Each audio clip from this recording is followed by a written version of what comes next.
Wuthering Heights by Emily Bront. Narrated and presented by Golden Fiction Tales. Chapter 1, 1801. I have just returned from a visit to my landlord. The solitary neighbour that I shall be troubled with. This is certainly a beautiful country. In all England. I do not believe that I could have fixed on a situation so completely removed from the stir of society. A perfect misanthropist's heaven, and Mr. Heathcliff and I are such a suitable pair to divide the desolation between us. A capital fellow! He little imagined how my heart warmed towards him when I beheld his black eyes withdraw so suspiciously under their brows, as I rode up, and when his fingers sheltered themselves, with a jealous resolution, still further in his waistcoat, as I announced my name. Mr. Heathcliff, I said. A nod was the answer. Mr. Lockwood, your new tenant, sir. I do myself the honour of calling as soon as possible after my arrival, to express the hope that I have not inconvenienced you by my perseverance in soliciting the occupation of Thrushcross Grange. I heard yesterday you had had some thoughts. Thrushcross Grange is my own, sir, he interrupted, wincing. I should not allow anyone to inconvenience me. If I could hinder it, walk in. The walk-in was uttered with closed teeth, and expressed the sentiment, go to the deuce. Even the gate over which he leant manifested no sympathizing movement to the words, and I think that circumstance determined me to accept the invitation. I felt interested in a man who seemed more exaggerately reserved than myself.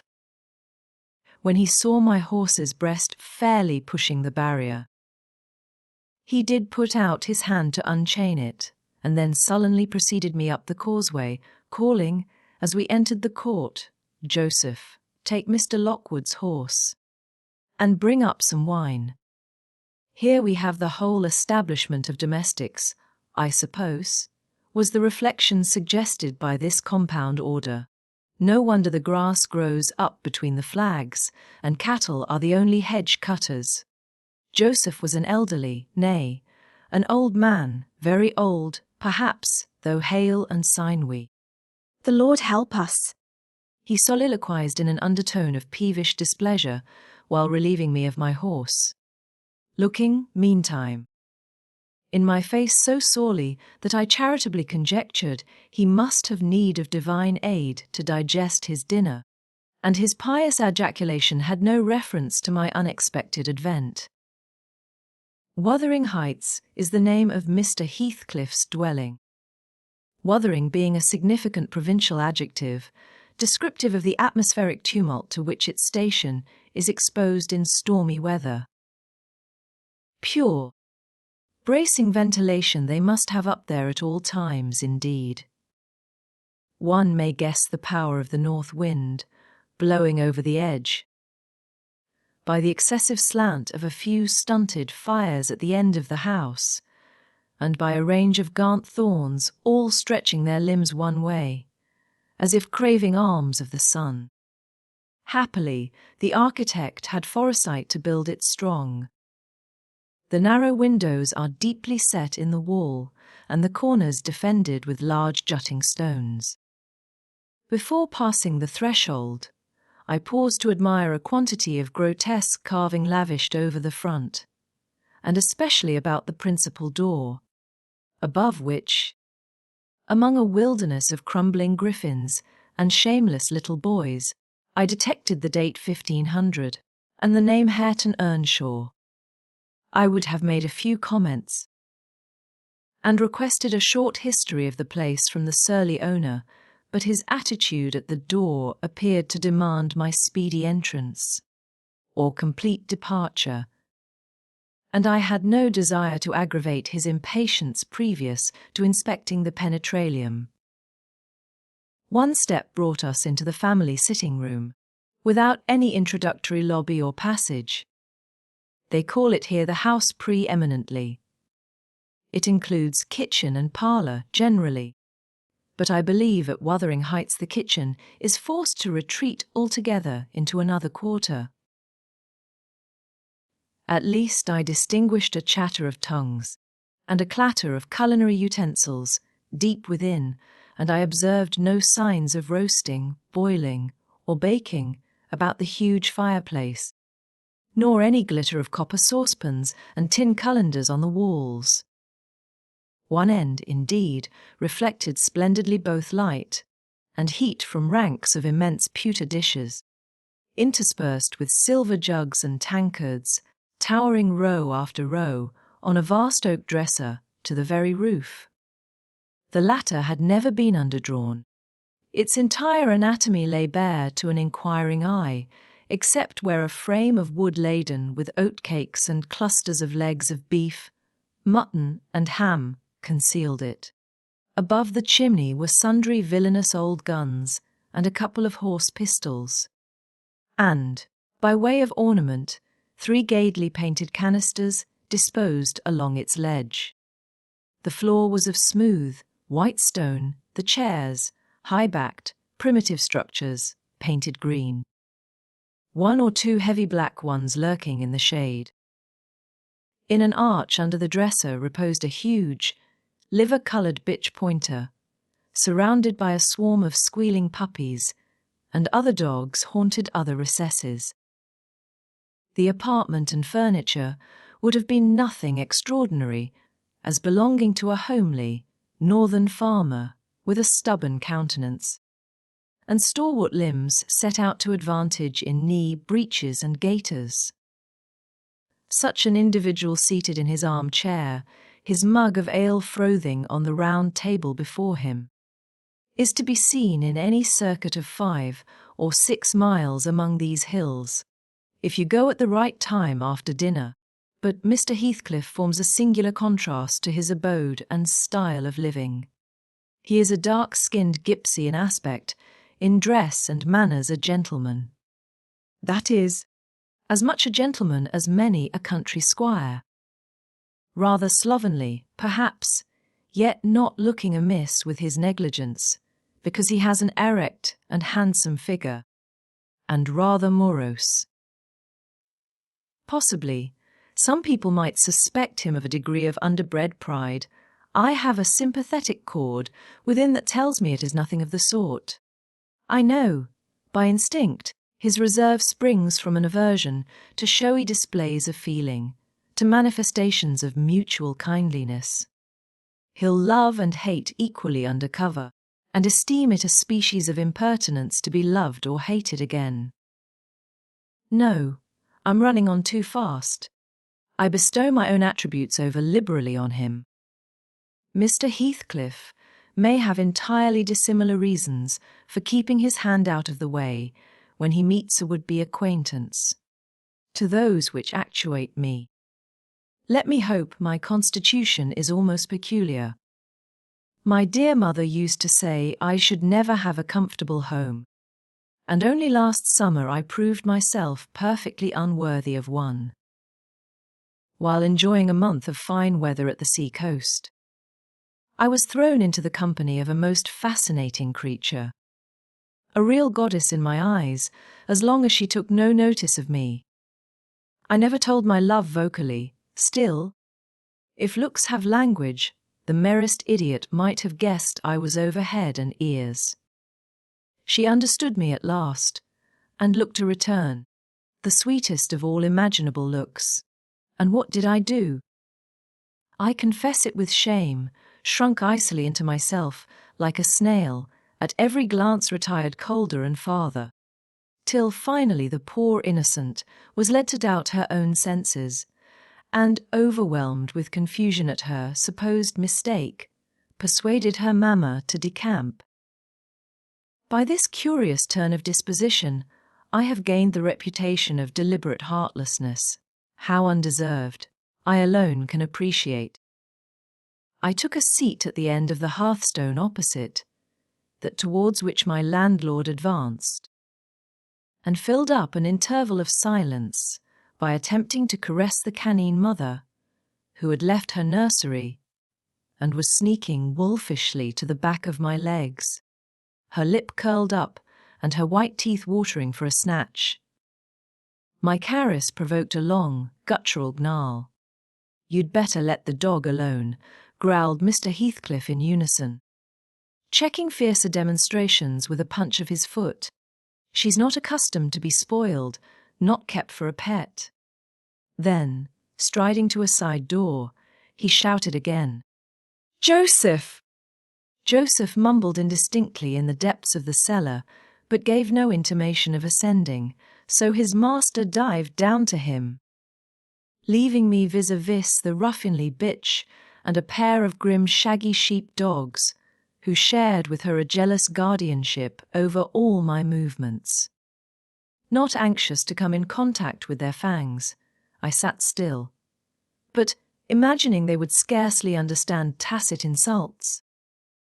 I unfortunately indulged in winking and making faces at the trio, and some turn of my physiognomy so irritated Madame that she suddenly broke into a fury and leaped on my knees.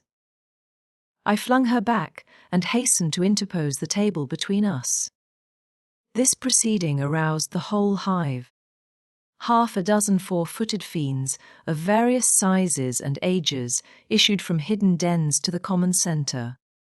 I felt my heels and coat, laps peculiar subjects of assault, and parrying off the larger combatants as effectually as I could with the poker, I was constrained to demand, aloud, assistance from some of the household in re-establishing peace.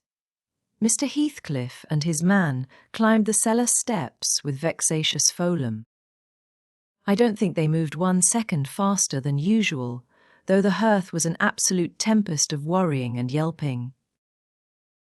Happily, an inhabitant of the kitchen made more dispatch, a lusty dame, with tucked-up gown, bare arms, and fire-flushed cheeks, rushed into the midst of us flourishing a frying pan, and used that weapon and her tongue to such purpose that the storm subsided magically, and she only remained, heaving like a sea after a high wind, when her master entered on the scene.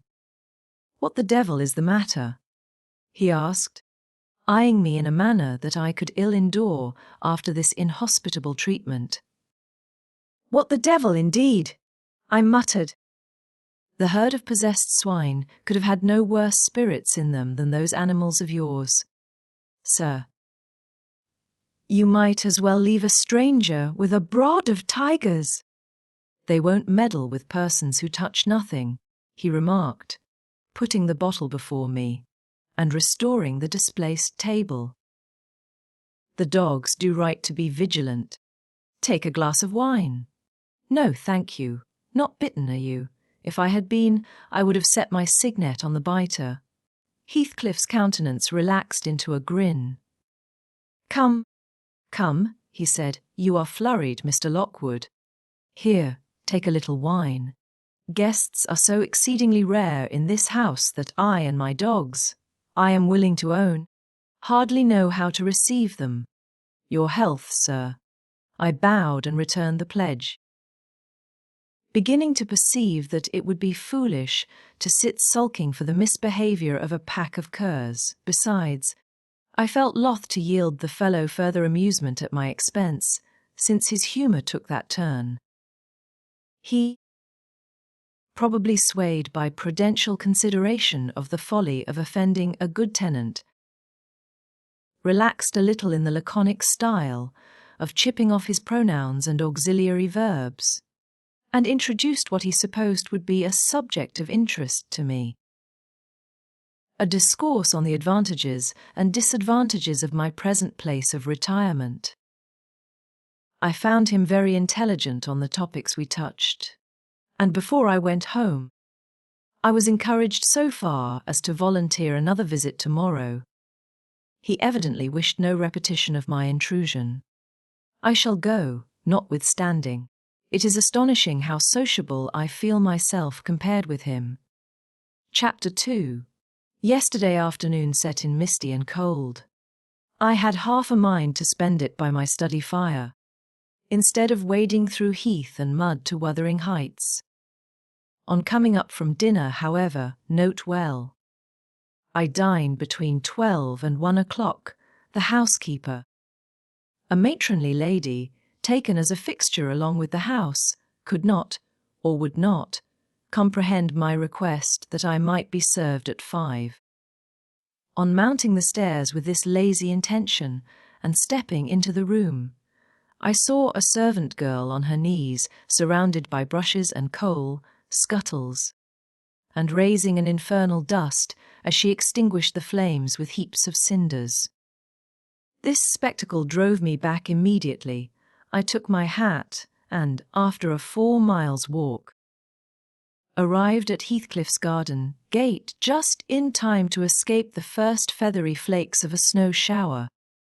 On that bleak hill top the earth was hard with a black frost, and the air made me shiver through every limb. Being unable to remove the chain, I jumped over and, running up the flagged causeway bordered with straggling gooseberry bushes, knocked vainly for admittance, till my knuckles tingled and the dogs howled. "Wretched inmates!" I ejaculated. "Mentally, you deserve perpetual isolation from your species for your churlish inhospitality. At least, I would not keep my doors bad in the daytime. I don't care, I will get in." So resolved, I grasped the latch and shook it vehemently. Vinegar-faced Joseph projected his head from a round window of the barn. "What are ye for?" he shouted. "The maester's down either fold. Go round by the end of the lath. If ye went to spake to him, is there nobody inside to open the door?" I hallooed responsively. "There's nobbut the missus, and she'll not oppen tea and ye make ye flaysome dins till nate." "Why, cannot you tell her whom I am, Joseph? Nor knee me?" "I'll hae no hend wit," muttered the head, vanishing. The snow began to drive thickly. I seized the handle to essay another trial, when a young man without coat and shouldering a pitchfork appeared in the yard behind. He hailed me to follow him, and after marching through a wash-house and a paved area containing a coal shed, pump, and pigeon cot, we at length arrived in the huge, warm, cheerful apartment where I was formerly received. It glowed delightfully in the radiance of an immense fire, compounded of coal, peat, and wood, and near the table, laid for a plentiful evening meal, I was pleased to observe the missus, an individual whose existence I had never previously suspected. I bowed and waited, thinking she would bid me take a seat. She looked at me, leaning back in her chair, and remained motionless and mute. "Rough weather," I remarked. "I'm afraid, Mrs. Heathcliff, the door must bear the consequence of your servants' leisure attendance. I had hard work to make them hear me." She never opened her mouth. I stared, she stared also. At any rate, she kept her eyes on me in a cool, regardless manner, exceedingly embarrassing and disagreeable. "Sit down," said the young man gruffly. "He'll be in soon." I obeyed and hemmed and called the villain Juno, who deigned, at this second interview, to move the extreme tip of her tail, in token of owning my acquaintance. "A beautiful animal!" I commenced again. "Do you intend parting with the little ones, madam?" "They are not mine," said the amiable hostess, more repellingly than Heathcliff himself could have replied. "Ah, your favourites are among these," I continued, turning to an obscure cushion full of something like cats. "A strange choice of favourites," she observed scornfully. Unluckily, it was a heap of dead rabbits. I hemmed once more and drew closer to the hearth, repeating my comment on the wildness of the evening. "You should not have come out," she said, rising and reaching from the chimney piece 2 of the painted canisters. Her position before was sheltered from the light. Now, I had a distinct view of her whole figure and countenance. She was slender and apparently scarcely past girlhood. An admirable form, and the most exquisite little face that I have ever had the pleasure of beholding. Small features, very fair, flaxen ringlets, or rather golden, hanging loose on her delicate neck, and eyes, had they been agreeable in expression, that would have been irresistible. Fortunately for my susceptible heart, the only sentiment they evinced hovered between scorn and a kind of desperation, singularly unnatural to be detected there. The canisters were almost out of her reach. I made a motion to aid her. She turned upon me as a miser might turn if anyone attempted to assist him in counting his gold. "I don't want your help," she snapped. "I can get them for myself." "I beg your pardon," I hastened to reply. "Were you asked to tea?" she demanded, tying an apron over her neat black frock, and standing with a spoonful of the leaf poised over the pot. "I shall be glad to have a cup," I answered. "Were you asked?" she repeated. "No," I said, half smiling. "You are the proper person to ask me." She flung the tea back, spoon and all, and resumed her chair in a pet, her forehead corrugated, and her red under lip pushed out, like a child's ready to cry. Meanwhile, the young man had slung on to his person a decidedly shabby upper garment, and, erecting himself before the blaze, looked down on me from the corner of his eyes, for all the world as if there were some mortal feud unavenged between us. I began to doubt whether he were a servant or not. His dress and speech were both rude, entirely devoid of the superiority observable in Mr. and Mrs. Heathcliff. His thick brown curls were rough and uncultivated, his whiskers encroached bearishly over his cheeks, and his hands were embrowned like those of a common labourer.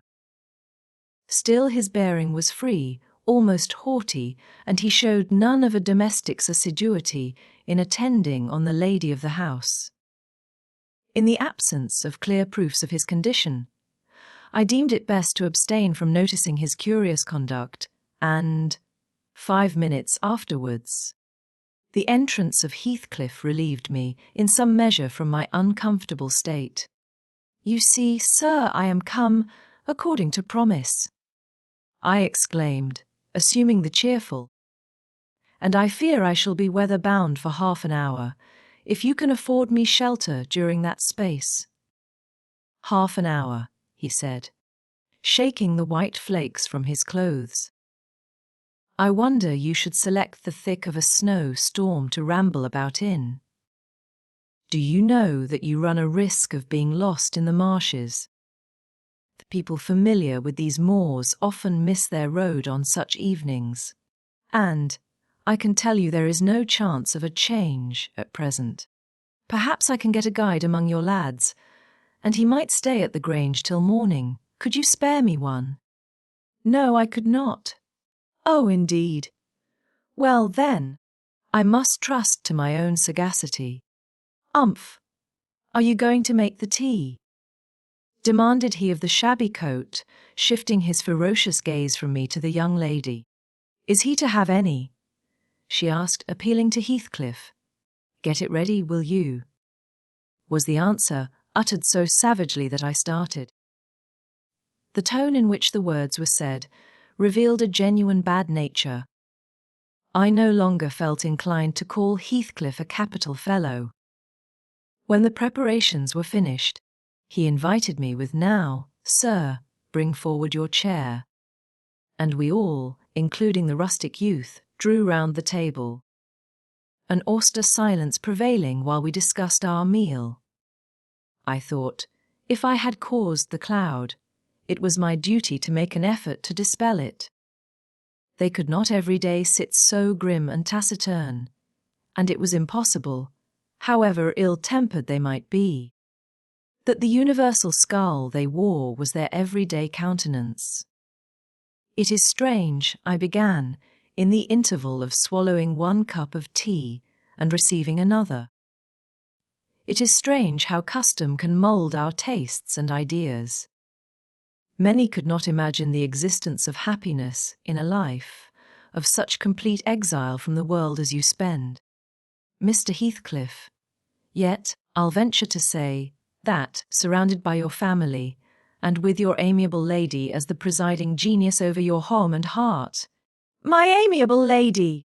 he interrupted with an almost diabolical sneer on his face. Where is she, my amiable lady?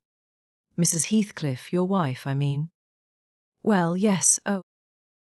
You would intimate that her spirit has taken the post of ministering angel and guards the fortunes of Wuthering Heights, even when her body is gone.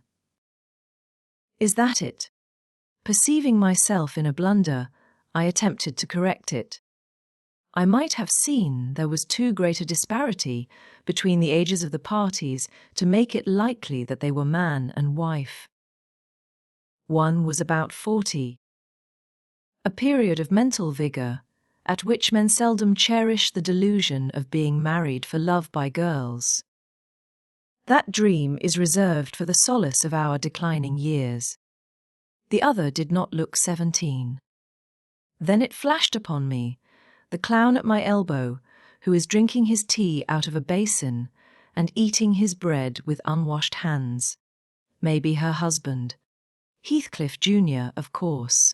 Here is the consequence of being buried alive. She has thrown herself away upon that bore from sheer ignorance that better individuals existed. A sad pity. I must beware how I cause her to regret her choice. The last reflection may seem conceited, it was not. My neighbour struck me as bordering on repulsive. I knew, through experience, that I was tolerably attractive. Mrs. Heathcliff is my daughter-in-law, said Heathcliff, corroborating my surmise. He turned, as he spoke, a peculiar look in her direction. A look of hatred. Unless he has a most perverse set of facial muscles that will not, like those of other people, interpret the language of his soul. Ah, certainly, I see now. You are the favoured possessor of the beneficent fairy, I remarked, turning to my neighbour. This was worse than before. The youth grew crimson and clenched his fist, with every appearance of a meditated assault. But he seemed to recollect himself presently, and smothered the storm in a brutal curse, muttered on my behalf. Which, however, I took care not to notice. Unhappy in your conjectures, sir, observed my host, we neither of us have the privilege of owning your good fairy. Her mate is dead. I said she was my daughter-in-law. Therefore she must have married my son, and this young man is not my son, assuredly. Heathcliff smiled again, as if it were rather too bold a jest to attribute the paternity of that bear to him. My name is Hareton Earnshaw, growled the other, and I'd counsel you to respect it. I've shown no disrespect, was my reply, laughing internally at the dignity with which he announced himself. He fixed his eye on me longer than I cared to return the stare, for fear I might be tempted either to box his ears or render my hilarity audible. I began to feel unmistakably out of place in that pleasant family circle.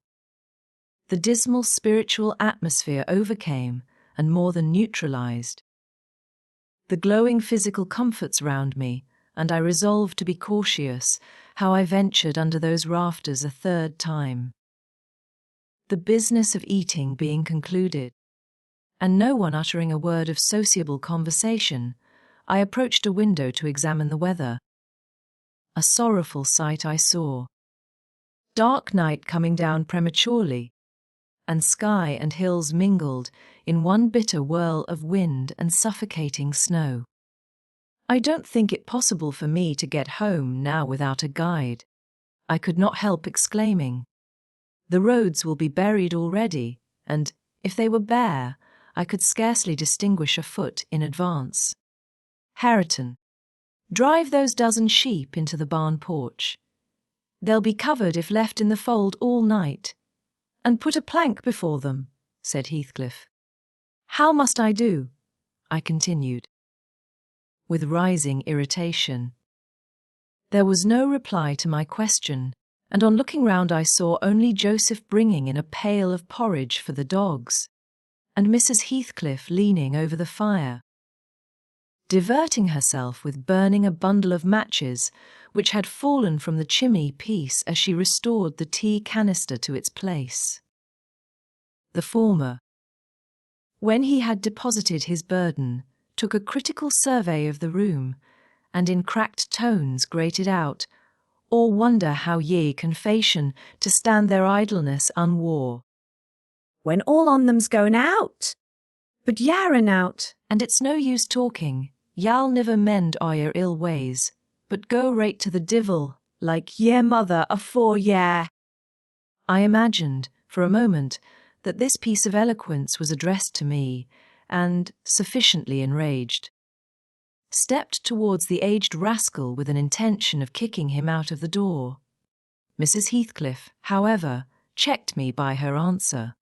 "You scandalous old hypocrite," she replied. "Are you not afraid of being carried away bodily whenever you mention the devil's name? I warn you to refrain from provoking me, or I'll ask your abduction as a special favour." "Stop."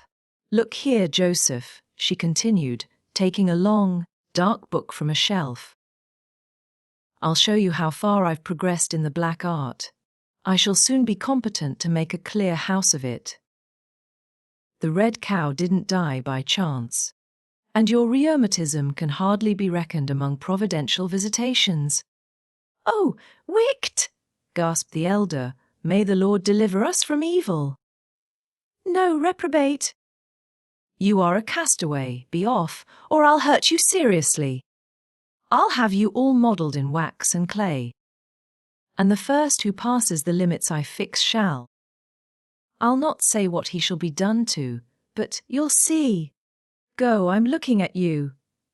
The little witch put a mock malignity into her beautiful eyes, and Joseph, trembling with sincere horror, hurried out, praying and ejaculating wicked as he went.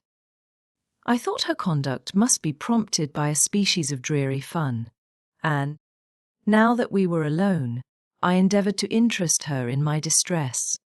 "Mrs. Heathcliff," I said earnestly, "you must excuse me for troubling you. I presume, because, with that face, I'm sure you cannot help being good-hearted. Do point out some landmarks by which I may know my way home." "I have no more idea how to get there than you would have how to get to London." "Take the road you came," she answered, ensconcing herself in a chair, with a candle, and the long book open before her. "It is brief advice, but as sound as I can give. Then, if you hear of me being discovered dead in a bog or a pit full of snow, your conscience won't whisper that is partly your fault.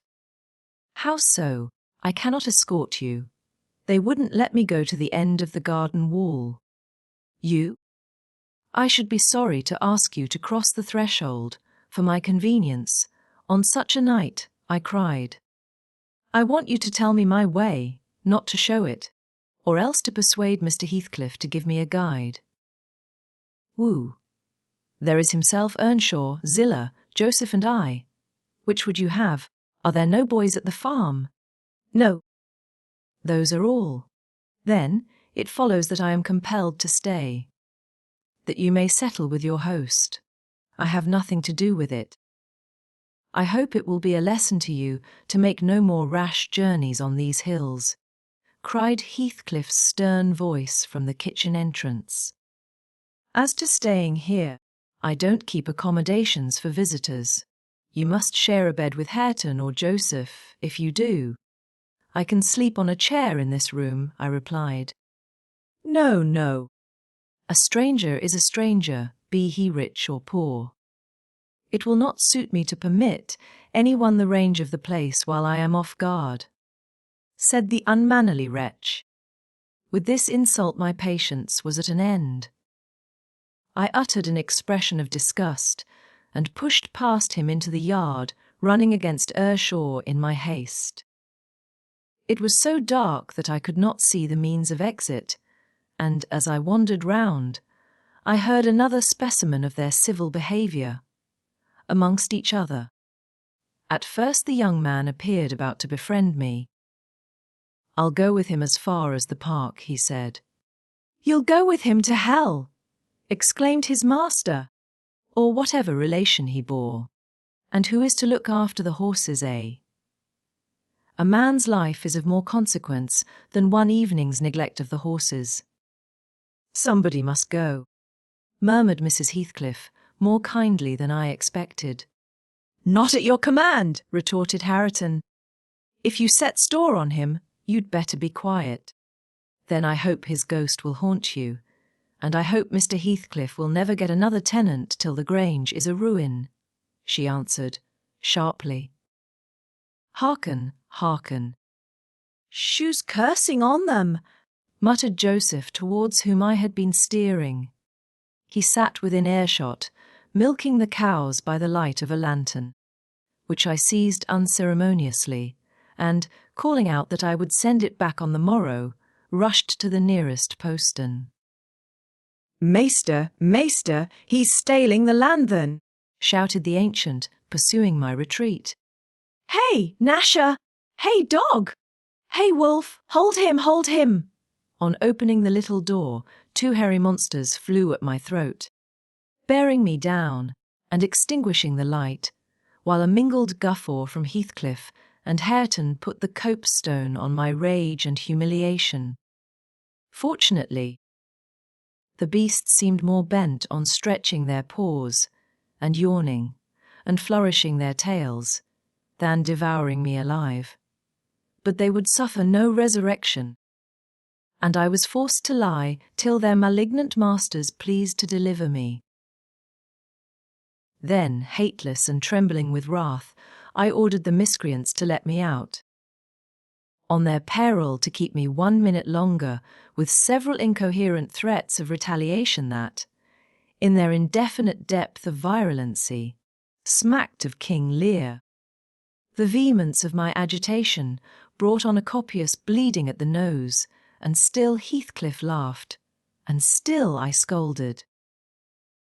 I don't know what would have concluded the scene, had there not been one person at hand rather more rational than myself, and more benevolent than my entertainer. This was Zillah, the stout housewife, who at length issued forth to inquire into the nature of the uproar.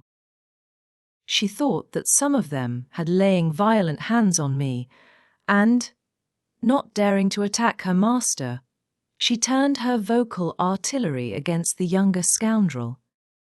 "Well, Mr. Earnshaw," she cried, "I wonder what you'll have again next. Are we going to murder folk on our very door-stones? I see this house will never do for me. Look at the poor lad, he's fair chooking. Wisht, you mun't go on so. Come in, and I'll cure that. There now, hold ye still." With these words she suddenly splashed a pint of icy water down my neck, and pulled me into the kitchen. Mr. Heathcliff followed, his accidental merriment expiring quickly in his habitual morousness. I was sick exceedingly, and dizzy, and faint, and thus compelled perforce to accept lodgings under his roof. He told Zillah to give me a glass of brandy, and then passed on to the inner room, while she condoled with me on my sorry predicament, and having obeyed his orders, whereby I was somewhat revived, ushered me to bed. Chapter 3. While leading the way upstairs, she recommended that I should hide the candle, and not make a noise, for her master had an odd notion about the chamber she would put me in, and never let anybody lodge there willingly. I asked the reason. She did not know, she answered. She had only lived there a year or two, and they had so many queer goings-on, she could not begin to be curious. Too stupefied to be curious myself, I fastened my door and glanced round for the bed. The whole furniture consisted of a chair, a clothes press, and a large oak case, with squares cut out near the top resembling coach windows. Having approached this structure, I looked inside and perceived it to be a singular sort of old-fashioned couch, very conveniently designed to obviate the necessity for every member of the family having a room to himself. In fact, it formed a little closet, and the ledge of a window, which it enclosed, served as a table. I slid back the panelled sides, got in with my light, pulled them together again, and felt secure against the vigilance of Heathcliff and everyone else. The ledge, where I placed my candle, had a few mildewed books piled up in one corner, and it was covered with writing scratched on the paint. This writing, however, was nothing but a name repeated in all kinds of characters, large and small. Catherine Earnshaw, here and there varied to Catherine Heathcliff, and then again to Catherine Linton.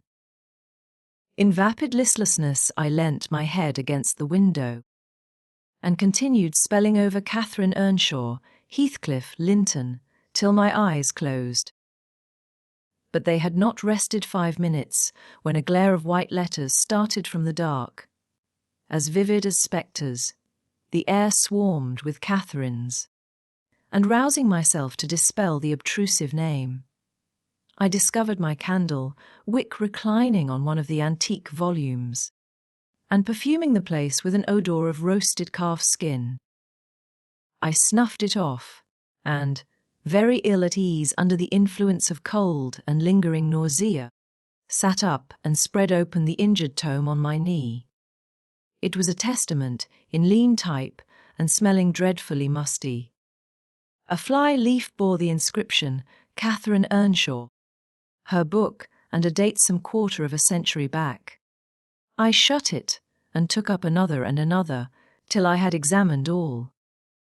Catherine's library was select, and its state of dilapidation proved it to have been well used, though not altogether for a legitimate purpose. Scarcely one chapter had escaped a pen and ink commentary, at least the appearance of one, covering every morsel of blank that the printer had left. Some were detached sentences, other parts took the form of a regular diary, scrawled in an unformed, childish hand. At the top of an extra page, quite a treasure, probably, when first lighted on, I was greatly amused to behold an excellent caricature of my friend Joseph, rudely, yet powerfully sketched. An immediate interest kindled within me for the unknown Catherine, and I began forthwith to decipher her faded hieroglyphics. An awful Sunday, commenced the paragraph beneath. I wish my father were back again. Hindley is a detestable substitute, his conduct to Heathcliff is atrocious, H. and I are going to rebel. We took our initiatory step this evening. All day had been flooding with rain, we could not go to church. So Joseph must needs get up a congregation in the garret, and, while Hindley and his wife basked downstairs before a comfortable fire, doing anything but reading their Bibles, I'll answer for it, Heathcliff, myself, and the unhappy plot boy were commanded to take our prayer books and mount. We were ranged in a row, on a sack of corn, groaning and shivering, and hoping that Joseph would shiver too, so that he might give us a short homily for his own sake. A vain idea! The service lasted precisely 3 hours, and yet my brother had the face to exclaim, when he saw us descending, "What? Done already?" On Sunday evenings we used to be permitted to play, if we did not make much noise. Now a mere titter is sufficient to send us into corners. "You forget you have a master here," says the tyrant. "I'll demolish the first who puts me out of temper. I insist on perfect sobriety and silence." "Oh boy, Was that you? Francis, darling, pull his hair as you go by. I heard him snap his fingers. Francis pulled his hair heartily, and then went and seated herself on her husband's knee. And there they were, like two babies, kissing and talking nonsense by the hour. Foolish palaver that we should be ashamed of. We made ourselves as snug as our means allowed in the arch of the dresser. I had just fastened our pinafores together and hung them up for a curtain, when in comes Joseph on an errand from the stables. He tears down my handiwork, boxes my ears and croaks. The Meester Nobbut just buried, and Sabbath not o'ered. And the sound of the gospel still our year lugs, And yet Darby laking. Shame on ye? Sit ye down, ill childer. There's good books enough if ye'll read them. Sit ye down, And think o' ye souls. saying this. He compelled us so to square our positions that we might receive from the far off fire a dull ray to show us the text of the lumber he thrust upon us. I could not bear the employment. I took my dingy volume by the scroop and hurled it into the dog kennel, vowing I hated a good book. Heathcliff kicked his to the same place. Then there was a hubbub. Maester Hindley, shouted our chaplain. Maester, come hither. Miss Cathy's riven the back off the helmet of salvation. Heathcliff's paused his fit into the first part of the browed way to destruction. It's fair flaysome that ye let them go on this gate. Etch, the owd man what ha laced them properly, but he's gone. Hindley hurried up from his paradise on the hearth, and seizing one of us by the collar, and the other by the arm, hurled both into the back kitchen, where Joseph asseverated, "Owd Nick would fetch us as sure as we were living." And, so comforted, we each sought a separate nook to await his advent. I reached this book, and a pot of ink from a shelf, and pushed the house door ajar to give me light. And I have got the time on with writing for 20 minutes. But my companion is impatient, and proposes that we should appropriate the dairywoman's cloak and have a scamper on the moors, under its shelter. A pleasant suggestion. And then, if the surly old man come in, he may believe his prophecy verified. We cannot be damper or colder in the rain than we are here. I suppose Catherine fulfilled her project, for the next sentence took up another subject. She waxed lachrymose. How little did I dream that Hindley would ever make me cry so. She wrote, "My head aches, till I cannot keep it on the pillow, and still I can't give over. Poor Heathcliff. Hindley calls him a vagabond, and won't let him sit with us, nor eat with us any more. And he says he and I must not play together, and threatens to turn him out of the house if we break his orders. He has been blaming our father, how dared he, for treating H too liberally, and swears he will reduce him to his right place." I began to nod drowsily over the dim page. My eye wandered from manuscript to print. I saw a red ornamented title, 70 times 7 and the first of the 71st. A pious discourse delivered by the Reverend Jabez Branderham in the chapel of Jimmerden Soff. And while I was, half-consciously, worrying my brain to guess what Jabez Branderham would make of his subject, I sank back in bed and fell asleep. Alice, for the effects of bad tea and bad temper. What else could it be that made me pass such a terrible night? I don't remember another that I can at all compare with it since I was capable of suffering. I began to dream almost before I ceased to be sensible of my locality. I thought it was morning, and I had set out on my way home, with Joseph for a guide. The snow lay yards deep in our road, and, as we floundered on, my companion wearied me with constant reproaches that I had not brought a pilgrim's staff. telling me that I could never get into the house without one, and boastfully flourishing a heavy-headed cudgel, which I understood to be so denominated. For a moment I considered it absurd that I should need such a weapon to gain admittance into my own residence. Then a new idea flashed across me. I was not going there. We were journeying to hear the famous Jabez Branderham preach from the text 70 times 7, and either Joseph, the preacher, or I had committed the first of the 71st, and were to be publicly exposed and excommunicated. We came to the chapel.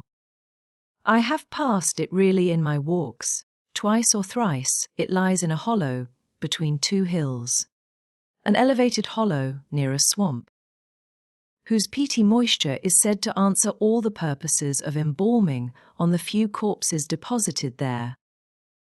The roof has been kept whole hitherto, but as the clergyman's stipend is only £20 per annum, and a house with 2 rooms, threatening speedily to determine into one, no clergyman will undertake the duties of pastor, especially as it is currently reported that his flock would rather let him starve than increase the living by 1 penny from their own pockets. However, in my dream, Jabes had a full and attentive congregation, and he preached, good God! What a sermon, divided into 490 parts, each fully equal to an ordinary address from the pulpit, and each discussing a separate sin. Where he searched for them, I cannot tell. He had his private manner of interpreting the phrase, and it seemed necessary the brother should sin different sins on every occasion. They were of the most curious character, odd transgressions that I never imagined previously. Oh, how wary I grew! How I writhed and yawned and nodded and revived! How I pinched and pricked myself, and rubbed my eyes, and stood up, and sat down again, and nudged Joseph to inform me, if he would ever have done. I was condemned to hear all out. Finally, he reached the first of the 71st. At that crisis, a sudden inspiration descended on me. I was moved to rise and denounce Jabez Branderham as the sinner of the sin that no Christian need pardon. Sir, I exclaimed, sitting here within these 4 walls, at one stretch, I have endured and forgiven the 490 heads of your discourse. 70 times 7 times have I plucked up my hat and been about to depart. 70 times 7 times have you preposterously forced me to resume my seat. The 491st is too much. Fellow martyrs, have at him! Drag him down and crush him to atoms, that the place which knows him may know him no more. Thou art the man, cried Jabez, after a solemn pause, leaning over his cushion. 70 times 7 times didst thou gapingly contort thy visage. 70 times 7 did I take counsel with my soul. Lo, this is human weakness. This also may be absolved. The first of the 71st is come. Brethren, execute upon him the judgment written. Such honour have all his saints. With that concluding word, the whole assembly, exalting their pilgrim staves, rushed round me in a body, and I, having no weapon to raise in self-defence, commenced grappling with Joseph, my nearest and most ferocious assailant, for his. In the confluence of the multitude, several clubs crossed, blows, aimed at me, fell on other sconces. Presently the whole chapel resounded with rappings and counter-rappings. Every man's hand was against his neighbour, and Branderham, unwilling to remain idle, poured forth his zeal in a shower of loud taps on the boards of the pulpit, which responded so smartly that, at last, to my unspeakable relief, they woke me. And what was it that had suggested the tremendous tumult? What had played Jabez's part in the row? merely the branch of a fir tree that touched my lattice as the blast wailed by, and rattled its dry cons against the panes. I listened doubtingly an instant, detected the disturber, then turned and dozed, and dreamt again. If possible, still more disagreeably than before. This time, I remembered I was lying in the oak closet, and I heard distinctly the gusty wind, and the driving of the snow I heard, also, the fir bough repeat its teasing sound, and ascribed it to the right cause. But it annoyed me so much that I resolved to silence it if possible, and, I thought, I rose and endeavoured to unhasp the casement. The hook was soldered into the staple, a circumstance observed by me when awake, but forgotten. I must stop it, nevertheless, I muttered, knocking my knuckles through the glass, and stretching an arm out to seize the importunate branch, instead of which, my fingers closed on the fingers of a little, ice-cold hand. The intense horror of nightmare came over me.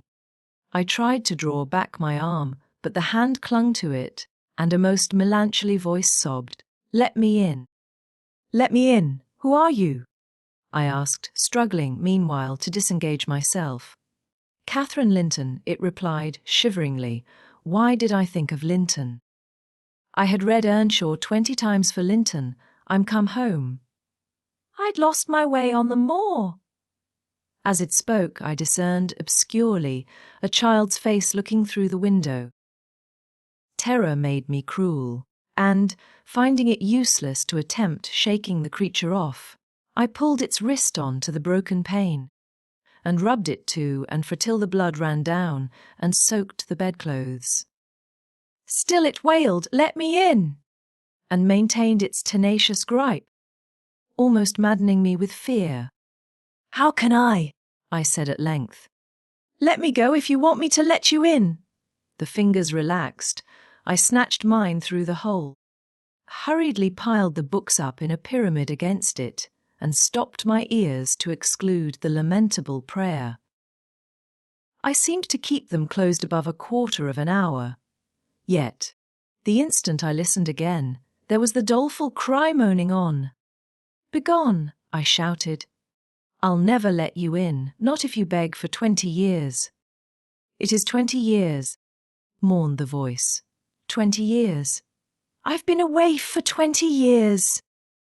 There it began a feeble scratching outside, and the pile of books moved as if thrust forward.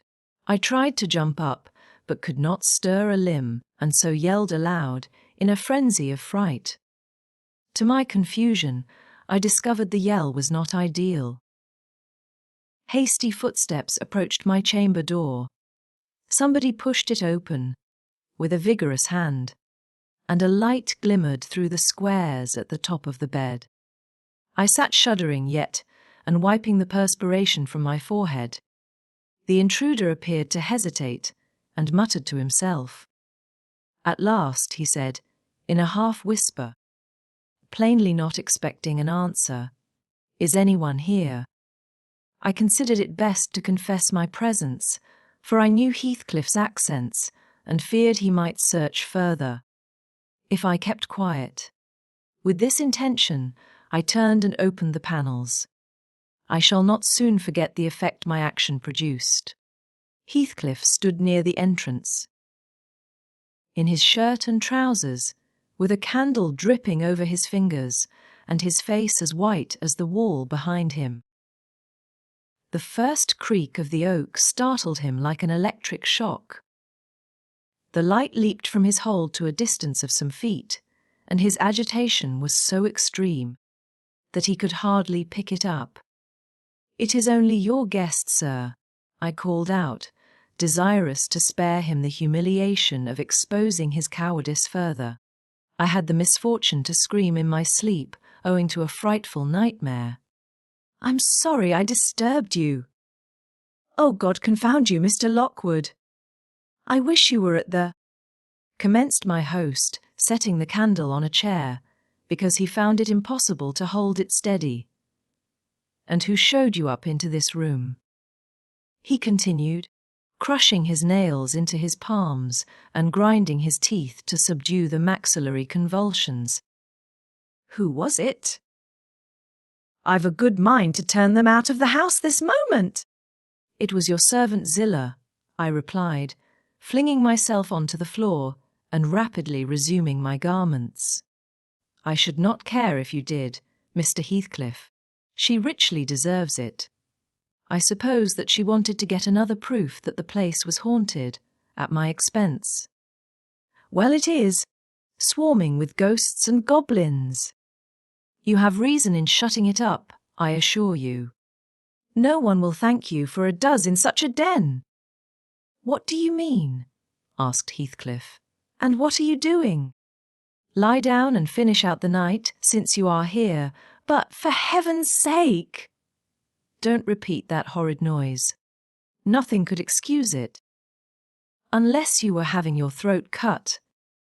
If the little fiend had got in at the window, she probably would have strangled me, I returned. I'm not going to endure the persecutions of your hospitable ancestors again. Was not the Reverend Jabez Branderham akin to you on the mother's side?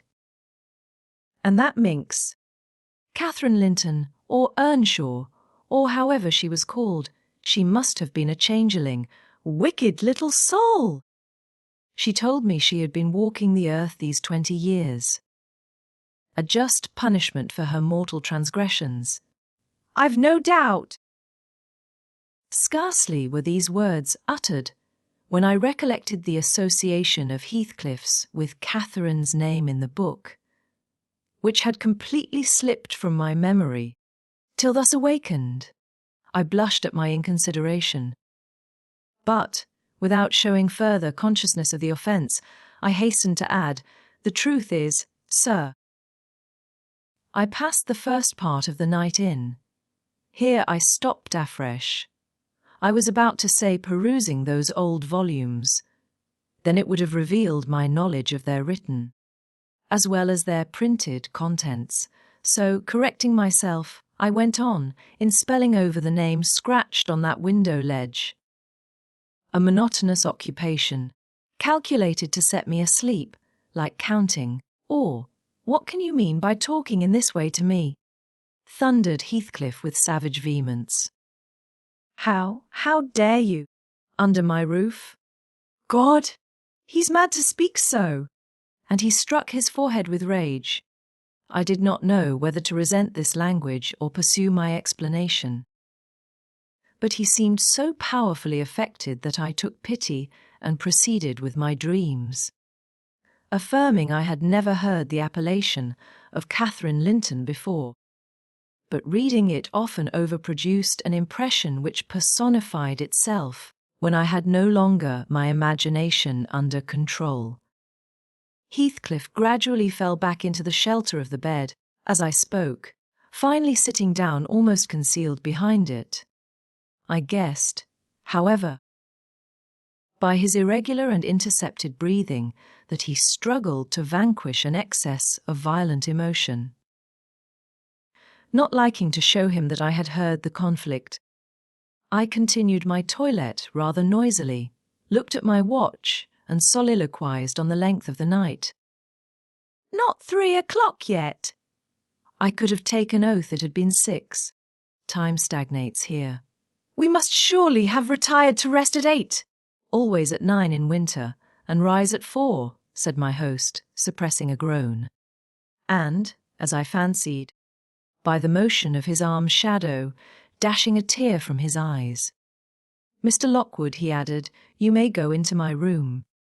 You'll only be in the way, coming downstairs so early, and your childish outcry has sent sleep to the devil for me. And for me too, I replied. I'll walk in the yard till daylight, and then I'll be off, and you need not dread a repetition of my intrusion. I'm now quite cured of seeking pleasure in society, be it country or town. A sensible man ought to find sufficient company in himself. Delightful company, muttered Heathcliff. Take the candle and go where you please. I shall join you directly. Keep out of the yard, though the dogs are unchained, and the house, Juno mounts sentinel there, and nay, you can only ramble about the steps and passages. But Away with you. I'll come in 2 minutes.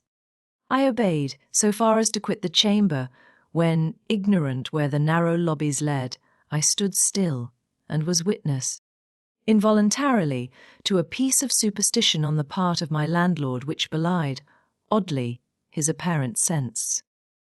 He got on to the bed and wrenched open the lattice, bursting, as he pulled at it, into an uncontrollable passion of tears. "Come in! Come in!" he sobbed. "Cathy, do come." Oh, do, once more. Oh, my heart's darling. "Hear me this time, Catherine, at last."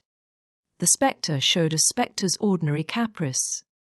It gave no sign of being, but the snow and wind whirled wildly through, even reaching my station and blowing out the light.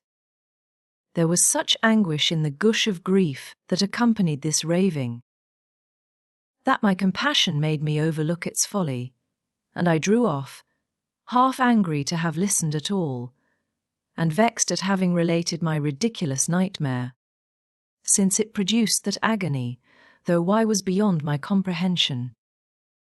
I descended cautiously to the lower regions, and landed in the back kitchen, where a gleam of fire, raked compactly together, enabled me to rekindle my candle. Nothing was stirring except a brindled, grey cat which crept from the ashes and saluted me with a querulous mew. 2 benches, shaped in sections of a circle, nearly enclosed the hearth. On one of these I stretched myself, and Grimalkin mounted the other. We were both of us nodding ere anyone invaded our retreat, and then it was Joseph, shuffling down a wooden ladder that vanished in the roof, through a trap. The ascent to his garret, I suppose.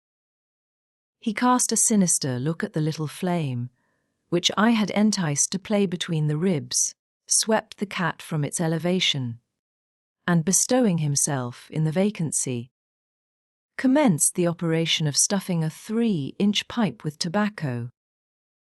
My presence in his sanctum was evidently esteemed a piece of impudence too shameful for remark.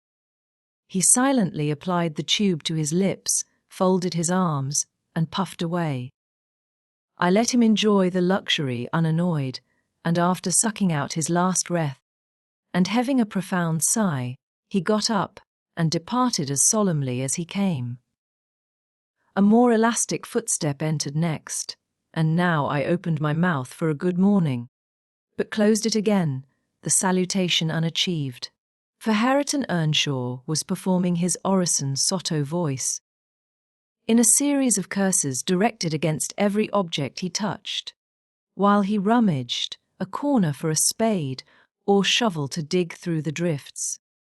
He glanced over the back of the bench, dilating his nostrils, and thought as little of exchanging civilities with me as with my companion the cat. I guessed, by his preparations, that egress was allowed, and leaving my hard couch, made a movement to follow him. He noticed this, and thrust at an inner door with the end of his spade, intimating by an inarticulate sound that there was the place where I must go, if I changed my locality. It opened into the house, where the females were already astir, Zillah urging flakes of flame up the chimney with a colossal bellows, and Mrs. Heathcliff, kneeling on the hearth, reading a book by the aid of the blaze. She held her hand interposed between the furnace heat and her eyes, and seemed absorbed in her occupation, desisting from it only to chide the servant for covering her with sparks, or to push away a dog, now and then, that snoozled its nose over forwardly into her face. I was surprised to see Heathcliff there also. He stood by the fire, his back towards me, just finishing a stormy scene with poor Zillah, who ever and anon interrupted her labour to pluck up the corner of her apron and heave an indignant groan. And you? You worthless, he broke out as I entered, turning to his daughter-in-law and employing an epithet as harmless as duck or sheep, but generally represented by a dash. There you are, at your idle tricks again. The rest of them do earn their bread. You live on my charity. Put your trash away and find something to do. You shall pay me for the plague of having you eternally in my sight. Do you hear, damnable jade? I'll put my trash away, because you can make me if I refuse, answered the young lady, closing her book and throwing it on a chair. But I'll not do anything, though you should swear your tongue out, except what I please. Heathcliff lifted his hand, and the speaker sprang to a safer distance, obviously acquainted with its weight. Having no desire to be entertained by a cat and dog combat, I stepped forward briskly, as if eager to partake the warmth of the hearth, and innocent of any knowledge of the interrupted dispute. Each had enough decorum to suspend further hostilities. Heathcliff placed his fists, out of temptation, in his pockets. Mrs. Heathcliff curled her lip and walked to a seat far off, where she kept her word by playing the part of a statue during the remainder of my stay. That was not long. I declined joining their breakfast and, at the first gleam of dawn, took an opportunity of escaping into the free air, now clear and still, and cold as impalpable ice. My landlord hallooed for me to stop here. I reached the bottom of the garden and offered to accompany me across the moor. It was well he did, for the whole hill-back was one billowy, white ocean, the swells and falls not indicating corresponding rises and depressions in the ground. Many pits, at least, were filled to a level, and entire ranges of mounds, the refuse of the quarries, blotted from the chart which my yesterday's walk left pictured in my mind. I had remarked on one side of the road, at intervals of 6 or 7 yards, a line of upright stones, continued through the whole length of the barren. These were erected and daubed with lime on purpose to serve as guides in the dark, and also when a fall, like the present, confounded the deep swamps on either hand with the firmer path. But, excepting a dirty dot pointing up here and there, all traces of their existence had vanished. And my companion found it necessary to warn me frequently to steer to the right or left, when I imagined I was following, correctly, the windings of the road. We exchanged little conversation, and he halted at the entrance of Thrushcross Park, saying, I could make no error there. Our ADX were limited to a hasty bow, and then I pushed forward, trusting to my own resources, for the porter's lodge is untenanted as yet. The distance from the gate to the Grange is 2 miles. I believe I managed to make it 4, what with losing myself among the trees and sinking up to the neck in snow. A predicament which only those who have experienced it can appreciate. At any rate, whatever were my wanderings, the clock chimed 12 as I entered the house, and that gave exactly an hour for every mile of the usual way from Wuthering Heights. My human fixture and her satellites rushed to welcome me, exclaiming, tumultuously, they had completely given me up. Everybody conjectured that I perished last night, and they were wondering how they must set about the search for my remains. I bid them be quiet, now that they saw me returned, and benumbed to my very heart, I dragged upstairs, whence, after putting on dry clothes, and pacing to and from 30 or 40 minutes, to restore the animal heat, I adjourned to my study, feeble as a kitten, almost too much so to enjoy the cheerful fire and smoking coffee which the servant had prepared for my refreshment. Chapter 4. What vain weathercocks we are! I, who had determined to hold myself independent of all social intercourse, and thanked my stars that, at length, I had lighted on a spot where it was next to impracticable.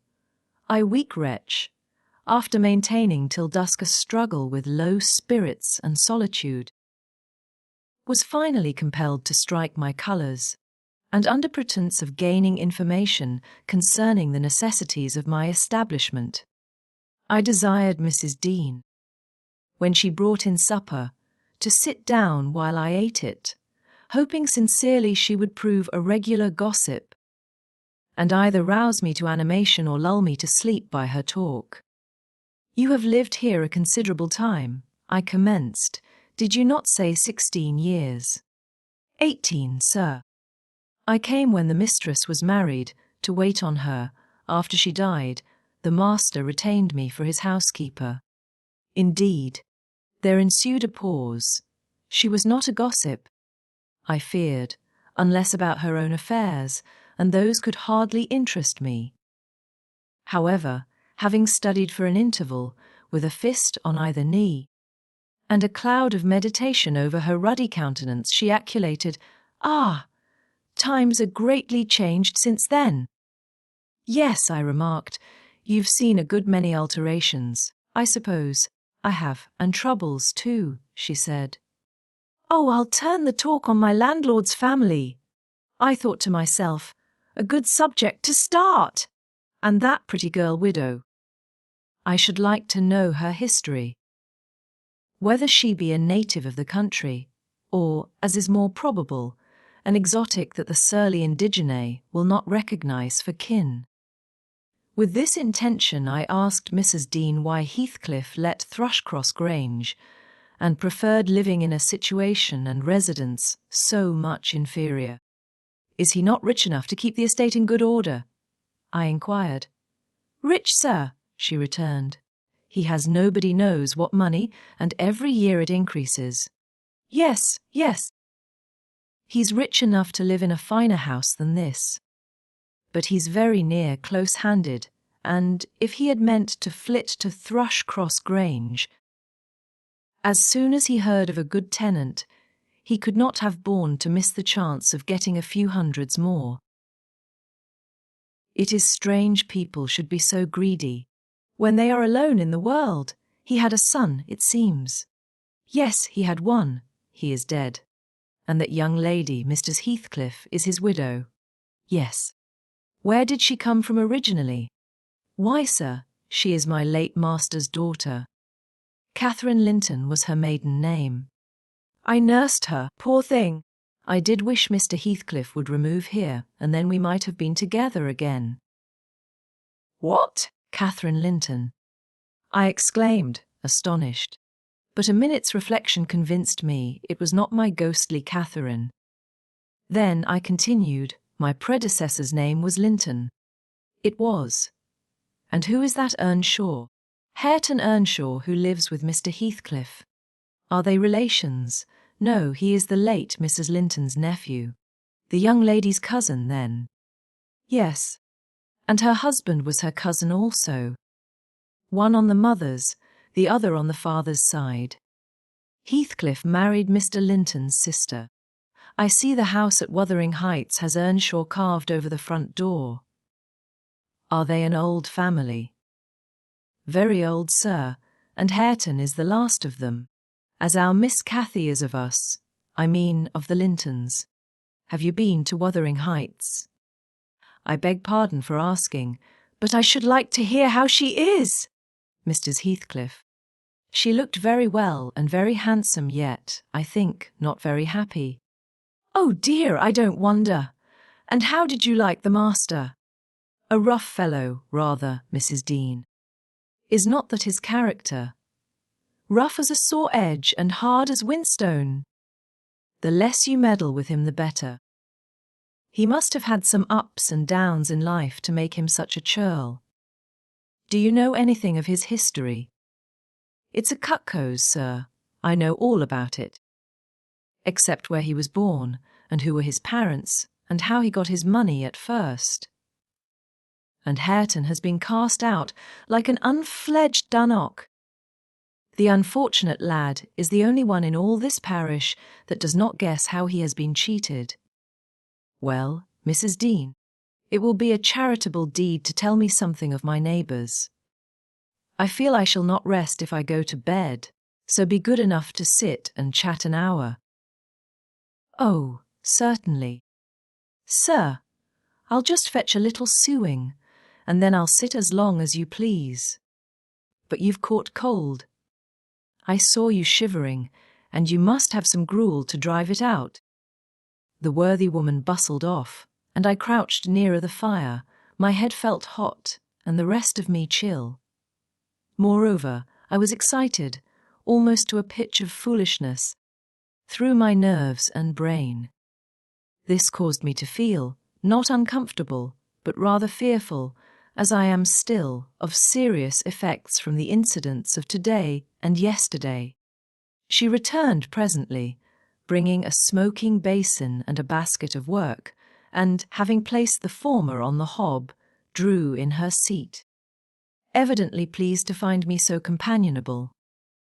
Before I came to live here, she commenced, waiting no farther invitation to her story.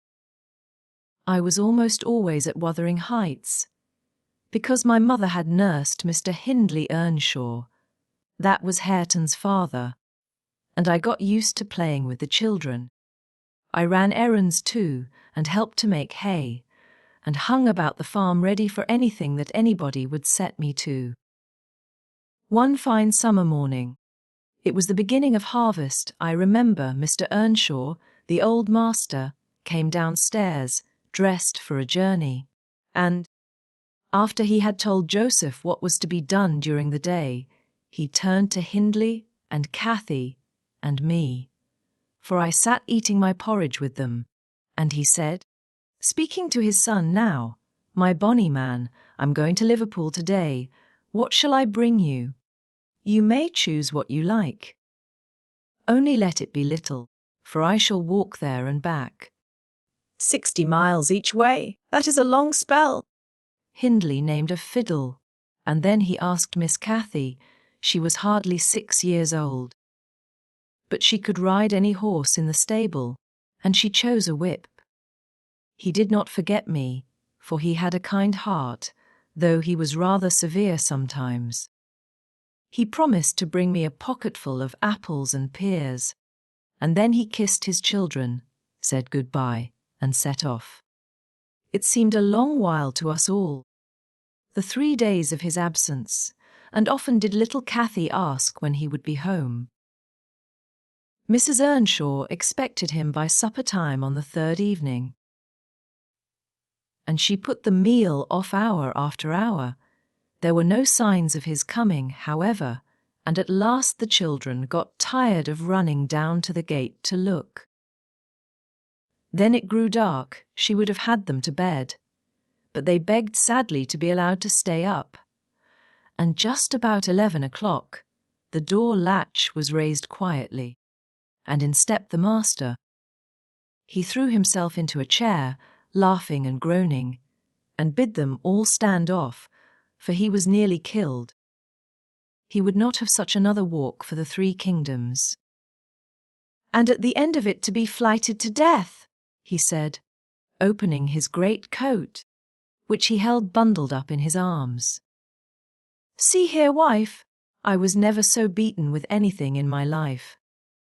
But you must e'en take it as a gift of God, though it's as dark almost as if it came from the devil."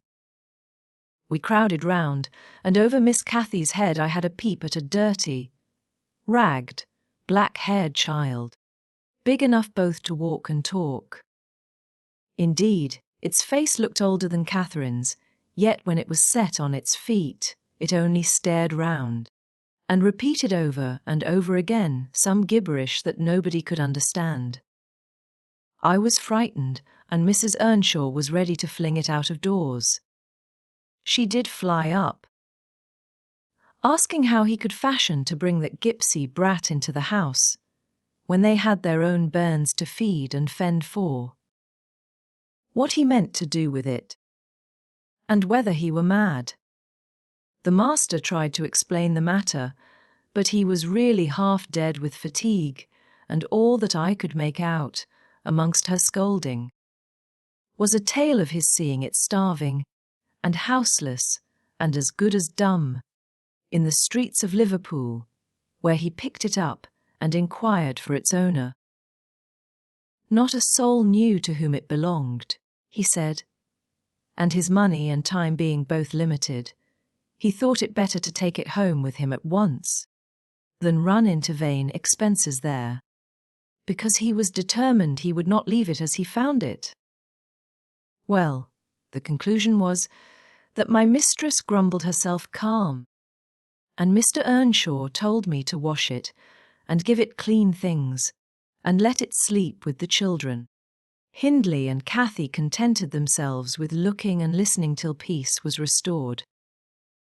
Then both began searching their father's pockets for the presents he had promised them.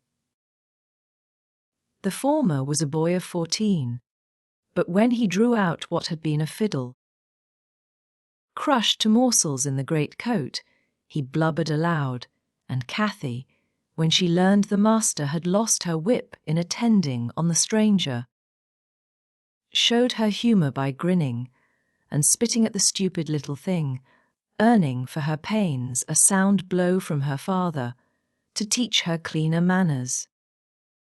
They entirely refused to have it in bed with them, or even in their room, and I had no more sense, so I put it on the landing of the stairs, hoping it might be gone on the morrow.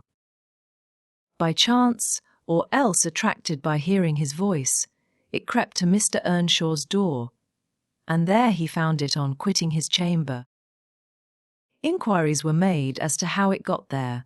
I was obliged to confess, and in recompense for my cowardice and inhumanity was sent out of the house. This was Heathcliff's first introduction to the family. On coming back a few days afterwards, for I did not consider my banishment perpetual, I found they had christened him Heathcliff. It was the name of a son who died in childhood, and it has served him ever since, both for Christian and surname. Miss Cathy and he were now very thick, but Hindley hated him. And to say the truth, I did the same, and we plagued and went on with him shamefully. For I wasn't reasonable enough to feel my injustice, and the mistress never put in a word on his behalf when she saw him wronged. He seemed a sullen, patient child, hardened, perhaps, to ill-treatment. He would stand Hindley's blows without winking or shedding a tear, and my pinches moved him only to draw in a breath and open his eyes, as if he had hurt himself by accident, and nobody was to blame. This endurance made old Earnshaw furious, when he discovered his son persecuting the poor fatherless child, as he called him. He took to Heathcliff strangely, believing all he said. For that matter, he said precious little, and generally the truth, and petting him up far above Cathy, who was too mischievous and wayward for a favourite. So, from the very beginning, he bred bad feeling in the house, and at Mrs. Earnshaw's death, which happened in less than 2 years after.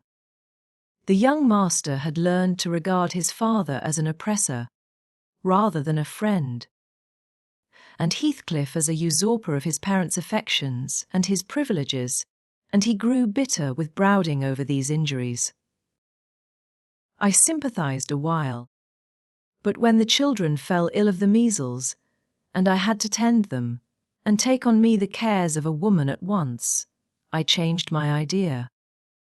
Heathcliff was dangerously sick, and while he lay at the worst he would have me constantly by his pillow. I suppose he felt I did a good deal for him, and he hadn't wit to guess that I was compelled to do it. However, I will say this, he was the quietest child that ever nurse watched over. The difference between him and the others forced me to be less partial. Cathy and her brother harassed me terribly. He was as uncomplaining as a lamb, though hardness, not gentleness, made him give little trouble. He got through, and the doctor affirmed it was in a great measure owing to me, and praised me for my care. I was vain of his commendations, and softened towards the being by whose means I earned them, and thus Hindley lost his last alley. Still I couldn't dote on Heathcliff, and I wondered often what my master saw to admire so much in the sullen boy, who never, to my recollection, repaid his indulgence by any sign of gratitude.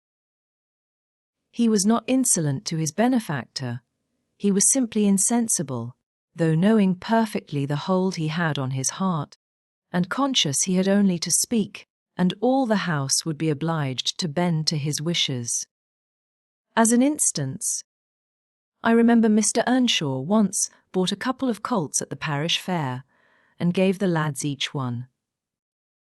Heathcliff took the handsomest, but it soon fell lame, and when he discovered it, he said to Hindley, "You must exchange horses with me.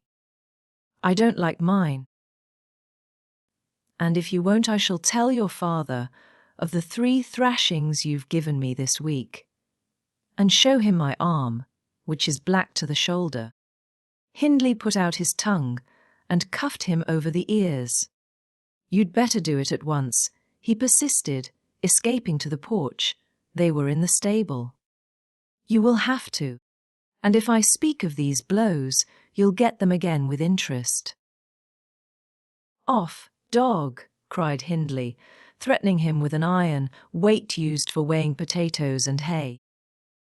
"Throw it," he replied, standing still, "and then I'll tell how you boasted that you would turn me out of doors as soon as he died, and see whether he will not turn you out directly." Hindley threw it, hitting him on the breast, and down he fell, but staggered up immediately, breathless and white. And, had not I prevented it, he would have gone just so to the master, and got full revenge by letting his condition plead for him, intimating who had caused it. "Take my colt, Gipsy, then," said young Earnshaw, "and I pray that he may break your neck." "Take him, and be damned, you big beggarly interloper, and wheedle my father out of all he has. Only afterwards show him what you are, imp of Satan. And take that, I hope he'll kick out your brains." Heathcliff had gone to loose the beast and shift it to his own stall.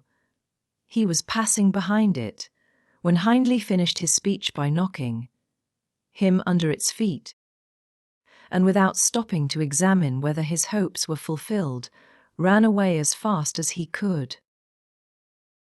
I was surprised to witness how coolly the child gathered himself up, and went on with his intention, exchanging saddles and all, and then sitting down on a bundle of hay to overcome the qualm which the violent blow occasioned.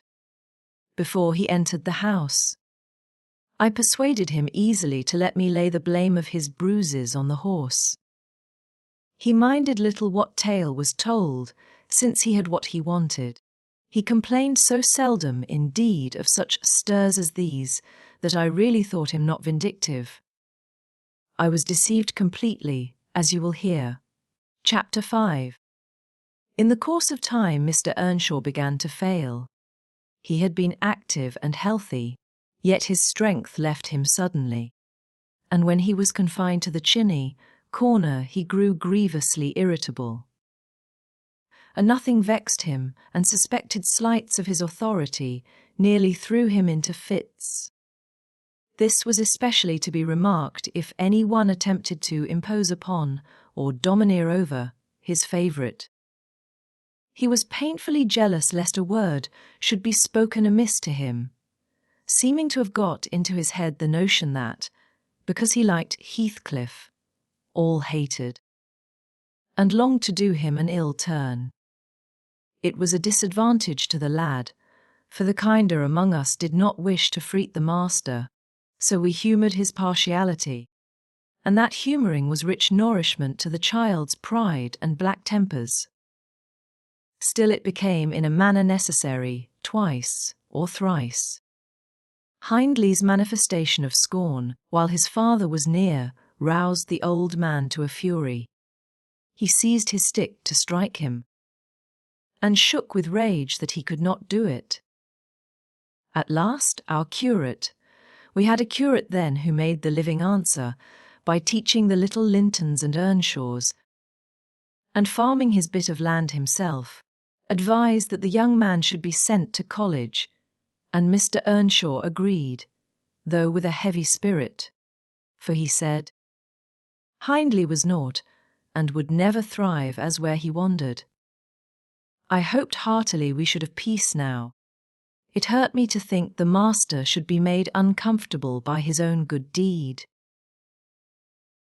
I fancied the discontent of age and disease arose from his family disagreements, as he would have it that it did. Really, you know, sir, it was in his sinking frame. We might have got on tolerably notwithstanding, but for two people, Miss Cathy and Joseph the servant. You saw him, I dare say, up yonder. He was, and is yet most likely, the wearisomest self-righteous Pharisee that ever ransacked a Bible to rake the promises to himself and fling the curses to his neighbours. By his knack of sermonizing and pious discoursing, he contrived to make a great impression on Mr. Earnshaw, and the more feeble the master became, the more influence he gained. He was relentless in worrying him about his soul's concerns, and about ruling his children rigidly. He encouraged him to regard Hindley as a reprobate, and, night after night, he regularly grumbled out a long string of tales against Heathcliff and Catherine, always minding to flatter Earnshaw's weakness by heaping the heaviest blame on the latter. Certainly she had ways with her, such as I never saw a child take up before, and she put all of us past our patience 50 times and oftener in a day. From the hour she came downstairs till the hour she went to bed, we had not a minute's security that she wouldn't be in mischief. Her spirits were always at high water mark, her tongue always going, singing, laughing, and plaguing everybody who would not do the same. A wild, wicked slip she was, but she had the bonniest eye, the sweetest smile, and lightest foot in the parish. And, after all, I believe she meant no harm, for when once she made you cry in good earnest, it seldom happened that she would not keep you company, and oblige you to be quiet that you might comfort her. She was much too fond of Heathcliff.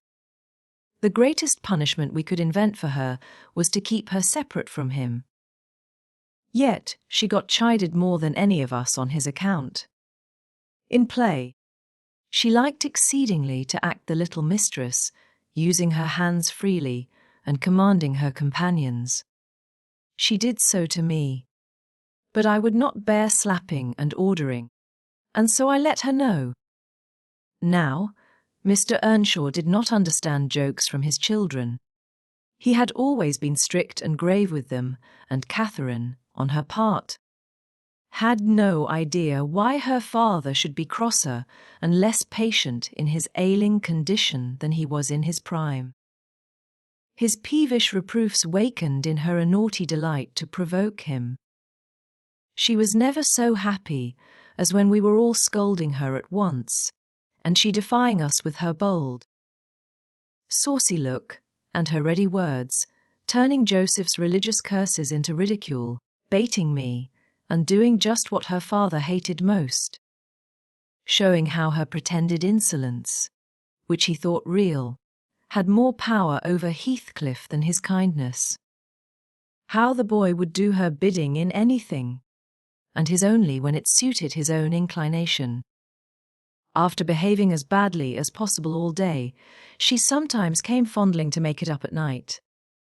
Nay, Cathy, the old man would say, I cannot love they, thought worse than they brother. Go, say they prayers, child, and ask God's pardon. I doubt they, mother, and I must rue that we ever reared thee. That made her cry, at first, and then being repulsed continually hardened her. And she laughed if I told her to say she was sorry for her faults and begged to be forgiven. But the hour came at last. That ended Mr. Earnshaw's troubles on earth. He died quietly in his chair one October evening, seated by the fireside. A high wind blustered round the house and roared in the chimney. It sounded wild and stormy. Yet it was not cold, and we were all together. I, a little removed from the hearth, busy at my knitting, and Joseph reading his Bible near the table. For the servants generally sat in the house then, after their work was done. Miss Cathy had been sick, and that made her still. She leant against her father's knee, and Heathcliff was lying on the floor with his head in her lap. I remember the master, before he fell into a doze, stroking her bonny hair. It pleased him rarely to see her gentle, and saying, "Why canst thou not always be a good lass, Cathy?" And she turned her face up to his, and laughed, and answered, "Why cannot you always be a good man, father?" But as soon as she saw him vexed again, she kissed his hand, and said she would sing him to sleep. She began singing very low, till his fingers dropped from hers, and his head sank on his breast. Then I told her to hush, and not stir, for fear she should wake him. We all kept as mute as mice a full half-hour, and should have done so longer. Only Joseph, having finished his chapter, got up and said that he must rouse the master for prayers and bed. He stepped forward and called him by name, and touched his shoulder, but he would not move. So he took the candle and looked at him.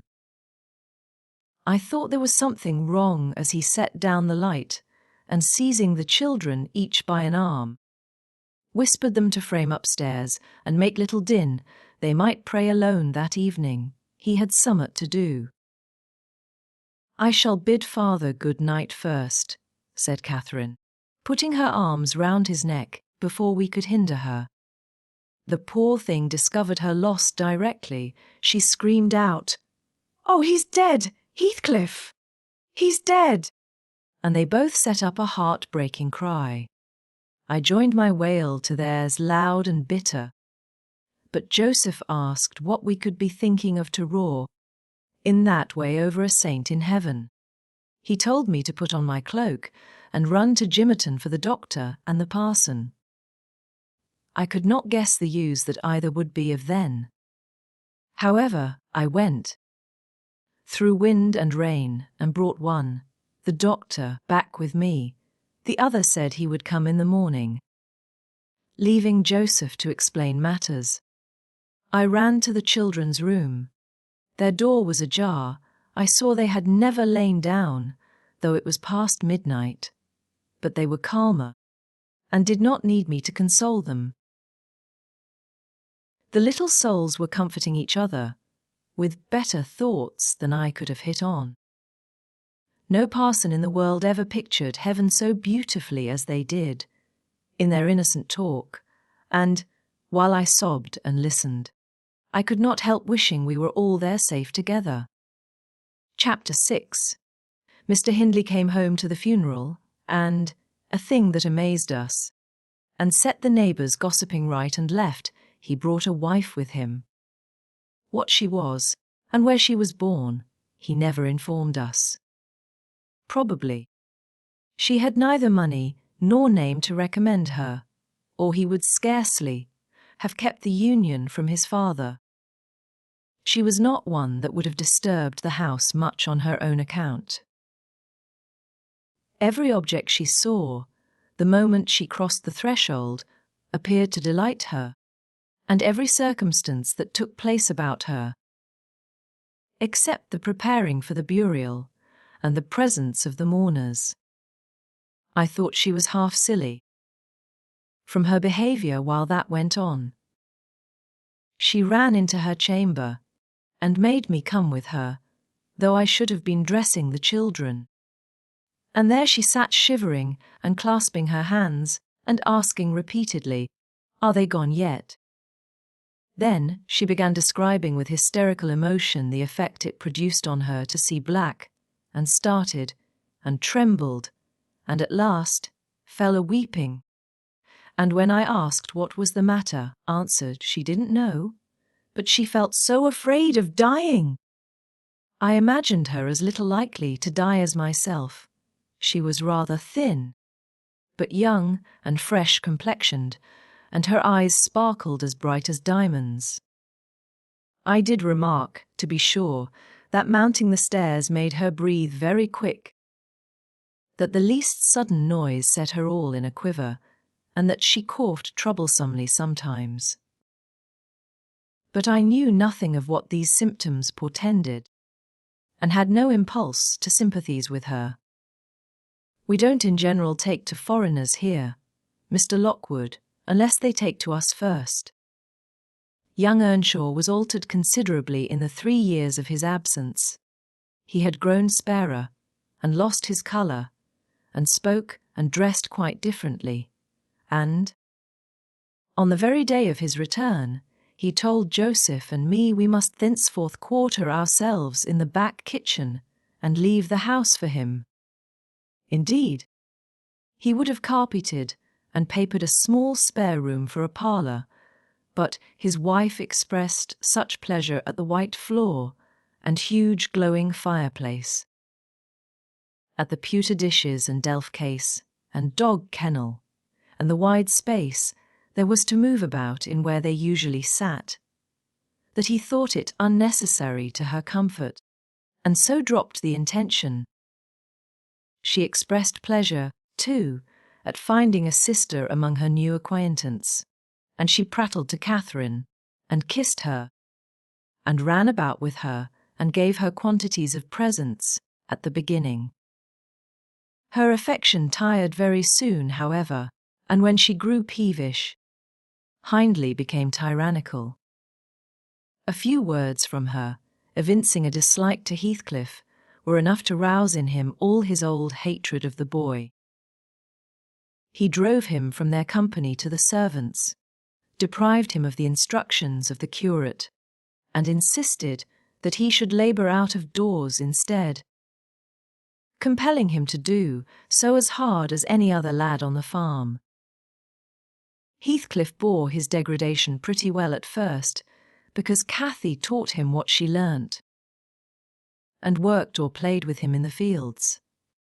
They both promised fair to grow up as rude as savages, the young master being entirely negligent how they behaved, and what they did, so they kept clear of him.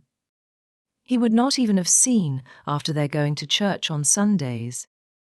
Only Joseph and the curate reprimanded his carelessness when they absented themselves, and that reminded him to order Heathcliff a flogging, and Catherine a fast from dinner or supper.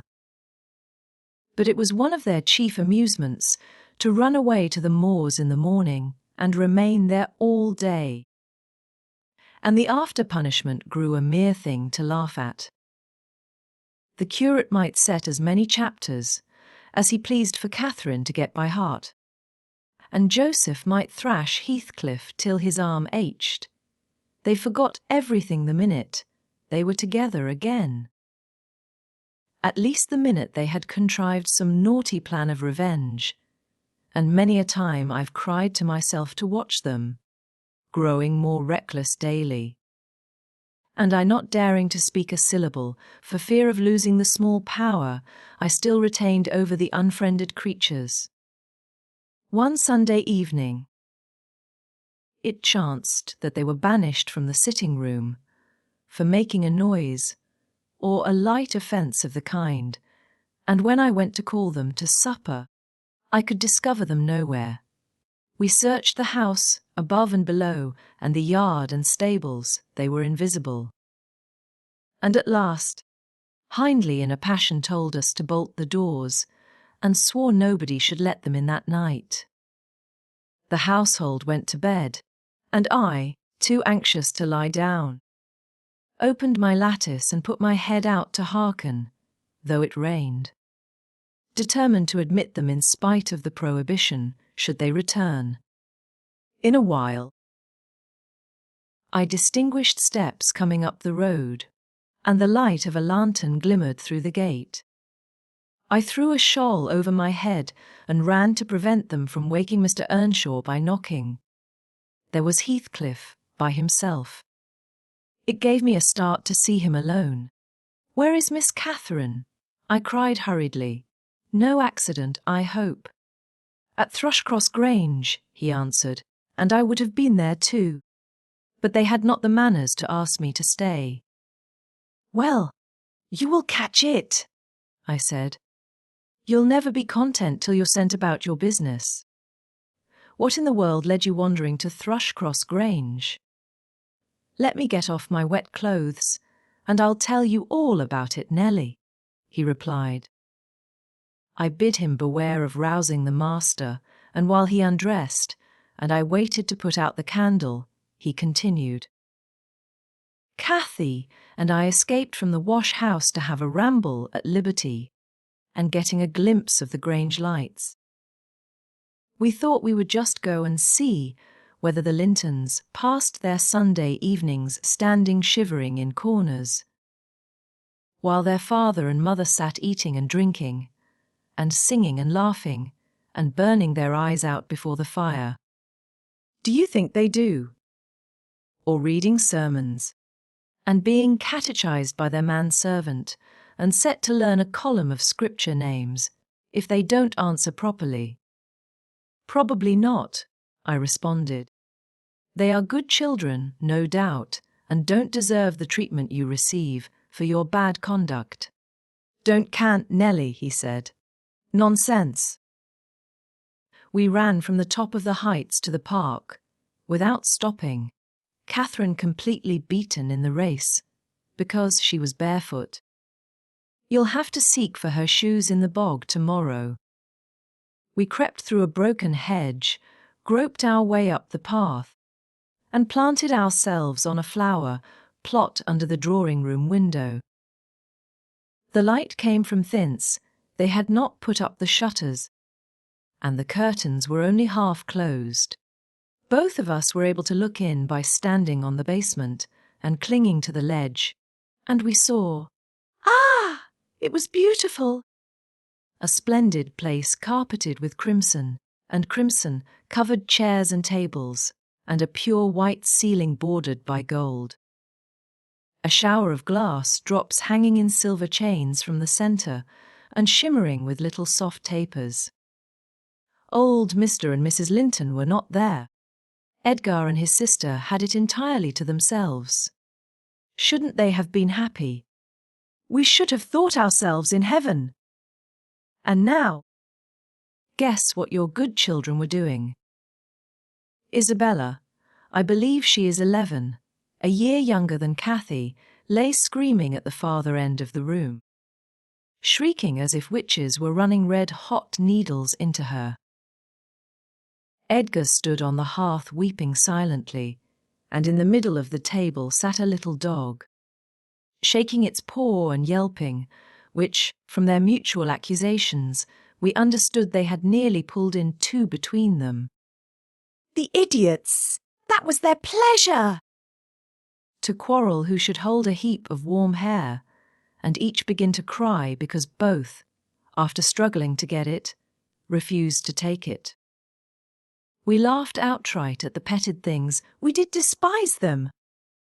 When would you catch me wishing to have what Catherine wanted? Or find us by ourselves, seeking entertainment in yelling and sobbing and rolling on the ground, divided by the whole room? I'd not exchange, for 1,000 lives, my condition here. For Edgar Linton's at Thrushcross Grange, not if I might have the privilege of flinging Joseph off the highest gable, and painting the house front with Hindley's blood. Hush, I interrupted. Still you have not told me, Heathcliff, how Catherine is left behind. I told you we laughed, he answered.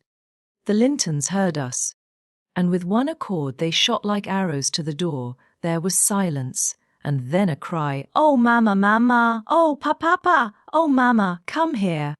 Oh, Papa, oh!" They really did howl out something in that way. We made frightful noises to terrify them still more, and then we dropped off the ledge, because somebody was drawing the bars, and we felt we had better flee. I had Cathy by the hand, and was urging her on, when all at once she fell down. "Run, Heathcliff. Run," she whispered. "They have let the bulldog loose, and he holds me." The devil had seized her ankle, Nelly. I heard his abominable snorting. She did not yell out, no. She would have scorned to do it, if she had been spitted on the horns of a mad cow. I did, though. I vociferated curses enough to annihilate any find in Christendom, and I got a stone and thrust it between his jaws, and tried with all my might to cram it down his throat. A beast of a servant came up with a lantern at last, shouting, "Keep fast, Skulker, keep fast!" He changed his note, however, when he saw Skulker's game. The dog was throttled off, his huge, purple tongue hanging half a foot out of his mouth, and his pendant lips streaming with bloody slaver. The man took Cathy up. She was sick.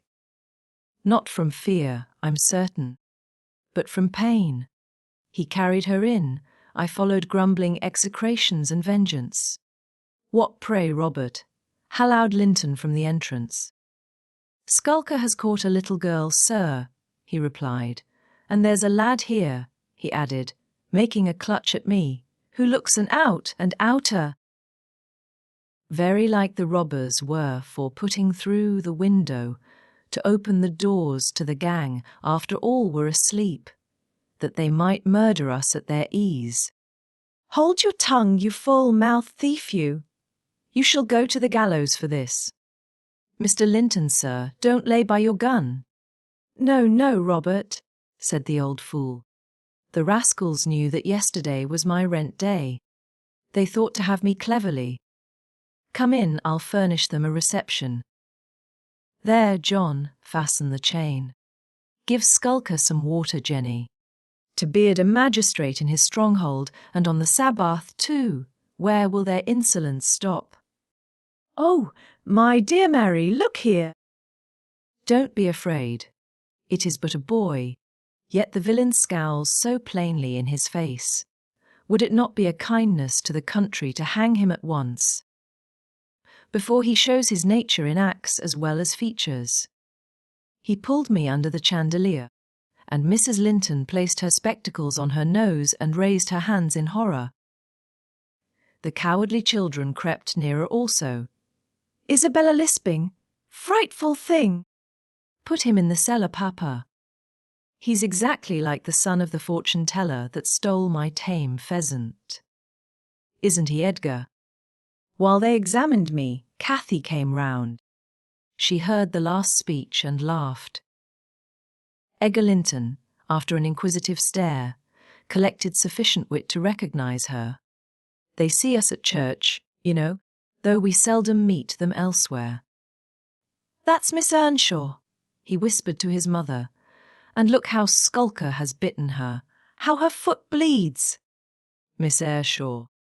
"Nonsense," cried the dame, "Miss Earnshaw scouring the country with a gypsy. And yet, my dear, the child is in mourning, surely it is, and she may be lamed for life."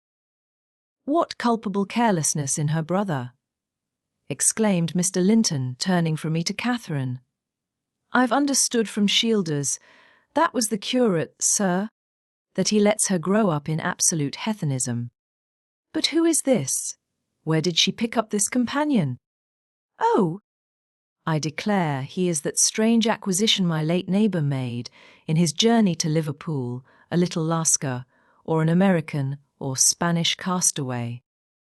A wicked boy, at all events," remarked the old lady, "and quite unfit for a decent house. Did you notice his language, Linton?" I'm shocked that my children should have heard it. I recommence cursing, "Don't be angry, Nellie," and so Robert was ordered to take me off. I refused to go without Cathy. He dragged me into the garden, pushed the lantern into my hand, assured me that Mr. Earnshaw should be informed of my behaviour, and, bidding me march directly, secured the door again. The curtains were still looped up at one corner, and I resumed my station as spy, because, if Catherine had wished to return, I intended shattering their great glass panes to 1,000,000 of fragments, unless they let her out. She sat on the sofa quietly. Mrs. Linton took off the grey cloak of the dairy, made which we had borrowed for our excursion, shaking her head and expostulating with her, I suppose. She was a young lady, and they made a distinction between her treatment and mine. Then the woman's servant brought a basin of warm water and washed her feet, and Mr. Linton mixed a tumbler of negus, and Isabella emptied a plateful of cakes into her lap, and Egger stood gaping at a distance.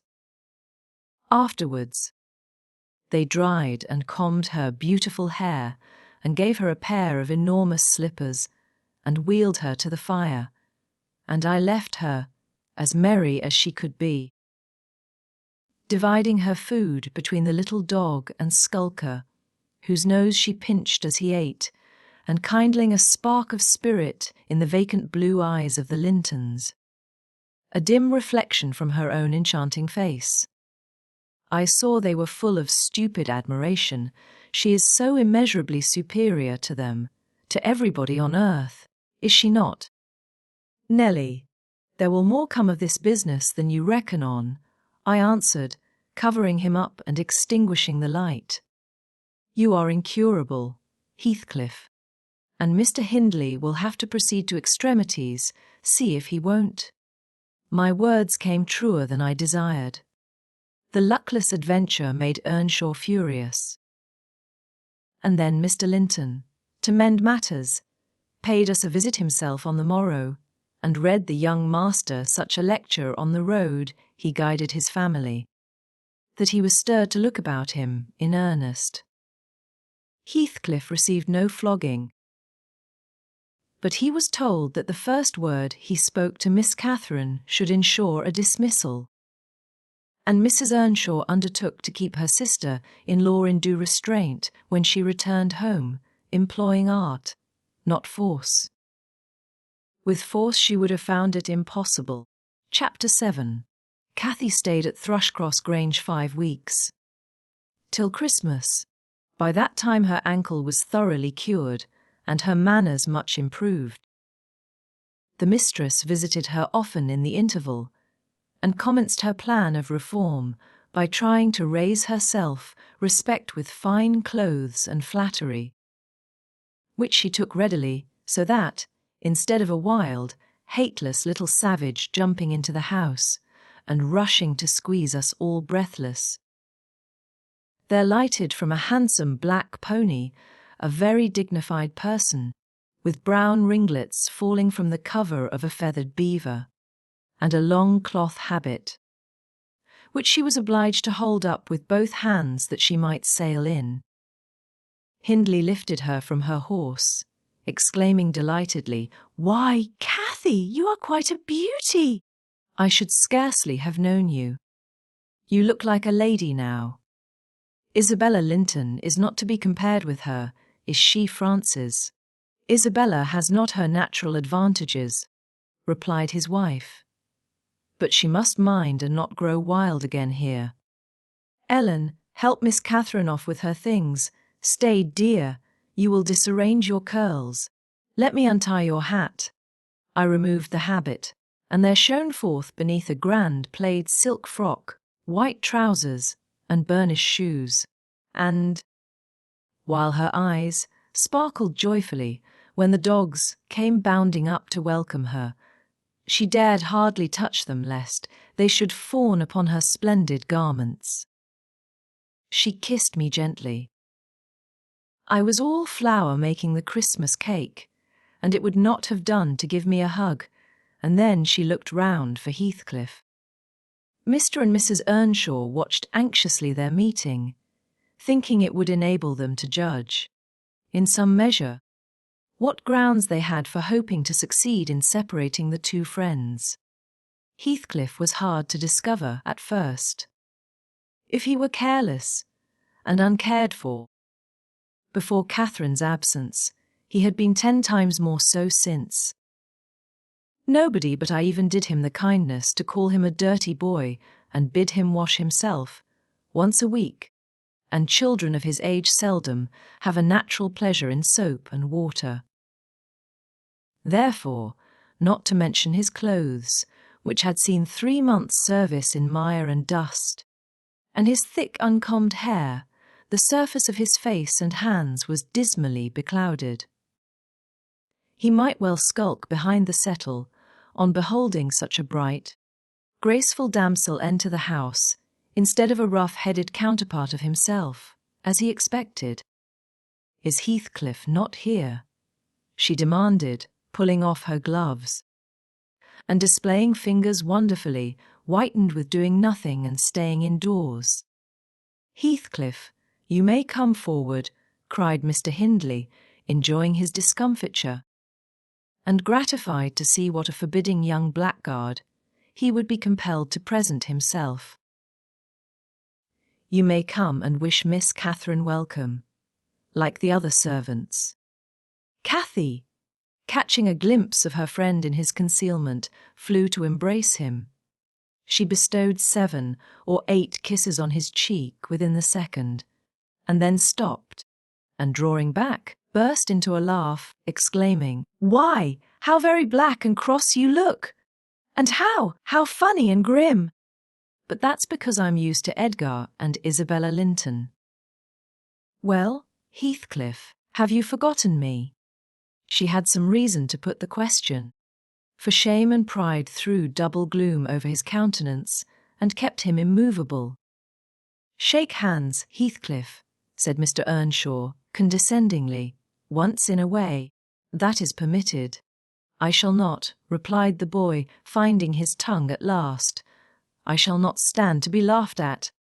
I shall not bear it." And he would have broken from the circle, but Miss Cathy seized him again. "I did not mean to laugh at you," she said. "I could not hinder myself." "Heathcliff, Shake hands at least." what are you sulky for? It was only that you looked odd. If you wash your face and brush your hair, it will be all right." "But you are so dirty." She gazed concernedly at the dusky fingers she held in her own, and also at her dress, which she feared had gained no embellishment from its contact with his. "You needn't have touched me." He answered, following her eye and snatching away his hand. "I shall be as dirty as I please. And I like to be dirty, and I will be dirty." With that he dashed headforemost out of the room, amid the merriment of the master and mistress, and to the serious disturbance of Catherine, who could not comprehend how her remarks should have produced such an exhibition of bad temper. After playing lady's maid to the newcomer, and putting my cakes in the oven, and making the house and kitchen cheerful with great fires, befitting Christmas Eve, I prepared to sit down and amuse myself by singing carols, all alone, regardless of Joseph's affirmations that he considered the merry tunes I choose as next door to songs. He had retired to private prayer in his chamber, and Mr. and Mrs. Earnshaw were engaging Missy's attention by sundry gay trifles bought for her to present to the little Lintons, as an acknowledgment of their kindness. They had invited them to spend the morrow at Wuthering Heights, and the invitation had been accepted on one condition. Mrs. Linton begged that her darlings might be kept carefully apart from that naughty swearing boy. Under these circumstances I remained solitary. I smelt the rich scent of the heating spices and admired the shining kitchen utensils, the polished clock, decked in holly. The silver mugs ranged on a tray ready to be filled with mulled ale for supper, and above all, the speckless purity of my particular care, the scored and well-swept floor. I gave due inward applause to every object, and then I remembered how old Earnshaw used to come in when all was tiddied, and call me a cant lass, and slip a shilling into my hand as a Christmas box, and from that I went on to think of his fondness for Heathcliff, and his dread lest he should suffer neglect after death had removed him. And that naturally led me to consider the poor lad's situation now, and from singing I changed my mind to crying. It struck me soon, however, there would be more sense in endeavouring to repair some of his wrongs than shedding tears over them. I got up and walked into the court to seek him. He was not far. I found him smoothing the glossy coat of the new pony in the stable and feeding the other beasts, according to custom. "Make haste, Heathcliff," I said. "The kitchen is so comfortable, and Joseph is upstairs. Make haste, and let me dress you smart before Miss Cathy comes out, and then you can sit together, with the whole hearth to yourselves, and have a long chatter till bedtime." He proceeded with his task, and never turned his head towards me. "Come, are you coming?" I continued. "There's a little cake for each of you, nearly enough, and you'll need half an hour's donning." I waited 5 minutes, but getting no answer left him. Catherine supped with her brother and sister-in-law. Joseph and I joined at an unsociable meal, seasoned with reproofs on one side and sauciness on the other. His cake and cheese remained on the table all night for the fairies. He managed to continue work till 9 o'clock, and then marched dumb and door to his chamber. Cathy sat up late, having a world of things to order for the reception of her new friends. She came into the kitchen once to speak to her old one, but he was gone, and she only stayed to ask what was the matter with him, and then went back. In the morning he rose early, and, as it was a holiday, carried his ill humour on to the moors, not reappearing till the family were departed for church.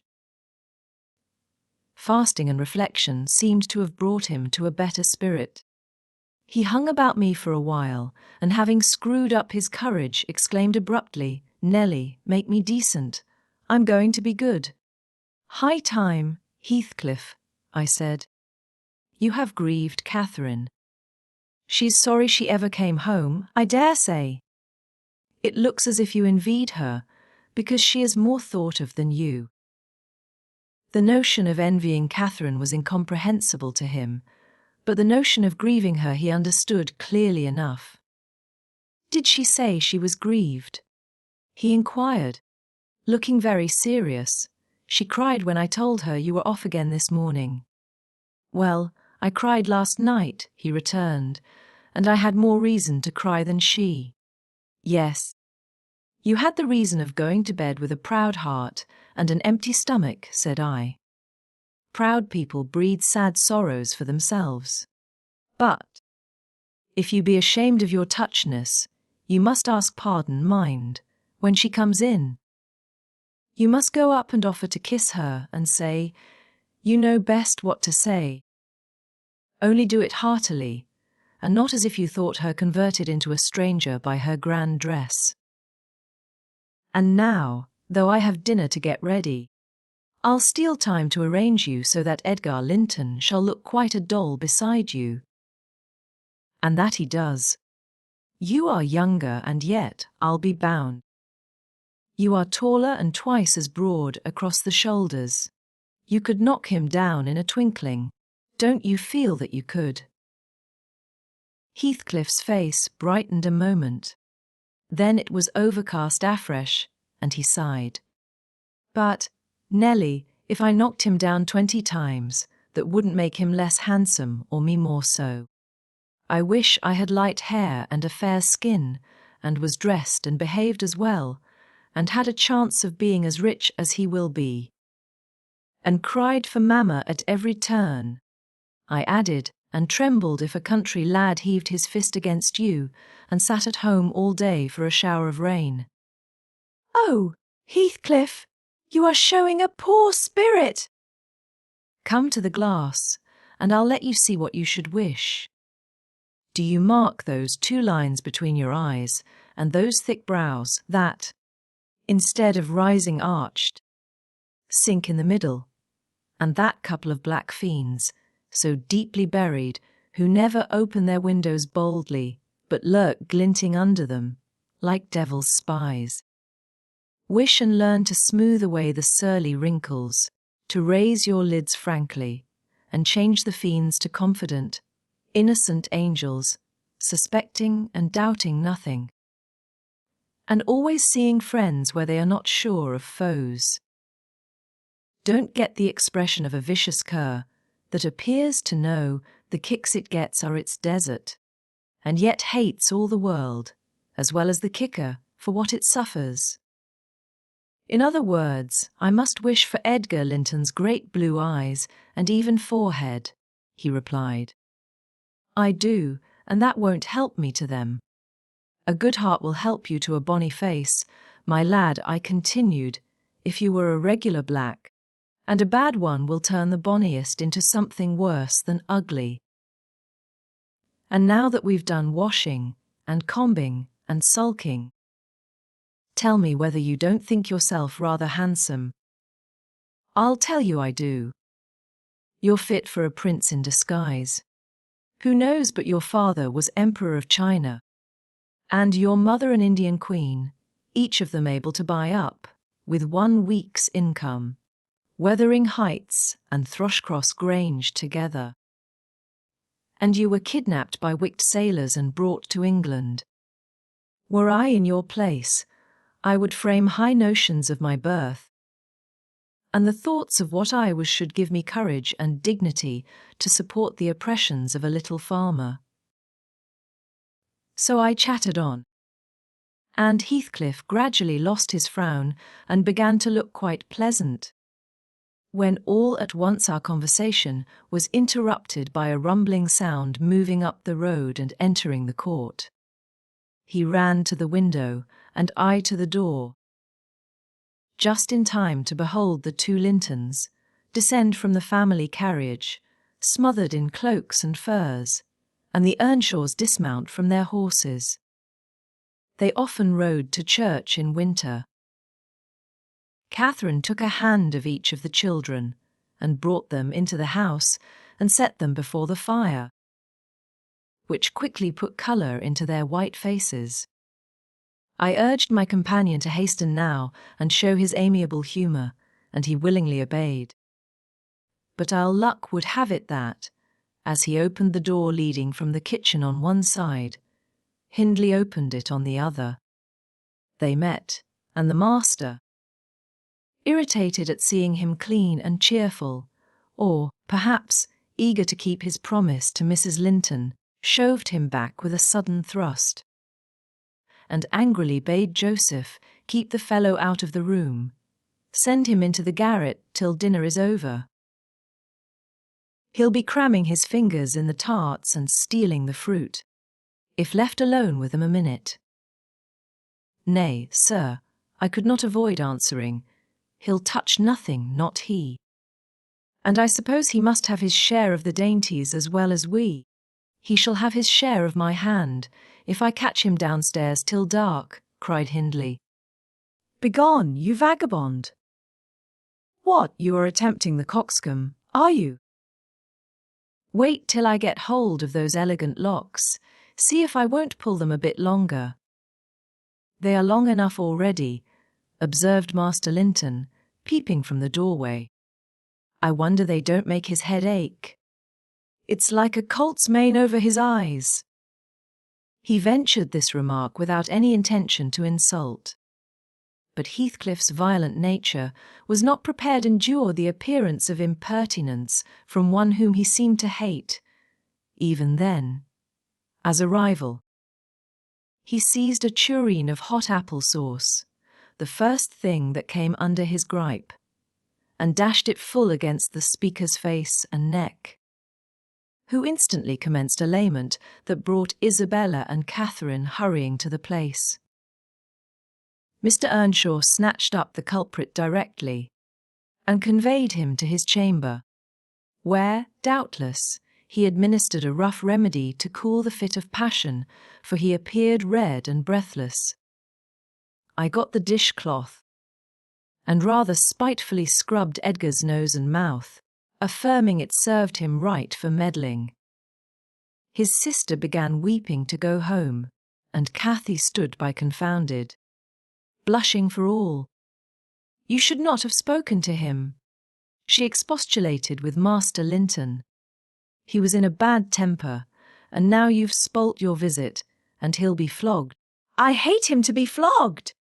"I can't eat my dinner. Why did you speak to him, Edgar?" "I didn't," sobbed the youth, escaping from my hands, and finishing the remainder of the purification with his cambric pocket-handkerchief. "I promised Mamma that I wouldn't say one word to him, and I didn't." "Well, don't cry," replied Catherine contemptuously. "You're not killed. Don't make more mischief, my brother is coming." "Be quiet! Hush, Isabella! Has anybody hurt you?" "There!" "There! Children, to your seats!" cried Hindley, bustling in. "That brute of a lad has warmed me nicely. Next time, Master Edgar, take the law into your own fists." It will give you an appetite. The little party recovered its equanimity at sight of the fragrant feast. They were hungry after their ride and easily consoled, since no real harm had befallen them. Mr. Earnshaw carved bountiful platefuls, and the mistress made them merry with lively talk. I waited behind her chair, and was pained to behold Catherine, with dry eyes and an indifferent air, commence cutting up the wing of a goose before her. An unfeeling child, I thought to myself. How lightly she dismisses her old playmate's troubles. I could not have imagined her to be so selfish. She lifted a mouthful to her lips. Then she set it down again. Her cheeks flushed, and the tears gushed over them. She slipped her fork to the floor, and hastily dived under the cloth to conceal her emotion. I did not call her unfeeling long, for I perceived she was in purgatory throughout the day, and wearing to find an opportunity of getting by herself, or paying a visit to Heathcliff, who had been locked up by the master. As I discovered, on endeavouring to introduce to him a private mess of victuals. In the evening we had a dance. Cathy begged that he might be liberated then, as Isabella Linton had no partner. Her entreaties were vain, and I was appointed to supply the deficiency. We got rid of all gloom in the excitement of the exercise, and our pleasure was increased by the arrival of the Gimmerton band, mustering 15 strong. A trumpet, a trombone, clarionets, bassoons, French horns, and a bass viol besides singers. They go the rounds of all the respectable houses and receive contributions every Christmas, and we esteemed it a first-rate treat to hear them. After the usual carols had been sung, we set them to songs and glees. Mrs. Earnshaw loved the music, and so they gave us plenty. Catherine loved it too, but she said it sounded sweetest at the top of the steps, and she went up in the dark. I followed. They shut the house door below, never noting our absence. It was so full of people. She made no stay at the stairs' head, but mounted farther, to the garret where Heathcliff was confined, and called him. He stubbornly declined answering for a while. She persevered, and finally persuaded him to hold communion with her through the boards. I let the poor things converse unmolested, till I supposed the songs were going to cease, and the singers to get some refreshment. Then I clambered up the ladder to warn her. Instead of finding her outside, I heard her voice within. The little monkey had crept by the skylight of one garret, along the roof, into the skylight of the other. And it was with the utmost difficulty I could coax her out again. When she did come, Heathcliff came with her, and she insisted that I should take him into the kitchen. As my fellow servant had gone to a neighbour's to be removed from the sound of our devil's psalmody, as it pleased him to call it. I told them I intended by no means to encourage their tricks. But as the prisoner had never broken his fast since yesterday's dinner, I would wink at his cheating Mr. Hindley that once. He went down. I set him a stool by the fire and offered him a quantity of good things. But he was sick and could eat little, and my attempts to entertain him were thrown away. He leant his 2 elbows on his knees and his chin on his hands, and remained wrapped in dumb meditation. On my inquiring the subject of his thoughts, he answered gravely, "I'm trying to settle how I shall pay Hindley back. I don't care how long I wait if I can only do it at last. I hope he will not die before I do." "For shame, Heathcliff," said I. "It is for God to punish wicked people. We should learn to forgive." "No, God won't have the satisfaction that I shall," he returned. I only wish I knew the best way. Let me alone, and I'll plan it out. While I'm thinking of that, I don't feel pain. But, Mr. Lockwood, I forget these tales cannot divert you. I'm annoyed how I should dream of chattering on at such a rate. And your gruel cold, and you nodding for bed.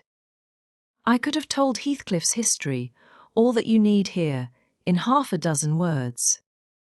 This interrupting herself, the housekeeper rose and proceeded to lay aside her sewing, but I felt incapable of moving from the hearth, and I was very far from nodding. "Sit still, Mrs. Dean," I cried. "Do sit still another half hour. You've done just right to tell the story leisurely. That is the method I like, and you must finish it in the same style. I am interested in every character you have mentioned, more or less.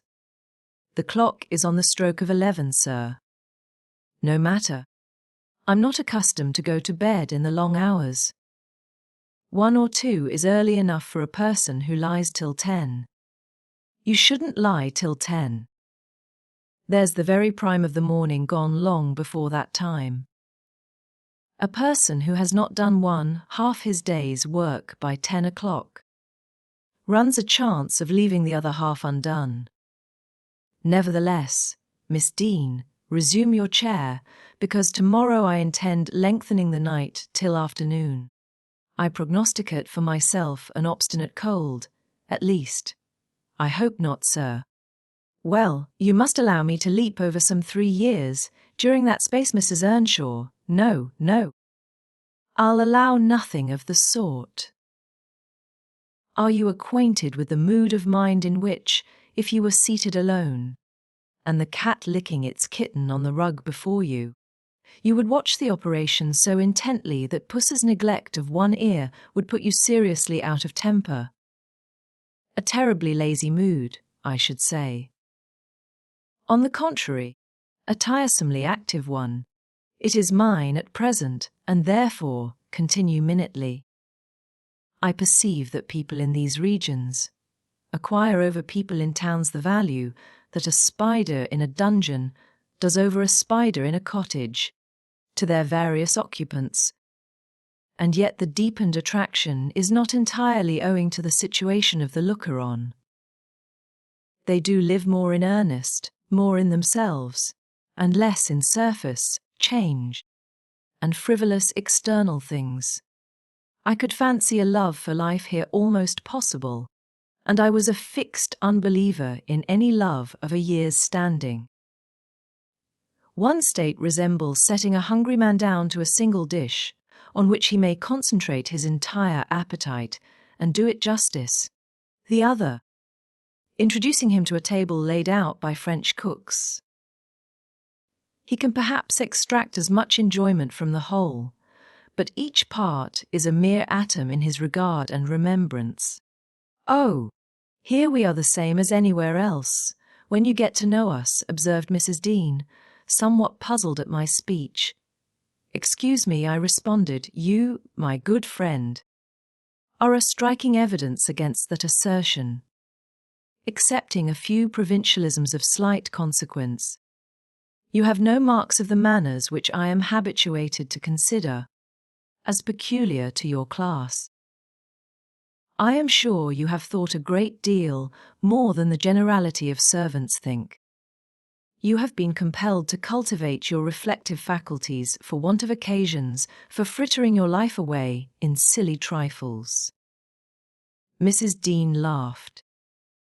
"I certainly esteem myself a steady, reasonable kind of body," she said, "not exactly from living among the hills and seeing one set of faces and one series of actions from year's end to year's end, but I have undergone sharp discipline, which has taught me wisdom, and then I have read more than you would fancy.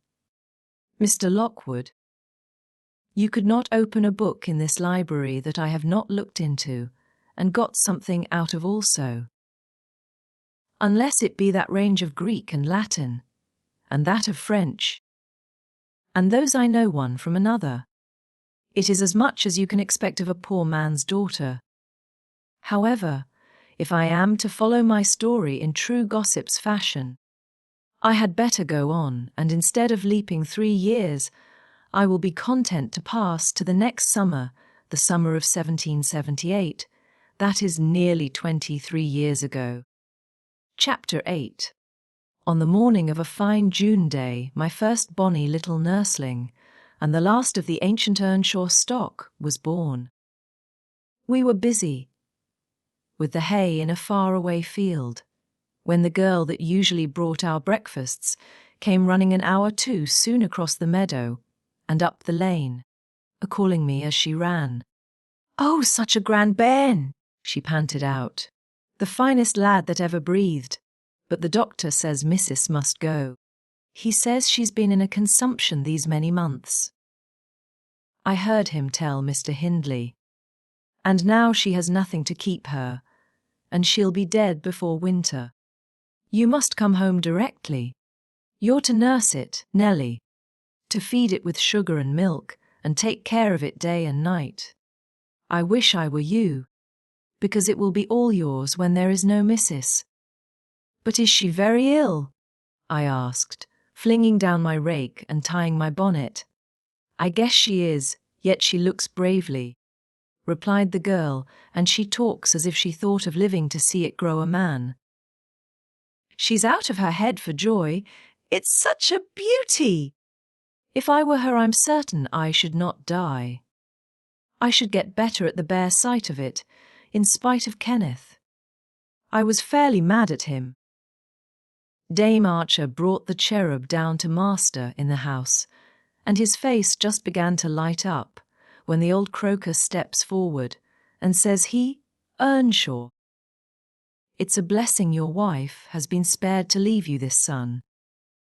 When she came, I felt convinced we shouldn't keep her long, and now, I must tell you, the winter will probably finish her. Don't take on and fret about it too much. It can't be helped. And besides, you should have known better than to choose such a rush of a lass. "And what did the master answer?" I inquired. I think he swore. But I didn't mind him. I was straining to see the bairn, and she began again to describe it rapturously. I, as zealous as herself, hurried eagerly home to admire, on my part, though I was very sad for Hindley's sake. He had room in his heart only for 2 idols, his wife and himself. He doted on both, and adored one, and I couldn't conceive how he would bear the loss. When we got to Wuthering Heights, there he stood at the front door, and, as I passed in, I asked, "How was the baby?" "Nearly ready to run about, Nell," he replied, putting on a cheerful smile. And the mistress? I ventured to inquire. The doctor says she's— Damn the doctor, he interrupted, reddening. Frances is quite right. She'll be perfectly well by this time next week. Are you going upstairs? Will you tell her that I'll come? If she'll promise not to talk. I left her because she would not hold her tongue, and she must. Tell her Mr. Kenneth says she must be quiet. I delivered this message to Mrs. Earnshaw. She seemed in flighty spirits, and replied merrily, I hardly spoke a word, Ellen, and there he has gone out twice, crying. Well, say I promise I won't speak. But that does not bind me not to laugh at him.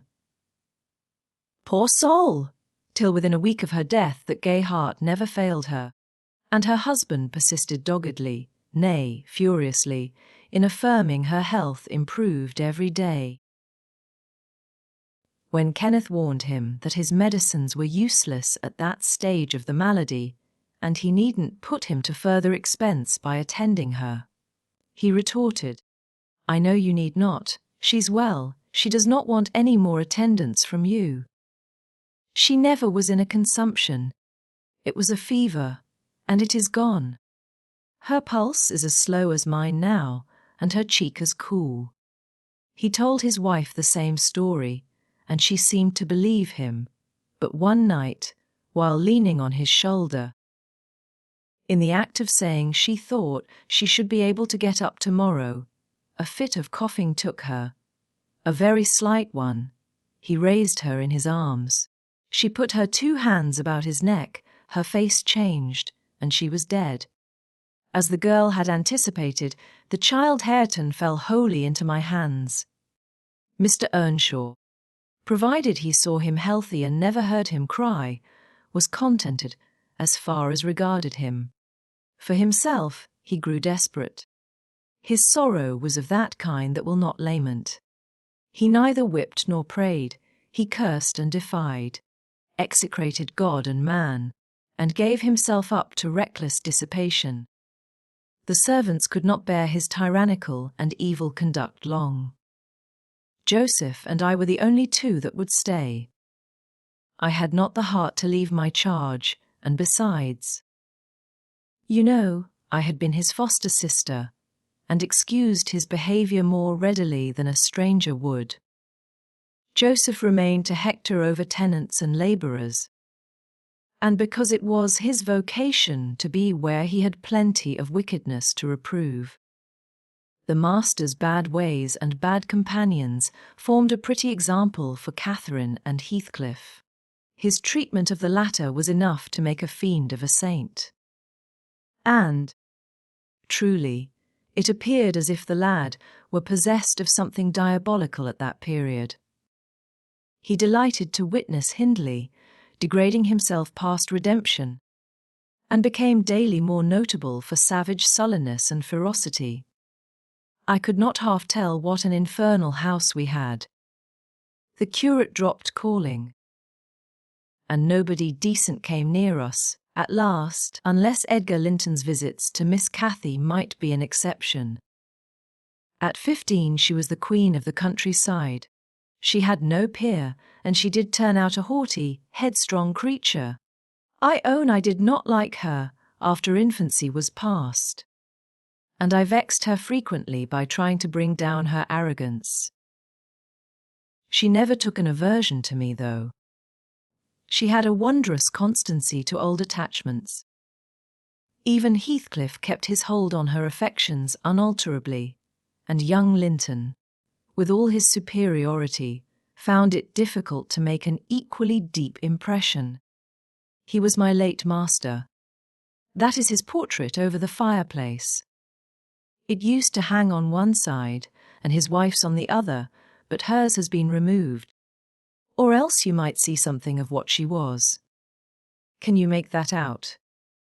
Mrs. Dean raised the candle, and I discerned a soft-featured face, exceedingly resembling the young lady at the Heights, but more pensive and amiable in expression. It formed a sweet picture. The long light hair curled slightly on the temples. The eyes were large and serious, the figure almost too graceful. I did not marvel how Catherine Earnshaw could forget her first friend for such an individual. I marvelled much how he, with a mind to correspond with his person, I could fancy my idea of Catherine Earnshaw, a very agreeable portrait I observed to the housekeeper. "Is it like?" "Yes," she answered. "But he looked better when he was animated. That is his everyday countenance. He wanted spirit in general." Catherine had kept up her acquaintance with the Lintons since her 5 weeks' residence among them, and as she had no temptation to show her rough side in their company, and had the sense to be ashamed of being rude where she experienced such invariable courtesy, she imposed unwittingly on the old lady and gentleman by her ingenious cordiality, gained the admiration of Isabella, and the heart and soul of her brother. Acquisitions that flattered her from the first, for she was full of ambition, and led her to adopt a double character without exactly intending to deceive any one. In the place where she heard Heathcliff termed a vulgar young ruffian, and worse than a brute, she took care not to act like him. But at home she had small inclination to practice politeness that would only be laughed at, and restrain an unruly nature when it would bring her neither credit nor praise. Mr. Edgar seldom mustered courage to visit Wuthering Heights openly. He had a terror of Earnshaw's reputation, and shrunk from encountering him. And yet he was always received with our best attempts at civility. The master himself avoided offending him, knowing why he came, and if he could not be gracious, kept out of the way. I rather think his appearance there was distasteful to Catherine. She was not artful, never played the coquette, and had evidently an objection to her 2 friends meeting at all. For when Heathcliff expressed contempt of Linton in his presence, she could not half coincide, as she did in his absence, and when Linton evinced disgust and antipathy to Heathcliff, she dared not treat his sentiments with indifference, as if depreciation of her playmate were of scarcely any consequence to her. I've had many a laugh at her perplexities and untold troubles, which she vainly strove to hide from my mockery. That sounds ill-natured, but she was so proud, it became really impossible to pity her distresses, till she should be chastened into more humility. She did bring herself, finally, to confess, and to confide in me. There was not a soul else that she might fashion into an adviser. Mr. Hindley had gone from home one afternoon, and Heathcliff presumed to give himself a holiday on the strength of it. He had reached the age of 16 then, I think, and without having bad features, or being deficient in intellect, he contrived to convey an impression of inward and outward repulsiveness that his present aspect retains no traces of. In the first place, he had by that time lost the benefit of his early education. Continual hard work, begun soon and concluded late, had extinguished any curiosity he once possessed in pursuit of knowledge, and any love for books or learning.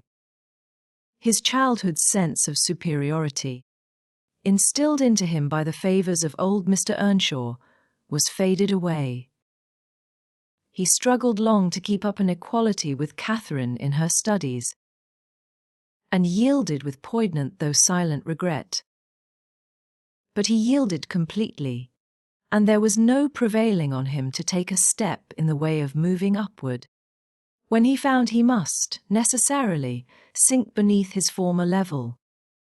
Then personal appearance sympathized with mental deterioration. He acquired a slouching gait and ignoble look. His naturally reserved disposition was exaggerated into an almost idiotic excess of unsociable moroseness. and he took a grim pleasure, apparently, in exciting the aversion rather than the esteem of his few acquaintance.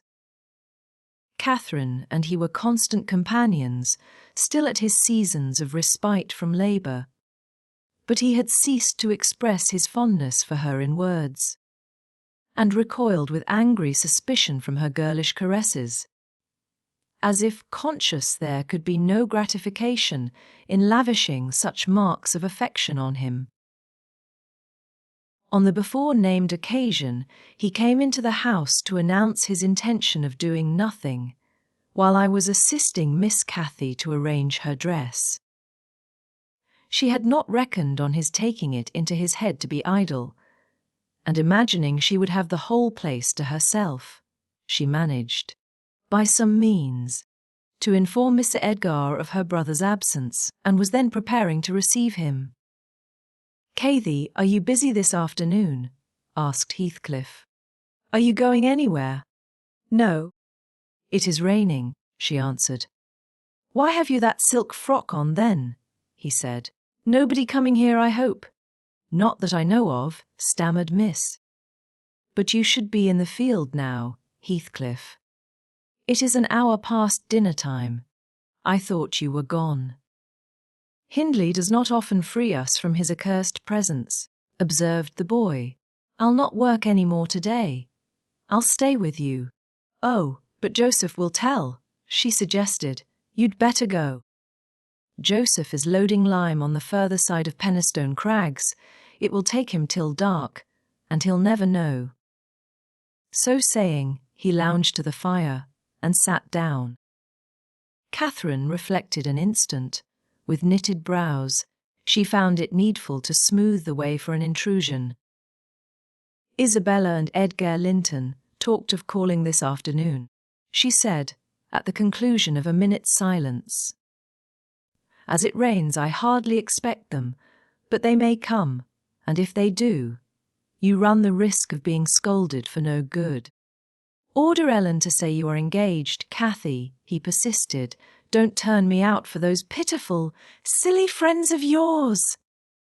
I'm on the point sometimes "Of complaining that they, but I'll not, that they what?" cried Catherine, gazing at him with a troubled countenance. Oh, Nelly, she added petulantly, jerking her head away from my hands. "You've combed my hair quite out of curl." "That's enough. Let me alone." "What are you on the point of complaining about, Heathcliff?" "Nothing. Only look at the almanac on that wall." He pointed to a framed sheet hanging near the window, and continued, "The crosses are for the evenings you have spent with the Lintons, the dots for those spent with me. Do you see?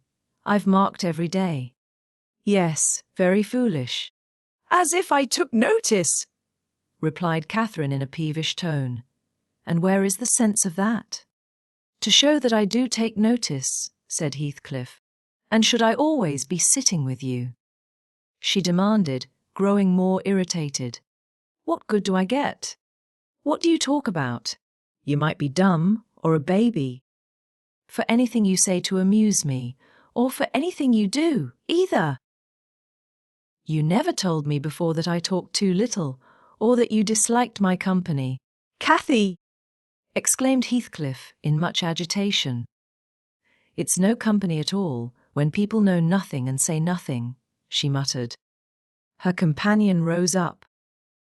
But he hadn't time to express his feelings further, for a horse's feet were heard on the flags, and having knocked gently, young Linton entered. His face brilliant with delight at the unexpected summons he had received. Doubtless Catherine marked the difference between her friends, as one came in and the other went out. The contrast resembled what you see in exchanging a bleak, hilly, coal country for a beautiful fertile valley, and his voice and greeting were as opposite as his aspect. He had a sweet, low manner of speaking, and pronounced his words as you do. That's less gruff than we talk here, and softer. "I'm not come too soon, am I?" he said, casting a look at me. I had begun to wipe the plate and tidy some drawers at the far end in the dresser. "No," answered Catherine. "What are you doing there, Nellie?" "My work, miss," I replied. Mr. Hindley had given me directions to make a third party in any private visits Linton chose to pay. She stepped behind me and whispered crossly, "Take yourself and your dusters off. When company are in the house, servants don't commence scouring and cleaning in the room where they are. It's a good opportunity." Now that master is away, I answered aloud. He hates me to be fidgeting over these things in his presence. I'm sure Mr. Edgar will excuse me. "I hate you to be fidgeting in my presence," exclaimed the young lady imperiously, not allowing her guest time to speak. She had failed to recover her equanimity since the little dispute with Heathcliff. "I'm sorry for it, Miss Catherine," was my response, and I proceeded assiduously with my occupation. She, supposing Edgar could not see her, snatched the cloth from my hand and pinched me, with a prolonged wrench, very spitefully on the arm. I've said I did not love her, and rather relished mortifying her vanity now and then. Besides, she hurt me extremely. So I started up from my knees and screamed out, "Oh, miss, that's a nasty trick! You have no right to nip me, and I'm not going to bear it. I didn't touch you." "You lying creature!" cried she, her fingers tingling to repeat the act, and her ears red with rage. She never had power to conceal her passion. It always set her whole complexion in a blaze. "What's that, then?" I retorted, showing a decided purple witness to refute her. She stamped her foot, wavered a moment, and then, irresistibly impelled by the naughty spirit within her, slapped me on the cheek. A stinging blow that filled both eyes with water. "Catherine, love! Catherine!" interposed Linton, greatly shocked at the double fault of falsehood and violence which his idol had committed. "Leave the room, Ellen," she repeated, trembling all over. Little Hareton, who followed me everywhere, and was sitting near me on the floor, at seeing my tears commenced crying himself, and sobbed out complaints against wicked Aunt Cathy, which drew her fury on to his unlucky head. She seized his shoulders and shook him till the poor child waxed livid, and Edgar thoughtlessly laid hold of her hands to deliver him. In an instant one was wrung free, and the astonished young man felt it applied over his own ear in a way that could not be mistaken for jest. He drew back in consternation. I lifted Hareton in my arms and walked off to the kitchen with him, leaving the door of communication open, for I was curious to watch how they would settle their disagreement. The insulted visitor moved to the spot where he had laid his hat, pale and with a quivering lip. "That's right," I said to myself. "Take warning and begone. It's a kindness to let you have a glimpse of her genuine disposition." "Where are you going?" demanded Catherine, advancing to the door. He swerved aside and attempted to pass. "You must not go," she exclaimed energetically. "I must and shall," he replied in a subdued voice. "No," she persisted, grasping the handle. "Not yet." "Edgar Linton, sit down. You shall not leave me in that temper. I should be miserable all night, and I won't be miserable for you." "Can I stay after you have struck me?" asked Linton. Catherine was mute. "You've made me afraid and ashamed of you," he continued. "I'll not come here again." Her eyes began to glisten and her lids to twinkle. "And you told a deliberate untruth?" He said I didn't. She cried, recovering her speech. "I did nothing deliberately." "Well, go, if you please, get away. And now I'll cry. I'll cry myself sick." She dropped down on her knees by a chair and set to weeping in serious earnest. Edgar persevered in his resolution as far as the court. There he lingered. I resolved to encourage him. "Miss is dreadfully wayward, sir," I called out. "As bad as any married child. You'd better be riding home. Or else she will be sick, only to grieve us." The soft thing looked askance through the window. He possessed the power to depart as much as a cat possesses the power to leave a mouse half killed or a bird half eaten. "Ah," I thought, "there will be no saving him. He's doomed and flies to his fate." And so it was. He turned abruptly, hastened into the house again, shut the door behind him. And when I went in a while after to inform them that Earnshaw had come home rabid drunk, ready to pull the whole place about our ears. His ordinary frame of mind in that condition, I saw the quarrel had merely effected a closer intimacy, had broken the outworks of youthful timidity, and enabled them to forsake the disguise of friendship and confess themselves lovers. Intelligence of Mr. Hindley's arrival drove Linton speedily to his horse, and Catherine to her chamber.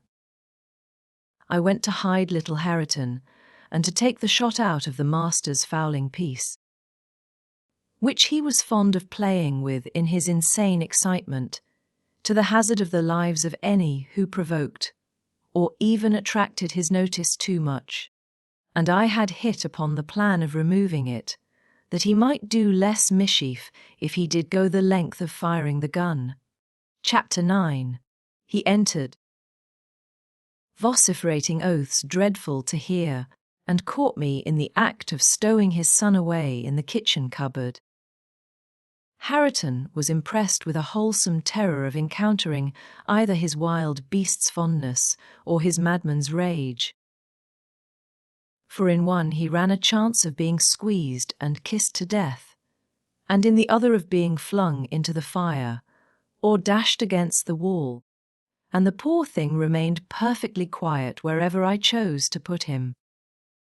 "There, I've found it out at last," cried Hindley, pulling me back by the skin of my neck, like a dog. "By heaven and hell, you've sworn between you to murder that child.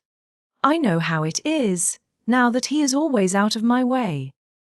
But, with the help of Satan, I shall make you swallow the carving knife, Nelly. You needn't laugh, for I've just crammed Kenneth, head downmost, in the Black Horse Marsh, and 2 is the same as 1. And I want to kill some of you. I shall have no rest till I do." "But I don't like the carving knife, Mr. Hindley," I answered. "It has been cutting red herrings." "I'd rather be shot, if you please." "You'd rather be damned," he said, "and so you shall." No law in England can hinder a man from keeping his house decent. "And mine's abominable." "Open your mouth." He held the knife in his hand and pushed its point between my teeth. But, for my part, I was never much afraid of his vagaries. I spat out and affirmed it tasted detestably. I would not take it on any account. "Oh," said he, releasing me, "I see that hideous little villain is not Hareton. I beg your pardon, Nell.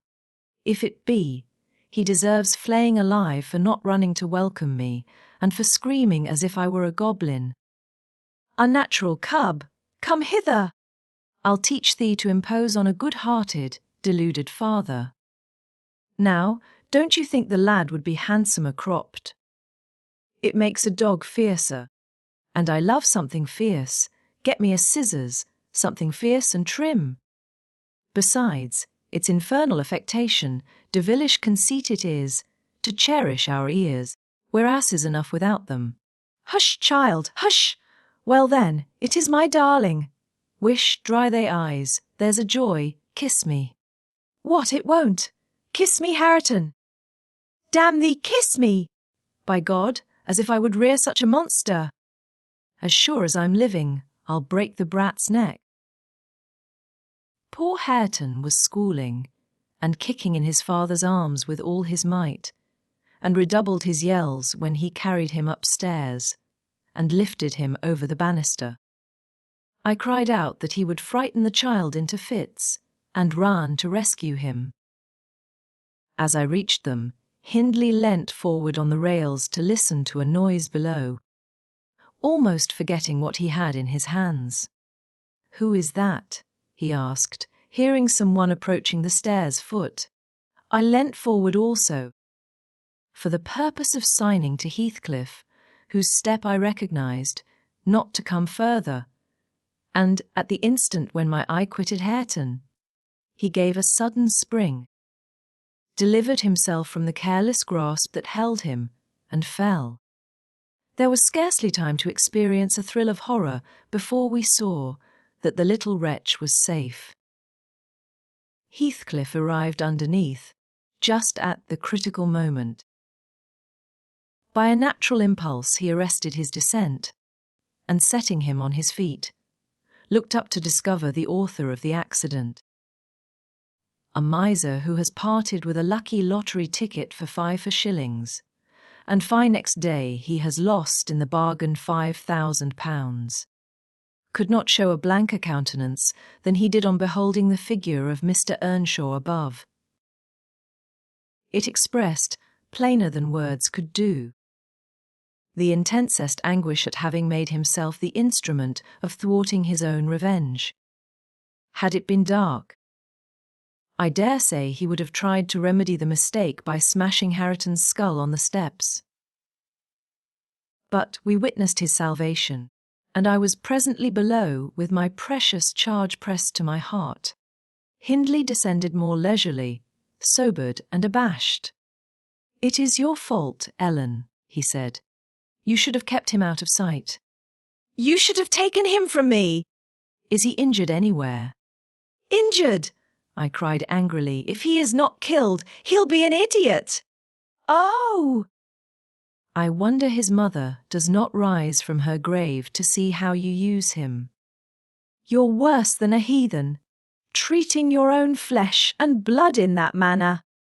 He attempted to touch the child, who, on finding himself with me, sobbed off his terror directly. At the first finger his father laid on him, however, he shrieked again louder than before, and struggled as if he would go into convulsions. You shall not meddle with him, I continued. He hates you. They all hate you. That's the truth. A happy family you have, and a pretty state you'll come to. I shall come to a prettier, yet, Nelly, laughed the misguided man, recovering his hardness. At present convey yourself and him away. And hark you, Heathcliff! Clear you two quite from my reach and hearing. I wouldn't murder you tonight, unless, perhaps, I set the house on fire. But that's as my fancy goes.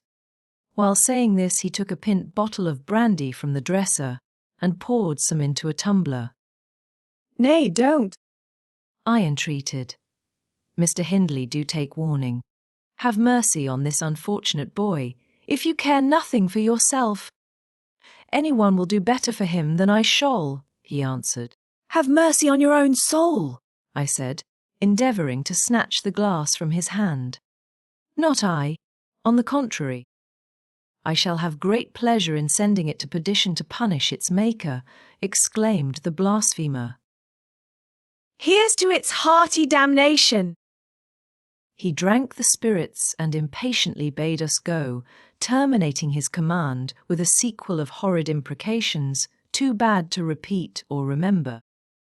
It's a pity he cannot kill himself with drink, observed Heathcliff, muttering an echo of curses back when the door was shut.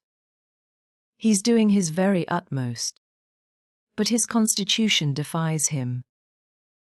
Mr. Kenneth says he would wager his mare that he'll outlive any man on this side Gimmerton, and go to the grave a hoary sinner, unless some happy chance out of the common course befall him.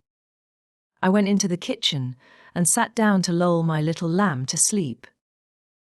Heathcliff, as I thought, walked through to the barn. It turned out afterwards that he only got as far as the other side the settle, when he flung himself on a bench by the wall, removed from the fire, and remained silent.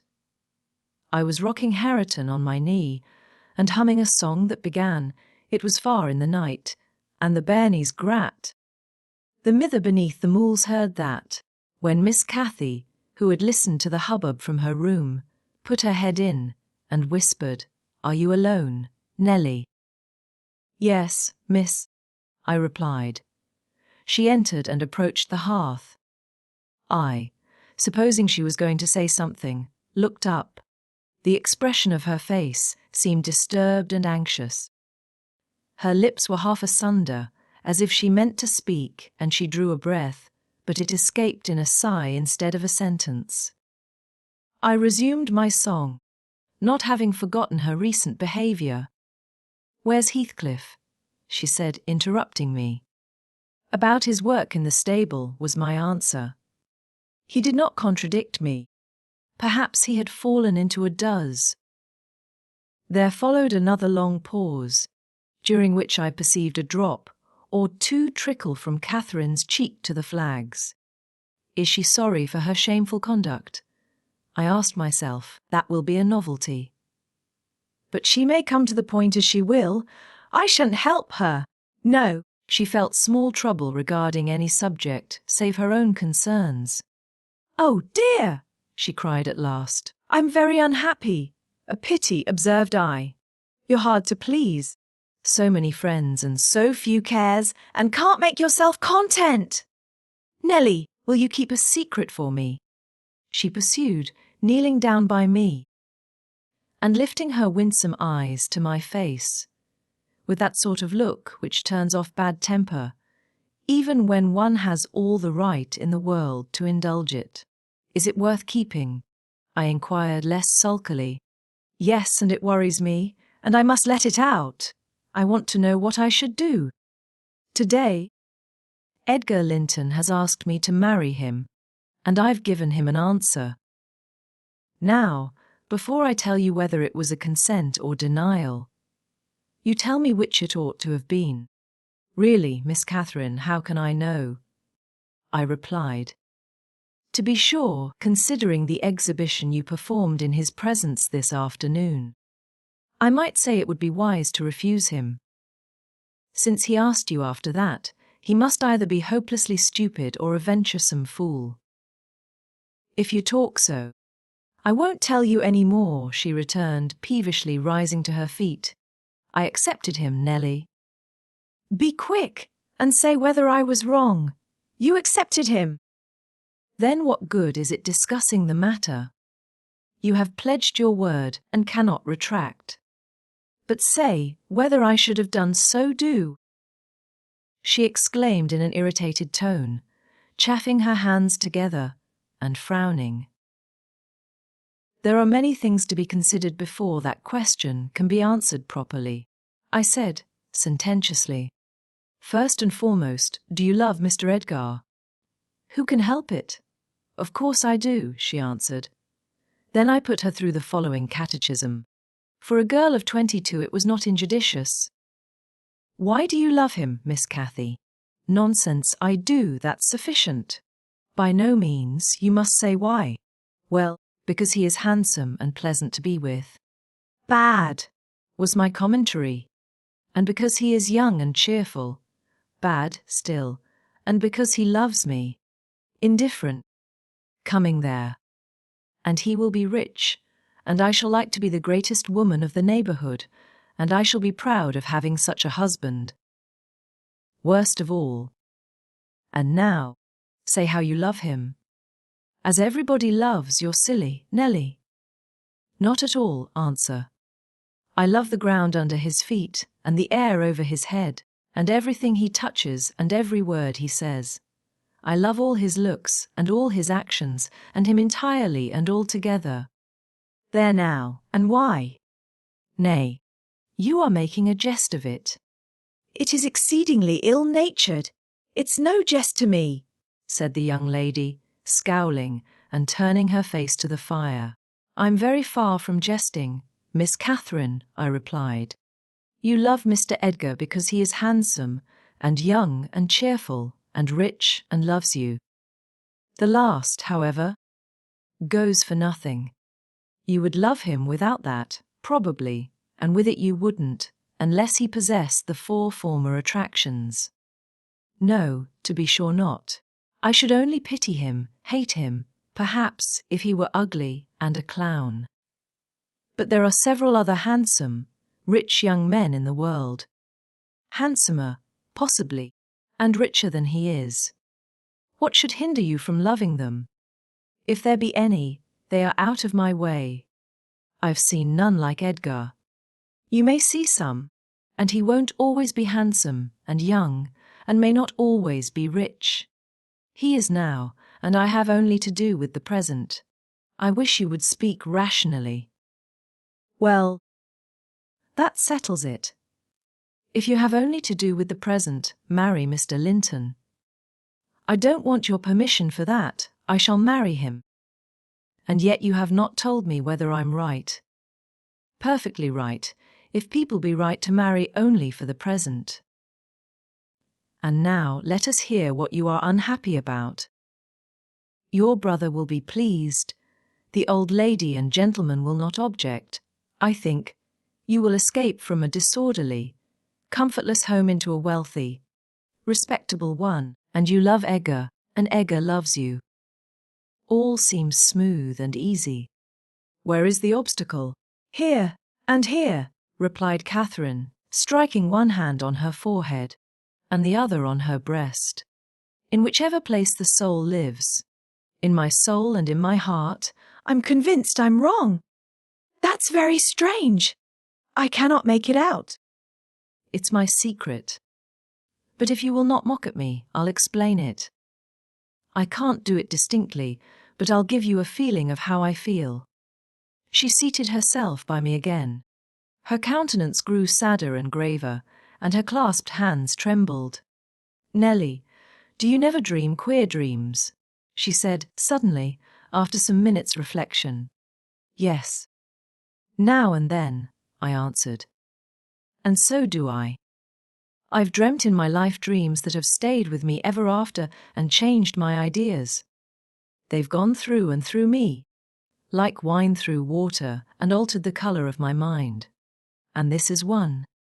I'm going to tell it, but take care not to smile at any part of it. Oh, don't. Miss Catherine, I cried. We're dismal enough without conjuring up ghosts and visions to perplex us. Come, come, be merry and like yourself. Look at little Hareton. He's dreaming nothing dreary. How sweetly he smiles in his sleep. Yes, and how sweetly his father curses in his solitude. You remember him, I dare say, when he was just such another as that chubby thing. Nearly as young and innocent. However, Nellie, I shall oblige you to listen. It's not long, and I've no power to be merry tonight.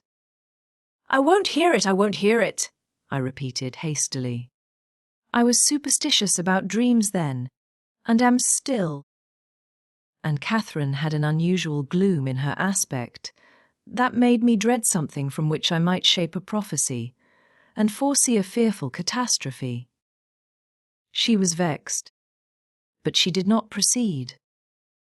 Apparently taking up another subject, she recommenced in a short time. If I were in heaven, Nellie, I should be extremely miserable. Because you are not fit to go there, I answered. All sinners would be miserable in heaven. But it is not for that. I dreamt once that I was there. I tell you I won't hearken to your dreams, Miss Catherine.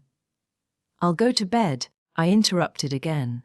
She laughed and held me down, for I made a motion to leave my chair. This is nothing, cried she. I was only going to say that heaven did not seem to be my home, and I broke my heart with weeping to come back to earth. And the angels were so angry that they flung me out into the middle of the heath on the top of Wuthering Heights, where I woke sobbing for joy. That will do to explain my secret, as well as the other. I've no more business to marry Edgar Linton than I have to be in heaven. And if the wicked man in there had not brought Heathcliff so low, I shouldn't have thought of it. It would degrade me to marry Heathcliff now. So he shall never know how I love him. And that, not because he's handsome, Nelly, but because he's more myself than I am. Whatever our souls are made of, his and mine are the same, and Linton's is as different as a moonbeam from lightning, or frost from fire. This speech ended, I became sensible of Heathcliff's presence. Having noticed a slight movement, I turned my head and saw him rise from the bench and steal out noiselessly. He had listened till he heard Catherine say it would degrade her to marry him, and then he stayed to hear no further. My companion, sitting on the ground, was prevented by the back of the settle from remarking his presence or departure, but I started and bade her hush. "Why?" she asked, gazing nervously round. "Joseph is here," I answered, catching opportunely the roll of his cartwheels up the road, "and Heathcliff will come in with him. I'm not sure whether he were not at the door this moment." "Oh, he couldn't overhear me at the door," said she. "Give me Hareton, while you get the supper. And when it is ready, ask me to sup with you. I want to cheat my uncomfortable conscience and be convinced that Heathcliff has no notion of these things." "He has not." "Has he? He does not know what being in love is."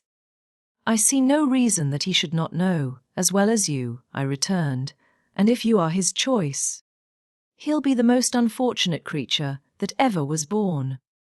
As soon as you become Mrs. Linton, he loses friend and love and all. Have you considered how you'll bear the separation, and how he'll bear to be quite deserted in the world?" "Because, Miss Catherine, he quite deserted. We separated," she exclaimed with an accent of indignation. "Who is to separate us, pray?" "They'll meet the fate of Millo." "Not as long as I live, Ellen. For no mortal creature. Every Linton on the face of the earth might melt into nothing before I could consent to forsake Heathcliff." "Oh, that's not what I intend. That's not what I mean." "I shouldn't be Mrs. Linton was such a price demanded.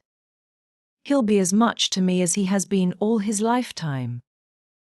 Edgar must shake off his antipathy and tolerate him, at least. He will when he learns my true feelings towards him. Nelly, I see now you think me a selfish wretch. But did it never strike you that if Heathcliff and I married, we should be beggars? Whereas, if I marry Linton, I can aid Heathcliff to rise, and place him out of my brother's power. With your husband's money, Miss Catherine, I asked, you'll find him not so pliable as you calculate upon. And, though I'm hardly a judge, I think that's the worst motive you've given yet for being the wife of young Linton." "It is not," retorted she. "It is the best. The others were the satisfaction of my whims. And for Edgar's sake, too, to satisfy him. This is for the sake of one who comprehends in his person my feelings to Edgar and myself. I cannot express it. But surely you and everybody have a notion that there is or should be an existence of yours beyond you. What were the use of my creation if I were entirely contained here? My great miseries in this world have been Heathcliff's miseries, and I watched and felt each from the beginning. My great thought in living is himself. If all else perished, and he remained, I should still continue to be, and if all else remained, and he were annihilated, the universe would turn to a mighty stranger. I should not seem a part of it. My love for Linton is like the foliage in the woods. Time will change it, I'm well aware, as winter changes the trees. My love for Heathcliff resembles the eternal rocks beneath, a source of little visible delight, but necessary. Nelly, I am Heathcliff. He's always in my mind. Not as a pleasure, any more than I am always a pleasure to myself, but as my own being. So don't talk of our separation again. It is impracticable." And she paused and hid her face in the folds of my gown, but I jerked it forcibly away. I was out of patience with her folly. "If I can make any sense of your nonsense, miss," I said, "it only goes to convince me that you are ignorant of the duties you undertake in marrying, or else that you are a wicked, unprincipled girl. But trouble me with no more secrets." "I'll not promise to keep them." "You'll keep that?" she asked eagerly. "No." "I'll not promise," I repeated. She was about to insist, when the entrance of Joseph finished our conversation, and Catherine removed her seat to a corner, and nursed Hareton while I made the supper. After it was cooked, my fellow servant and I began to quarrel who should carry some to Mr. Hindley. And we didn't settle it till all was nearly cold. Then we came to the agreement that we would let him ask, if he wanted any, for we feared particularly to go into his presence when he had been some time alone. "And how isn't that now comed in from the field, be this time? What is he about?" "Gert idle seat?" demanded the old man, looking round for Heathcliff. "I'll call him," I replied. "He's in the barn, I've no doubt." I went and called but got no answer. On returning, I whispered to Catherine that he had heard a good part of what she said. I was sure, and told how I saw him quit the kitchen just as she complained of her brother's conduct regarding him. She jumped up in a fine fright, flung Hareton on to the settle, and ran to seek for her friend herself, not taking leisure to consider why she was so flurried, or how her talk would have affected him. She was absent such a while that Joseph proposed we should wait no longer. He cunningly conjectured they were staying away in order to avoid hearing his protracted blessing. They were ill enough for wonnyful manners, he affirmed. And on their behalf, he added that night a special prayer to the usual quarter of an hour's supplication before meat. And would have tacked another to the end of the grace, had not his young mistress broke in upon him with a hurried command that he must run down the road, and, wherever Heathcliff had rambled, find and make him re-enter directly. "I want to speak to him, and I must, before I go upstairs," she said. "And the gate is open. He is somewhere out of hearing," for he would not reply, though I shouted at the top of the fold as loud as I could. Joseph objected at first. She was too much in earnest, however, to suffer contradiction, and at last he placed his hat on his head and walked grumbling forth. Meantime, Catherine paced up and down the floor, exclaiming, "I wonder where he is. I wonder where he can be. What did I say, Nellie? I've forgotten. Was he vexed at my bad humour this afternoon? Dear, tell me what I've said to grieve him. I do wish he'd come." "I do wish he would.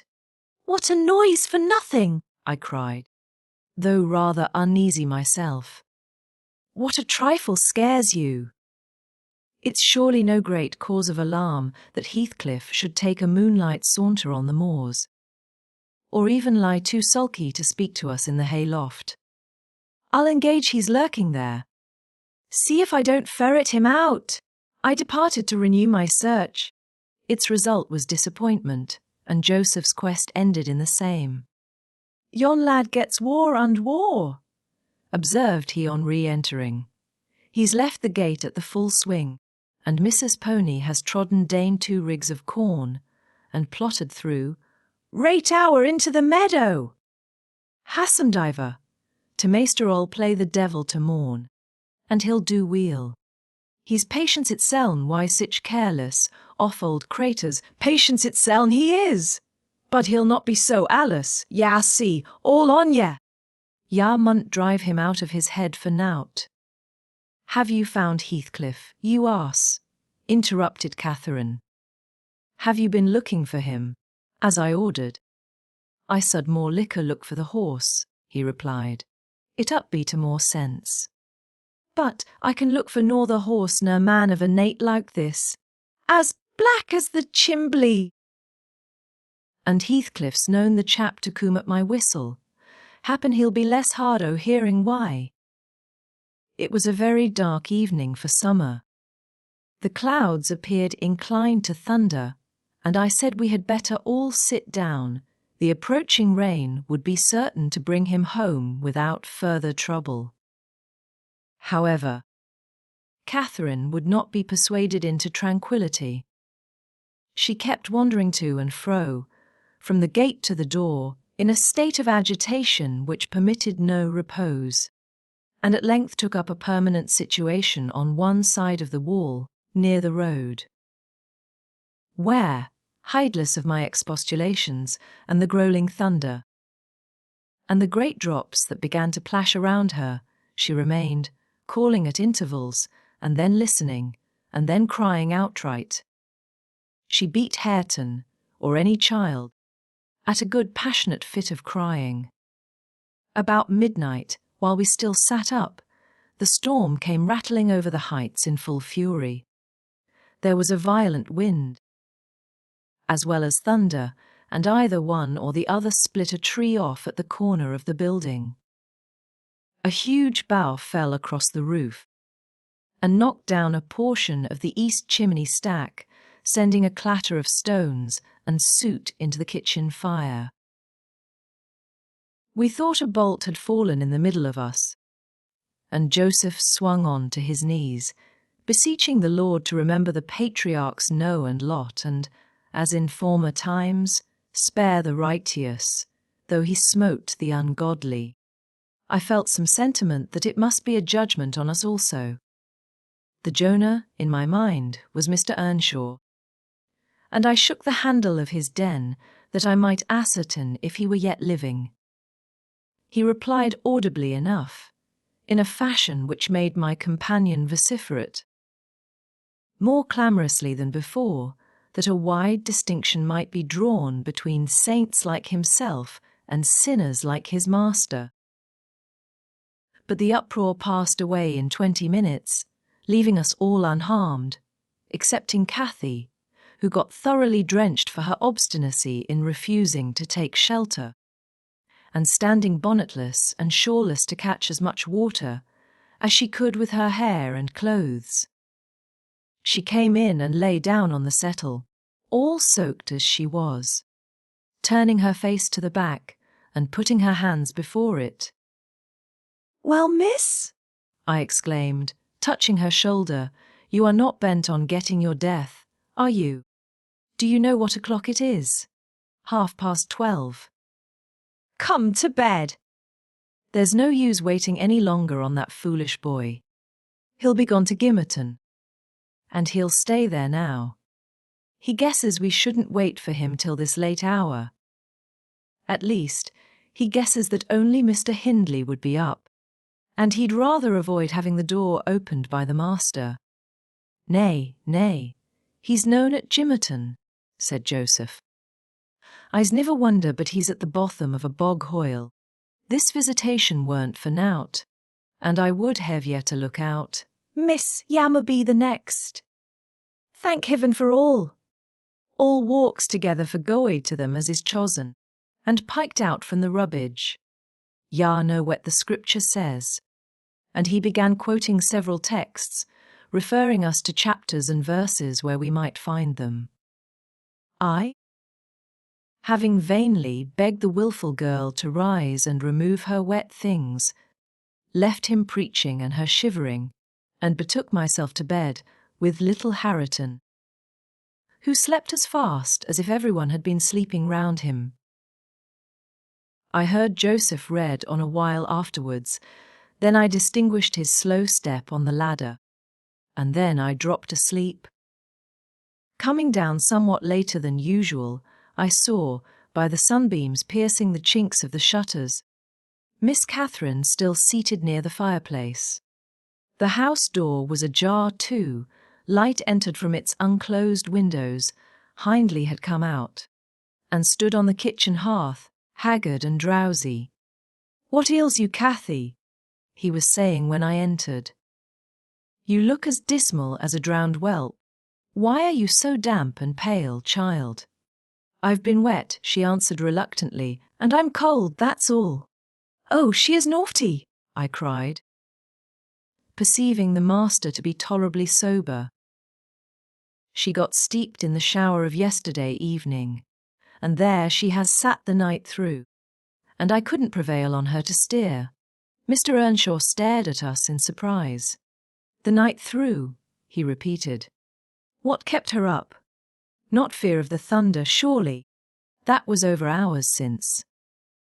Neither of us wished to mention Heathcliff's absence, as long as we could conceal it, so I replied. I didn't know how she took it into her head to sit up, and she said nothing.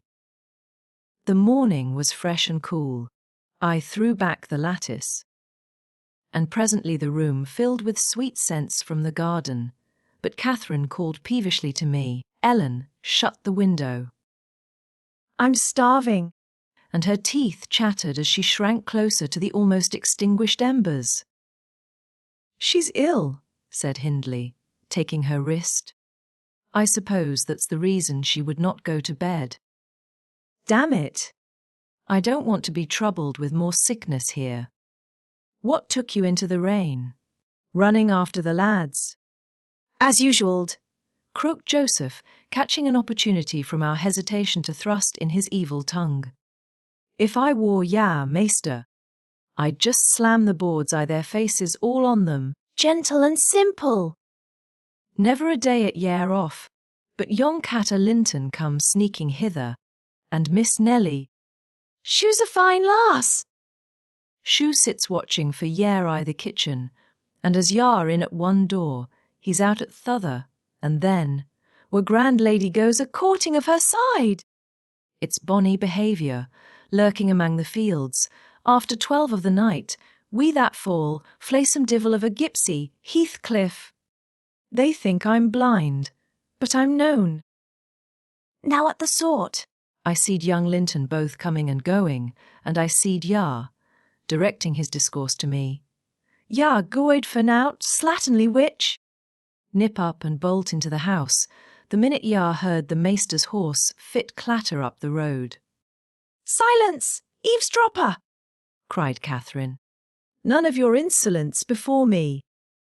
Edgar Linton came yesterday by chance, Hindley, and it was I who told him to be off, because I knew you would not like to have met him as you were."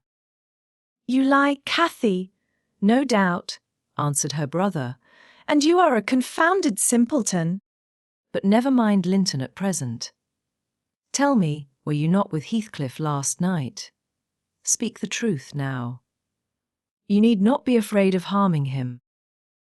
Though I hate him as much as ever, he did me a good turn a short time since that will make my conscience tender of breaking his neck. To prevent it, I shall send him about his business this very morning, and after he's gone, I advise you all to look sharp. I shall only have the more humour for you." "I never saw Heathcliff last night," answered Catherine, beginning to sob bitterly. "And if you do turn him out of doors, I'll go with him. But, perhaps, you'll never have an opportunity. Perhaps he's gone." Here she burst into uncontrollable grief, and the remainder of her words were inarticulate. Hindley lavished on her a torrent of scornful abuse and bade her get to her room immediately, or she shouldn't cry for nothing. I obliged her to obey, and I shall never forget what a scene she acted when we reached her chamber. It terrified me. I thought she was going mad, and I begged Joseph to run for the doctor. It proved the commencement of delirium. Mr. Kenneth, as soon as he saw her, pronounced her dangerously ill. She had a fever. He bled her, and he told me to let her live on whey and water gruel. and take care she did not throw herself downstairs or out of the window. And then he left. For he had enough to do in the parish, where 2 or 3 miles was the ordinary distance between cottage and cottage, though I cannot say I made a gentle nurse. And Joseph and the master were no better, and though our patient was as wearisome and headstrong as a patient could be, she weathered it through. Old Mrs. Linton paid us several visits, to be sure, and set things to rights, and scolded and ordered us all, and when Catherine was convalescent, she insisted on conveying her to Thrushcross Grange, for which deliverance we were very grateful. But the poor dame had reason to repent of her kindness. She and her husband both took the fever and died within a few days of each other. Our young lady returned to us saucier and more passionate, and haughtier than ever. Heathcliff had never been heard of since the evening of the thunderstorm, and one day I had the misfortune, when she had provoked me exceedingly, to lay the blame of his disappearance on her, where indeed it belonged, as she well knew. From that period, for several months, she ceased to hold any communication with me, save in the relation of a mere servant. Joseph fell under a ban also. He would speak his mind, and lecture her all the same as if she were a little girl, and she esteemed herself a woman, and our mistress, and thought that her recent illness gave her a claim to be treated with consideration. Then the doctor had said that she would not bear crossing much. She ought to have her own way, and it was nothing less than murder in her eyes for any one to presume to stand up and contradict her. From Mr. Earnshaw and his companions she kept aloof, and tutored by Kenneth, and serious threats of a fit that often attended her rages. Her brother allowed her whatever she pleased to demand, and generally avoided aggravating her fiery temper. He was rather too indulgent in humouring her caprices, not from affection, but from pride. He wished earnestly to see her bring honour to the family by an alliance with the Lintons, and as long as she let him alone she might trample on us like slaves, for aught he cared. Edgar Linton, as multitudes have been before and will be after him, was infatuated, and believed himself the happiest man alive on the day he led her to Gimmerton Chapel, 3 years subsequent to his father's death. Much against my inclination, I was persuaded to leave Wuthering Heights and accompany her here. Little Hareton was nearly 5 years old, and I had just begun to teach him his letters. We made a sad parting, but Catherine's tears were more powerful than ours. When I refused to go, and when she found her entreaties did not move me, she went lamenting to her husband and brother. The former offered me munificent wages. The latter ordered me to pack up. He wanted no women in the house, he said, now that there was no mistress, and as to Hareton, the curate should take him in hand, by and by. And so I had but one choice left, to do as I was ordered. I told the master he got rid of all decent people only to run to ruin a little faster. I kissed Hareton, said goodbye, and since then he has been a stranger. And it's very queer to think it. But I've no doubt he has completely forgotten all about Ellen Dean, and that he was ever more than all the world to her, and she to him. At this point of the housekeeper's story, she chanced to glance towards the timepiece over the chimney, and was in amazement on seeing the minute hand measure 1:30. She would not hear of staying a second longer. In truth, I felt rather disposed to defer the sequel of her narrative myself. And now that she is vanished to her rest, and I have meditated for another hour or two, I shall summon courage to go also, in spite of aching laziness of head and limbs. Chapter 10. A charming introduction to a hermit's life. 4 weeks' torture, tossing, And sickness. oh, these bleak winds and bitter northern skies, and impassable roads, and dilatory country surgeons. And oh, this dearth of the human physiognomy. And, Worse than all, the terrible intimation of Kenneth that I need not expect to be out of doors till spring. Mr. Heathcliff has just honoured me with a call. About 7 days ago he sent me a brace of grouse, the last of the season. scoundrel, He is not altogether guiltless in this illness of mine, and that I had a great mind to tell him. But alas!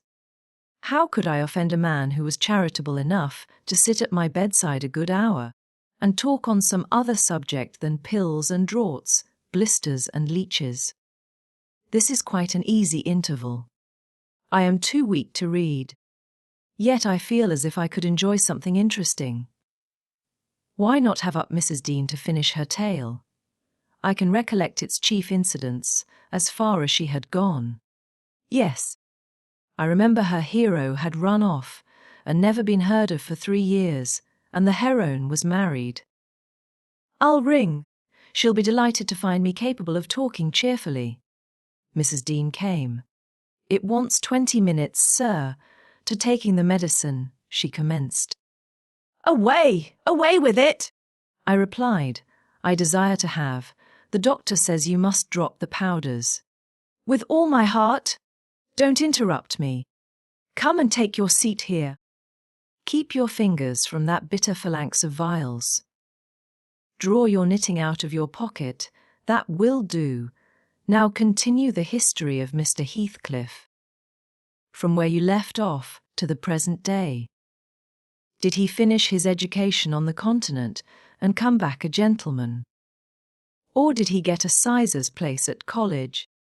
Or escape to America and earn honours by drawing blood from his foster country? Or make a fortune more promptly on the English highways? He may have done a little in all these vocations, Mr. Lockwood, but I couldn't give my word for any. I stated before that I didn't know how he gained his money. Neither am I aware of the means he took to raise his mind from the savage ignorance into which it was sunk. But, with your leave, I'll proceed in my own fashion, if you think it will amuse and not weary you. Are you feeling better this morning? Much, that's good news. I got Miss Catherine and myself to Thrushcross Grange, and, to my agreeable disappointment, she behaved infinitely better than I dared to expect. She seemed almost over fond of Mr. Linton, and even to his sister she showed plenty of affection. They were both very attentive to her comfort, certainly. It was not the thorn bending to the honeysuckles, but the honeysuckles embracing the thorn. There were no mutual concessions. One stood erect, and the others yielded. And who can be ill-natured and bad-tempered when they encounter neither opposition nor indifference? I observed that Mr. Egger had a deep-rooted fear of ruffling her humour. He concealed it from her, but if ever he heard me answer sharply, or saw any other servant grow cloudy at some imperious order of hers, he would show his trouble by a frown of displeasure that never darkened on his own account.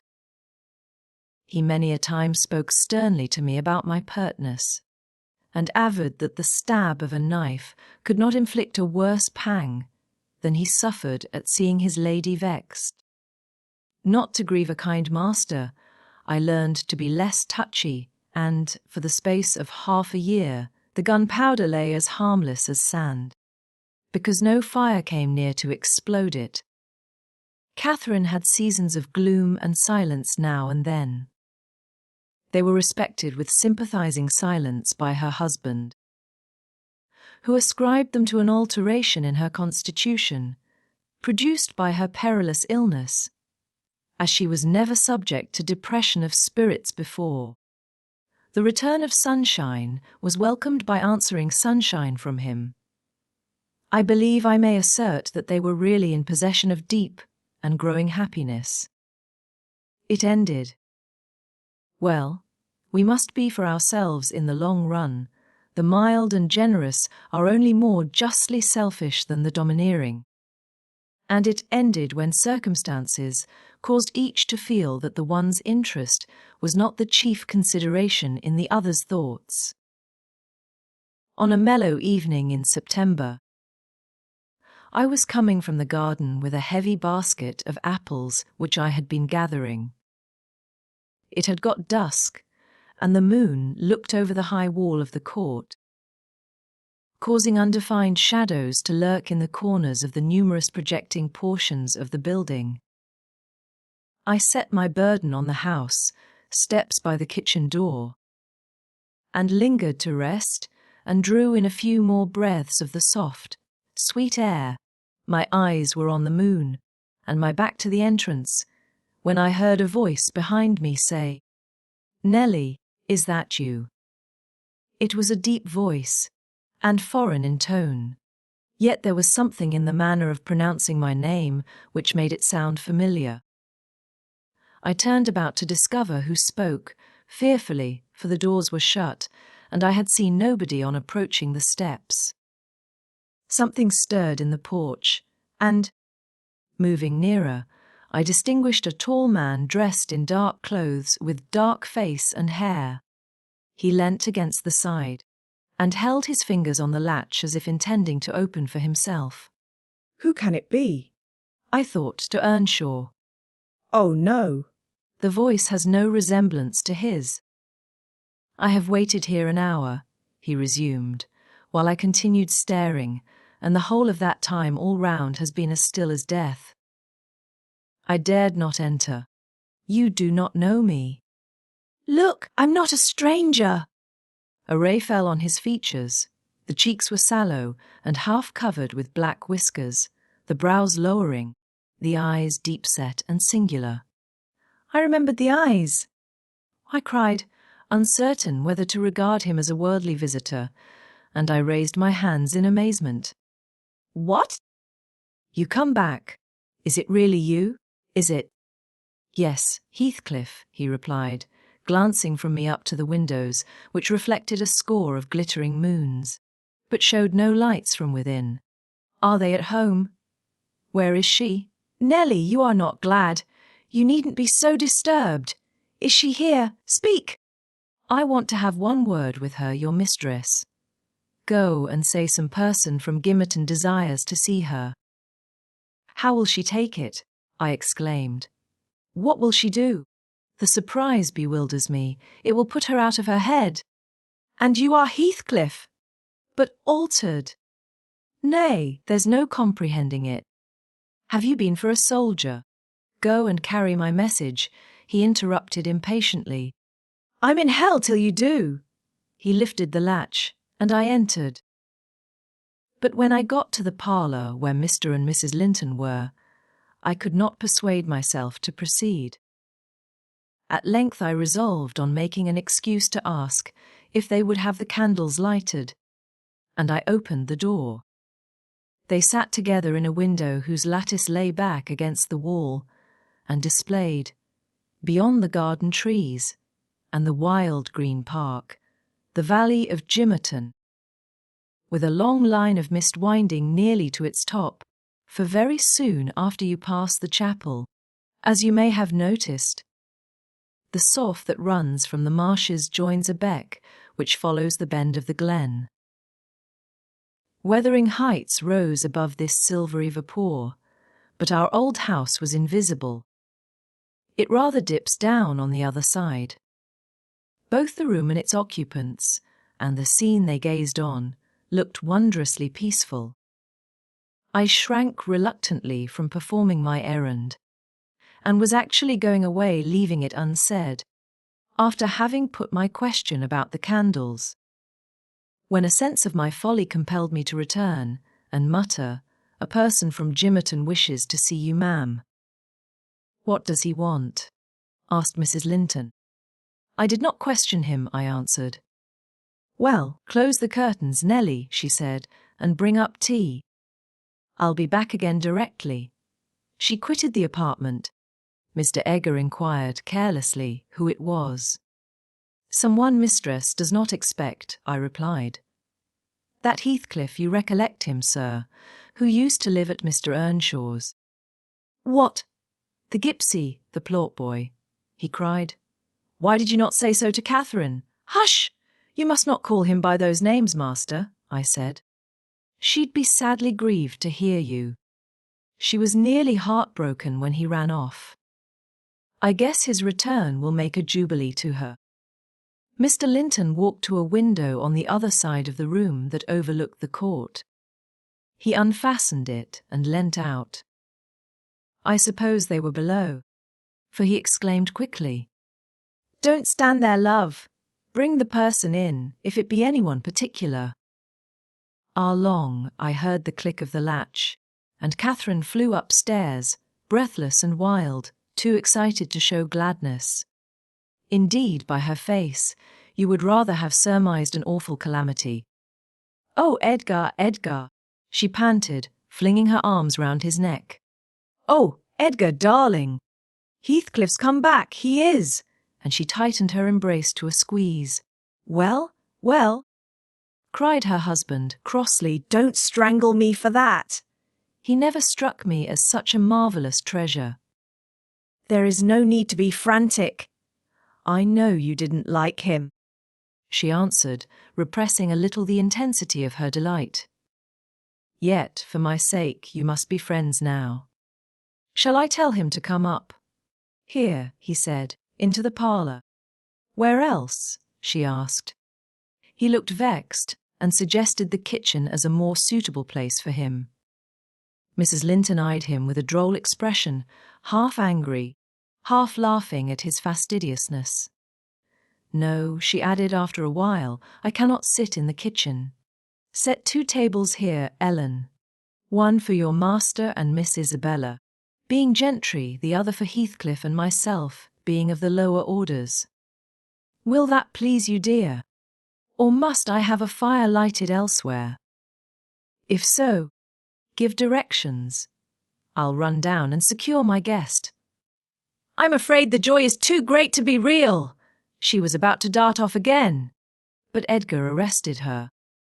You bid him step up, he said, addressing me, and Catherine, try to be glad without being absurd. The whole household need not witness the sight of your welcoming a runaway servant as a brother. I descended and found Heathcliff waiting under the porch, evidently anticipating an invitation to enter. He followed my guidance without waste of words, and I ushered him into the presence of the master and mistress, whose flushed cheeks betrayed signs of warm talking. But the ladies glowed with another feeling when her friend appeared at the door. She sprang forward, took both his hands, and led him to Linton, and then she seized Linton's reluctant fingers and crushed them into his. Now, fully revealed by the fire and candlelight, I was amazed, more than ever, to behold the transformation of Heathcliff. He had grown a tall, athletic, well-formed man, beside whom my master seemed quite slender and youth-like.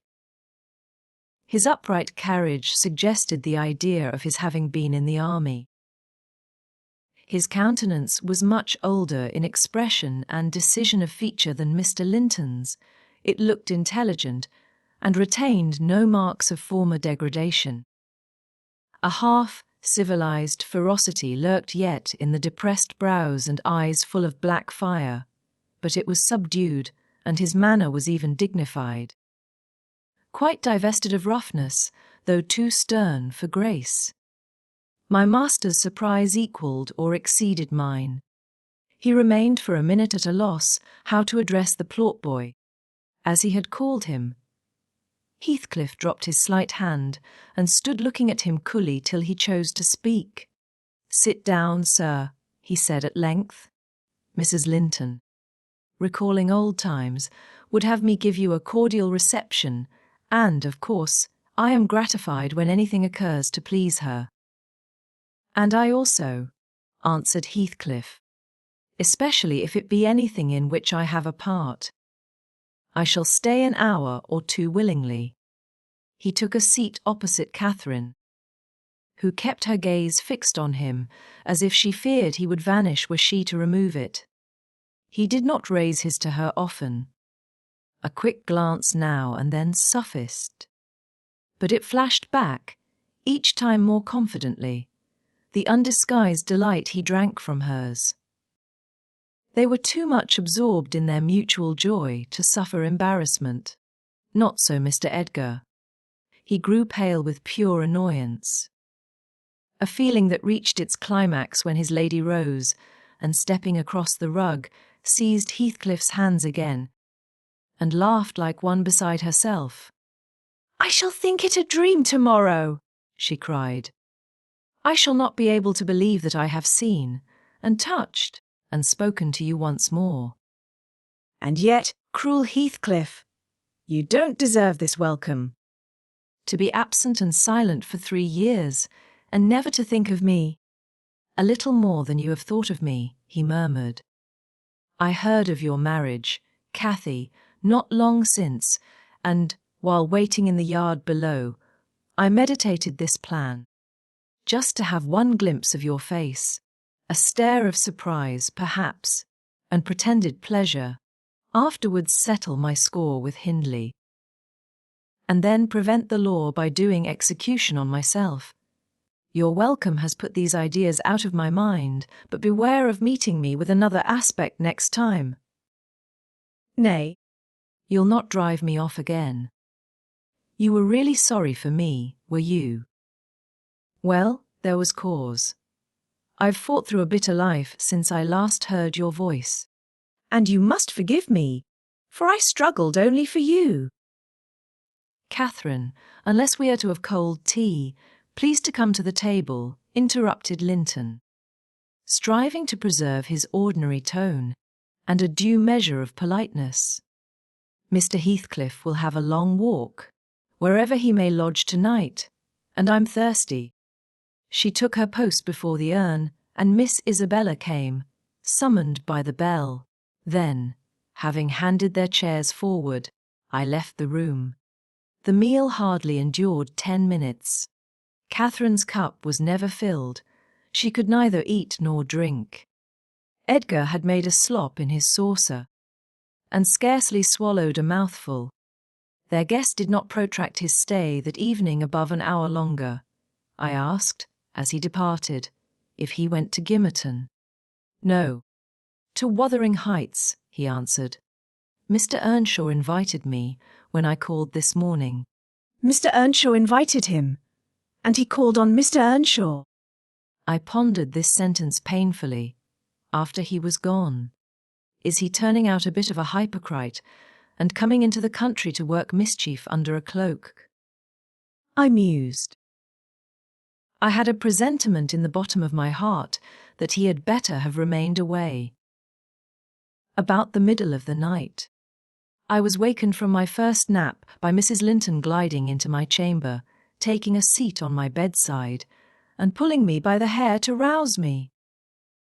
I cannot rest, Ellen, she said, by way of apology, and I want some living creature to keep me company in my happiness. Edgar is sulky, because I'm glad of a thing that does not interest him. He refuses to open his mouth, except to utter pettish, silly speeches, and he affirmed I was cruel and selfish for wishing to talk when he was so sick and sleepy. He always contrives to be sick at the least cross. I gave a few sentences of commendation to Heathcliff, and he, either for a headache or a pang of envy, began to cry. So I got up and left him. What use is it praising Heathcliff to him? I answered. As lads they had an aversion to each other, and Heathcliff would hate just as much to hear him praised. It's human nature. Let Mr. Linton alone about him. unless you would like an open quarrel between them. But does it not show great weakness? Pursued she. I'm not envious. I never feel hurt at the brightness of Isabella's yellow hair and the whiteness of her skin, at her dainty elegance and the fondness all the family exhibit for her. Even you, Nelly, if we have a dispute sometimes, you back Isabella at once, and I yield like a foolish mother. I call her a darling and flatter her into a good temper. It pleases her brother to see us cordial, and that pleases me. But they are very much alike.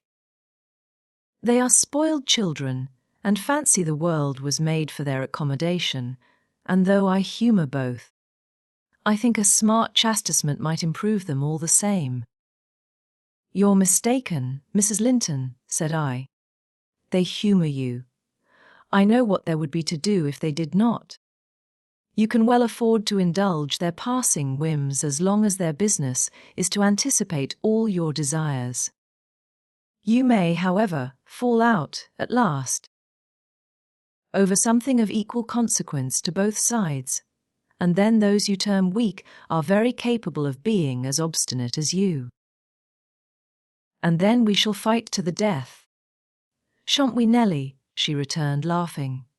No.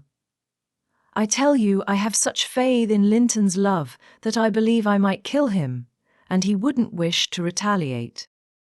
I advised her to value him the more for his affection. I do, she answered, but he needn't resort to whining for trifles. It is childish, and— Instead of melting into tears, because I said that Heathcliff was now worthy of anyone's regard, and it would honour the first gentleman in the country to be his friend. He ought to have said it for me, and been delighted from sympathy. He must get accustomed to him, and he may as well like him. Considering how Heathcliff has reason to object to him, I'm sure he behaved excellently. What do you think of his going to Wuthering Heights?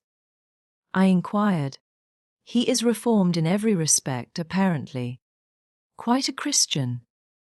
Offering the right hand of fellowship to his enemies all around. He explained it, she replied. I wonder as much as you. He said he called to gather information concerning me from you, supposing you resided there still, and Joseph told Hindley, who came out and fell to questioning him of what he had been doing, and how he had been living, and finally desired him to walk in. There were some persons sitting at cards.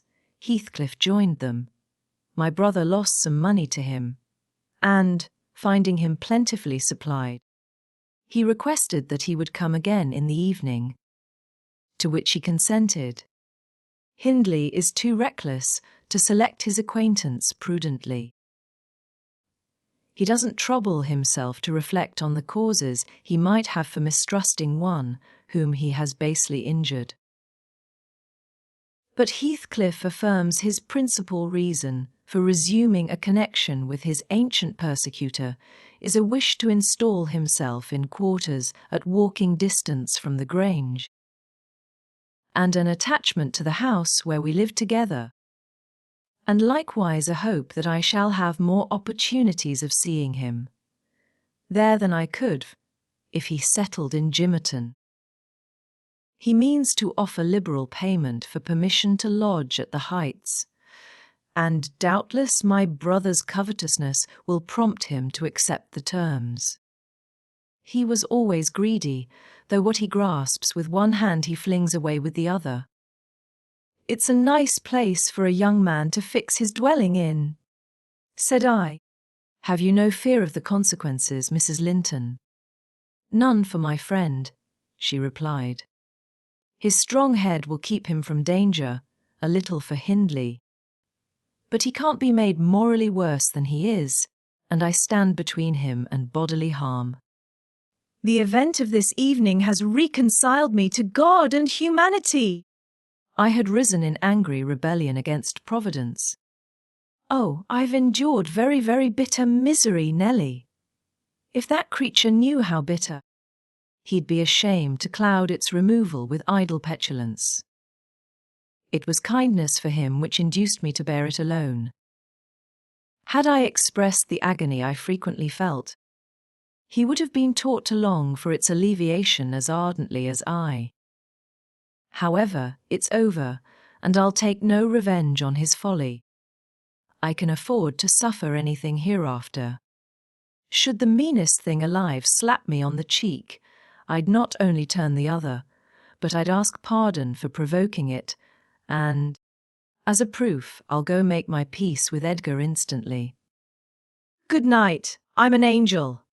In this self-complacent conviction she departed, and the success of her fulfilled resolution was obvious on the morrow. Mr. Linton had only abjured his peevishness, though his spirits seemed still subdued by Catherine's exuberance of vivacity.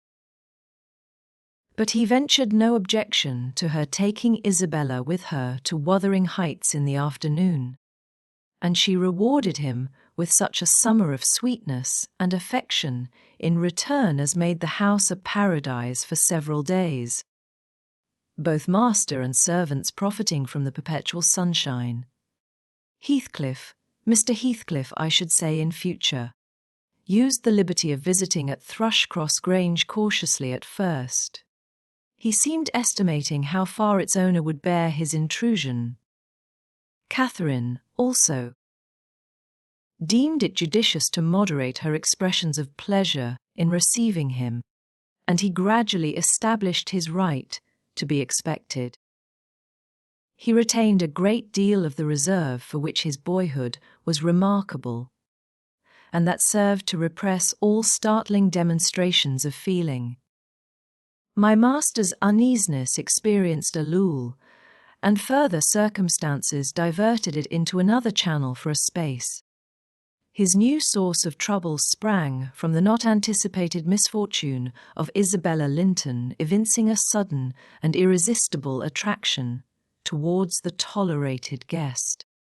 She was at that time a charming young lady of 18, infantile in manners, though possessed of keen wit, keen feelings, and a keen temper, too, if irritated. Her brother, who loved her tenderly, was appalled at this fantastic preference. Leaving aside the degradation of an alliance with a nameless man, and the possible fact that his property, in default of heirs male, might pass into such a one's power, he had sense to comprehend Heathcliff's disposition. To know that, though his exterior was altered, his mind was unchangeable and unchanged, and he dreaded that mind. It revolted him. He shrank forebodingly from the idea of committing Isabella to its keeping. He would have recoiled still more had he been aware that her attachment rose unsolicited, and was bestowed where it awakened no reciprocation of sentiment.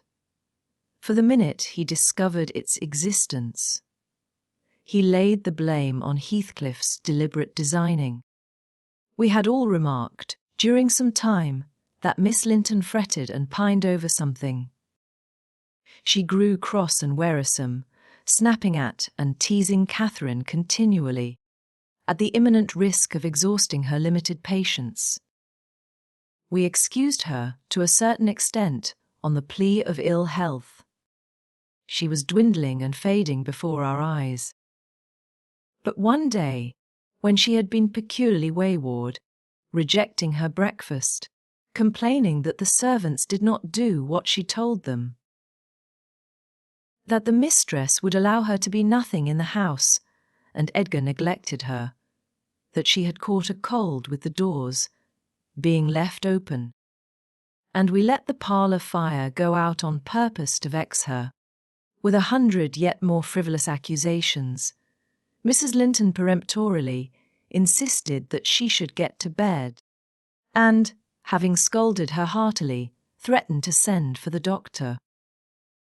Mention of Kenneth caused her to exclaim, instantly, that her health was perfect, and it was only Catherine's harshness which made her unhappy.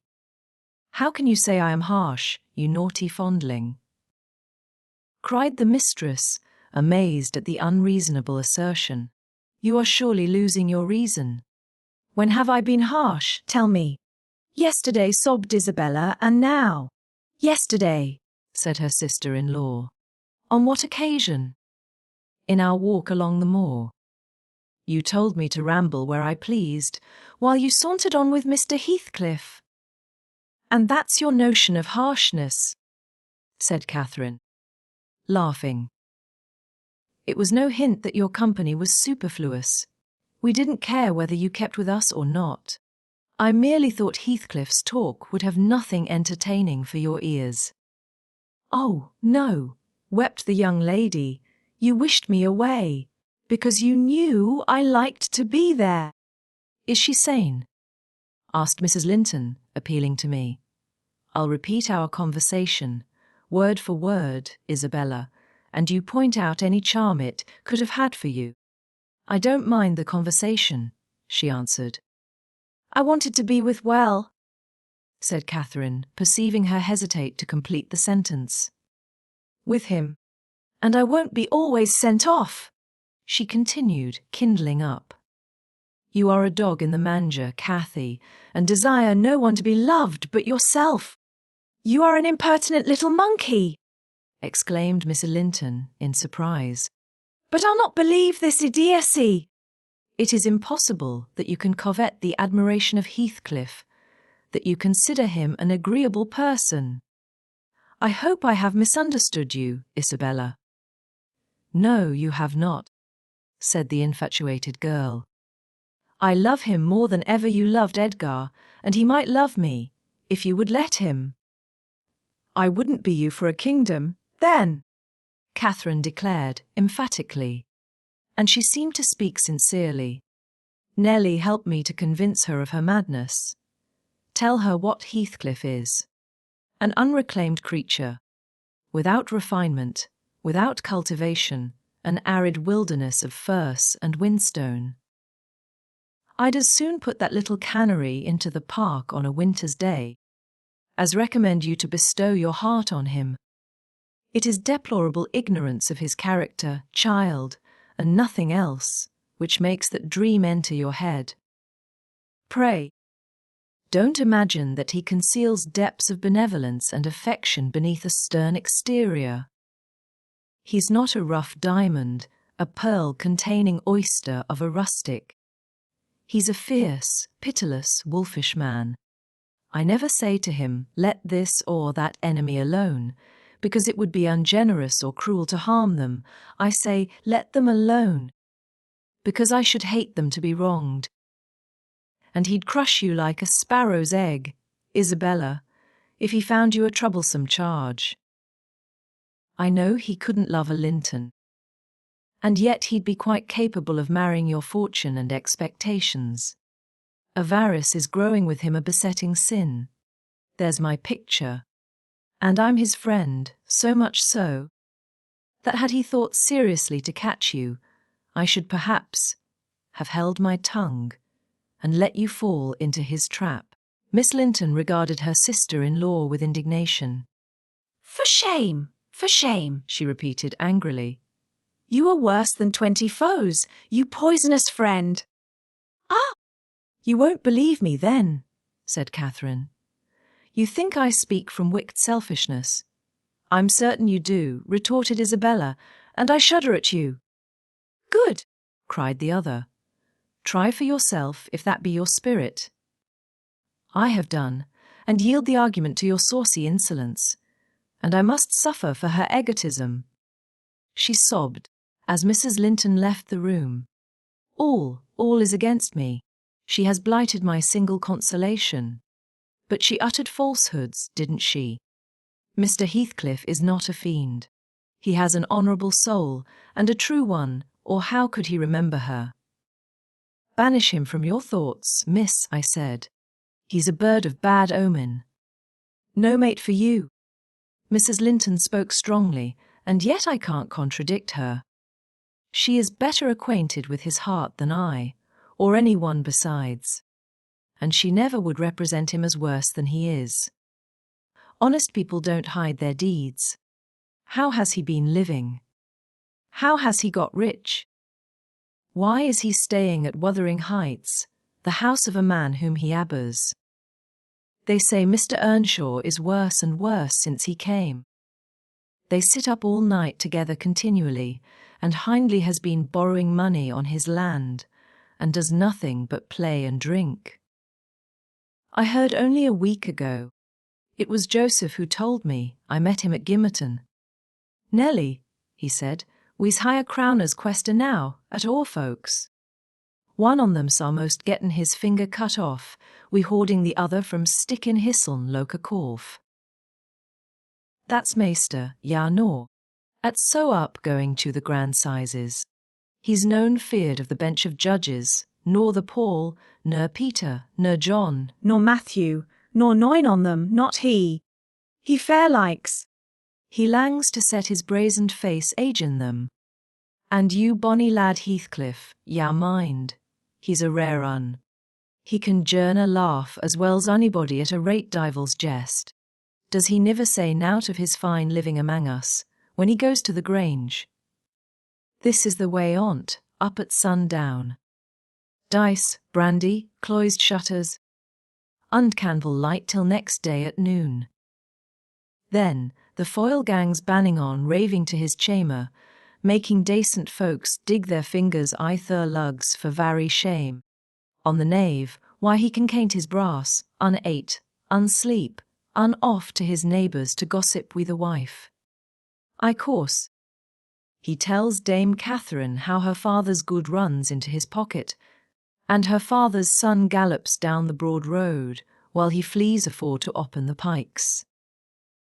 Now, Miss Linton, Joseph is an old rascal, but no liar, and, if his account of Heathcliff's conduct be true, you would never think of desiring such a husband, would you?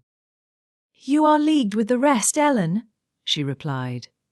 I'll not listen to your slanders. What malevolence you must have to wish to convince me that there is no happiness in the world. Whether she would have got over this fancy if left to herself, or persevered in nursing it perpetually, I cannot say. She had little time to reflect. The day after, there was a justice meeting at the next town. My master was obliged to attend, and Mr. Heathcliff, aware of his absence, called rather earlier than usual. Catherine and Isabella were sitting in the library, on hostile terms, but silent. The latter alarmed at her recent indiscretion, and the disclosure she had made of her secret feelings in a transient fit of passion. The former, on mature consideration, really offended with her companion, and, if she laughed again at her pertness, inclined to make it no laughing matter to her. She did laugh as she saw Heathcliff pass the window. I was sweeping the hearth, and I noticed a mischievous smile on her lips.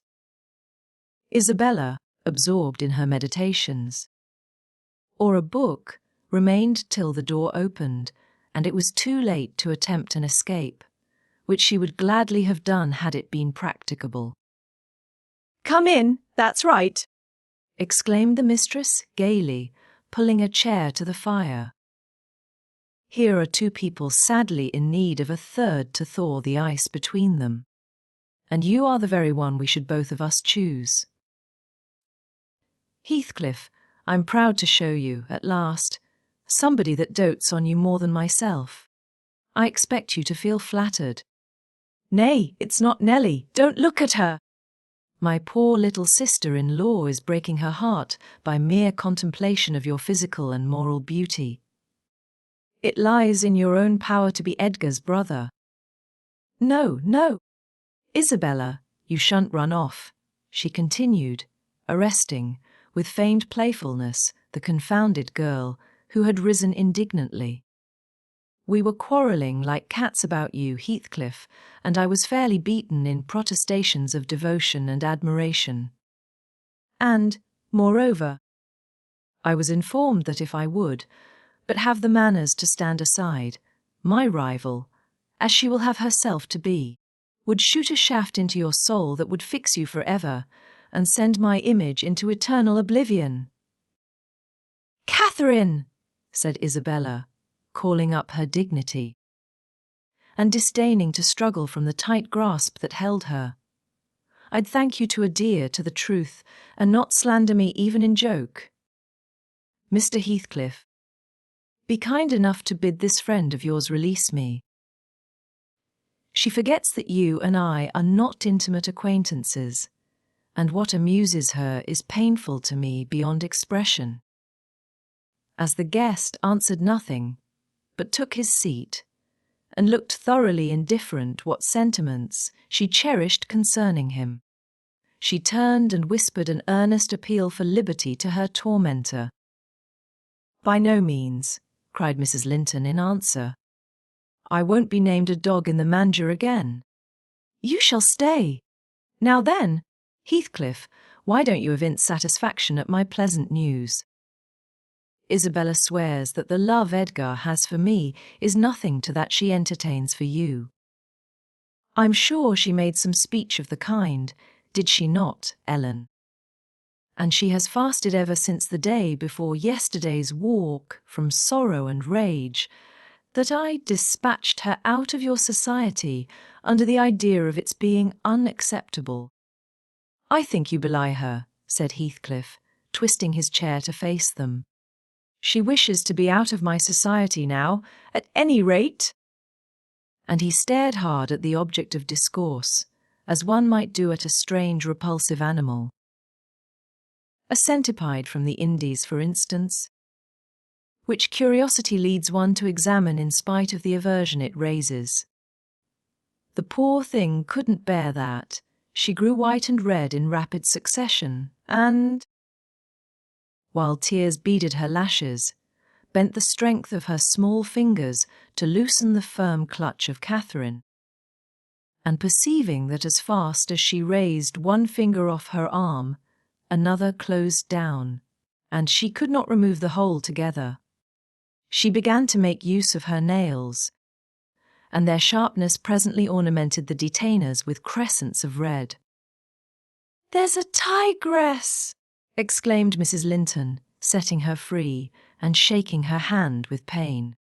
"Begone, for God's sake, and hide your vixen face. How foolish to reveal those talons to him. Can't you fancy the conclusions he'll draw?" "Look, Heathcliff!" "They are instruments that will do execution. You must beware of your eyes." "I'd wrench them off her fingers if they ever menaced me," he answered, brutally, when the door had closed after her. "But what did you mean by teasing the creature in that manner, Cathy? You were not speaking the truth, were you?" "I assure you I was," she returned. "She has been dying for your sake several weeks, and raving about you this morning, and pouring forth a deluge of abuse. Because I represented your failings in a plain light, for the purpose of mitigating her adoration. But don't notice it further. I wished to punish her sauciness. That's all. I like her too well, my dear Heathcliff, to let you absolutely seize and devour her up. And I like her too ill to attempt it," said he, "except in a very ghoulish fashion. You'd hear of odd things if I lived alone with that mawkish, waxen face.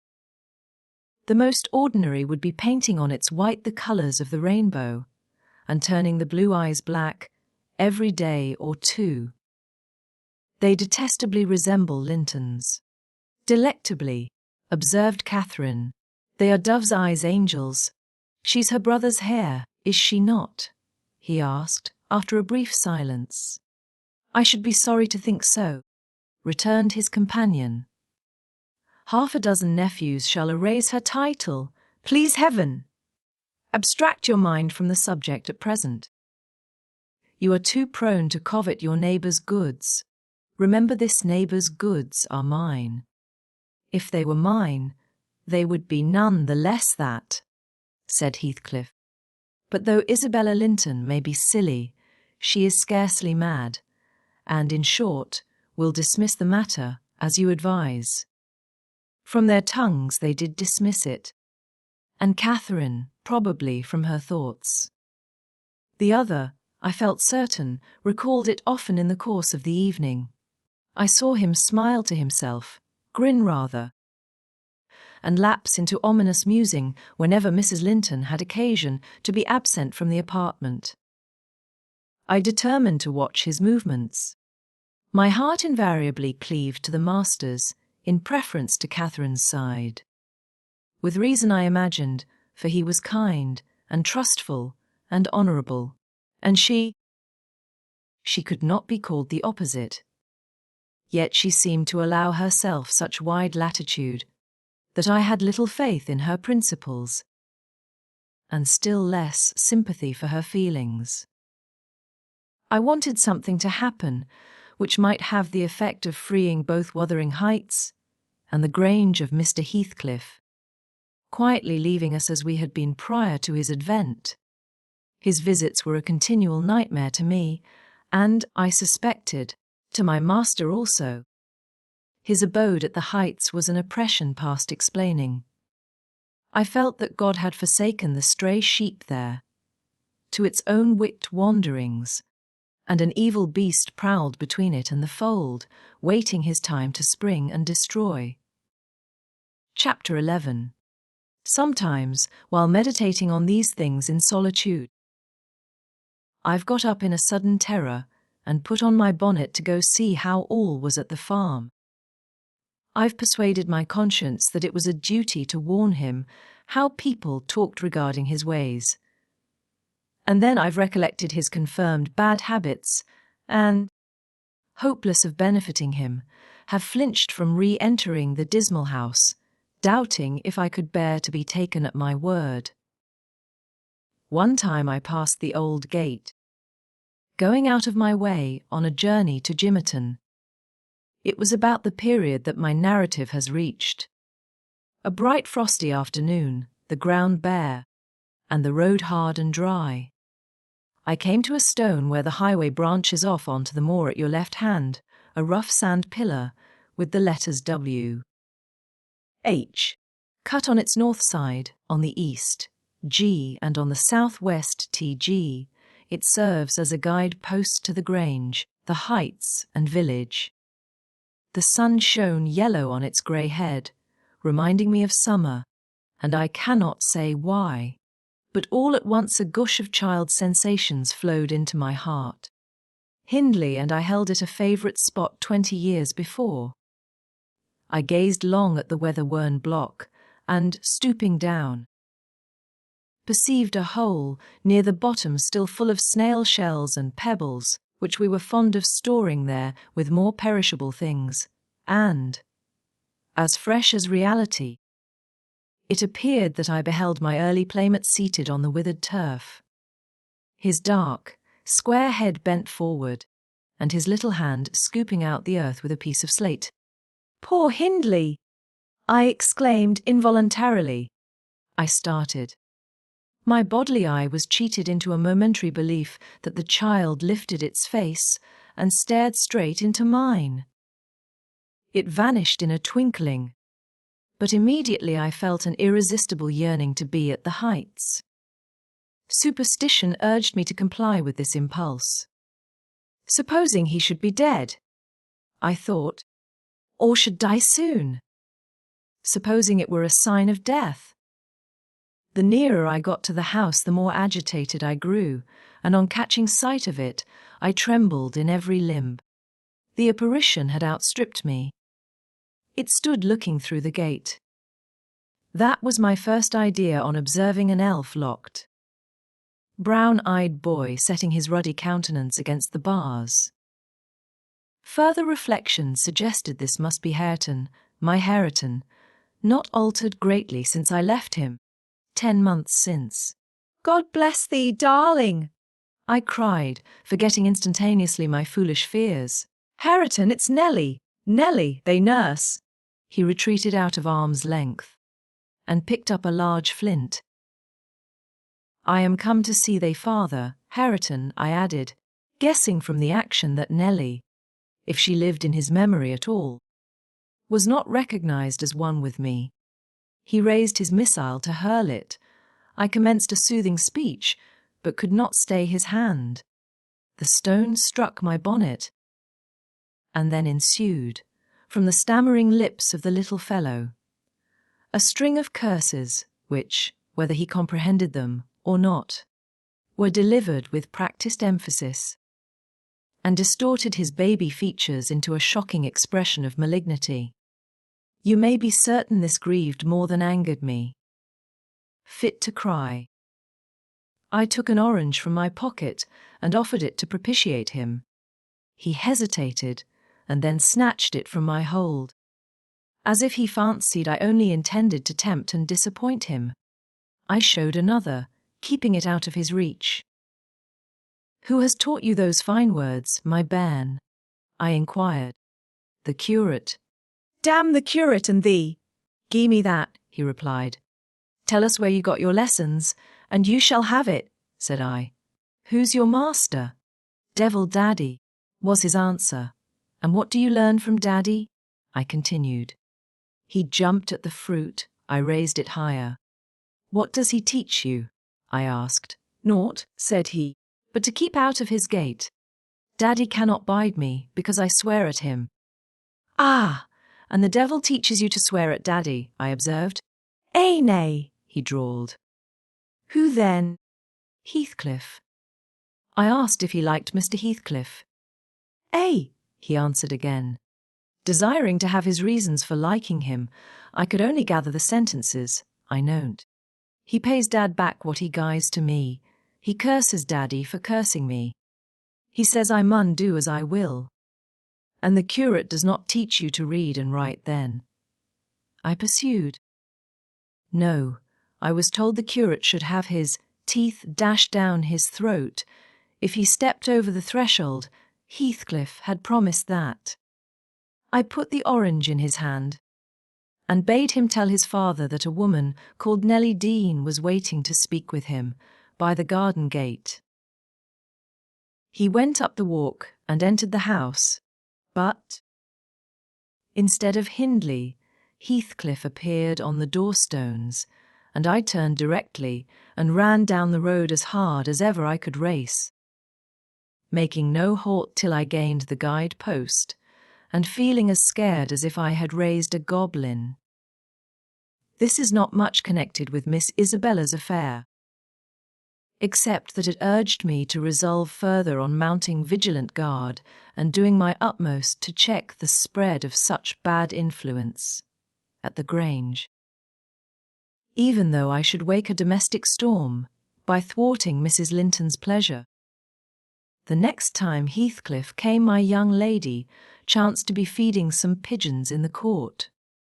She had never spoken a word to her sister-in-law for 3 days, but she had likewise dropped her fretful complaining, and we found it a great comfort.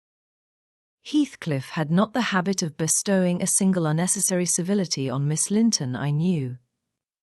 Now, as soon as he beheld her, his first precaution was to take a sweeping survey of the house front. I was standing by the kitchen window, but I drew out of sight. He then stepped across the pavement to her and said something. She seemed embarrassed and desirous of getting away. To prevent it, he laid his hand on her arm.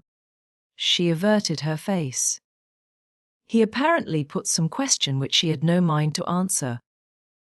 There was another rapid glance at the house, and supposing himself unseen, the scoundrel had the impudence to embrace her. "Judas, traitor!" I ejaculated. "You are a hypocrite too, are you? A deliberate deceiver. Who is Nellie?" said Catherine's voice at my elbow. I had been over intent on watching the pair outside to mark her entrance. "Your worthless friend," I answered, warmly. "The sneaking rascal yonder." "Ah, he has caught a glimpse of us. He is coming in." "I wonder will he have the heart to find a plausible excuse for making love to Miss, when he told you he hated her." Mrs. Linton saw Isabella tear herself free and run into the garden, and a minute after Heathcliff opened the door. I couldn't withhold giving some loose to my indignation, but Catherine angrily insisted on silence and threatened to order me out of the kitchen if I dared to be so presumptuous as to put in my insolent tongue. To hear you, people might think you were the mistress, she cried. You want setting down in your right place? Heathcliff, what are you about, raising this stir? I said you must let Isabella alone. I beg you will. Unless you are tired of being received here and wish Linton to draw the bolts against you. God forbid that he should try, answered the black villain. I detested him just then. God keep him meek and patient. Every day I grow madder after sending him to heaven. Hush, said Catherine, shutting the inner door. Don't vex me. Why have you disregarded my request? Did she come across you on purpose? What is it to you? He growled. I have a right to kiss her, if she chooses. And you have no right to object. I am not your husband. You needn't be jealous of me. I'm not jealous of you, replied the mistress. I'm jealous for you. Clear your face. You shan't scowl at me. If you like Isabella, you shall marry her. But do you like her? Tell the truth, Heathcliff. There, you won't answer.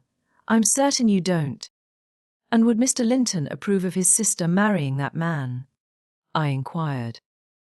Mr. Linton should approve, returned my lady decisively.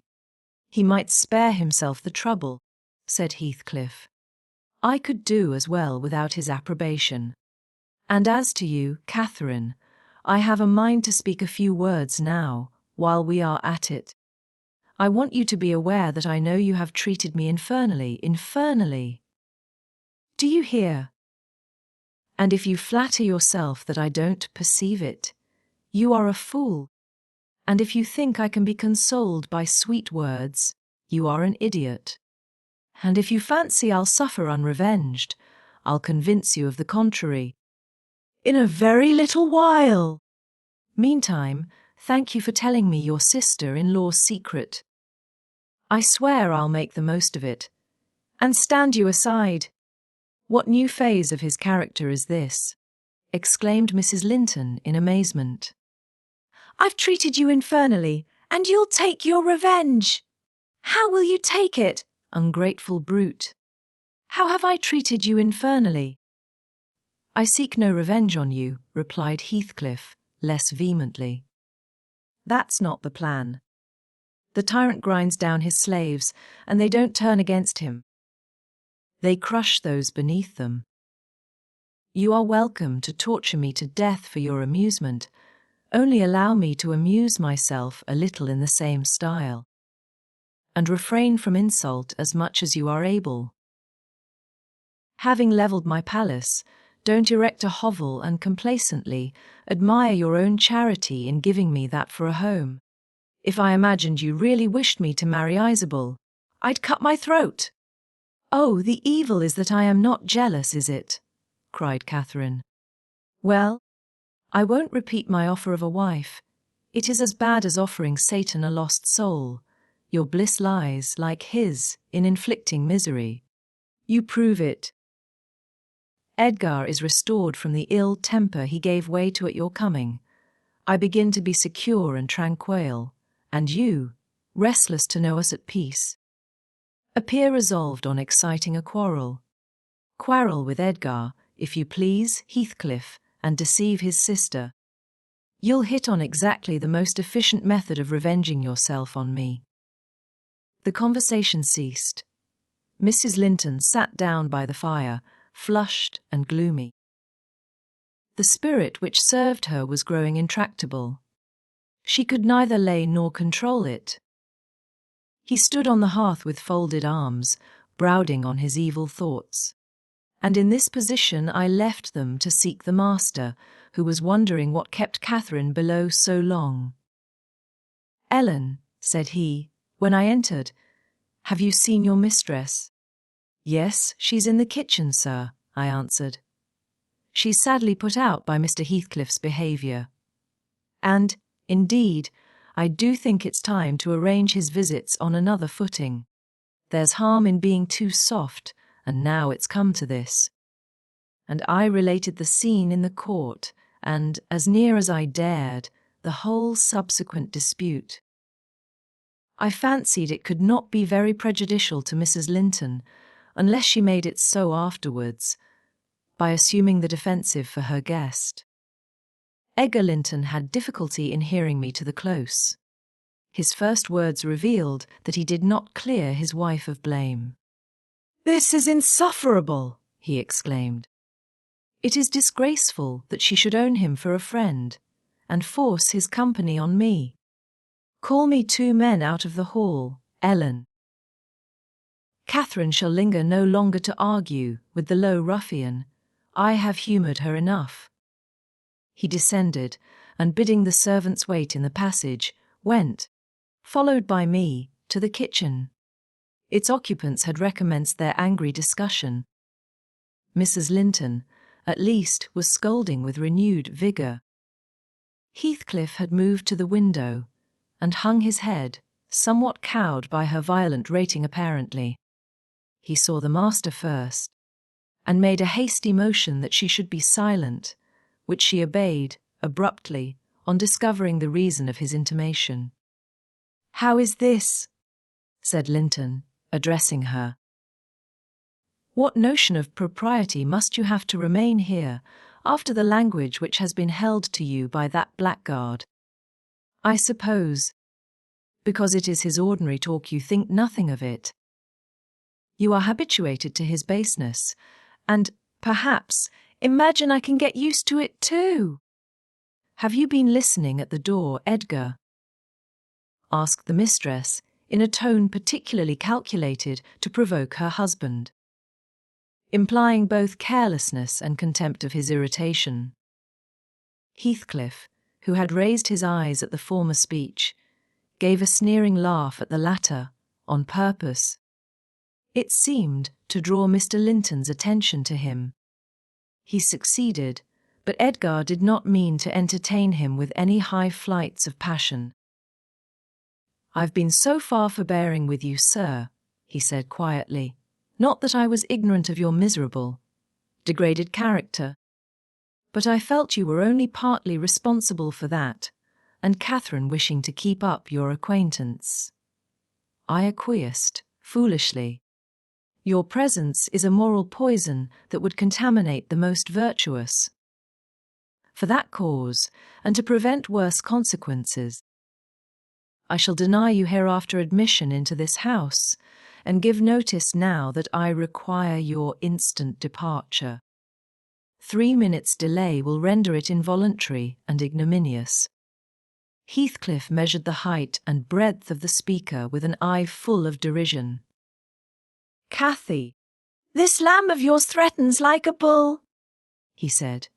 "It is in danger of splitting its skull against my knuckles. "By God, Mr. Linton, I'm mortally sorry that you are not worth knocking down." My master glanced towards the passage and signed me to fetch the men. He had no intention of hazarding a personal encounter. I obeyed the hint, but Mrs. Linton, suspecting something, followed, and when I attempted to call them, she pulled me back, slammed the door to, and locked it. "Fair means," she said, in answer to her husband's look of angry surprise. "If you have not courage to attack him, make an apology or allow yourself to be beaten. It will correct you of feigning more valour than you possess." "No, I'll swallow the key before you shall get it." "I'm delightfully rewarded for my kindness to each.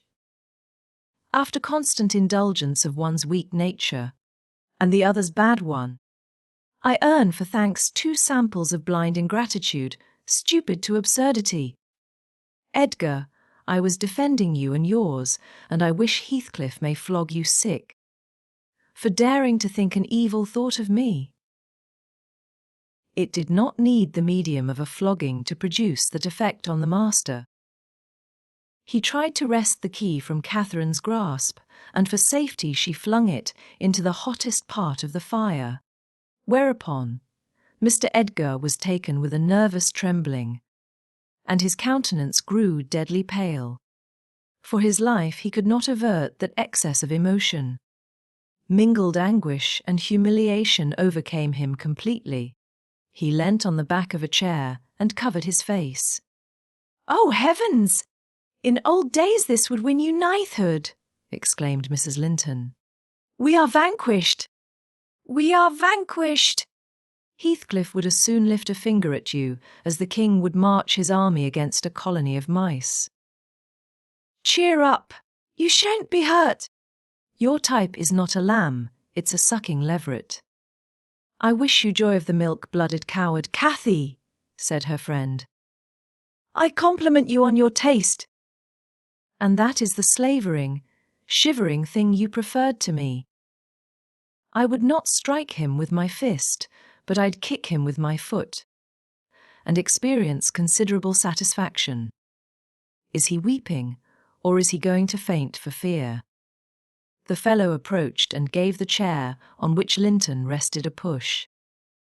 He'd better have kept his distance. My master quickly sprang erect and struck him full on the throat a blow that would have levelled a slighter man.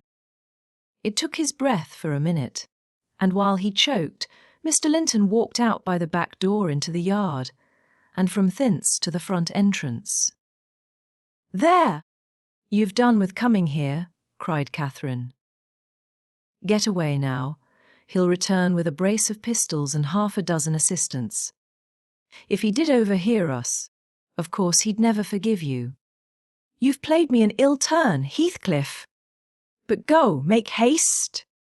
I'd rather see Edgar at bay than you. Do you suppose I'm going with that blow burning in my gullet? By thunder? No. I'll crush his ribs in like a rotten hazel. Not before I cross the threshold. If I don't floor him now, I shall murder him some time. So, as you value his existence, let me get him." "He is not coming," I interposed, framing a bit of a lie. "There's the coachman and the 2 gardeners. You'll surely not wait to be thrust into the road by them. Each has a bludgeon, and master will, very likely, be watching from the parlour windows to see that they fulfil his orders." The gardeners and coachman were there, but Linton was with them. They had already entered the court. Heathcliff, on the second thoughts, resolved to avoid a struggle against 3 underlings. He seized the poker, smashed the lock from the inner door, and made his escape as they tramped in. Mrs. Linton, who was very much excited, bade me accompany her upstairs. She did not know my share in contributing to the disturbance, and I was anxious to keep her in ignorance. "I'm nearly distracted, Nellie," she exclaimed, throwing herself on the sofa. "1,000 smiths' hammers are beating in my head. Tell Isabella to shun me. This uproar is owing to her, and should she or anyone else aggravate my anger at present, I shall get wild. And Nellie, say to Edgar, if you see him again tonight, that I'm in danger of being seriously ill. I wish it may prove true. He has startled and distressed me shockingly. I want to frighten him. Besides, he might come and begin a string of abuse or complainings. I'm certain I should recriminate, and God knows where we should end." "Will you do so, my good Nellie?" "You are aware that I am no way blamable in this matter. What possessed him to turn listener? Heathcliff's talk was outrageous, after you left us. But I could soon have diverted him from Isabella, and the rest meant nothing. Now all is dashed wrong by the fool's craving to hear evil of self. That haunts some people like a demon. Had Edgar never gathered our conversation, he would never have been the worse for it. Really.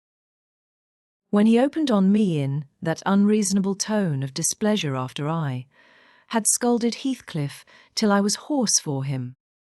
I did not care hardly what they did to each other, especially as I felt that, however the scene closed, we should all be driven asunder for nobody knows how long.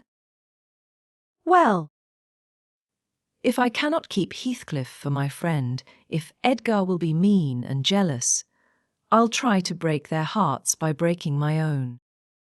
That will be a prompt way of finishing all, when I am pushed to extremity. But it's a deed to be reserved for a forlorn hope. I'd not take Linton by surprise with it. To this point he has been discreet, in dreading to provoke me.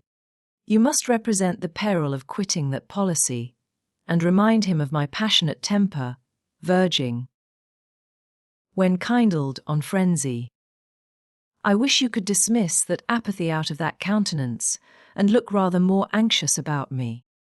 The stolidity with which I received these instructions was, no doubt, rather exasperating, for they were delivered in perfect sincerity. But I believed a person who could plan the turning of her fits of passion to account, beforehand, might, by exerting her will, manage to control herself tolerably, even while under their influence, and I did not wish to frighten her husband, as she said, and multiply his annoyances for the purpose of serving her selfishness. Therefore I said nothing when I met the master coming towards the parlour, but I took the liberty of turning back to listen where they would resume their quarrel together. He began to speak first. "Remain where you are, Catherine," he said, without any anger in his voice, but with much sorrowful despondency. "I shall not stay.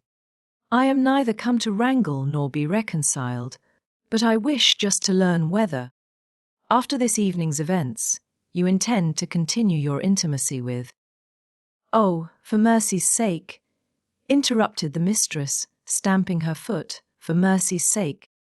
Let us hear no more of it now. Your cold blood cannot be worked into a fever.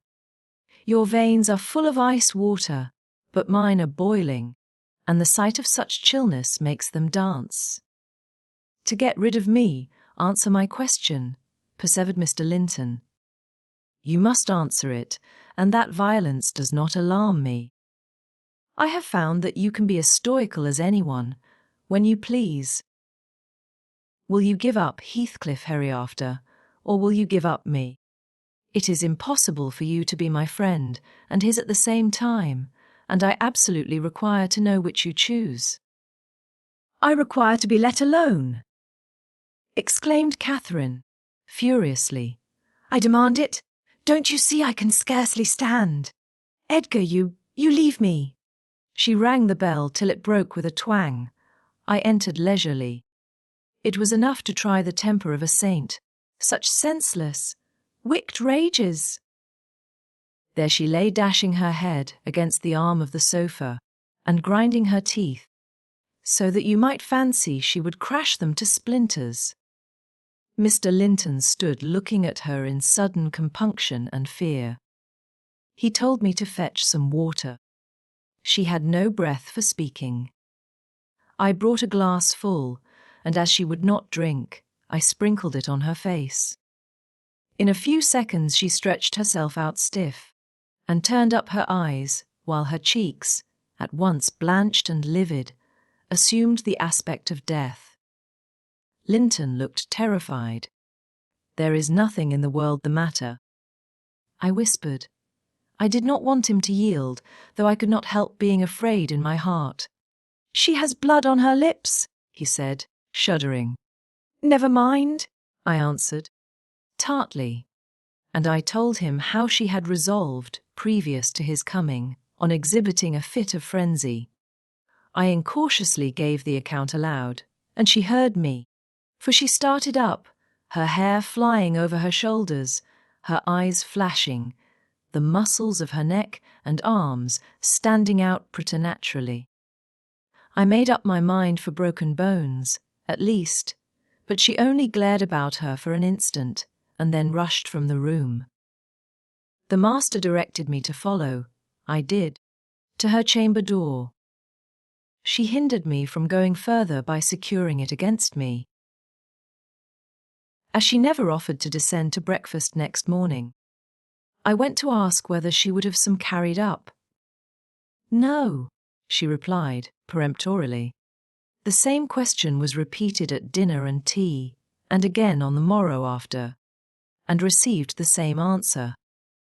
Mr. Linton, on his part, spent his time in the library and did not inquire concerning his wife's occupations. Isabella and he had had an hour's interview, during which he tried to elicit from her some sentiment of proper horror for Heathcliff's advances. But he could make nothing of her evasive replies, and was obliged to close the examination unsatisfactorily, adding, however, a solemn warning, that if she were so insane as to encourage that worthless suitor, it would dissolve all bonds of relationship between herself and him. Chapter 12. While Miss Linton moped about the park and garden, always silent, and almost always in tears, and her brother shut himself up among books that he never opened, wearying, I guessed, with a continual vague expectation that Catherine, repenting her conduct, would come of her own accord to ask pardon and seek a reconciliation. And she fasted pertinaciously under the idea, probably, that at every meal Edgar was ready to choke for her absence. And pride alone held him from running to cast himself at her feet. I went about my household duties, convinced that the Grange had but one sensible soul in its walls, and that lodged in my body. I wasted no condolences on Miss, nor any expostulations on my mistress, nor did I pay much attention to the sighs of my master, who yearned to hear his lady's name, since he might not hear her voice. I determined they should come about as they pleased for me, and though it was a tiresomely slow process, I began to rejoice at length in a faint dawn of its progress. As I thought at first, Mrs. Linton, on the third day, unbarred her door, and having finished the water in her pitcher and decanter, desired a renewed supply, and a basin of gruel, for she believed she was dying. That I set down as a speech meant for Edgar's ears, I believed no such thing, so I kept it to myself and brought her some tea and dry toast. She ate and drank eagerly, and sank back on her pillow again, clenching her hands and groaning. "Oh, I will die," she exclaimed, "since no one cares anything about me. I wish I had not taken that." Then a good while after I heard her murmur, "No, I'll not die, he'd be glad. He does not love me at all. He would never miss me." "Did you want anything, ma'am?" I inquired, still preserving my external composure, in spite of her ghastly countenance and strange, exaggerated manner. "What is that apathetic being doing?" she demanded, pushing the thick entangled locks from her wasted face. "Has he fallen into a lethargy, or is he dead?" "Neither," replied I, "if you mean Mr. Linton. He's tolerably well, I think, though his studies occupy him rather more than they ought. He is continually among his books, since he has no other society. I should not have spoken so if I had known her true condition, but I could not get rid of the notion that she acted a part of her disorder." "Among his books," she cried, confounded. "And I dying, I on the brink of the grave. My God! Does he know how I'm altered?" continued she, staring at her reflection in a mirror hanging against the opposite wall. "Is that Catherine Linton? He imagines me in a pet, in play, perhaps. Cannot you inform him that is frightful earnest? Nelly, if it be not too late, as soon as I learn how he feels, I'll choose between these two. Either to starve at once, that would be no punishment, unless he had a heart, or to recover, and leave the country. Are you speaking the truth about him now?" Take care. Is he actually so utterly indifferent for my life? Why, ma'am, I answered, the master has no idea of your being deranged, and of course he does not fear that you will let yourself die of hunger. You think not. Cannot you tell him I will? She returned. Persuade him. Speak of your own mind. Say you are certain I will.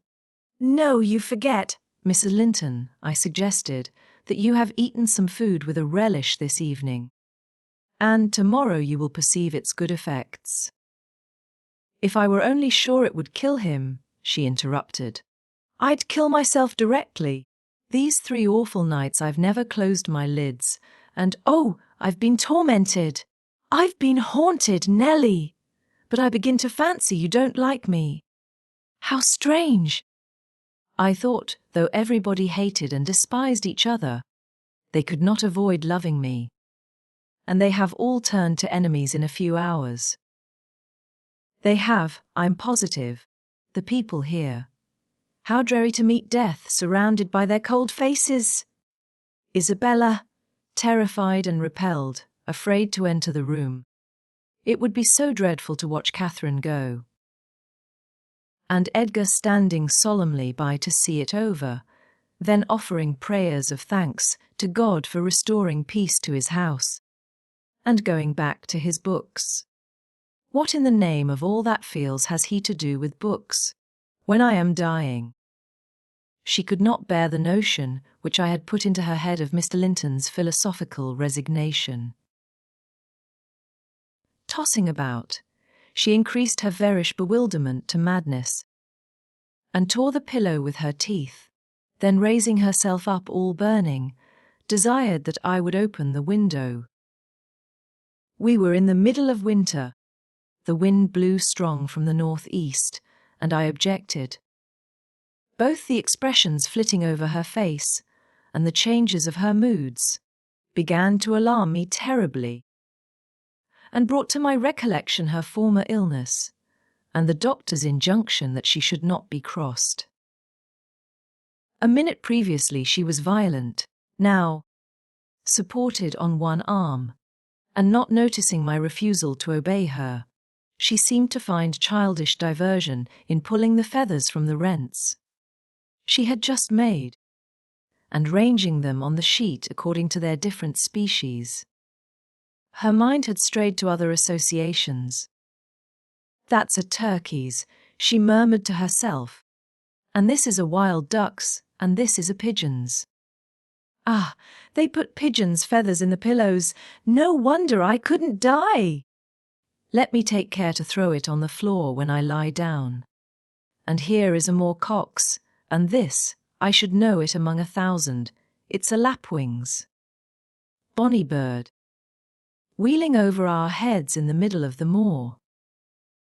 It wanted to get to its nest, for the clouds had touched the swells, and it felt rain coming. This feather was picked up from the heath, the bird was not shot. We saw its nest in the winter, full of little skeletons. Heathcliff set a trap over it, and the old ones dared not come. I made him promise he'd never shoot a lapwing after that, and he didn't. Yes, here are more. Did he shoot my lapwings, Nellie? Are they red, any of them? Let me look. Give over with that baby work, I interrupted, dragging the pillow away and turning the holes towards the mattress, for she was removing its contents by handfuls. Lie down and shut your eyes. You're wandering. There's a mess. The down is flying about like snow. I went here and there collecting it. I see in you, Nellie, she continued dreamily, an aged woman. You have grey hair and bent shoulders. This bed is the fairy cave under Penistone Crags, and you are gathering elf bolts to hurt our heifers, pretending, while I am near, that they are only locks of wool. That's what you'll come to 50 years hence. I know you are not so now. I'm not wandering. You're mistaken, or else I should believe you really were that withered hag, and I should think I was under Penistone Crags, and I'm conscious it's night. And there are 2 candles on the table, making the black press shine like jet. The black press. Where is that? I asked. You are talking in your sleep. It's against the wall, as it always is, she replied. It does appear odd. I see a face in it. There's no press in the room, and never was, said I, resuming my seat and looping up the curtain that I might watch her. Don't you see that face? She inquired, gazing earnestly at the mirror. And say what I could. I was incapable of making her comprehend it to be her own, so I rose and covered it with a shawl. It's behind there still, she pursued, anxiously, and it stirred. Who is it? I hope it will not come out when you are gone. Oh, Nellie, the room is haunted. I'm afraid of being alone. I took her hand in mine and bid her be composed, for a succession of shudders convulsed her frame, and she would keep straining her gaze towards the glass. There's nobody here, I insisted. It was yourself, Mrs. Linton. You knew it a while since. Myself, she gasped. And the clock is striking 12. It's true then. That's dreadful. Her fingers clutched the clothes and gathered them over her eyes. I attempted to steal to the door with an intention of calling her husband, but I was summoned back by a piercing shriek. The shawl had dropped from the frame. Why? What is the matter? Cried I. Who is coward now? Wake up! That is the glass, the mirror, Mrs. Linton, and you see yourself in it, and there am I too by your side. Trembling and bewildered, she held me fast, but the horror gradually passed from her countenance. Its paleness gave place to a glow of shame. Oh dear! I thought I was at home, she sighed. I thought I was lying in my chamber at Wuthering Heights. Because I'm weak, my brain got confused, and I screamed unconsciously, "Don't say anything, but stay with me. I dread sleeping. My dreams appall me." "A sound sleep would do you good, ma'am," I answered. "And I hope this suffering will prevent your trying starving again." "Oh, if I were but in my own bed in the old house," she went on bitterly, wringing her hands. "And that wind sounding in the firs by the lattice. Do let me feel it. It comes straight down the moor. Do let me have one breath." To pacify her, I held the casement ajar a few seconds. A cold blast rushed through. I closed it and returned to my post. She lay still now, her face bathed in tears. Exhaustion of body had entirely subdued her spirit. Our fiery Catherine was no better than a wailing child. "How long is it since I shut myself in here?" she asked, suddenly reviving. "It was Monday evening," I replied, "and this is Thursday night, or rather Friday morning, at present." "What, of the same week?" she exclaimed. "Only that brief time." "Long enough to live on nothing but cold water and ill temper," observed I. "Well, it seems a weary number of hours," she muttered doubtfully. "It must be more." I remember being in the parlour after they had quarrelled, and Edgar being cruelly provoking, and me running into this room desperate. As soon as ever I had barred the door, utter blackness overwhelmed me, and I fell on the floor. I couldn't explain to Edgar how certain I felt of having a fit, or going raging mad, if he persisted in teasing me. I had no command of tongue or brain, and he did not guess my agony, perhaps. It barely left me sense to try to escape from him and his voice. Before I recovered sufficiently to see and hear, it began to be dawn, and Nellie. I'll tell you what I thought, and what has kept recurring, and recurring till I feared for my reason. I thought as I lay there, with my head against that table leg, and my eyes dimly discerning the grey square of the window, that I was enclosed in the oak, panelled bed at home, and my heart with some great grief which, just waking, I could not recollect. I pondered and worried myself to discover what it could be, and, most strangely, the whole last 7 years of my life grew a blank. I did not recall that they had been at all. I was a child, my father was just buried, and my misery arose from the separation that Hindley had ordered between me and Heathcliff. I was laid alone, for the first time, and, rousing from a dismal doze after a night of weeping, I lifted my hand to push the panels aside. It struck the tabletop. I swept it along the carpet, and then memory burst in. My late anguish was swallowed in a paroxysm of despair. I cannot say why I felt so wildly wretched. It must have been temporary derangement, for there is scarcely cause.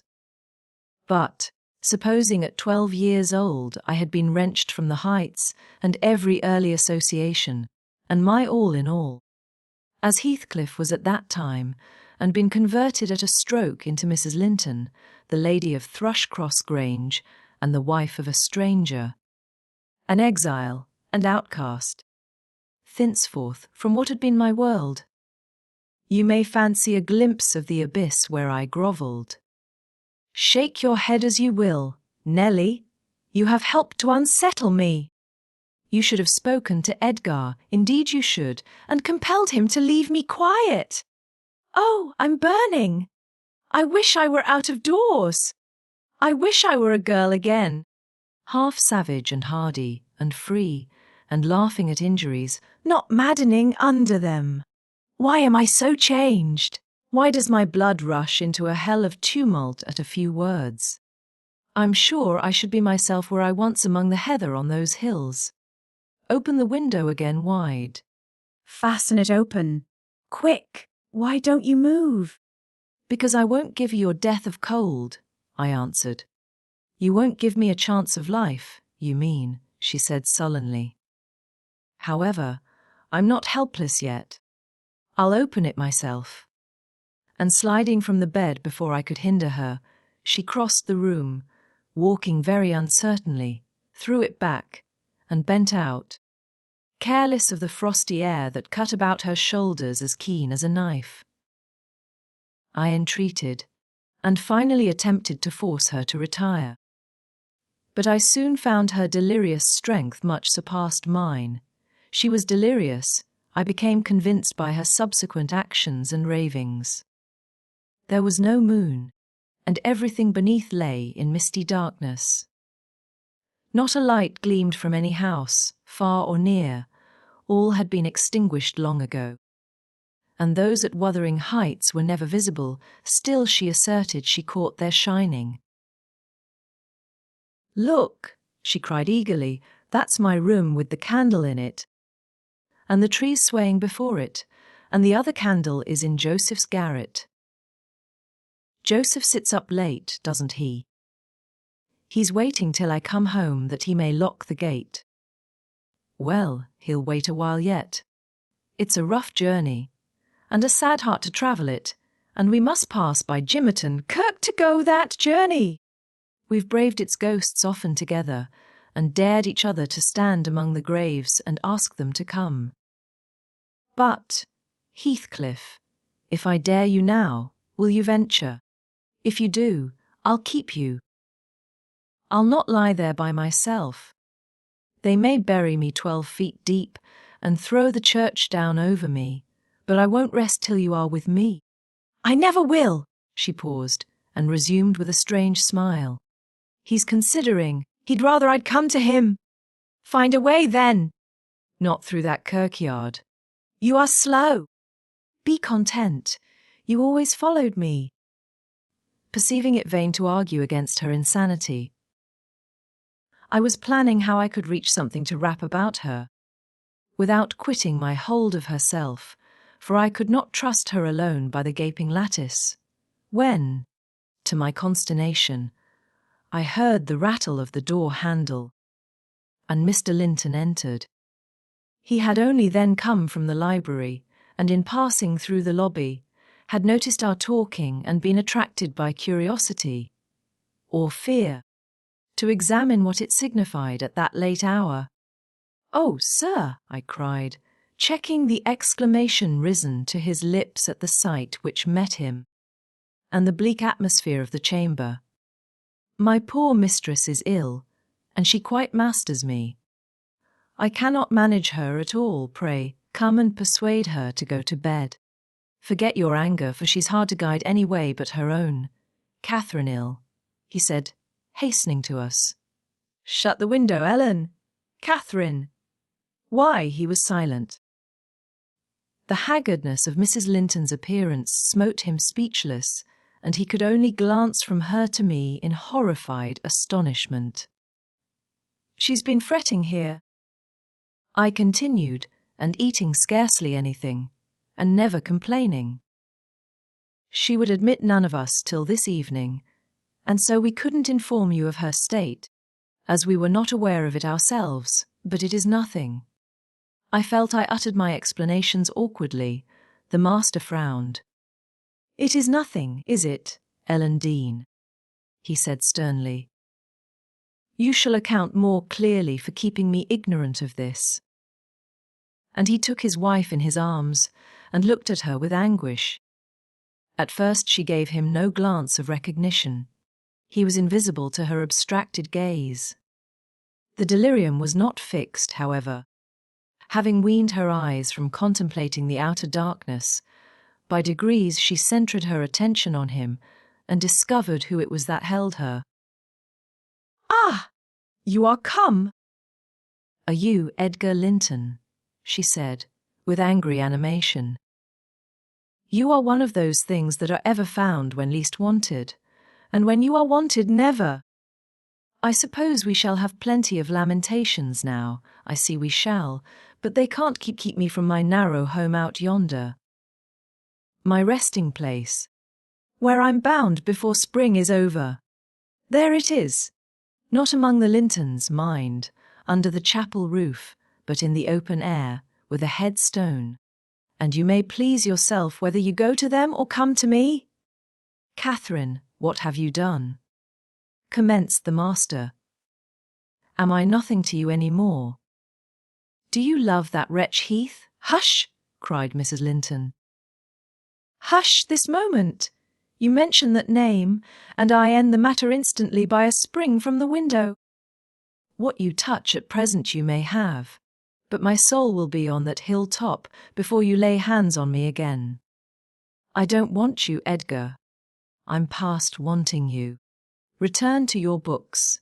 I'm glad you possess a consolation, for all you had in me is gone." "Her mind wanders, sir," I interposed. "She has been talking nonsense the whole evening, but let her have quiet and proper attendance, and shall rally. Hereafter, we must be cautious how we vex her." "I desire no further advice from you," answered Mr. Linton. "You knew your mistress's nature, and you encouraged me to harass her, and not to give me one hint of how she has been these 3 days. It was heartless.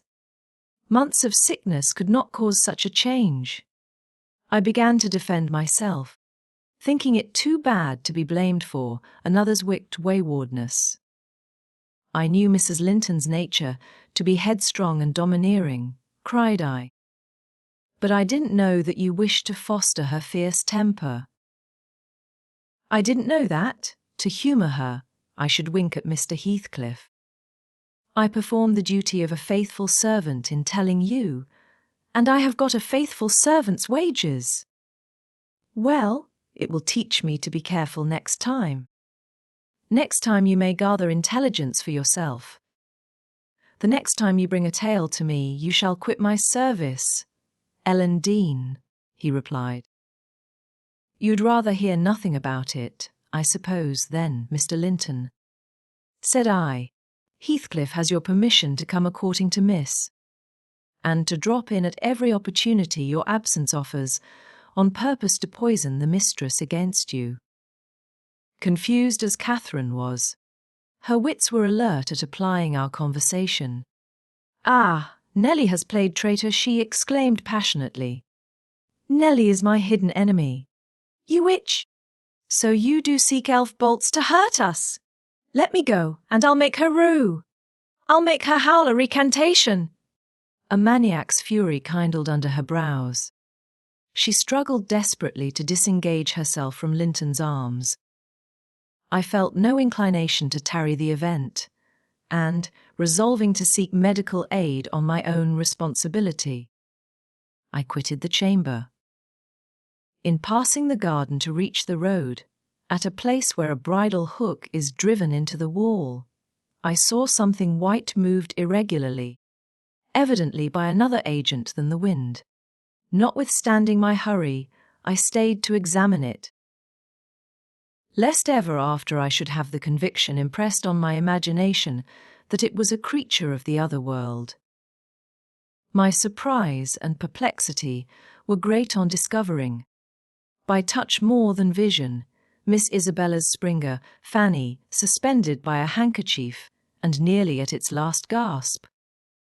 I quickly released the animal and lifted it into the garden.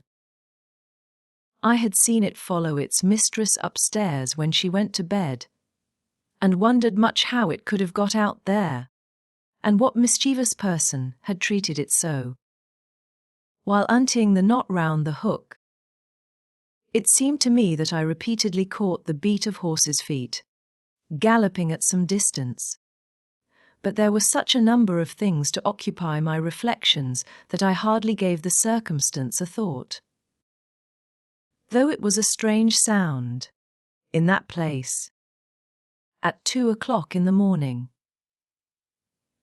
Mr. Kenneth was fortunately just issuing from his house to see a patient in the village as I came up the street, and my account of Catherine Linton's malady induced him to accompany me back immediately.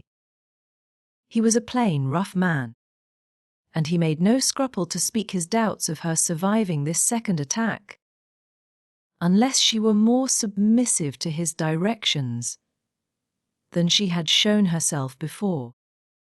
"Nellie Dean," said he, "I can't help fancying there's an extra cause for this. What has there been to do at the Grange? We've odd reports up here. A stout, hearty lass like Catherine does not fall ill for a trifle, and that sort of people should not either. It's hard work bringing them through fevers and such things. How did it begin?" "The master will inform you," I answered, "but you are acquainted with the Earnshaws' violent dispositions, and Mrs. Linton caps them all. I may say this. It commenced in a quarrel. She was struck during a tempest of passion with a kind of fit. That's her account, at least, for she flew off in the height of it, and locked herself up. Afterwards, she refused to eat, and now she alternately raves and remains in a half-dream, knowing those about her, but having her mind filled with all sorts of strange ideas and illusions. Mr. Linton will be sorry," observed Kenneth interrogatively. "Sorry? He'll break his heart should anything happen," I replied. "Don't alarm him more than necessary." "Well, I told him to beware," said my companion, "and he must bide the consequences of neglecting my warning." "Hasn't he been intimate with Mr. Heathcliff lately?" "Heathcliff frequently visits at the Grange," answered I, though more on the strength of the mistress having known him when a boy, than because the master likes his company.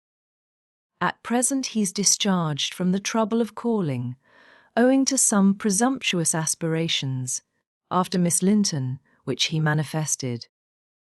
I hardly think he'll be taken in again, and does Miss Linton turn a cold shoulder on him?"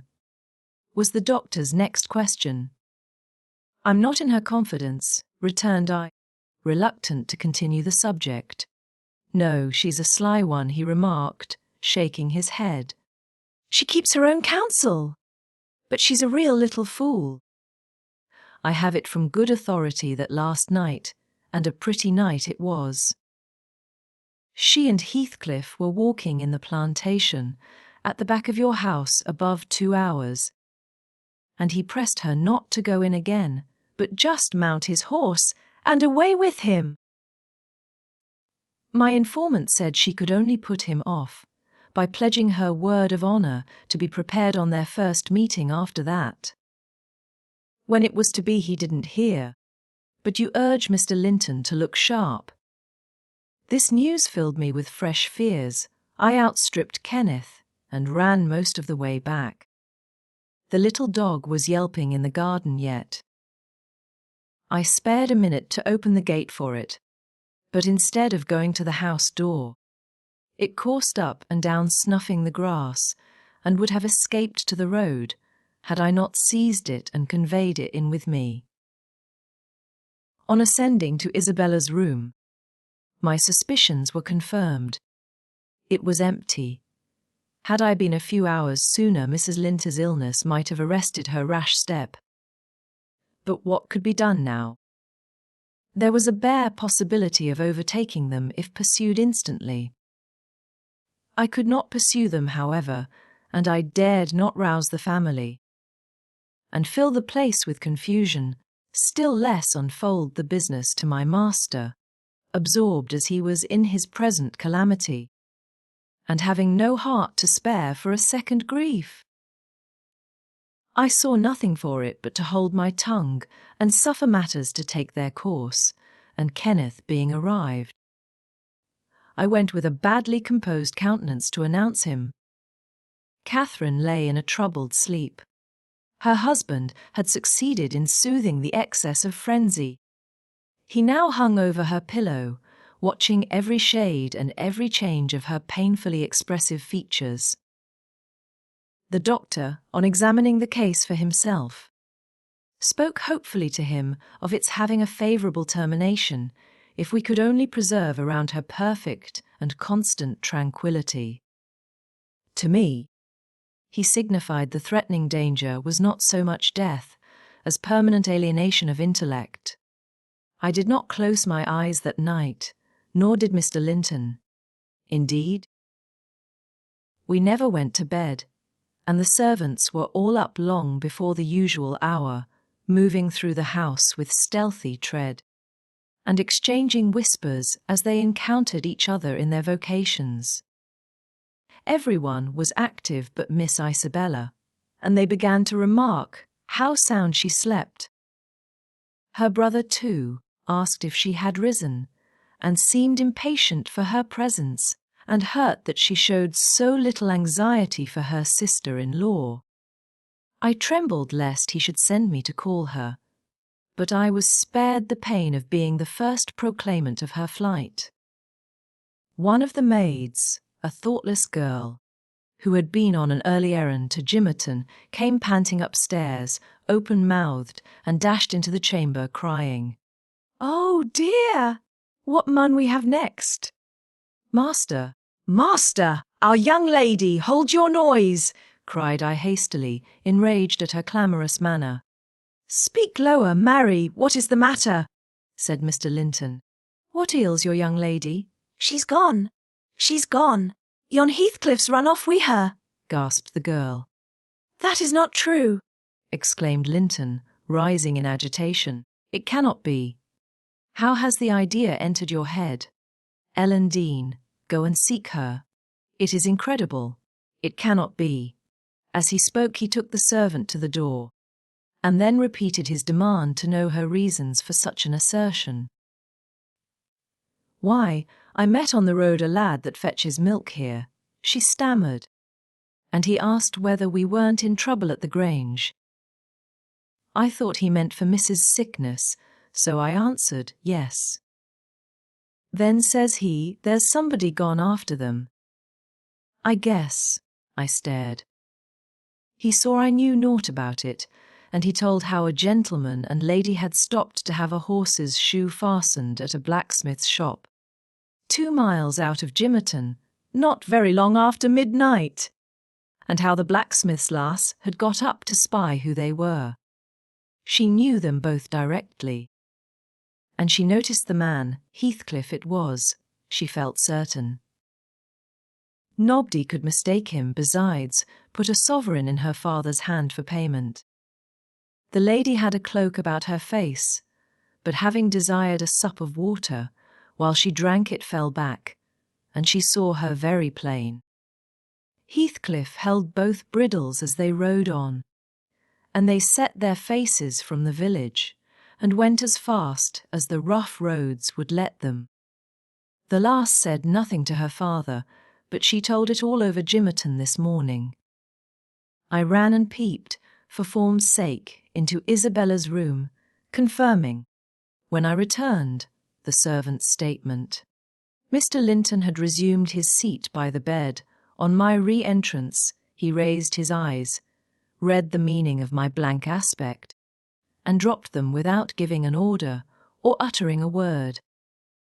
"Are we to try any measures for overtaking and bringing her back?" I inquired. "How should we do?"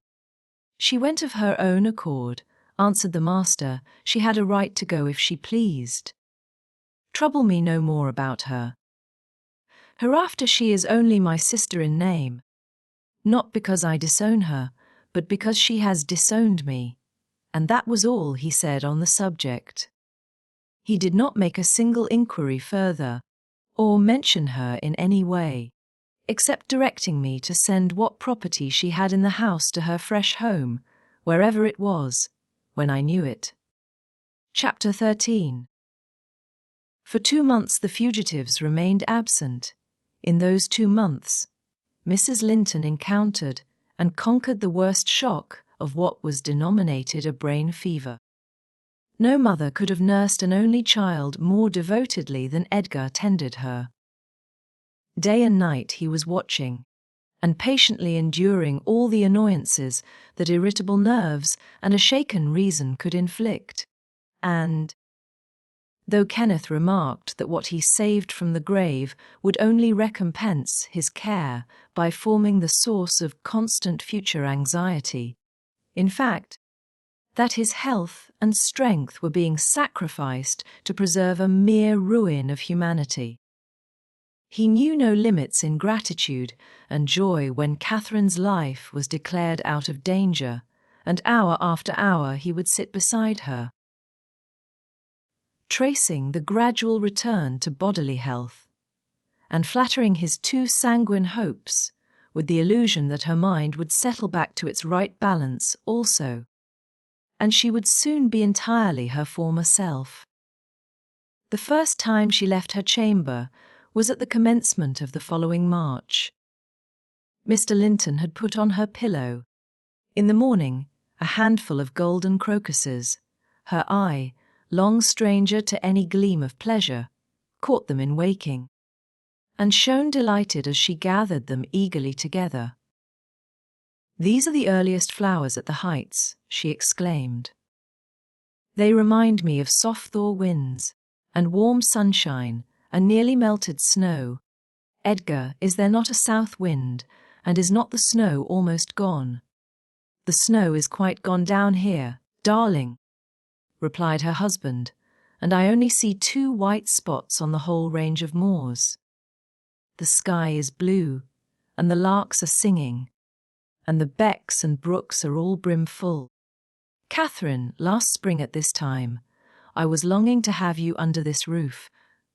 Now I wish you were a mile or 2 up those hills. The air blows so sweetly. I feel that it would cure you." "I shall never be there but once more," said the invalid, "and then you'll leave me, and I shall remain forever. Next spring you'll long again to have me under this roof, and you'll look back and think you were happy today."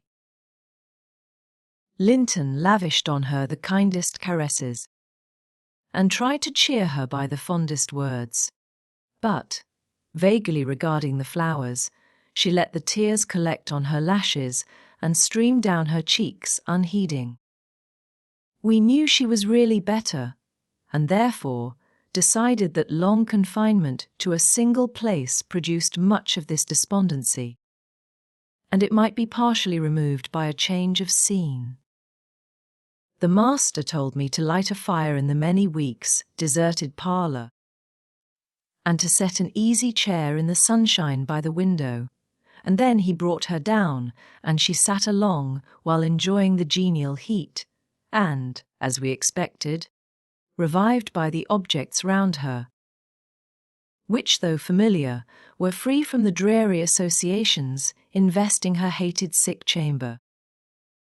By evening she seemed greatly exhausted, yet no arguments could persuade her to return to that apartment, and I had to arrange the parlour sofa for her bed, till another room could be prepared. To obviate the fatigue of mounting and descending the stairs, we fitted up this, where you lie at present, on the same floor with the parlour, and she was soon strong enough to move from one to the other, leaning on Edgar's arm. Ah, I thought myself, she might recover, so waited on as she was. And there was double cause to desire it, for on her existence depended that of another. We cherished the hope that in a little while Mr. Linton's heart would be gladdened, and his lands secured from a stranger's gripe, by the birth of an heir. I should mention that Isabella sent to her brother, some 6 weeks from her departure, a short note announcing her marriage with Heathcliff. It appeared dry and cold, but at the bottom was dotted in with pencil an obscure apology, and an entreaty for kind remembrance and reconciliation, if her proceeding had offended him, asserting that she could not help it then, and being done, she had now no power to repeal it. Linton did not reply to this, I believe, and, in a fortnight more, I got a long letter, which I considered odd, coming from the pen of a bride just out of the honeymoon. I'll read it, for I keep it yet. Any relic of the dead is precious, if they were valued living. Dear Ellen, it begins, I came last night to Wuthering Heights and heard, for the first time, that Catherine has been, and is yet, very ill. I must not write to her, I suppose, and my brother is either too angry or too distressed to answer what I sent him. Still, I must write to somebody, and the only choice left me is you. Inform Edgar that I'd give the world to see his face again, that my heart returned to Thrushcross Grange in 24 hours after I left it, and is there at this moment, full of warm feelings for him. And Catherine! I can't follow it, though. These words are underlined. They need not expect me, and they may draw what conclusions they please, taking care, however, to lay nothing at the door of my weak will or deficient affection. The remainder of the letter is for yourself alone. I want to ask you 2 questions. The first is, how did you contrive to preserve the common sympathies of human nature when you resided here? I cannot recognize any sentiment which those around share with me. The second question I have great interest in, it is this, is Heathcliff a man? If so, is he mad? And if not, is he a devil? I shan't tell my reasons for making this inquiry, but I beseech you to explain, if you can, what I have married. That is, when you call to see me, and you must call. Ellen, very soon. Don't write, but come, and bring me something from Edgar. Now, you shall hear how I have been received in my new home, as I am led to imagine the Heights will be. It is to amuse myself that I dwell on such subjects as the lack of external comforts. They never occupy my thoughts, except at the moment when I miss them. I should laugh and dance for joy if I found their absence was the total of my miseries, and the rest was an unnatural dream. The sun set behind the Grange as we turned onto the moors. By that, I judged it to be 6 o'clock, and my companion halted half an hour to inspect the park, and the gardens, and, probably, the place itself, as well as he could, so it was dark when we dismounted in the paved yard of the farmhouse, and your old fellow servant, Joseph, issued out to receive us by the light of a dip candle. He did it with a courtesy that redounded to his credit. His first act was to elevate his torch to a level with my face, squint malignantly, project his under lip, and turn away. Then he took the 2 horses and led them into the stables, reappearing for the purpose of locking the outer gate, as if we lived in an ancient castle. Heathcliff stayed to speak to him, and I entered the kitchen, a dingy, untidy hole. I dare say you would not know it. It is so changed since it was in your charge. By the fire stood a ruffianly child, strong in limb and dirty in garb, with a look of Catherine in his eyes and about his mouth. This is Edgar's legal nephew, I reflected, mine in a manner. I must shake hands and, yes, I must kiss him. It is right to establish a good understanding at the beginning. I approached, and, attempting to take his chubby fist, said, "How do you do, my dear?" He replied in a jargon I did not comprehend. "Shall you and I be friends, Hareton?" was my next essay at conversation. An oath, and a threat to set Throttler on me if I did not frame off rewarded my perseverance. "Hey, Throttler, lad," whispered the little wretch, rousing a half-bred bulldog from its lair in a corner. "Now, wilt thou be gauging?" he asked authoritatively. Love for my life urged a compliance. I stepped over the threshold to wait till the others should enter. Mr. Heathcliff was nowhere visible, and Joseph, whom I followed to the stables, and requested to accompany me in, after staring and muttering to himself, screwed up his nose and replied, "Mim." "Mim! Did Ivor Christian body hear aught like it? Mincing on munching! How can I tell wet yessay? I say, I wish you to come with me into the house," I cried, thinking him deaf, yet highly disgusted at his rudeness. "No on me. I getten summat else to do," he answered, and continued his work, moving his lantern jaws meanwhile, and surveying my dress and countenance. The former a great deal too fine, but the latter, I'm sure, as sad as he could desire, with sovereign contempt. I walked round the yard, and through a wicket, to another door, at which I took the liberty of knocking, in hopes some more civil servant might show himself.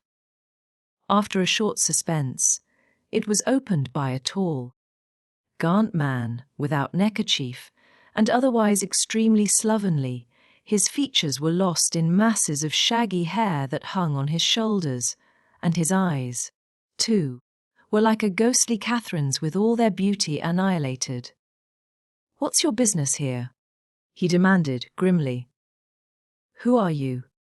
"My name was Isabella Linton," I replied. "You've seen me before, sir. I'm lately married to Mr. Heathcliff, and he has brought me here, I suppose by your permission." "Is he come back, then?" asked the hermit, glaring like a hungry wolf. "Yes, we came just now," I said, "but he left me by the kitchen door, and when I would have gone in, your little boy played sentinel over the place, and frightened me off by the help of a bulldog. It's well the hellish villain has kept his word," growled my future host, searching the darkness beyond me in expectation of discovering Heathcliff. And then he indulged in a soliloquy of execrations and threats of what he would have done had the fiend deceived him. I repented having tried this second entrance, and was almost inclined to slip away before he finished cursing, but ere I could execute that intention, he ordered me in, and shut and re-fastened the door. There was a great fire, and that was all the light in the huge apartment, whose floor had grown a uniform grey. And the once brilliant pewter dishes, which used to attract my gaze when I was a girl, partook of a similar obscurity, created by tarnish and dust. I inquired whether I might call the maid, and be conducted to a bedroom. Mr. Earnshaw vouchsafed no answer. He walked up and down, with his hands in his pockets, apparently quite forgetting my presence. And his abstraction was evidently so deep, and his whole aspect so misanthropical, that I shrank from disturbing him again. "You'll not be surprised, Ellen." At my feeling particularly cheerless, seated in worse than solitude that inhospitable hearth, and remembering that 4 miles distant lay my delightful home, containing the only people I loved on earth, and there might as well be the Atlantic to part us, instead of those 4 miles. I could not overpass them. I questioned with myself, where must I turn for comfort? And, mind you don't tell Edgar or Catherine, above every sorrow beside, this rose preeminent. Despair at finding nobody who could or would be my ally against Heathcliff. I had sought shelter at Wuthering Heights almost gladly, because I was secured by that arrangement from living alone with him, but he knew the people we were coming amongst, and he did not fear their intermeddling. I sat and thought a doleful time. The clock struck 8 and 9, and still my companion paced to and fro, his head bent on his breast, and perfectly silent, unless a groan or a bitter ejaculation forced itself out at intervals. I listened to detect a woman's voice in the house, and filled the interim with wild regrets and dismal anticipations which, at last, spoke audibly in irrepressible sighing and weeping. I was not aware how openly I grieved, till Earnshaw halted opposite, in his measured walk, and gave me a stare of newly awakened surprise. Taking advantage of his recovered attention, I exclaimed, "I'm tired with my journey, and I want to go to bed. Where is the maid servant? Direct me to her, as she won't come to me." "We have none," he answered. "You must wait on yourself." "Where must I sleep then?" I sobbed. I was beyond regarding self-respect, weighed down by fatigue and wretchedness. "Joseph will show you Heathcliff's chamber," said he. "Open that door, he's in there." I was going to obey, but he suddenly arrested me and added in the strangest tone, "Be so good as to turn your lock, and draw your bolt, don't omit it." "Well?" I said. "But why, Mr. Earnshaw?" I did not relish the notion of deliberately fastening myself in with Heathcliff. "Look here," he replied, pulling from his waistcoat a curiously constructed pistol, having a double-edged spring knife attached to the barrel. "That's a great tempter to a desperate man, is it not? I cannot resist going up with this every night and trying his door. If once I find it open, he's done for.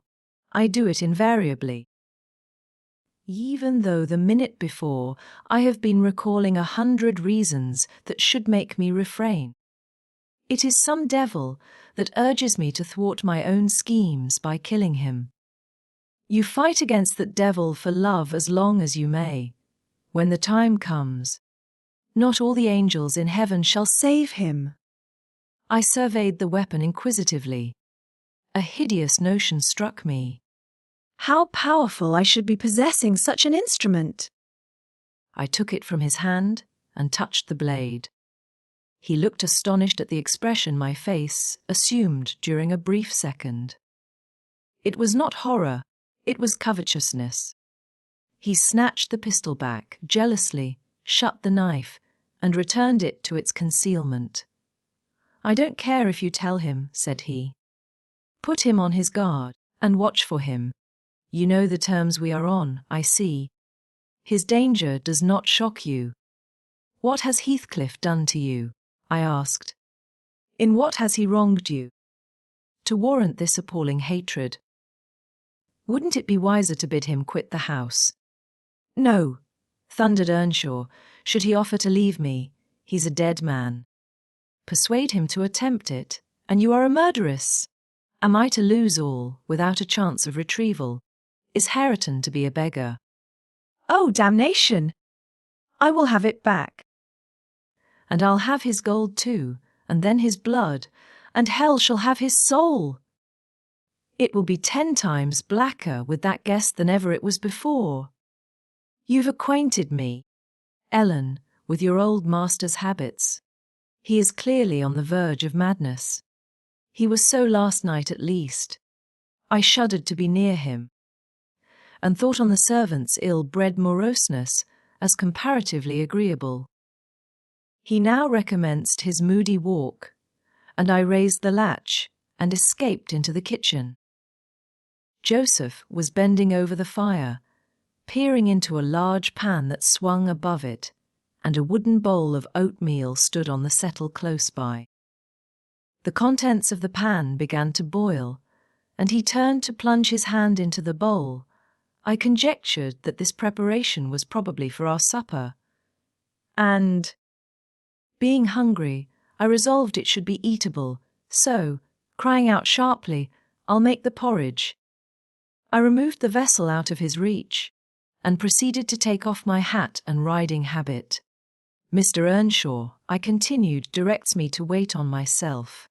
I will. I'm not going to act the lady among you, for fear I should starve.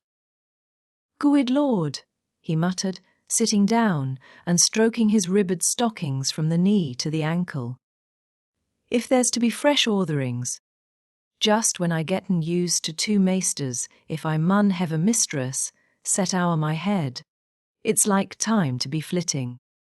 I niver did think to see the day that I mud lave the old place, but I doubt it's nigh at hand. This lamentation drew no notice from me. I went briskly to work, sighing to remember a period when it would have been all merry fun, but compelled speedily to drive off the remembrance. It racked me to recall past happiness, and the greater peril there was of conjuring up its apparition, the quicker the thimble ran round, and the faster the handfuls of meal fell into the water. Joseph beheld my style of cookery with growing indignation. "There," he ejaculated. "Hareton, thou wilt sup thy porridge to Nate, there'll be naught but lumps as big as my neve." "There, agin! I'd fling in bowl and all, if I were ye." "There pale the gilp off." On then Yell had done wet. Bang, bang. It's a mercy the botham isn't deaved out. It was rather a rough mess, I own, when poured into the basins. 4 had been provided, and a gallon pitcher of new milk was brought from the dairy, which Hareton seized and commenced drinking and spilling from the expansive lip. I expostulated and desired that he should have his in a mug, affirming that I could not taste the liquid treated so dirtily. The old cynic chose to be vastly offended at this nicety, assuring me, repeatedly, that the barn was every bit as good as I, and every bit as woolsome, and wondering how I could fashion to be so conceited. Meanwhile, the infant ruffian continued sucking, and glowered up at me defyingly. As he slavered into the jug, "I shall have my supper in another room," I said. "Have you no place you call a parlour?" "Parlour?" he echoed, sneeringly. "Parlour? Nay, we've no parlours. If ya dunnot like were company, there's maisters, and if ya dunnot like maister, there's us." "Then I shall go upstairs," I answered. "Show me a chamber." I put my basin on a tray, and went myself to fetch some more milk. With great grumblings, the fellow rose and preceded me in my ascent. We mounted to the garrets. He opened a door, now and then, to look into the apartments we passed. "Here's a ram," he said, at last, flinging back a cranky board on hinges. "It's weel enough to ate a few porridge in. There's a pack of corn either corner, there meatily clane, if you're feared o' muckying ye'r grand silk clothes. Spread ye'r handkercher o' the top on't." The ram was a kind of lumber, whole smelling strong of malt and grain, various sacks of which articles were piled around, leaving a wide, bare space in the middle. "Why, man," I exclaimed, facing him angrily, "this is not a place to sleep in. I wish to see my bedroom." Bedroom, he repeated, in a tone of mockery. Y's see all the bedrooms there is, yon's mine. He pointed into the second garret, only differing from the first in being more naked about the walls and having a large, low, curtainless bed with an indigo-coloured quilt at one end. What do I want with yours? I retorted. I suppose de Heathcliff does not lodge at the top of the house, does he? Oh, it's Maester Heathcliff's ye wanting, cried he, as if making a new discovery. Couldn't ye said so, at onst? And then, I mud ha telled ye, bat all this work, that that's just one ye cannot see. He allus keeps it locked, and nobody iver mells on't but hisseln. You've a nice house, Joseph, I could not refrain from observing, and pleasant inmates. And I think the concentrated essence of all the madness in the world took up its abode in my brain the day I linked my fate with theirs. However, that is not to the present purpose, there are other rooms. For heaven's sake be quick, and let me settle somewhere. He made no reply to this adjuration, only plodding doggedly down the wooden steps and halting before an apartment which, from that halt and the superior quality of its furniture, I conjectured to be the best one. There was a carpet, a good one, but the pattern was obliterated by dust, a fireplace hung with cut paper, dropping to pieces. A handsome oak bedstead with ample crimson curtains of rather expensive material and modern make, but they had evidently experienced rough usage. The valances hung in festoons, wrenched from their rings, and the iron rod supporting them was bent in an arc on one side, causing the drapery to trail upon the floor. The chairs were also damaged, many of them severely, and deep indentations deformed the panels of the walls. I was endeavouring to gather resolution for entering and taking possession, when my fool of a guide announced, "This here is the maester's." My supper by this time was cold, my appetite gone, and my patience exhausted. I insisted on being provided instantly with a place of refuge and means of repose. "Where the divil?" began the religious elder. "The Lord bless us! The Lord forgay us! Where the hell wold ye gang? Ye mad, where are some nout? Ye've seen all but Hareton's bit of a chamber. There's not another howl to lig down in the hass." I was so vexed, I flung my tray and its contents on the ground, and then seated myself at the stairs' head, hid my face in my hands and cried. "Etch!" exclaimed Joseph. "Weel done, Miss Cathy! Weel done, Miss Cathy!" Howsiver, the Maester Saul just tumble our them brocken pots, and then we's hear summat. "We's hear how it's to be." "Gooid for naught maddling." Why deserve pining from this to Churstmas, flinging the precious gifts God under foot I ye flaysome rages? But I'm mistain if ye shoe ye spirit lang. Will Heathcliff bide sich bonny ways, think ye? I nobbut wish he may catch ye I that plisky. I nobbut wish he may. And so he went on scolding to his den beneath, taking the candle with him, and I remained in the dark.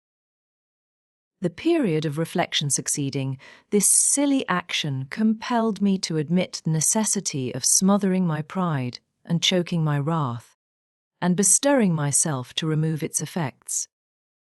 An unexpected aid presently appeared in the shape of Throttler, whom I now recognized as a son of our old skulker. It had spent its whelphood at the Grange, and was given by my father to Mr. Hindley. I fancy it knew me. It pushed its nose against mine by way of salute, and then hastened to devour the porridge, while I groped from step to step, collecting the shattered earthenware, and drying the spatters of milk from the banister with my pocket handkerchief. Our labours were scarcely over when I heard Earnshaw's tread in the passage. My assistant tucked in his tail, and pressed to the wall, I stole into the nearest doorway. The dog's endeavour to avoid him was unsuccessful, as I guessed by a scutter downstairs and a prolonged piteous yelping. I had better luck. He passed on, entered his chamber, and shut the door. Directly after, Joseph came up with Hareton to put him to bed. I had found shelter in Hareton's room, and the old man, on seeing me, said, "They's ram for both ye and ye pride. Now, I sud think I the house. It's empty, ye may have it all to yerseln, and him as Alice makes a third. I sich ill company." Gladly did I take advantage of this intimation, and the minute I flung myself into a chair by the fire, I nodded and slept. My slumber was deep and sweet, though over far too soon. Mr. Heathcliff awoke me. He had just come in, and demanded, in his loving manner, what I was doing there. I told him the cause of my staying up so late, that he had the key of our room in his pocket. The adjective I gave mortal offence. He swore it was not, nor ever should be, mine and head, but I'll not repeat his language, nor describe his habitual conduct. He is ingenious and unresting in seeking to gain my abhorrence. I sometimes wonder at him with an intensity that deadens my fear. Yet, I assure you, a tiger or a venomous serpent could not rouse terror in me equal to that which he wakens. He told me of Catherine's illness, and accused my brother of causing it, promising that I should be Edgar's proxy in suffering till he could get hold of him. I do hate him. I am wretched. I have been a fool. Beware of uttering one breath of this to anyone at the Grange. I shall expect you every day. Don't disappoint me. Isabella. Chapter 14. As soon as I had perused this epistle, I went to the master, and informed him that his sister had arrived at the Heights, and sent me a letter expressing her sorrow for Mrs. Linton's situation, and her ardent desire to see him, with a wish that he would transmit to her, as early as possible, some token of forgiveness by me. "Forgiveness," said Linton. "I have nothing to forgive her, Ellen. You may call at Wuthering Heights this afternoon, if you like, and say that I am not angry, but I'm sorry to have lost her, especially as I can never think she'll be happy. It is out of the question my going to see her, however. We are eternally divided, and should she really wish to oblige me, let her persuade the villain she has married to leave the country. And you won't write her a little note, sir?" I asked imploringly. "No," he answered. "It is needless. My communication with Heathcliff's family shall be as sparing as his with mine." "It shall not exist." Mr. Egger's coldness depressed me exceedingly, and all the way from the Grange I puzzled my brains how to put more heart into what he said. When I repeated it, and how to soften his refusal of even a few lines to console Isabella. I dare say she had been on the watch for me since morning. I saw her looking through the lattice as I came up the garden causeway, and I nodded to her, but she drew back, as if afraid of being observed. I entered without knocking. There never was such a dreary, dismal scene as the formerly cheerful house presented. I must confess that if I had been in the young lady's place, I would, at least, have swept the hearth and wiped the tables with a duster. But she already partook of the pervading spirit of neglect which encompassed her. Her pretty face was wan and listless, her hair uncurled, some locks hanging lankly down, and some carelessly twisted round her head. Probably she had not touched her dress since yester evening. Hindley was not there. Mr. Heathcliff sat at a table, turning over some papers in his pocket-book, but he rose when I appeared, asked me how I did, quite friendly, and offered me a chair. He was the only thing there that seemed decent, and I thought he never looked better. So much had circumstances altered their positions, that he would certainly have struck a stranger as a born and bred gentleman, and his wife as a thorough little slattern. She came forward eagerly to greet me, and held out one hand to take the expected letter. I shook my head. She wouldn't understand the hint, but followed me to a sideboard, where I went to lay my bonnet, and importuned me in a whisper to give her directly what I had brought. Heathcliff guessed the meaning of her manor overs, and said, "If you have got anything for Isabella, as no doubt you have, Nelly, give it to her. You needn't make a secret of it. We have no secrets between us." "Oh, I have nothing," I replied, thinking it best to speak the truth at once. My master bid me tell his sister that she must not expect either a letter or a visit from him at present. He sends his love, ma'am, and his wishes for your happiness, and his pardon for the grief you have occasioned. But he thinks that after this time his household, and the household here, should drop into communication, as nothing could come of keeping it up. Mrs. Heathcliff's lip quivered slightly, and she returned to her seat in the window.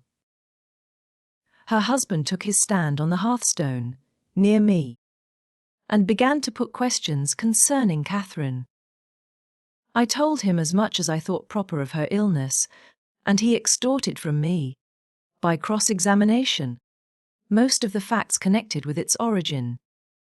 I blamed her, as she deserved, for bringing it all on herself, and ended by hoping that he would follow Mr. Linton's example and avoid future interference with his family, for good or evil. "Mrs. Linton is now just recovering," I said. "She'll never be like she was, but her life is spared, and if you really have a regard for her, you'll shun crossing her way again. Nay, you'll move out of this country entirely, and that you may not regret it.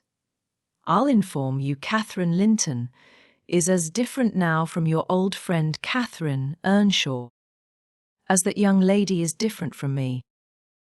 Her appearance is changed greatly, her character much more so, and the person who is compelled, of necessity, to be her companion will only sustain his affection hereafter by the remembrance of what she once was, by common humanity, "And a sense of duty." "That is quite possible," remarked Heathcliff, forcing himself to seem calm. "Quite possible that your master should have nothing but common humanity and a sense of duty to fall back upon. But do you imagine that I shall leave Catherine to his duty and humanity? And can you compare my feelings respecting Catherine to his? Before you leave this house, I must exact a promise from you that you'll get me an interview with her. Consent or refuse, I will see her." "What do you say?" "I say, Mr. Heathcliff," I replied, "you must not. You never shall, through my means. Another encounter between you and the master would kill her altogether. With your aid that may be avoided," he continued. "And should there be danger of such an event, should he be the cause of adding a single trouble more to her existence, why, I think I shall be justified in going to extremes. I wish you had sincerity enough to tell me whether Catherine would suffer greatly from his loss. The fear that she would restrains me. And there you see the distinction between our feelings. Had he been in my place, and I in his, though I hated him with a hatred that turned my life to gall, I never would have raised a hand against him." "You may look incredulous, if you please." "I never would have banished him from her society as long as she desired his. The moment her regard ceased, I would have torn his heart out and drunk his blood. But, till then, if you don't believe me, you don't know me till thin. I would have died by inches before I touched a single hair of his head. And yet, I interrupted. You have no scruples in completely ruining all hopes of her perfect restoration by thrusting yourself into her remembrance now, when she has nearly forgotten you, and involving her in a new tumult of discord and distress. You suppose she has nearly forgotten me? He said. Oh, Nellie, you know she has not. You know as well as I do that for every thought she spends on Linton, she spends 1,000 on me. At a most miserable period of my life, I had a notion of the kind. It haunted me on my return to the neighbourhood last summer, but only her own assurance could make me admit the horrible idea again. And then, Linton would be nothing. Nor Hindley, nor all the dreams that ever I dreamt. 2 words would comprehend my future, death and hell. Existence, after losing her, would be hell. Yet I was a fool to fancy for a moment that she valued Edgar Linton's attachment more than mine. If he loved with all the powers of his puny being, he couldn't love as much in 80 years as I could in a day. And Catherine has a heart as deep as I have. The sea could be as readily contained in that horse trough as her whole affection be monopolized by him. Tush! He is scarcely a degree dearer to her than her dog, or her horse. It is not in him to be loved like me. How can she love in him what he has not? Catherine and Edgar are as fond of each other as any 2 people can be, cried Isabella, with sudden vivacity. No one has a right to talk in that manner, and I won't hear my brother depreciated in silence. Your brother is wondrous fond of you too, isn't he? Observed Heathcliff scornfully. He turns you adrift on the world with surprising alacrity. He is not aware of what I suffer, she replied. I didn't tell him that. You have been telling him something, then? You have written, have you? To say that I was married. I did write, you saw the note. And nothing since. No, my young lady is looking sadly the worse for her change of condition, I remarked. Somebody's love comes short in her case, obviously, whose I may guess, but perhaps I shouldn't say. I should guess it was her own, said Heathcliff. She degenerates into a mere slut. She is tired of trying to please me uncommonly early.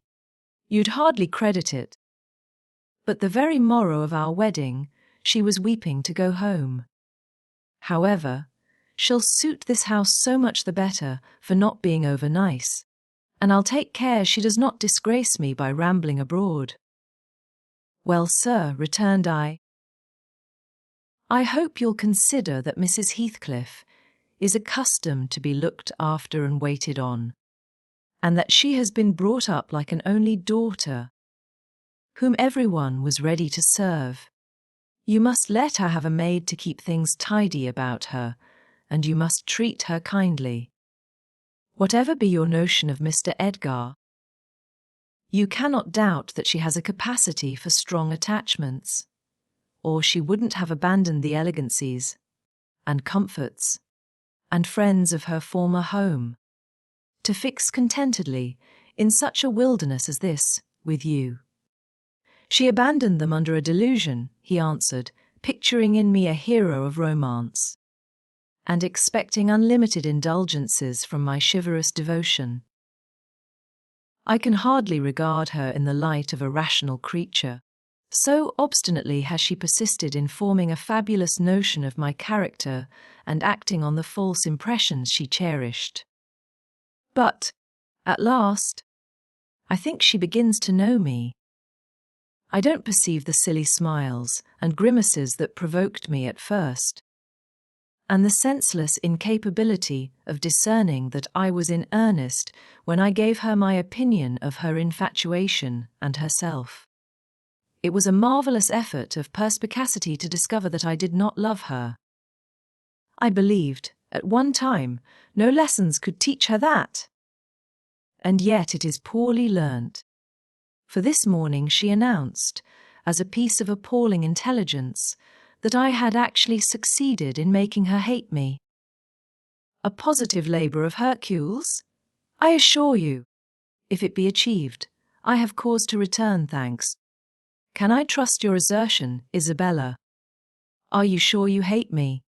If I let you alone for half a day, won't you come sighing and wheedling to me again?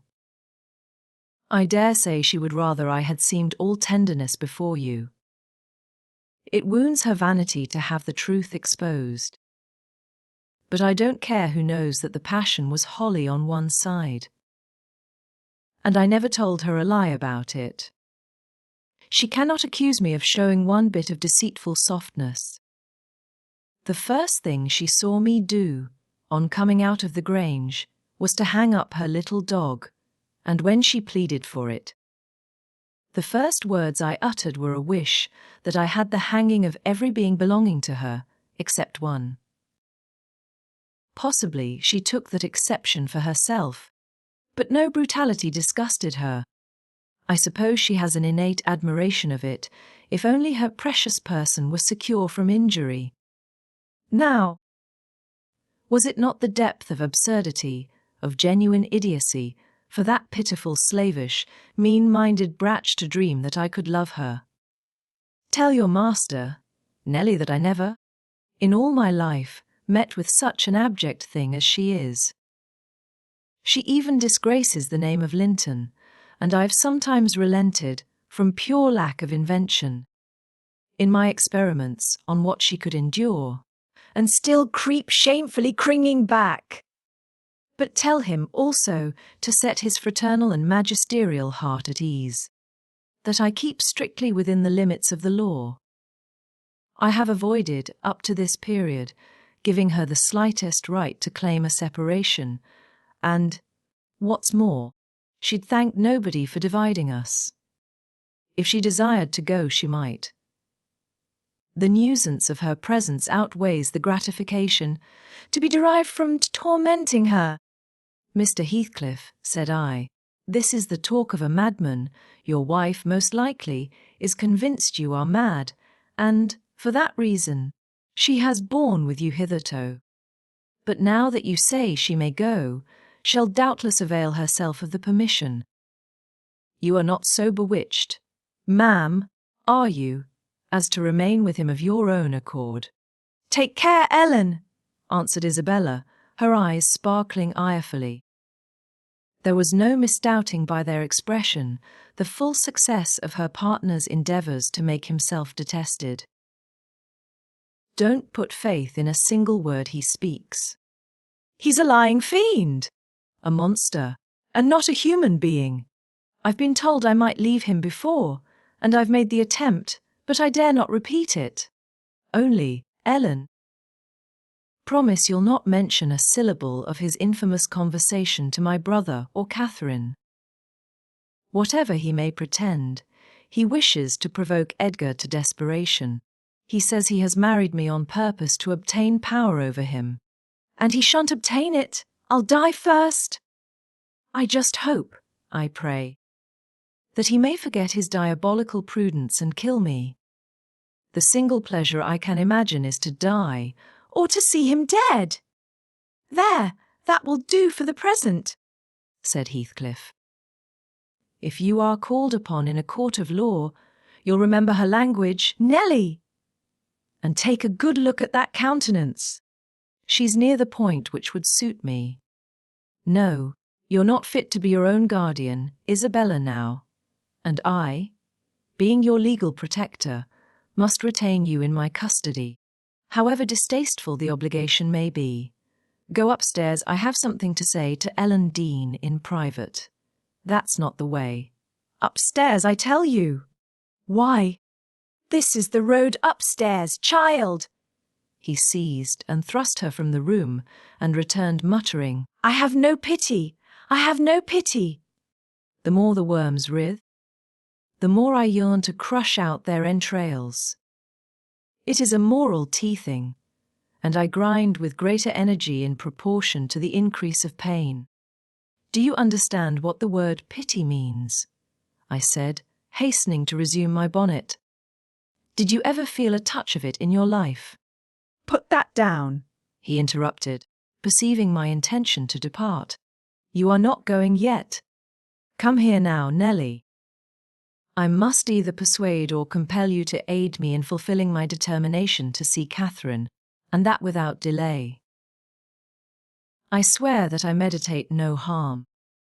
I don't desire to cause any disturbance, or to exasperate or insult Mr. Linton. I only wish to hear from herself how she is, and why she has been ill, and to ask if anything that I could do would be of use to her. Last night I was in the Grange garden 6 hours, and I'll return there tonight. And every night I'll haunt the place, and every day, till I find an opportunity of entering. If Edgar Linton meets me, I shall not hesitate to knock him down, and give him enough to ensure his quiescence while I stay. If his servants oppose me, I shall threaten them off with these pistols. But wouldn't it be better to prevent my coming in contact with them or their master? And you could do it so easily. I'd warn you when I came, and then you might let me in unobserved, as soon as she was alone, and watch till I departed, your conscience quite calm. You would be hindering mischief.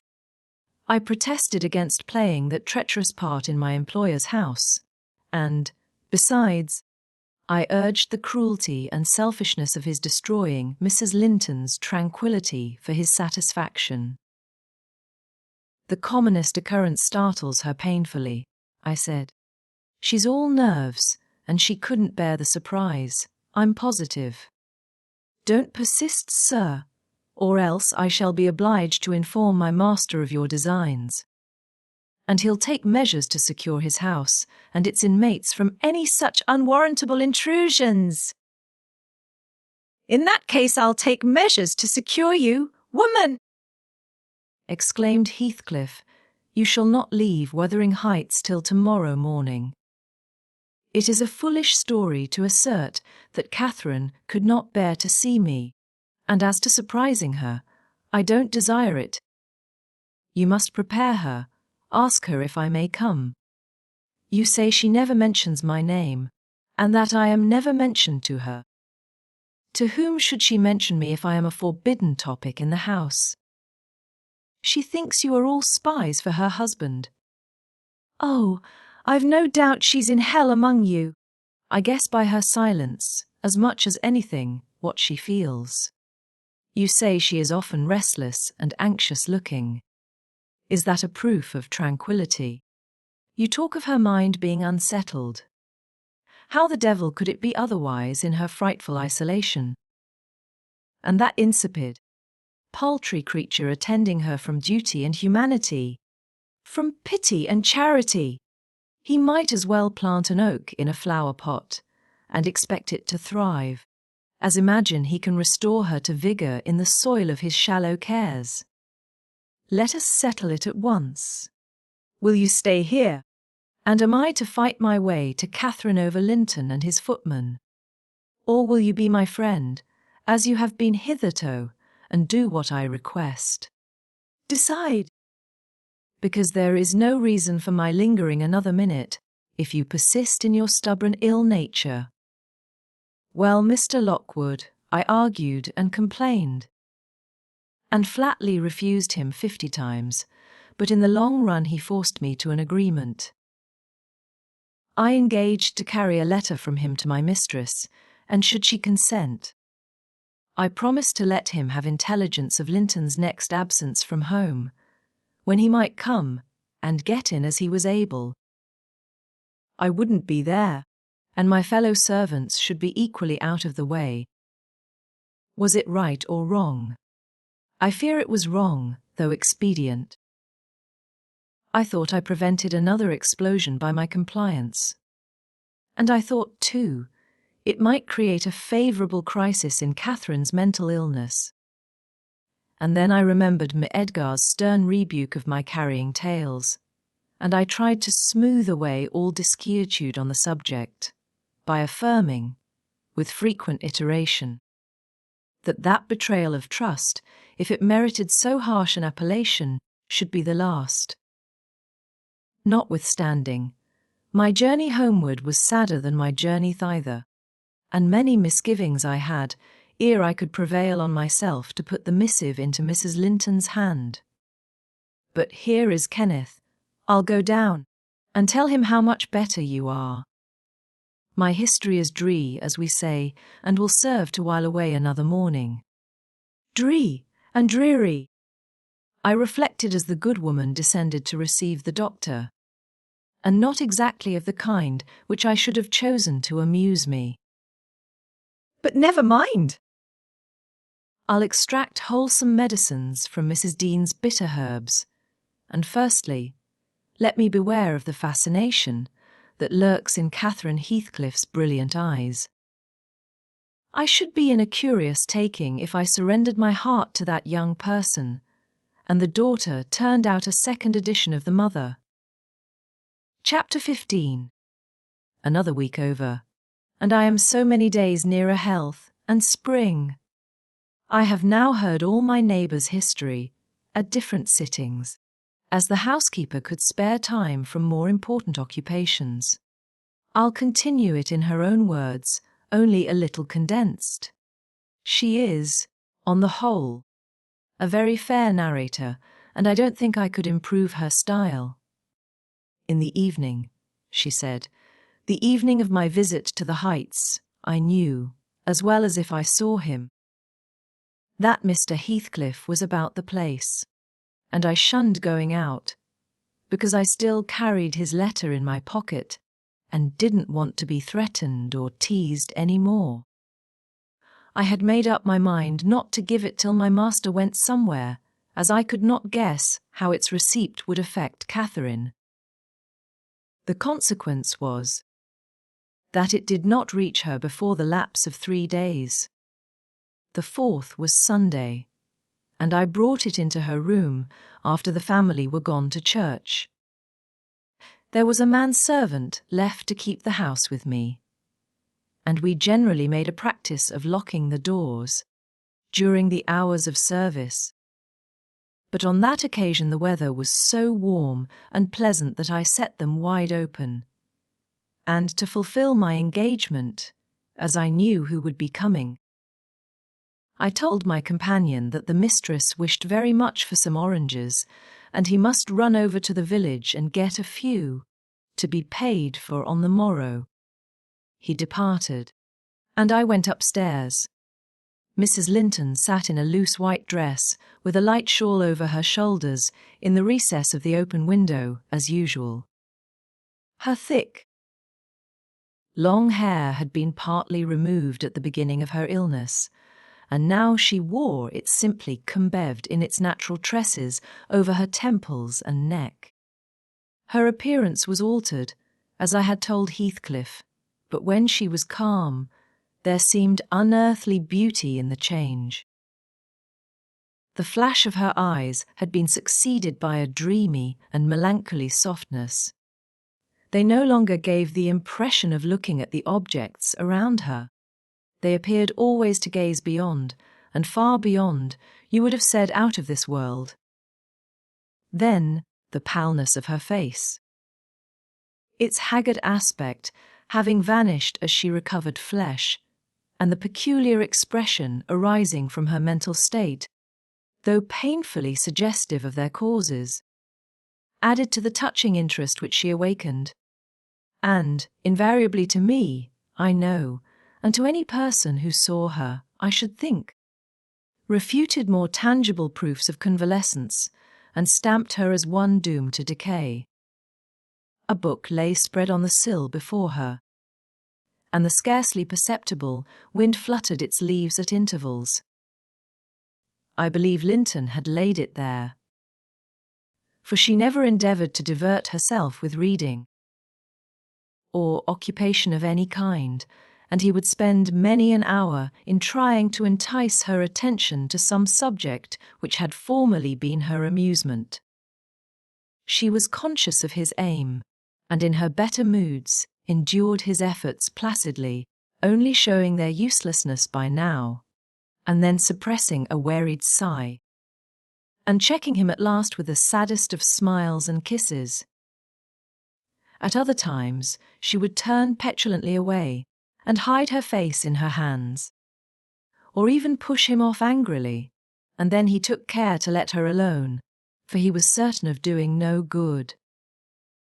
Gimmerton Chapel bells were still ringing, and the full, mellow flow of the beck in the valley came soothingly on the ear. It was a sweet substitute for the yet absent murmur of the summer foliage, which drowned that music about the Grange when the trees were in leaf. At Wuthering Heights it always sounded on quiet days following a great thaw or a season of steady rain.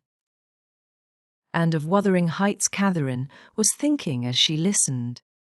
That is, if she thought or listened at all, but she had the vague, distant look I mentioned before, which expressed no recognition of material things either by ear or eye. "There's a letter for you, Mrs. Linton," I said, gently inserting it in one hand that rested on her knee. "You must read it immediately, because it wants an answer. Shall I break the seal?" "Yes," she answered, without altering the direction of her eyes. I opened it. It was very short. "Now," I continued, "read it." She drew away her hand and let it fall. I replaced it in her lap, and stood waiting till it should please her to glance down. But that movement was so long delayed that at last I resumed. "Must I read it?" "Ma'am?" "It is from Mr. Heathcliff." There was a start and a troubled gleam of recollection, and a struggle to arrange her ideas. She lifted the letter and seemed to peruse it, and when she came to the signature she sighed.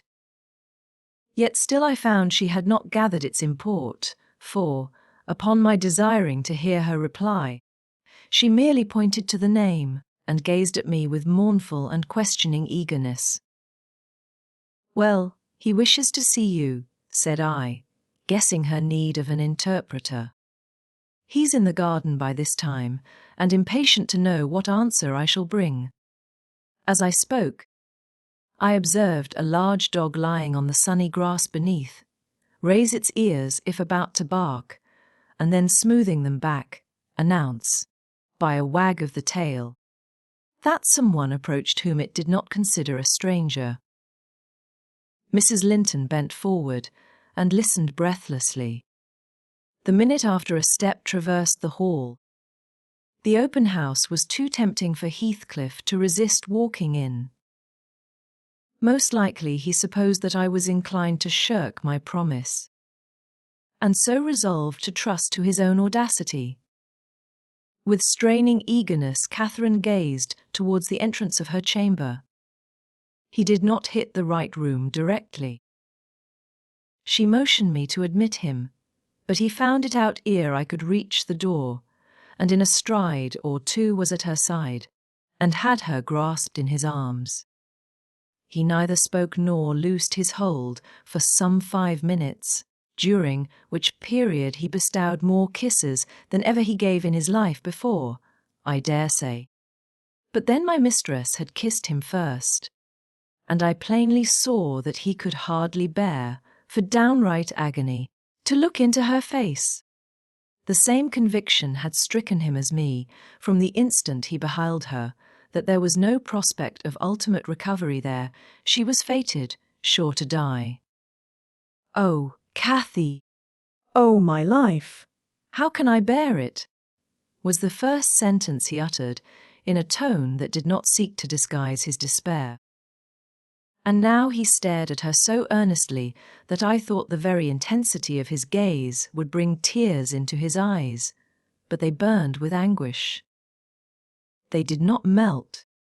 "What now?" said Catherine, leaning back and returning his look with a suddenly clouded brow. Her humour was a mere vein for constantly varying caprices. "You and Edgar have broken my heart, Heathcliff!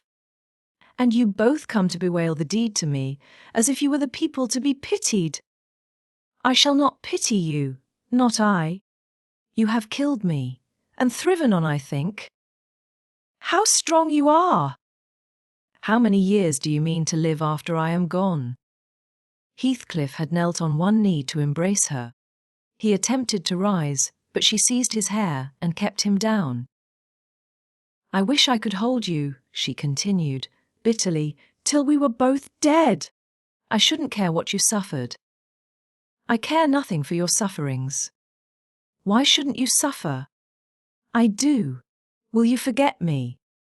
Will you be happy when I am in the earth? Will you say 20 years hence, that's the grave of Catherine Earnshaw? I loved her long ago, and was wretched to lose her, but it is past. I've loved many others since. My children are dearer to me than she was, and, at death, I shall not rejoice that I am going to her. I shall be sorry that I must leave them. Will you say so, Heathcliff? Don't torture me till I'm as mad as yourself, cried he, wrenching his head free, and grinding his teeth. The two, to a cool spectator, made a strange and fearful picture.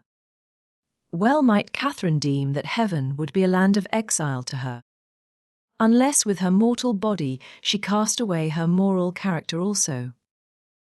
Her present countenance had a wild vindictiveness in its white cheek, and a bloodless lip and scintillating eye, and she retained in her closed fingers a portion of the locks she had been grasping.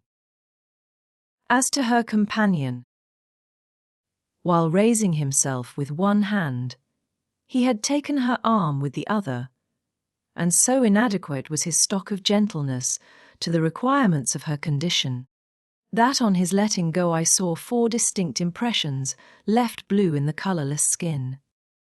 Are you possessed with a devil? He pursued, savagely. To talk in that manner to me when you are dying. Do you reflect that all those words will be branded in my memory, and eating deeper eternally after you have left me?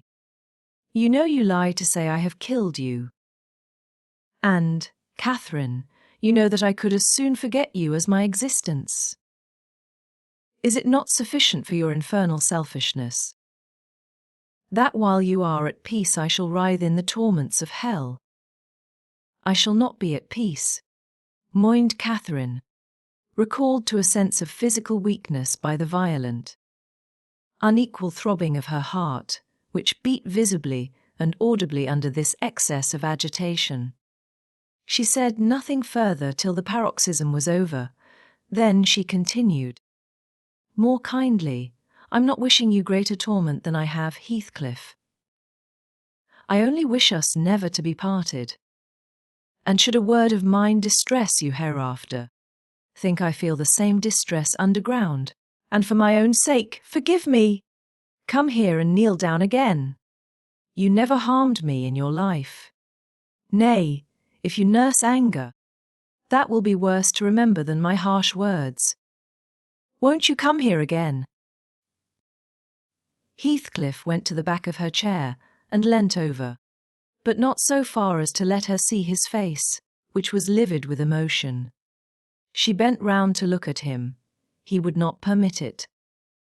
Turning abruptly, he walked to the fireplace where he stood, silent, with his back towards us. Mrs. Linton's glance followed him suspiciously. Every movement woke a new sentiment in her. After a pause and a prolonged gaze, she resumed, addressing me in accents of indignant disappointment. Oh, you see, Nelly. He would not relent a moment to keep me out of the grave. That is how I'm loved. Well, never mind. That is not my Heathcliff. I shall love mine yet, and take him with me. He's in my soul. And added she musingly, the thing that irks me most is this shattered prison, after all. I'm tired of being enclosed here. I'm wearying to escape into that glorious world, and to be always there. Not seeing it dimly through tears, and yearning for it through the walls of an aching heart, but really with it, and in it. Nelly, you think you are better and more fortunate than I, in full health and strength. You are sorry for me. Very soon that will be altered. I shall be sorry for you. I shall be incomparably beyond and above you all. I wonder he won't be near me. She went on to herself. I thought he wished it. Heathcliff, dear. You should not be sullen now. Do come to me, Heathcliff. In her eagerness she rose and supported herself on the arm of the chair. At that earnest appeal he turned to her, looking absolutely desperate. His eyes, wide and wet, at last flashed fiercely on her, his breast heaved convulsively. An instant they held asunder, and then how they met I hardly saw, but Catherine made a spring. And he caught her, and they were locked in an embrace from which I thought my mistress would never be released alive. In fact, to my eyes, she seemed directly insensible. He flung himself into the nearest seat, and on my approaching hurriedly to ascertain if she had fainted, he gnashed at me, and foamed like a mad dog, and gathered her to him with greedy jealousy. I did not feel as if I were in the company of a creature of my own species. It appeared that he would not understand, though I spoke to him, so I stood off, and held my tongue, in great perplexity. A movement of Catherine's relieved me a little presently. She put up her hand to clasp his neck, and bring her cheek to his as he held her, while he, in return, covering her with frantic caresses, said wildly, "You teach me now how cruel you've been, cruel and false. Why did you despise me? Why did you betray your own heart, Cathy? I have not one word of comfort. You deserve this. You have killed yourself. Yes, you may kiss me and cry and wring out my kisses and tears. They'll blight you. They'll damn you. You loved me, then what right had you to leave me? What right, answer me, for the poor fancy you felt for Linton? Because misery and degradation, and death, and nothing that God or Satan could inflict would have parted us. You, of your own will, did it. I have not broken your heart, you have broken it, and in breaking it, you have broken mine. So much the worse for me that I am strong. Do I want to live? What kind of living will it be when you— Oh, God! Would you like to live with your soul in the grave? Let me alone.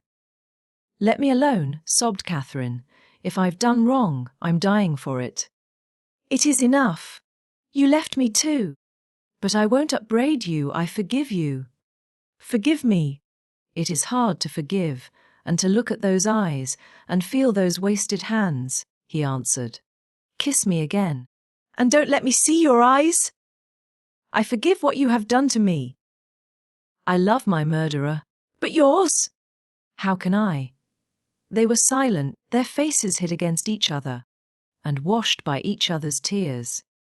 At least, I suppose the weeping was on both sides, as it seemed Heathcliff could weep on a great occasion like this. I grew very uncomfortable, meanwhile, for the afternoon wore fast away. The man whom I had sent off returned from his errand, and I could distinguish, by the shine of the western sun up the valley, a concourse thickening outside Gimmerton Chapel porch. Service is over, I announced. My master will be here in half an hour. Heathcliff groaned a curse and strained Catherine closer. She never moved. Ere long I perceived a group of the servants passing up the road towards the kitchen wing. Mr. Linton was not far behind. He opened the gate himself and sauntered slowly up, probably enjoying the lovely afternoon that breathed as soft as summer.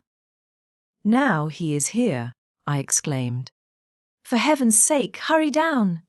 You'll not meet anyone on the front stairs. Do be quick, and stay among the trees till he is fairly in. I must go, Cathy, said Heathcliff, seeking to extricate himself from his companion's arms. But if I live, I'll see you again before you are asleep. I won't stray 5 yards from your window. You must not go, she answered, holding him as firmly as her strength allowed. You shall not, I tell you. For 1 hour, he pleaded earnestly. Not for 1 minute, she replied. I must, Linton will be up immediately, persisted the alarmed intruder. He would have risen, and unfixed her fingers by the act. She clung fast, gasping. There was mad resolution in her face. No, she shrieked. Oh, don't go. It is the last time. Edgar will not hurt us. Heathcliff, I shall die, damn the fool. There he is, cried Heathcliff, sinking back into his seat. Hush, my darling, hush, hush. Catherine, I'll stay. If he shot me so, I'd expire with a blessing on my lips. And there they were fast again. I heard my master mounting the stairs. The cold sweat ran from my forehead. I was horrified.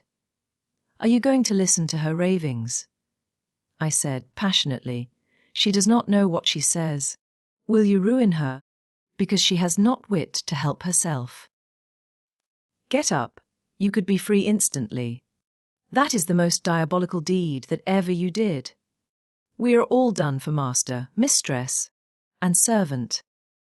I wrung my hands and cried out, and Mr. Linton hastened his step at the noise. In the midst of my agitation, I was sincerely glad to observe that Catherine's arms had fallen relaxed, and her head hung down. She's fainted or dead, I thought. So much the better. Far better that she should be dead than lingering a burden and a misery maker to all about her. Edgar sprang to his unbidden guest, blanched with astonishment and rage. What he meant to do I cannot tell, however.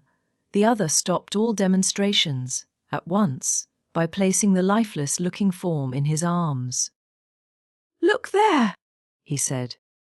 Unless you be a fiend, help her first. Then you shall speak to me? He walked into the parlour and sat down. Mr. Linton summoned me, and with great difficulty, and after resorting to many means, we managed to restore her to sensation. But she was all bewildered, she sighed and moaned and knew nobody.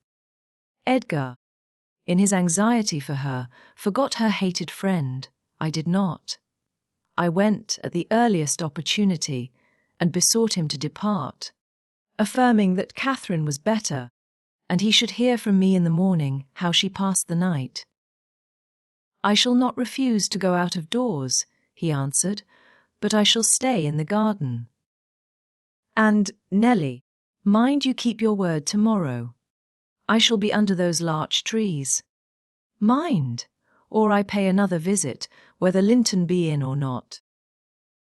He sent a rapid glance through the half-open door of the chamber, and, ascertaining that what I stated was apparently true, delivered the house of his luckless presence. Chapter 16. About 12 o'clock that night was born the Catherine you saw at Wuthering Heights. A puny 7 months child, and 2 hours after the mother died, having never recovered sufficient consciousness to miss Heathcliff or know Edgar. The latter's distraction at his bereavement is a subject too painful to be dwelt on. Its after-effects showed how deep the sorrow sunk. A great addition, in my eyes, was his being left without an heir. I bemoaned that, as I gazed on the feeble orphan, and I mentally abused old Linton for what was only natural partiality, the securing his estate to his own daughter, instead of his son's. An unwelcomed infant it was. Poor thing. It might have wailed out of life, and nobody cared a morsel during those first hours of existence. We redeemed the neglect afterwards. But its beginning was as friendless as its end is likely to be. Next morning, bright and cheerful out of doors, stole softened in through the blinds of the silent room, and suffused the couch and its occupant with a mellow, tender glow. Edgar Linton had his head laid on the pillow, and his eyes shut. His young and fair features were almost as death-like as those of the form beside him, and almost as fixed. But his was the hush of exhausted anguish, and hers of perfect peace. Her brow smooth, her lids closed, her lips wearing the expression of a smile. No angel in heaven could be more beautiful than she appeared, and I partook of the infinite calm in which she lay. My mind was never in a holier frame than while I gazed on that untroubled image of divine rest. I instinctively echoed the words she had uttered a few hours before. Incomparably beyond and above us all, whether still on earth or now in heaven, her spirit is at home with God. I don't know if it be a peculiarity in me, but I am seldom otherwise than happy while watching in the chamber of death. Should no friend or despairing mourner share the duty with me, I see a repose that neither earth nor hell can break, and I feel an assurance of the endless and shadowless hereafter, the eternity they have entered, where life is boundless in its duration, and love in its sympathy, and joy in its fullness. I noticed on that occasion how much selfishness there is even in a love like Mr. Linton's, when he so regretted Catherine's blessed release. To be sure, one might have doubted, after the wayward and impatient existence she had led, whether she merited a haven of peace at last. One might doubt in seasons of cold reflection, but not then, in the presence of her corpse. It asserted its own tranquillity, which seemed a pledge of equal quiet to its former inhabitant.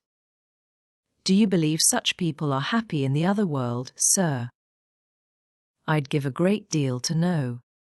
I declined answering Mrs. Dean's question, which struck me as something heterodox. She proceeded, retracing the course of Catherine Linton. I fear we have no right to think she is, but we'll leave her with her Maker. The master looked asleep, and I ventured soon after sunrise to quit the room and steal out to the pure, refreshing air.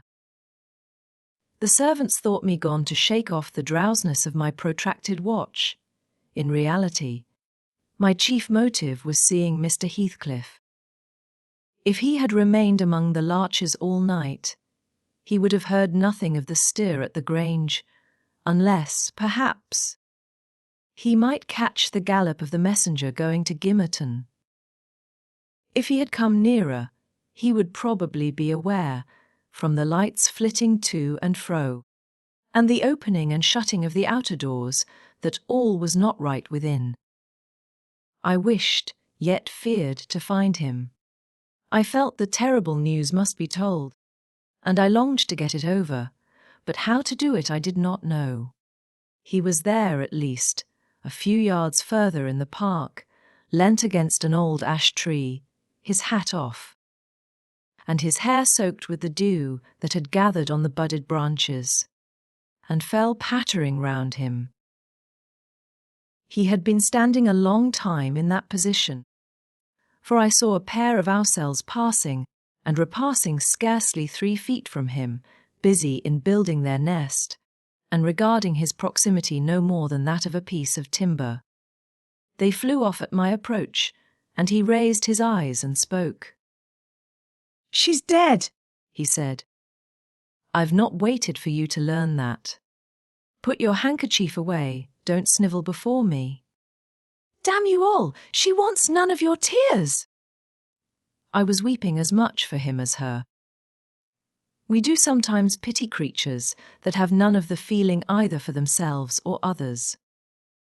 When I first looked into his face, I perceived that he had got intelligence of the catastrophe, and a foolish notion struck me that his heart was quilled, and he prayed, because his lips moved and his gaze was bent on the ground. "Yes, she's dead," I answered, checking my sobs and drying my cheeks. "Gone to heaven, I hope, where we may, everyone, join her, if we take due warning and leave our evil ways to follow good." "Did she take due warning then?" asked Heathcliff, attempting a sneer. "Did she die like a saint? Come, Give me a true history of the event. How did? He endeavored to pronounce the name, but could not manage it, and compressing his mouth, he held a silent combat with his inward agony, defying, meanwhile, my sympathy with an unflinching, ferocious stare. How did she die? He resumed, at last, fain, notwithstanding his hardihood, to have a support behind him, for, after the struggle, he trembled, in spite of himself, to his very finger ends. Poor wretch! I thought you have a heart and nerves the same as your brother men. Why should you be anxious to conceal them? Your pride cannot blind God. You tempt him to wring them till he forces a cry of humiliation. Quietly as a lamb, I answered aloud. She drew a sigh and stretched herself like a child reviving and sinking again to sleep, and 5 minutes after I felt one little pulse at her heart, and nothing more.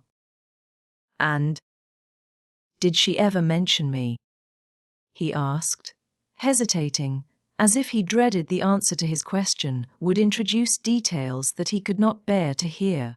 Her senses never returned. She recognized nobody from the time you left her, I said.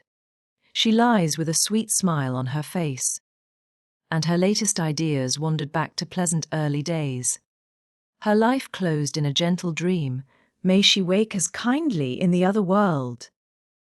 May she wake in torment, he cried, with frightful vehemence, stamping his foot and groaning in a sudden paroxysm of ungovernable passion. Why, she's a Lear to the end. Where is she? Not there. Not in heaven, not perished where? Oh, you said you cared nothing for my sufferings. And I pray one prayer, I repeat it till my tongue stiffens, Catherine Earnshaw. May you not rest as long as I am living. You said I killed you, haunt me then. The murdered do haunt their murderers, I believe. I know that ghosts have wandered on earth. Be with me always, take any form, drive me mad. Only do not leave me in this abyss, where I cannot find you. Oh, God! It is unutterable. I cannot live without my life. I cannot live without my soul.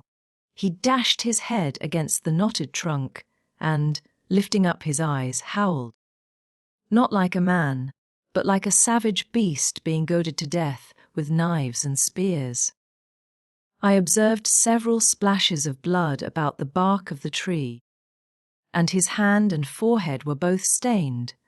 Probably the scene I witnessed was a repetition of others acted during the night. It hardly moved my compassion. It appalled me. Still, I felt reluctant to quit him so. But the moment he recollected himself enough to notice me watching, he thundered a command for me to go, and I obeyed.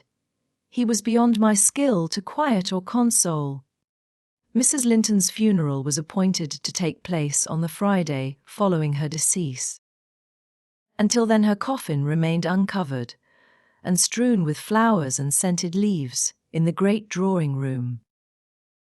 Linton spent his days and nights there, a sleepless guardian, and, a circumstance concealed from all but me, Heathcliff spent his nights, at least, outside, equally a stranger to repose. I held no communication with him, still. I was conscious of his design to enter, if he could, and on the Tuesday, a little after dark, when my master, from sheer fatigue, had been compelled to retire a couple of hours, I went and opened one of the windows. Moved by his perseverance to give him a chance of bestowing on the faded image of his idol one final adieu, he did not omit to avail himself of the opportunity. Cautiously and briefly, too cautiously to betray his presence by the slightest noise.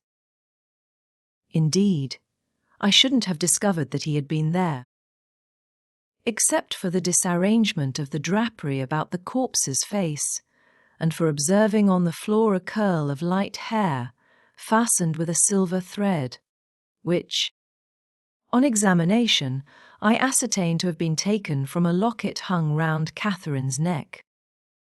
Heathcliff had opened the trinket and cast out its contents, replacing them by a black lock of his own. I twisted the two and enclosed them together. Mr. Earnshaw was, of course, invited to attend the remains of his sister to the grave. He sent no excuse, but he never came, so that, besides her husband, the mourners were wholly composed of tenants and servants. Isabella was not asked. The place of Catherine's interment, to the surprise of the villagers, was neither in the chapel under the carved monument of the Lintons, nor yet by the tombs of her own relations, outside. It was dug on a green slope in a corner of the kirkyard, where the wall is so low that heath and bilberry plants have climbed over it from the moor, and peat mould almost buries it. Her husband lies in the same spot now, and they have each a simple headstone above, and a plain grey block at their feet, to mark the graves. Chapter 17. That Friday made the last of our fine days for a month. In the evening the weather broke. The wind shifted from south to northeast, and brought rain first, and then sleet and snow. On the morrow one could hardly imagine that there had been 3 weeks of summer. The primroses and crocuses were hidden under wintry drifts, the larks were silent, the young leaves of the early trees smitten and blackened. And dreary and chill and dismal That morrow did creep over. my master kept his room. I took possession of the lonely parlour, converting it into a nursery. And there I was, sitting with the moaning doll of a child laid on my knee, rocking it to and fro, and watching, meanwhile, the still driving flakes build up the uncurtained window. When the door opened, and some person entered, out of breath and laughing. My anger was greater than my astonishment for a minute. I supposed it one of the maids, and I cried, "Have done! How dare you show your giddiness here? What would Mr. Linton say if he heard you?" "Excuse me," answered a familiar voice, "but I know Edgar is in bed, and I cannot stop myself." With that the speaker came forward to the fire, panting and holding her hand to her side. "I have run the whole way from Wuthering Heights," she continued after a pause, "except where I've flown. I couldn't count the number of falls I've had." "Oh, I'm itching all over.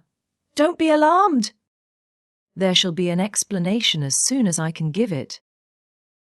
Only just have the goodness to step out and order the carriage to take me on to Gimmerton, and tell a servant to seek up a few clothes in my wardrobe." She intruder was Mrs. Heathcliff. She certainly seemed in no laughing predicament. Her hair streamed on her shoulders, dripping with snow and water.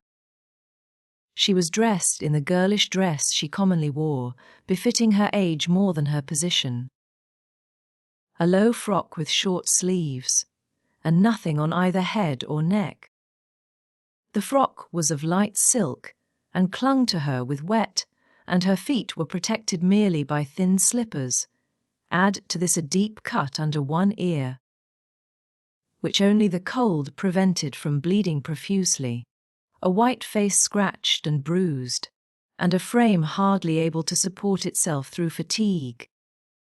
And you may fancy my first fright was not much allayed when I had leisure to examine her.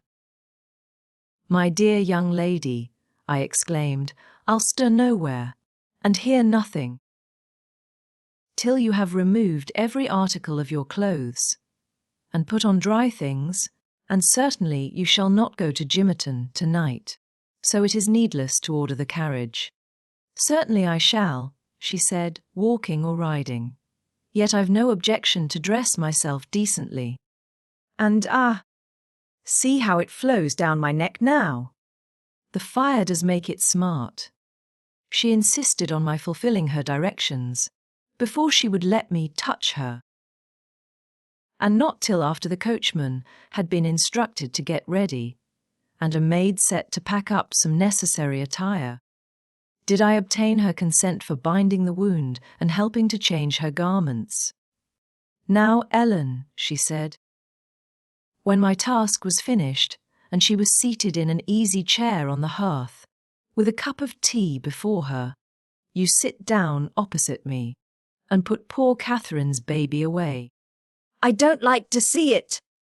You mustn't think I care little for Catherine, because I behaved so foolishly on entering. I've cried, too, bitterly. Yes. More than anyone else has reason to cry. We parted unreconciled, you remember, and I shan't forgive myself. But for all that, I was not going to sympathize with him. The brute beast! Oh, give me the poker! This is the last thing of his I have about me. She slipped the gold ring from her third finger and threw it on the floor. I'll smash it, she continued, striking it with childish spite, and then I'll burn it. And she took and dropped the misused article among the coals. There! He shall buy another if he gets me back again. He'd be capable of coming to seek me, to tease Edgar. I dare not stay, lest that notion should possess his wicked head. And besides, Edgar has not been kind, has he? And I won't come suing for his assistance, nor will I bring him into more trouble. Necessity compelled me to seek shelter here, though, if I had not learned he was out of the way, I'd have halted at the kitchen, washed my face, warmed myself, got you to bring what I wanted, and departed again to anywhere out of the reach of my accursed, of that incarnate goblin. Ah, he was in such a fury. If he had caught me, it's a pity Earnshaw is not his match in strength. I wouldn't have run till I'd seen him all but demolished, had Hindley been able to do it. Well, don't talk so fast. Miss, I interrupted, you'll disorder the handkerchief I have tied round your face, and make the cut bleed again. Drink your tea, and take breath, and give over laughing. Laughter is sadly out of place under this roof, and in your condition. An undeniable truth, she replied. Listen to that child. It maintains a constant wail. Send it out of my hearing for an hour, I shan't stay any longer. I rang the bell, and committed it to a servant's care. And then I inquired what had urged her to escape from Wuthering Heights in such an unlikely plight, and where she meant to go, as she refused remaining with us. I ought.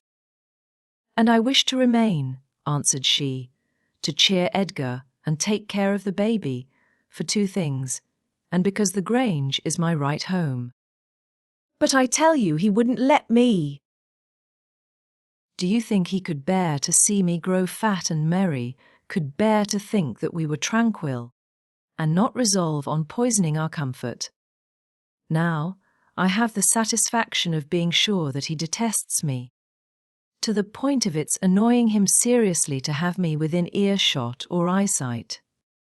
I notice, when I enter his presence, the muscles of his countenance are involuntarily distorted into an expression of hatred, partly arising from his knowledge of the good causes I have to feel that sentiment for him, and partly from original aversion.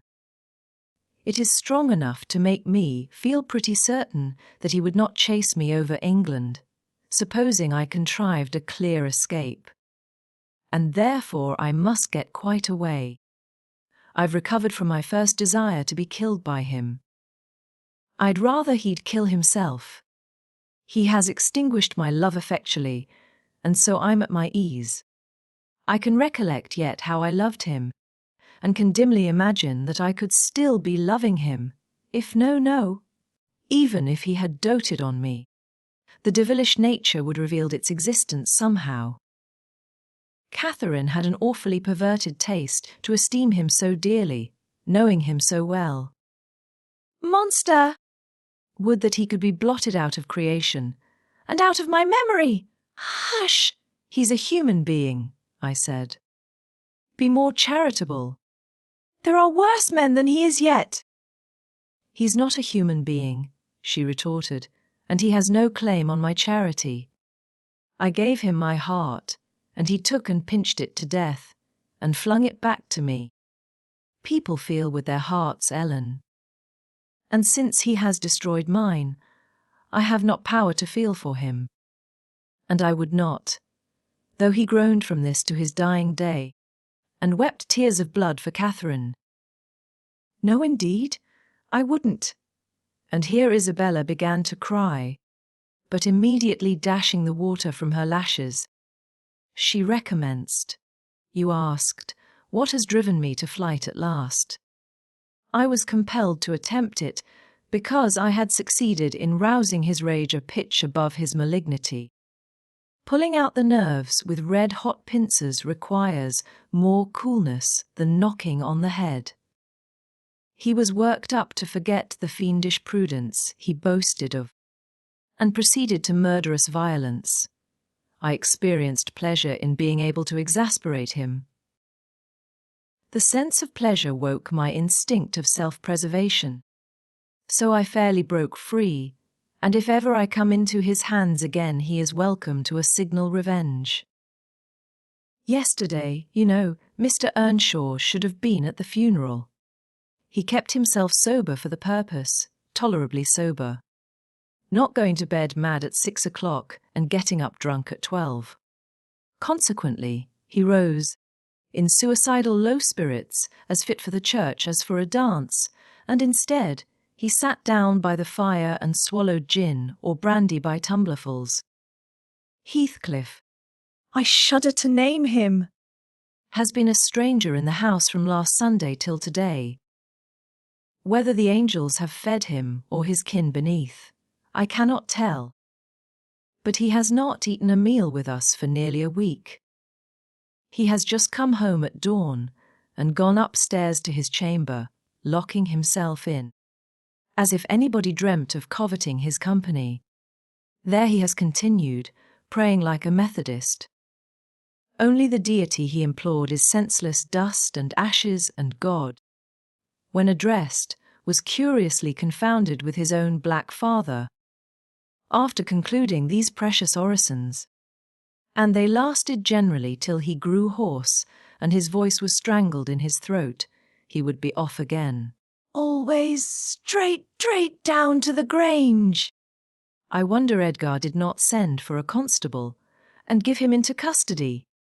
For me, grieved as I was about Catherine, it was impossible to avoid regarding this season of deliverance from degrading oppression as a holiday. I recovered spirits sufficient to hear Joseph's eternal lectures without weeping, and to move up and down the house less with the foot of a frightened thief than formerly. You wouldn't think that I should cry at anything Joseph could say, but he and Hareton are detestable companions. I'd rather sit with Hindley and hear his awful talk than with little Maester and his staunch supporter. That odious old man. When Heathcliff is in, I'm often obliged to seek the kitchen and their society, or starve among the damp uninhabited chambers. When he is not, as was the case this week, I establish a table and chair at one corner of the house fire, and never mind how Mr. Earnshaw may occupy himself, and he does not interfere with my arrangements. He is quieter now than he used to be, if no one provokes him, more sullen and depressed, and less furious. Joseph affirms he's sure he's an altered man, that the Lord has touched his heart, and he is saved so as by fire. I'm puzzled to detect signs of the favourable change, but it is not my business. Yester evening I sat in my nook reading some old books till late on towards 12. It seemed so dismal to go upstairs, with the wild snow blowing outside, and my thoughts continually reverting to the kirkyard and the new-made grave. I dared hardly lift my eyes from the page before me. That melancholy scene so instantly usurped its place. Hindley sat opposite, his head leant on his hand, perhaps meditating on the same subject. He had ceased drinking at a point below irrationality, and had neither stirred nor spoken during 2 or 3 hours. There was no sound through the house but the moaning wind, which shook the windows every now and then, the faint crackling of the coals, and the click of my snuffers as I removed at intervals the long wick of the candle. Hareton and Joseph were probably fast asleep in bed. It was very, very sad. And while I read, I sighed, for it seemed as if all joy had vanished from the world, never to be restored. The doleful silence was broken at length by the sound of the kitchen latch. Heathcliff had returned from his watch earlier than usual, owing, I suppose, to the sudden storm. That entrance was fastened, and we heard him coming round to get in by the other. I rose with an irrepressible expression of what I felt on my lips, which induced my companion, who had been staring towards the door, to turn and look at me. "I'll keep him out 5 minutes," he exclaimed. "You won't object?" "No." "You may keep him out the whole night for me," I answered. "Do. Put the key in the lock and draw the bolts." The Earnshaw accomplished this ere his guest reached the front. He then came and brought his chair to the other side of my table, leaning over it, and searching in my eyes for a sympathy with the burning hate that gleamed from his. As he both looked and felt like an assassin, he couldn't exactly find that, but he discovered enough to encourage him to speak. "You and I," he said, "have each a great debt to settle with the man out yonder. If we were neither of us cowards, we might combine to discharge it. Are you as soft as your brother? Are you willing to endure to the last, and not once attempt a repayment?" "I'm wary of enduring now," I replied, "and I'd be glad of a retaliation that wouldn't recoil on myself, but treachery and violence are spears pointed at both ends. They wound those who resort to them worse than their enemies. Treachery and violence are a just return for treachery and violence," cried Hindley. "Mrs. Heathcliff, I'll ask you to do nothing, but sit still and be dumb. Tell me now, can you? I'm sure you would have as much pleasure as I in witnessing the conclusion of the fiend's existence. He'll be your death unless you overreach him, and he'll be my ruin. Damn the hellish villain! He knocks at the door as if he were master here already. Promise to hold your tongue, and before that clock strikes. It wants 3 minutes of 1. You're a free woman." He took the implements which I described to you in my letter from his breast, and would have turned down the candle. I snatched it away, however, and seized his arm. "I'll not hold my tongue," I said. "You mustn't touch him. "Let the door remain shut, and be quiet." "No. I've formed my resolution, and by God I'll execute it," cried the desperate being. "I'll do you a kindness in spite of yourself, and Hareton justice." "And you needn't trouble your head to screen me. Catherine is gone. Nobody alive would regret me, or be ashamed, though I cut my throat this minute. And it's time to make an end. I might as well have struggled with a bear, or reasoned with a lunatic. The only resource left me was to run to a lattice and warn his intended victim of the fate which awaited him." "You'd better seek shelter somewhere else tonight," I exclaimed in rather a triumphant tone. "Mr. Earnshaw has a mind to shoot you if you persist in endeavouring to enter." "You'd better open the door, he answered, addressing me by some elegant term that I don't care to repeat. "I shall not meddle in the matter," I retorted again. "Come in and get shot, if you please. I've done my duty." With that I shut the window and returned to my place by the fire, having too small a stock of hypocrisy at my command to pretend any anxiety for the danger that menaced him. Earnshaw swore passionately at me, affirming that I loved the villain yet, and calling me all sorts of names for the base spirit I evinced. And I, in my secret heart and conscience, never reproached me. Thought what a blessing it would be for him should Heathcliff put him out of misery, and what a blessing for me should he send Heathcliff to his right abode. As I sat nursing these reflections, the casement behind me was banged onto the floor by a blow from the latter individual, and his black countenance looked blightingly through. The stanchions stood too close to suffer his shoulders to follow, and I smiled, exulting in my fancied security. His hair and clothes were whitened with snow, and his sharp cannibal teeth, revealed by cold and wrath, gleamed through the dark. Isabella, let me in, or I'll make you repent, he gurned, as Joseph calls it. I cannot commit murder, I replied. Mr. Hindley stands sentinel with a knife and loaded pistol. Let me in by the kitchen door, he said. Hindley will be there before me, I answered. And that's a poor love of yours that cannot bear a shower of snow.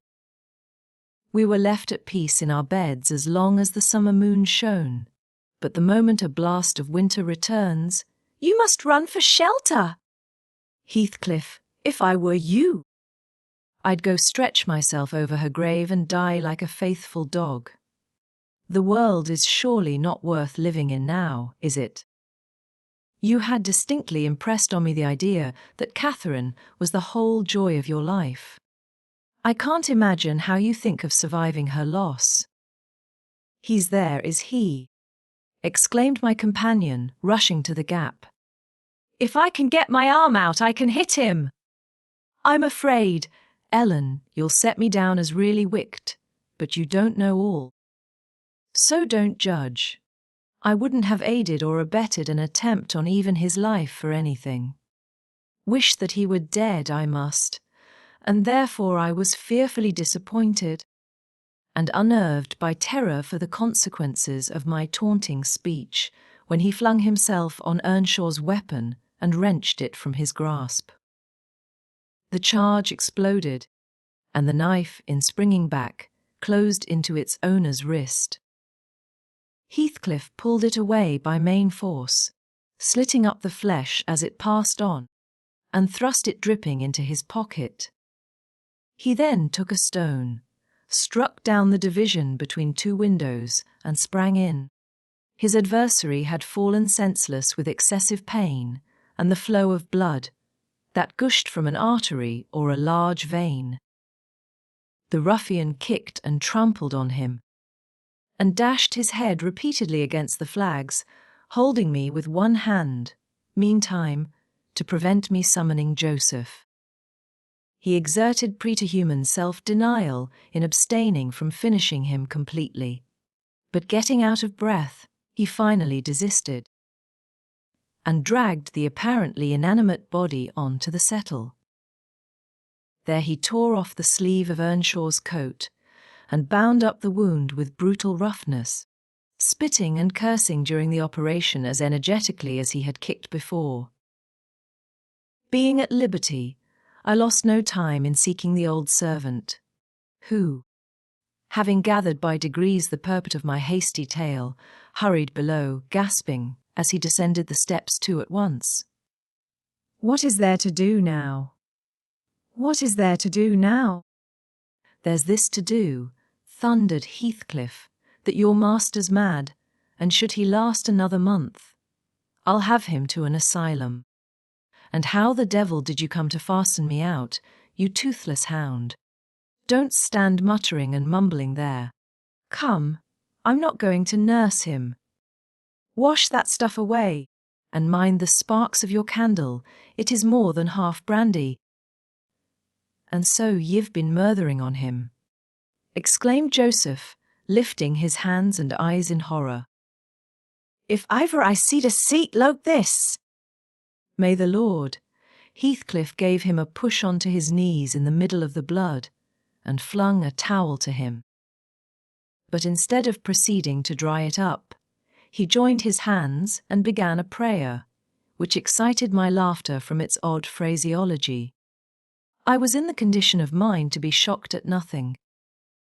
In fact, I was as reckless as some malefactors show themselves at the foot of the gallows. "Oh, I forgot you," said the tyrant. "You shall do that. Down with you. And you conspire with him against me, do you, viper?" "There, that is work fit for you." He shook me till my teeth rattled, and pitched me beside Joseph, who steadily concluded his supplications, and then rose, vowing he would set off for the Grange directly. Mr. Linton was a magistrate, and though he had 50 wives dead, he should inquire into this. He was so obstinate in his resolution that Heathcliff deemed it expedient to compel from my lips a recapitulation of what had taken place, standing over me, heaving with malevolence, as I reluctantly delivered the account in answer to his questions. It required a great deal of labour to satisfy the old man that Heathcliff was not the aggressor, especially with my hardly wrung replies. However, Mr. Earnshaw soon convinced him that he was alive still. Joseph hastened to administer a dose of spirits, and by their succour his master presently regained motion and consciousness.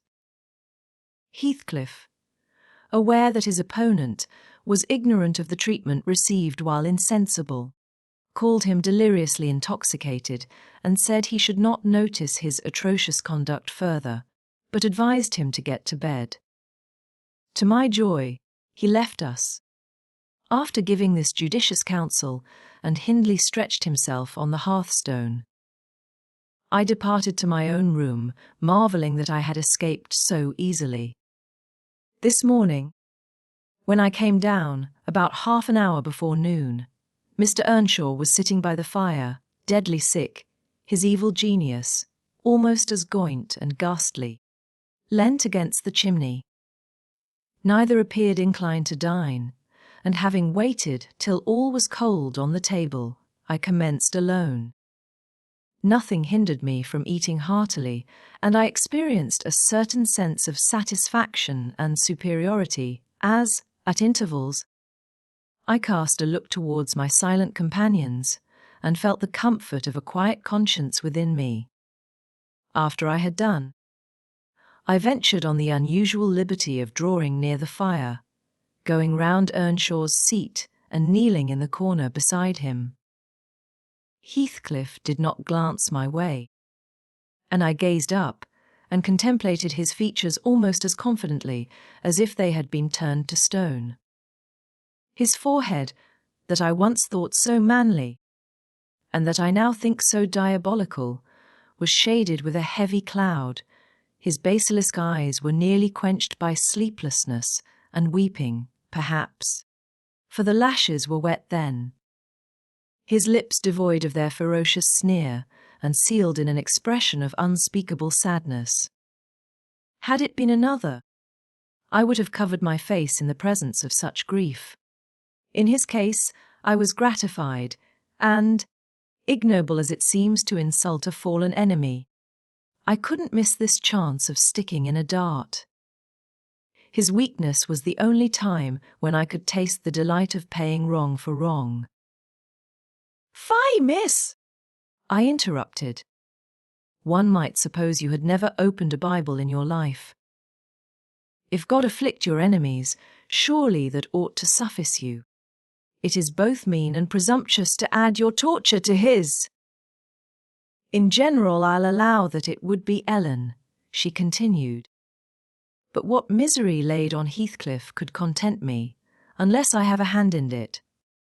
I'd rather he suffered less, if I might cause his sufferings and he might know that I was the cause. Oh, I owe him so much. On only one condition can I hope to forgive him.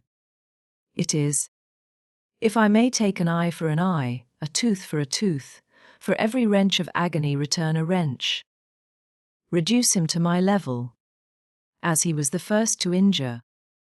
Make him the first to implore pardon, and then, why then, Ellen, I might show you some generosity. But it is utterly impossible I can ever be revenged, and therefore I cannot forgive him. Hindley wanted some water, and I handed him a glass and asked him how he was. Not as ill as I wish, he replied, but leaving out my arm, every inch of me is as sore as if I had been fighting with a legion of imps. Yes, no wonder, was my next remark. Catherine used to boast that she stood between you and bodily harm. She meant that certain persons would not hurt you for fear of offending her. It's well people don't really rise from their grave, or last night she might have witnessed a repulsive scene. Are not you bruised, and cut over your chest and shoulders? I can't say, he answered, but what do you mean? Did he dare to strike me when I was down?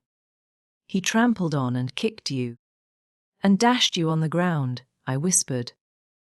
And his mouth watered to tear you with his teeth, because he's only half man. Not so much. And the rest fiend. Mr. Earnshaw looked up, like me, to the countenance of our mutual foe, who, absorbed in his anguish, seemed insensible to anything around him. The longer he stood, the plainer his reflections revealed their blackness through his features. Oh, if God would give me strength to strangle him in my last agony! I'd go to hell with joy, groaned the impatient man, writhing to rise and sinking back in despair, convinced of his inadequacy for the struggle. Nay, it's enough that he has murdered one of you, I observed aloud. At the Grange, everyone knows your sister would have been living now had it not been for Mr. Heathcliff. After all, it is preferable to be hated than loved by him. When I recollect how happy we were, how happy Catherine was before he came, I'm fit to curse the day. Most likely, Heathcliff noticed more the truth of what was said than the spirit of the person who said it. His attention was roused, I saw, for his eyes rained down tears among the ashes, and he drew his breath in suffocating sighs. I stared full at him and laughed scornfully. The clouded windows of hell flashed a moment towards me. The fiend which usually looked out, however, was so dimmed and drowned that I did not fear to hazard another sound of derision. Get up, and begone out of my sight, said the mourner. I guessed he uttered those words, at least, though his voice was hardly intelligible. I beg your pardon, I replied. But I loved Catherine too, and her brother requires attendance, which for her sake I shall supply. Now that she's dead, I see her in Hindley. Hindley has exactly her eyes. If you had not tried to gouge them out, and made them black and red, and her, get up, wretched idiot, before I stamp you to death, he cried, making a movement that caused me to make one also. But then, I continued, holding myself ready to flee, if poor Catherine had trusted you, and assumed the ridiculous, contemptible, degrading title of Mrs. Heathcliff, she would soon have presented a similar picture. She wouldn't have borne your abominable behaviour, quietly. Her detestation and disgust must have found voice. The back of the settle and Earnshaw's person interposed between me and him, so instead of endeavouring to reach me, he snatched a dinner knife from the table and flung it at my head. It struck beneath my ear and stopped the sentence I was uttering. But, pulling it out, I sprang to the door and delivered another, which I hope went a little deeper than his missile.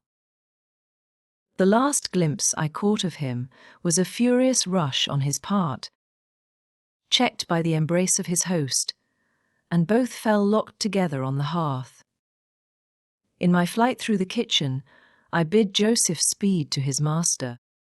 I knocked over Hareton, who was hanging a litter of puppies from a chair back in the doorway, and, blessed as a soul escaped from purgatory, I bounded, leaped, and flew down the steep road, then, quitting its windings, shot direct across the moor, rolling over banks and wading through marshes, precipitating myself, in fact, towards the beacon light of the Grange.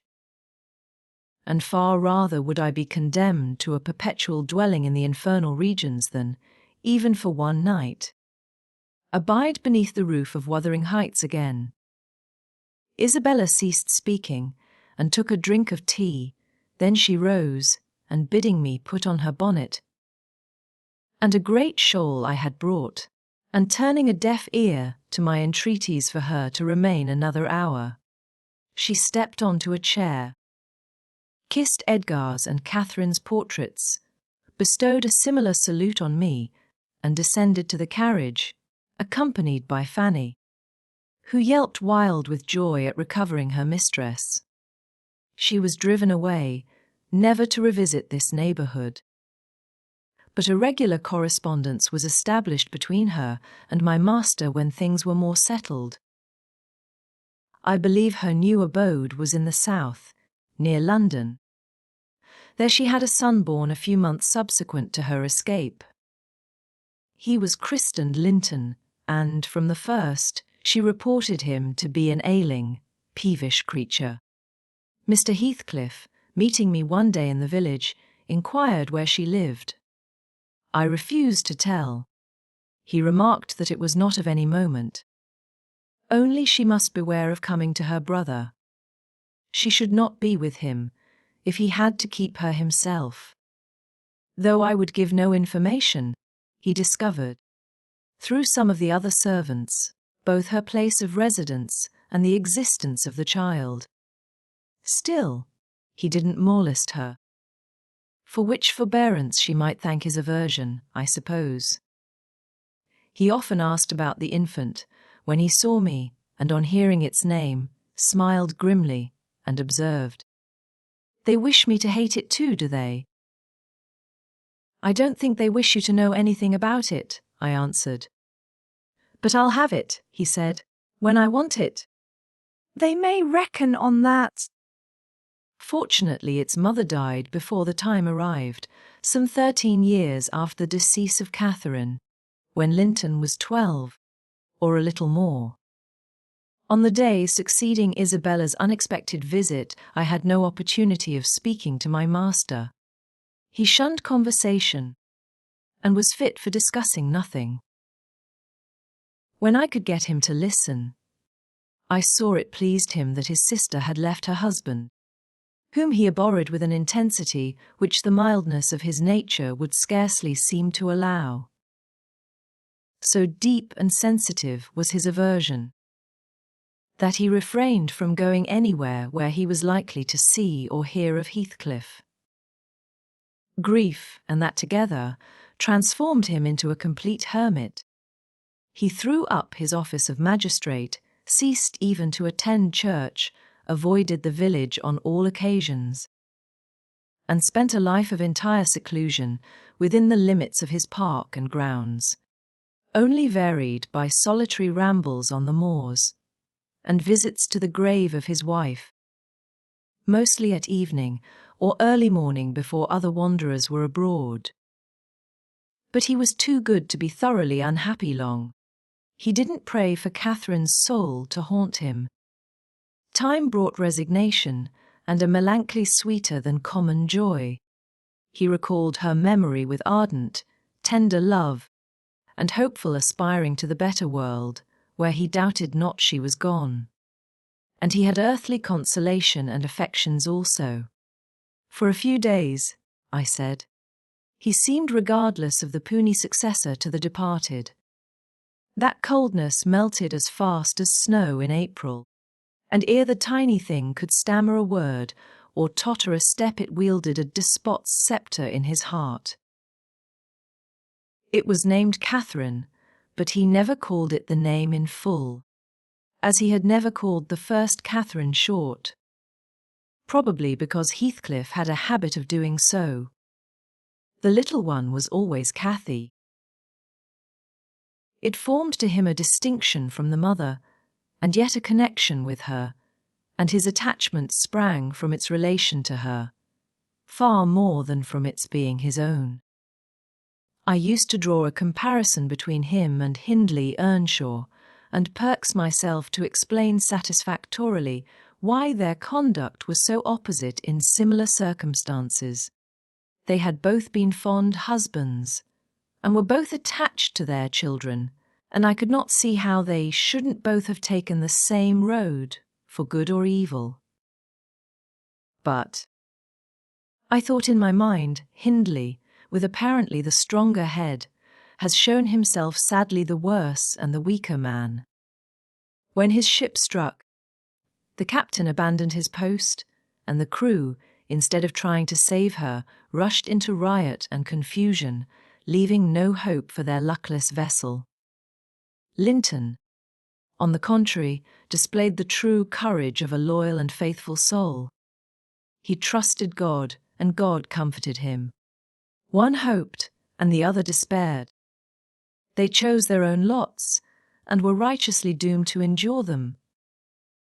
But you'll not want to hear my moralizing, Mr. Lockwood, you'll judge, as well as I can, all these things. At least, you'll think you will, and that's the same. The end of Earnshaw was what might have been expected. It followed fast on his sisters. There was scarcely 6 months between them. We, at the Grange, never got a very succinct account of his state preceding it. All that I did learn was on occasion of going to aid in the preparations for the funeral. Mr. Kenneth came to announce the event to my master. "Well, Nellie," said he, riding into the yard one morning, too early not to alarm me with an instant presentiment of bad news. "It's yours and my turn to go into mourning at present. Who's given us the slip now, do you think?" "Who?" I asked in a flurry. "Why, guess," he returned, dismounting and slinging his bridle on a hook by the door. "And nip up the corner of your apron. I'm certain you'll need it." "Not Mr. Heathcliff, surely," I exclaimed. "What? Would you have tears for him?" said the doctor. "No, Heathcliff's a tough young fellow. He looks blooming today. I've just seen him. He's rapidly regaining flesh since he lost his better half." "Who is it, then, Mr. Kenneth?" I repeated impatiently. "Hindley Earnshaw!" "Your old friend Hindley," he replied, "and my wicked gossip, though he's been too wild for me this long while. There, I said we should draw water. But cheer up, he died true to his character, drunk as a lord." "Poor lad, I'm sorry too." "One can't help missing an old companion. Though he had the worst tricks with him that ever man imagined, and has done me many a rascally turn.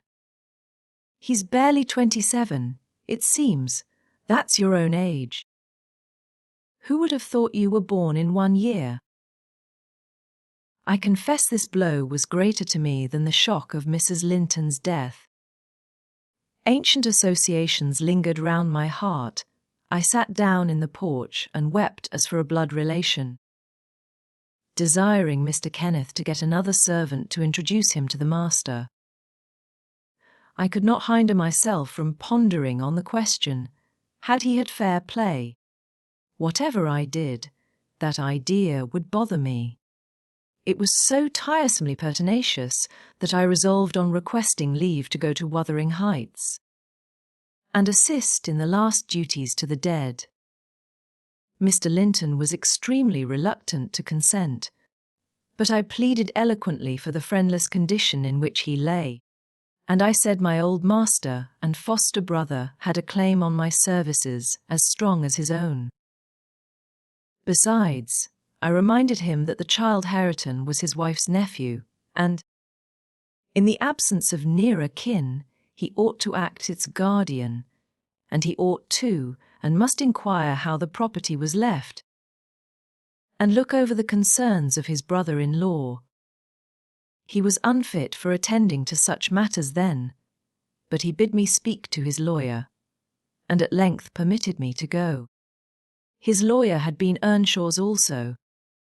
I called at the village and asked him to accompany me. He shook his head and advised that Heathcliff should be let alone, affirming, if the truth were known, Hareton would be found little else than a beggar. His father died in debt, he said. The whole property is mortgaged, and the sole chance for the natural heir is to allow him an opportunity of creating some interest in the creditor's heart, that he may be inclined to deal leniently towards him. When I reached the Heights, I explained that I had come to see everything carried on decently, and Joseph, who appeared in sufficient distress, expressed satisfaction at my presence. Mr. Heathcliff said he did not perceive that I was wanted, but I might stay and order the arrangements for the funeral, if I chose. Correctly, he remarked, that fool's body should be buried at the cross-roads, without ceremony of any kind. I happened to leave him 10 minutes yesterday afternoon, and in that interval he fastened the 2 doors of the house against me, and he has spent the night in drinking himself to death deliberately. We broke in this morning, for we heard him snorting like a horse, and there he was, flayed over the settle. Flaying and scalping would not have wakened him. I sent for Kenneth, and he came, but not till the beast had changed into carrion. He was both dead and cold, and stark, and so you will allow it was useless making more stir about him. The old servant confirmed this statement, but muttered, I'd rather he'd go'n hisseln for the doctor. I sud had toin tent of the maester better nor him, and he warn't dead when I left. Naught of the sort! I insisted on the funeral being respectable. Mr. Heathcliff said I might have my own way there too. Only, he desired me to remember that the money for the whole affair came out of his pocket.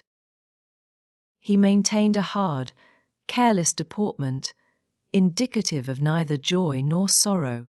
If anything, it expressed a flinty gratification at a piece of difficult work successfully executed. I observed once, indeed, something like exultation in his aspect. It was just when the people were bearing the coffin from the house. He had the hypocrisy to represent a mourner, and previous to following with Hareton, he lifted the unfortunate child onto the table and muttered with peculiar gusto, Now, my bonny lad, you are mine, and we'll see if one tree won't grow as crooked as another, with the same wind to twist it. The unsuspecting thing was pleased at this speech. He played with Heathcliff's whiskers and stroked his cheek, but I divined its meaning, and observed tartly, That boy must go back with me to Thrushcross Grange, sir. There is nothing in the world less yours than he is. Does Linton say so? He demanded. Of course, he has ordered me to take him, I replied. Well, said the scoundrel, we'll not argue the subject now. But I have a fancy to try my hand at rearing a young one so intimate to your master that I must supply the place of this with my own, if he attempt to remove it. I don't engage to let Hareton go undisputed, but I'll be pretty sure to make the other come. Remember to tell him. This hint was enough to bind our hands. I repeated its substance on my return, and Edgar Linton, little interested at the commencement, spoke no more of interfering. I'm not aware that he could have done it to any purpose, had he been ever so willing. The guest was now the master of Wuthering Heights. He held firm possession, and proved to the attorney, who, in his turn, proved it to Mr. Linton, that Earnshaw had mortgaged every yard of land he owned for cash to supply his mania for gaming. And he, Heathcliff, was the mortgage. In that manner Hareton, who should now be the first gentleman in the neighbourhood, was reduced to a state of complete dependence on his father's inveterate enemy, and lives in his own house as a servant, deprived of the advantage of wages. Quite unable to write himself, because of his friendlessness and his ignorance that he has been wronged. Chapter 18. The 12 years, continued Miss Dean, following that dismal period, were the happiest of my life. My greatest troubles in their passage rose from our little lady's trifling illnesses, which she had to experience in common with all children, rich and poor. For the rest, after the first 6 months, she grew like a larch, and could walk and talk too, in her own way. Before the heath blossomed a second time over Mrs. Linton's dust, she was the most winning thing that ever brought sunshine into a desolate house. A real beauty in face, with the Earnshaw's handsome dark eyes, but the Lintons' fair skin and small features, and yellow curling hair. Her spirit was high, though not rough, and qualified by a heart sensitive and lively to excess in its affections. That capacity for intense attachments reminded me of her mother. Still, she did not resemble her, for she could be soft and mild as a dove, and she had a gentle voice and pensive expression. Her anger was never furious, her love never fierce. It was deep and tender. However, it must be acknowledged, she had faults to foil her gifts. A propensity to be saucy was one, and a perverse will. That indulged children invariably acquire, whether they be good-tempered or cross. If a servant chanced to vex her, it was always, "I shall tell Papa." And if he reproved her, even by a look, you would have thought it a heart-breaking business. I don't believe he ever did speak a harsh word to her. He took her education entirely on himself, and made it an amusement. Fortunately, curiosity and a quick intellect made her an apt scholar. She learned rapidly and eagerly, and did honour to his teaching. Till she reached the age of 13, she had not once been beyond the range of the park by herself. Mr. Linton would take her with him a mile or so outside, on rare occasions, but he trusted her to no one else. Gimmerton was an unsubstantial name in her ears. The chapel, the only building she had approached or entered except her own home. Wuthering Heights and Mr. Heathcliff did not exist for her. She was a perfect recluse, and, apparently, perfectly contented. Sometimes, indeed, while surveying the country from her nursery window, she would observe Ellen. "How long will it be before I can walk to the top of those hills? I wonder what lies on the other side. Is it the sea?" "No, Miss Cathy," I would answer, "it is hills again. Just like these." "And what are those golden rocks like when you stand under them?" she once asked. The abrupt descent of Penistone Crags particularly attracted her notice, especially when the setting sun shone on it and the topmost heights, and the whole extent of landscape besides lay in shadow. I explained that they were bare masses of stone, with hardly enough earth in their clefts to nourish a stunted tree. "And why are they bright so long after it is evening here?" she pursued. "Because they are a great deal higher up than we are," replied I. "You could not climb them. They are too high and steep. In winter the frost is always there before it comes to us, and deep into summer I have found snow under that black hollow on the northeast side." "Oh, you have been on them!" she cried gleefully. "Then I can go too, when I am a woman. Has Papa been, Ellen?" "Papa would tell you, miss," I answered hastily, "that they are not worth the trouble of visiting. The moors, where you ramble with him, are much nicer, and Thrushcross Park is the finest place in the world. But I know the park, and I don't know those," she murmured to herself. "And I should delight to look round me from the brow of that tallest point. My little pony Minnie shall take me some time."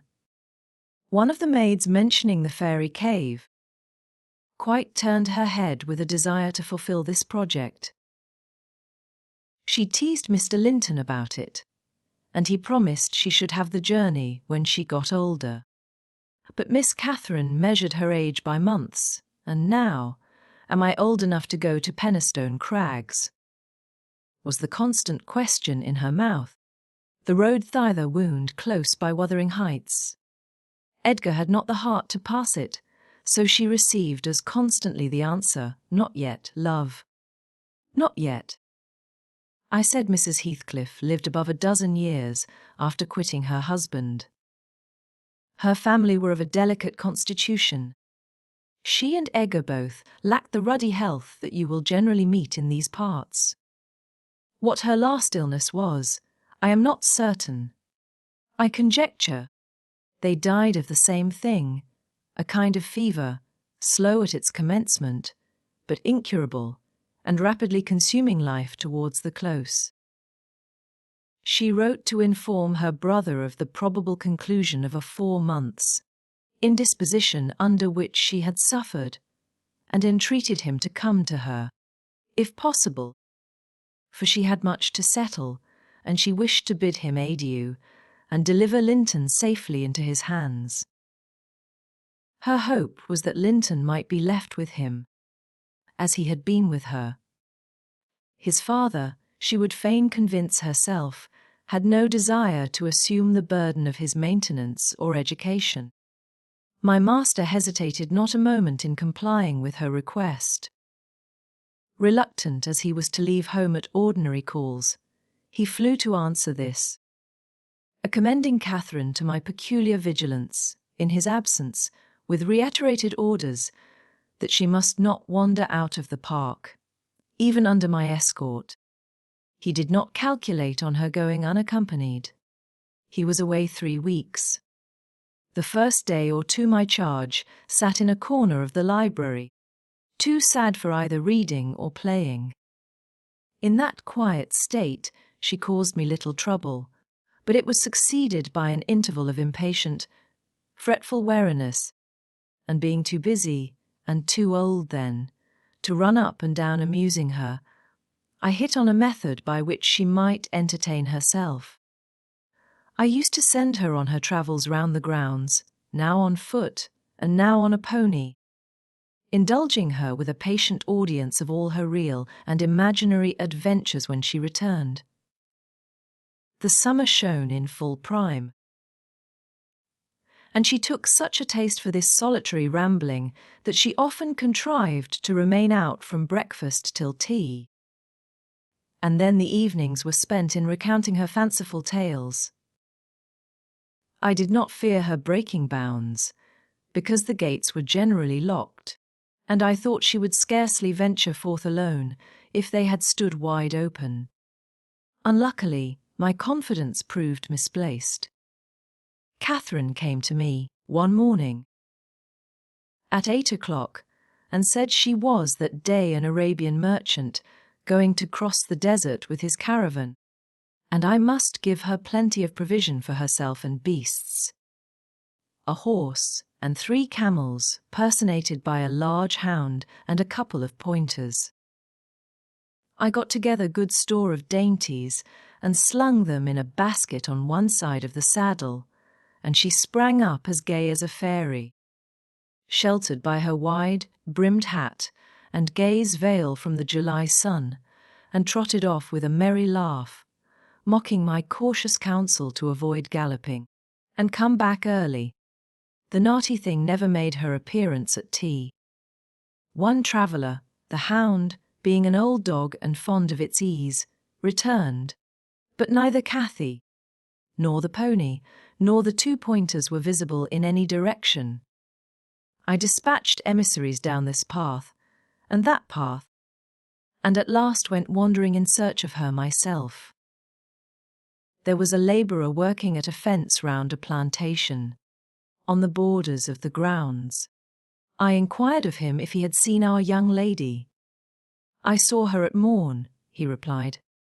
"She would have me to cut her a hazel switch." And then she leaped her galloway over the hedge yonder, where it is lowest, and galloped out of sight.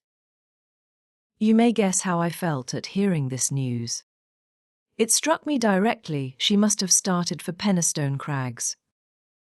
What will become of her? I ejaculated, pushing through a gap which the man was repairing, and making straight to the high road. I walked as if for a wager, mile after mile, till a turn brought me in view of the heights, but no Catherine could I detect, far or near. The crags lie about a mile and a half beyond Mr. Heathcliff's place, and that is 4 from the Grange. So I began to fear night would fall ere I could reach them. And what if she should have slipped in clambering among them, I reflected, and been killed, or broken some of her bones?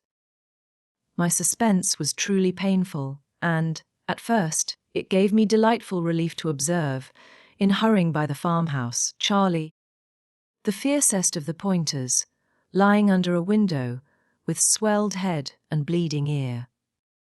I opened the wicket and ran to the door, knocking vehemently for admittance. A woman whom I knew, and who formerly lived at Gimmerton, answered. She had been servant there since the death of Mr. Earnshaw. "Ah," said she, "you are come a-seeking your little mistress." "Don't be frightened. She's here safe, but I'm glad it isn't the master. He is not at home then, is he?" I panted, quite breathless with quick walking and alarm. "No, no," she replied. "Both he and Joseph are off, and I think they won't return this hour or more. Step in and rest you a bit." I entered, and beheld my stray lamb seated on the hearth, rocking herself in a little chair that had been her mother's when a child. Her hat was hung against the wall, and she seemed perfectly at home, laughing and chattering, in the best spirits imaginable, to Hareton, now a great, strong lad of 18, who stared at her with considerable curiosity and astonishment, comprehending precious little of the fluent succession of remarks and questions which her tongue never ceased pouring forth. "Very well, miss," I exclaimed, concealing my joy under an angry countenance. "This is your last ride, till Papa comes back. I'll not trust you over the threshold again." "You naughty, naughty girl." "Ah, Ellen," she cried gaily, jumping up and running to my side. "I shall have a pretty story to tell tonight, and so you found me out. Have you ever been here in your life before?" "Put that hat on and home at once," said I. "I'm dreadfully grieved at you, Miss Cathy. You've done extremely wrong." It's no use porting and crying. That won't repay the trouble I've had, scouring the country after you. To think how Morlinton charged me to keep you in. "And you stealing off so?" "It shows you are a cunning little fox, and nobody will put faith in you any more." "What have I done?" sobbed she, instantly checked. "Papa charged me nothing. He'll not scold me, Ellen. He's never cross like you. Come," I repeated. "I'll tie the riband. Now let us have no petulance." "Oh, for shame. You 13 years old and such a baby." This exclamation was caused by her pushing the hat from her head and retreating to the chimney out of my reach. "Nay," said the servant, "don't be hard on the bonny lass, Mrs. Dean." We made her stop. She'd fain have ridden forwards, averred you should be uneasy. Hareton offered to go with her, and I thought he should.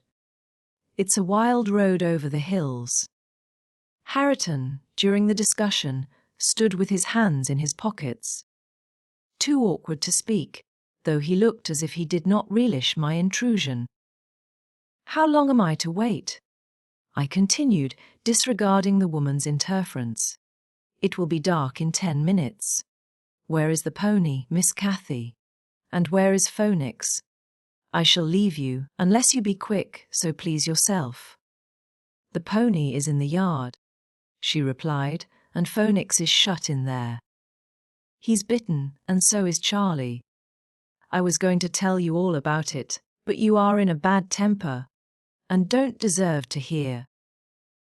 I picked up her hat and approached to reinstate it, but perceiving that the people of the house took her part, she commenced capering round the room, and on my giving chase, ran like a mouse over and under and behind the furniture, rendering it ridiculous for me to pursue. Hareton and the woman laughed, and she joined them and waxed more impertinent still, till I cried in great irritation, "Well, Miss Cathy, if you were aware whose house this is, you'd be glad enough to get out." "It's your father's, isn't it?" said she, turning to Hareton. "Nay," he replied, looking down, and blushing bashfully. He could not stand a steady gaze from her eyes, though they were just his own. "Whose then, your master's?" she asked. He coloured deeper, with a different feeling muttered an oath, and turned away. "Who is his master?" continued the tiresome girl, appealing to me. "He talked about our house and our folk. I thought he had been the owner's son. And he never said miss. He should have done, shouldn't he, if he's a servant?" Hareton grew black as a thunder cloud at this childish speech. I silently shook my questioner, and at last succeeded in equipping her for departure. "Now, get my horse," she said, addressing her unknown kinsman as she would one of the stable boys at the Grange. "And you may come with me. I want to see where the goblin hunter rises in the marsh, and to hear about the Farishes, as you call them. But make haste. What's the matter? Get my horse, I say. I'll see they damned before I be they servant," growled the lad. "You'll see me what?" asked Catherine in surprise. "Damned, thou saucy witch," he replied. "There, Miss Cathy." "You see you have got into pretty company," I interposed. "Nice words to be used to a young lady. Pray don't begin to dispute with him. Come, let us seek for Minnie ourselves and begone." "But, Ellen," cried she, staring fixed in astonishment, "how dare he speak so to me? Mustn't he be made to do as I ask him?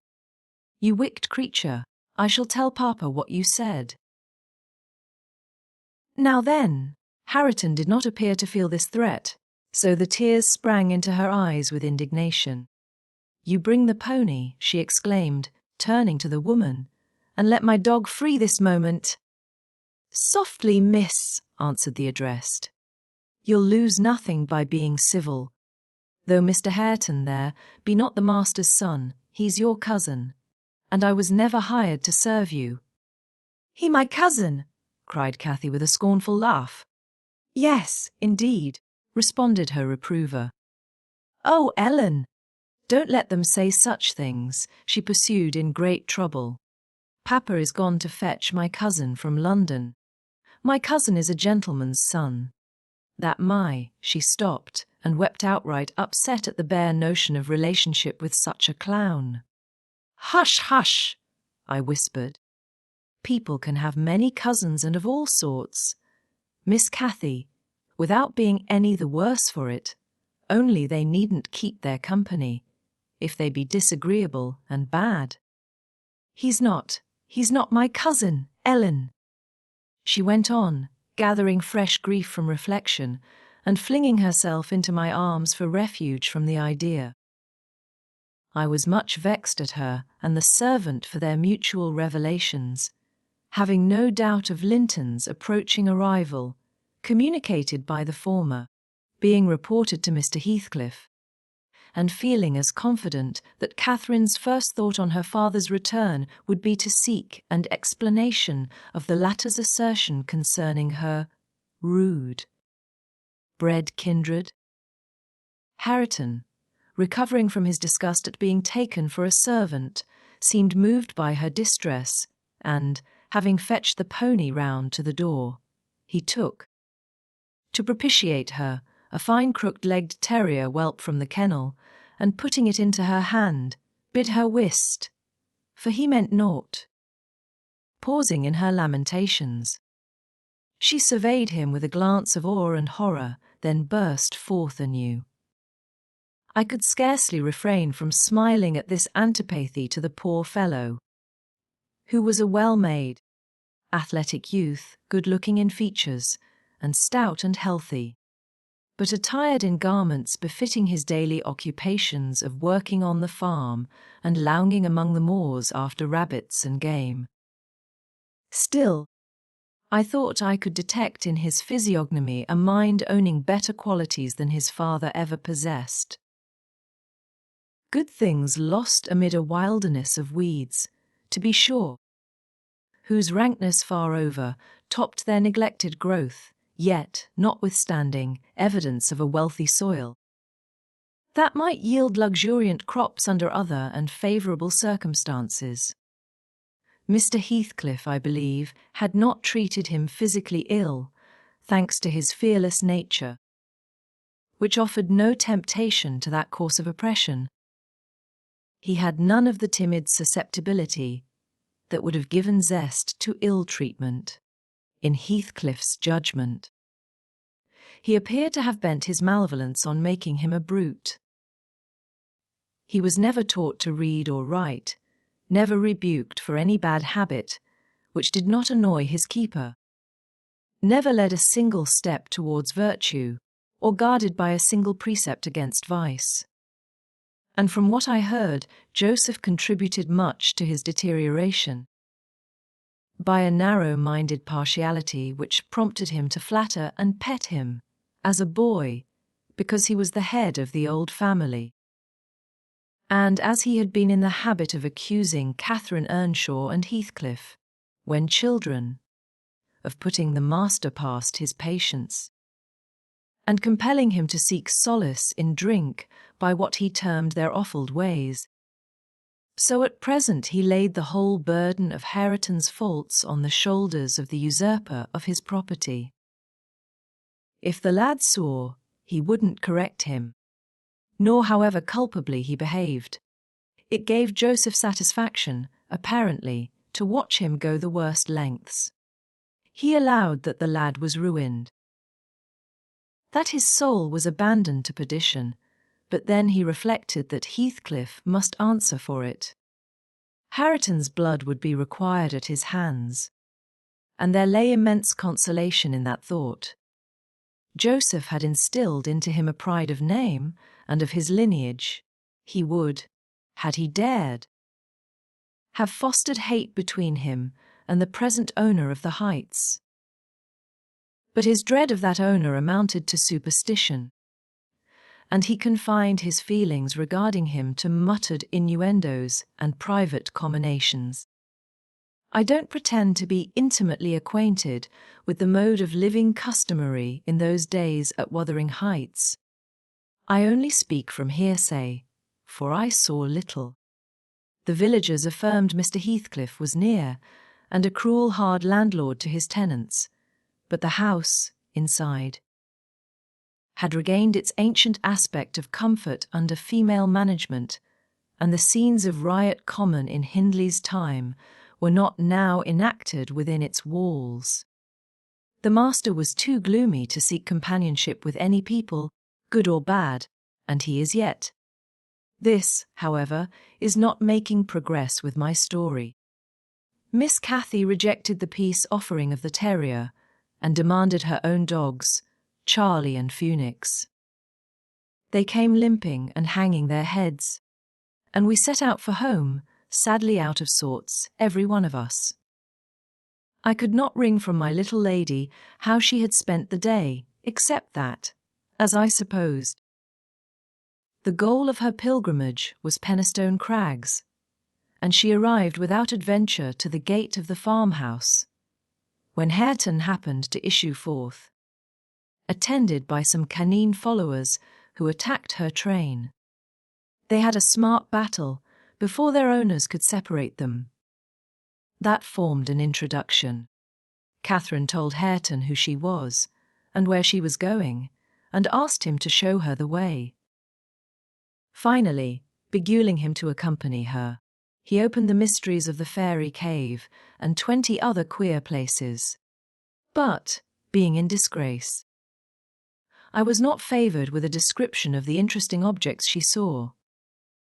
I could gather, however, that her guide had been a favourite till she hurt his feelings by addressing him as a servant, and Heathcliff's housekeeper hurt hers by calling him her cousin. Then the language he had held to her rankled in her heart, she who was always love, and darling, and queen, and angel, with everybody at the Grange. To be insulted so shockingly by a stranger! She did not comprehend it, and hard work I had to obtain a promise that she would not lay the grievance before her father. I explained how he objected to the whole household at the Heights, and how sorry he would be to find she had been there. But I insisted most on the fact that if she revealed my negligence of his orders, he would perhaps be so angry that I should have to leave, and Cathy couldn't bear that prospect. She pledged her word, and kept it for my sake. After all, she was a sweet little girl. Chapter 19. A letter, edged with black, announced the day of my master's return.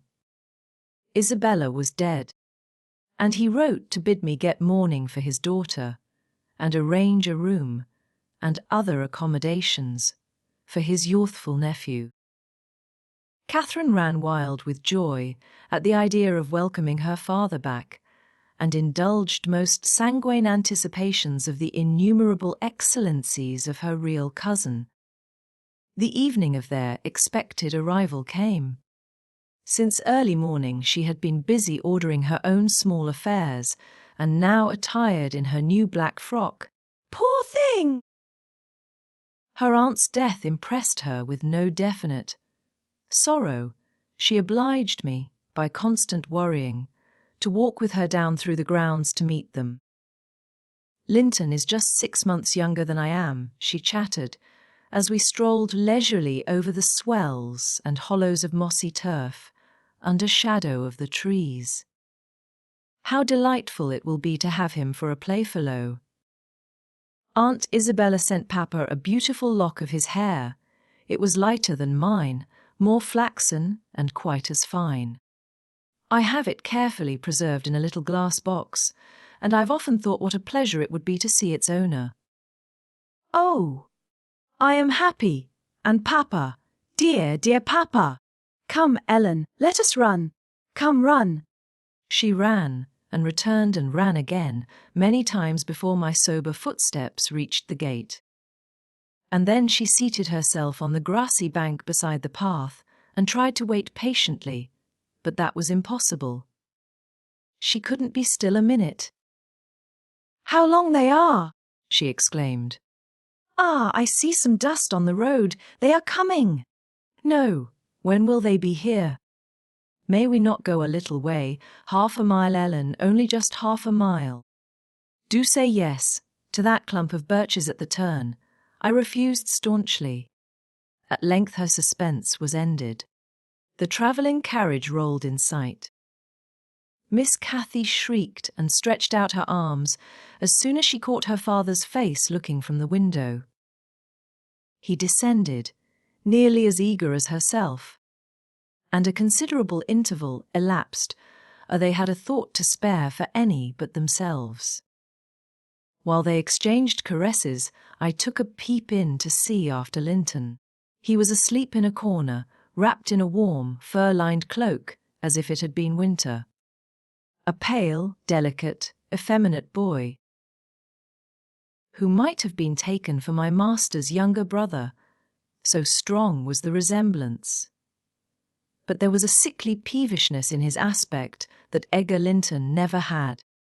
The latter saw me looking, and having shaken hands, advised me to close the door and leave him undisturbed, for the journey had fatigued him. Cathy would fain have taken one glance, but her father told her to come, and they walked together up the park, while I hastened before to prepare the servants. "Now, darling," said Mr. Linton, addressing his daughter, as they halted at the bottom of the front steps. "Your cousin is not so strong or so merry as you are, and he has lost his mother, remember, a very short time since, therefore, don't expect him to play and run about with you directly. And don't harass him much by talking. Let him be quiet this evening, at least, will you?" "Yes, Papa," answered Catherine, "but I do want to see him, and he hasn't once looked out." The carriage stopped, and the sleeper, being roused, was lifted to the ground by his uncle. "This is your cousin Cathy Linton," he said, putting their little hands together. "She's fond of you already, and mind you don't grieve her by crying tonight. Try to be cheerful now, the travelling is at an end, and you have nothing to do but rest and amuse yourself as you please." "Let me go to bed, then," answered the boy, shrinking from Catherine's salute, and he put his fingers to his eyes to remove incipient tears. "Come, there's a good child," I whispered, leading him in. "You'll make her weep too. See how sorry she is for you." I do not know whether it was sorrow for him, but his cousin put on as sad a countenance as himself, and returned to her father. All three entered, and mounted to the library, where tea was laid ready.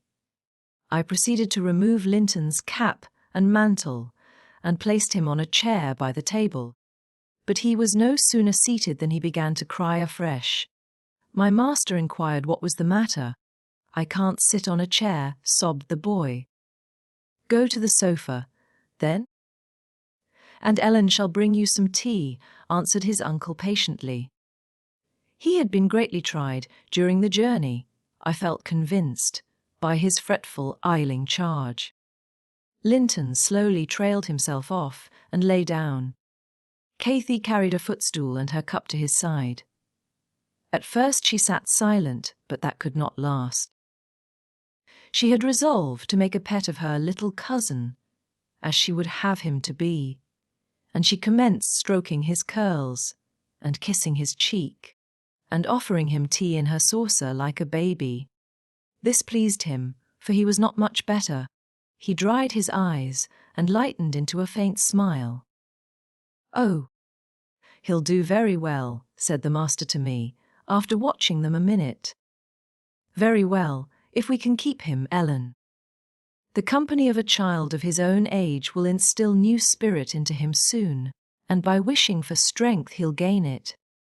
If we can keep him," I mused to myself, and sore misgivings came over me that there was slight hope of that. And then, I thought, however will that weakling live at Wuthering Heights? Between his father and Hareton, what playmates and instructors they'll be. Our doubts were presently decided, even earlier than I expected. I had just taken the children upstairs, after tea was finished, and seen Linton asleep. He would not suffer me to leave him till that was the case. I had come down, and was standing by the table in the hall, lighting a bedroom candle for Mr. Edgar, when a maid stepped out of the kitchen and informed me that Mr. Heathcliff's servant Joseph was at the door and wished to speak with the master. "I shall ask him what he wants first," I said, in considerable trepidation. A very unlikely hour to be troubling people, and the instant they have returned from a long journey. I don't think the master can see him.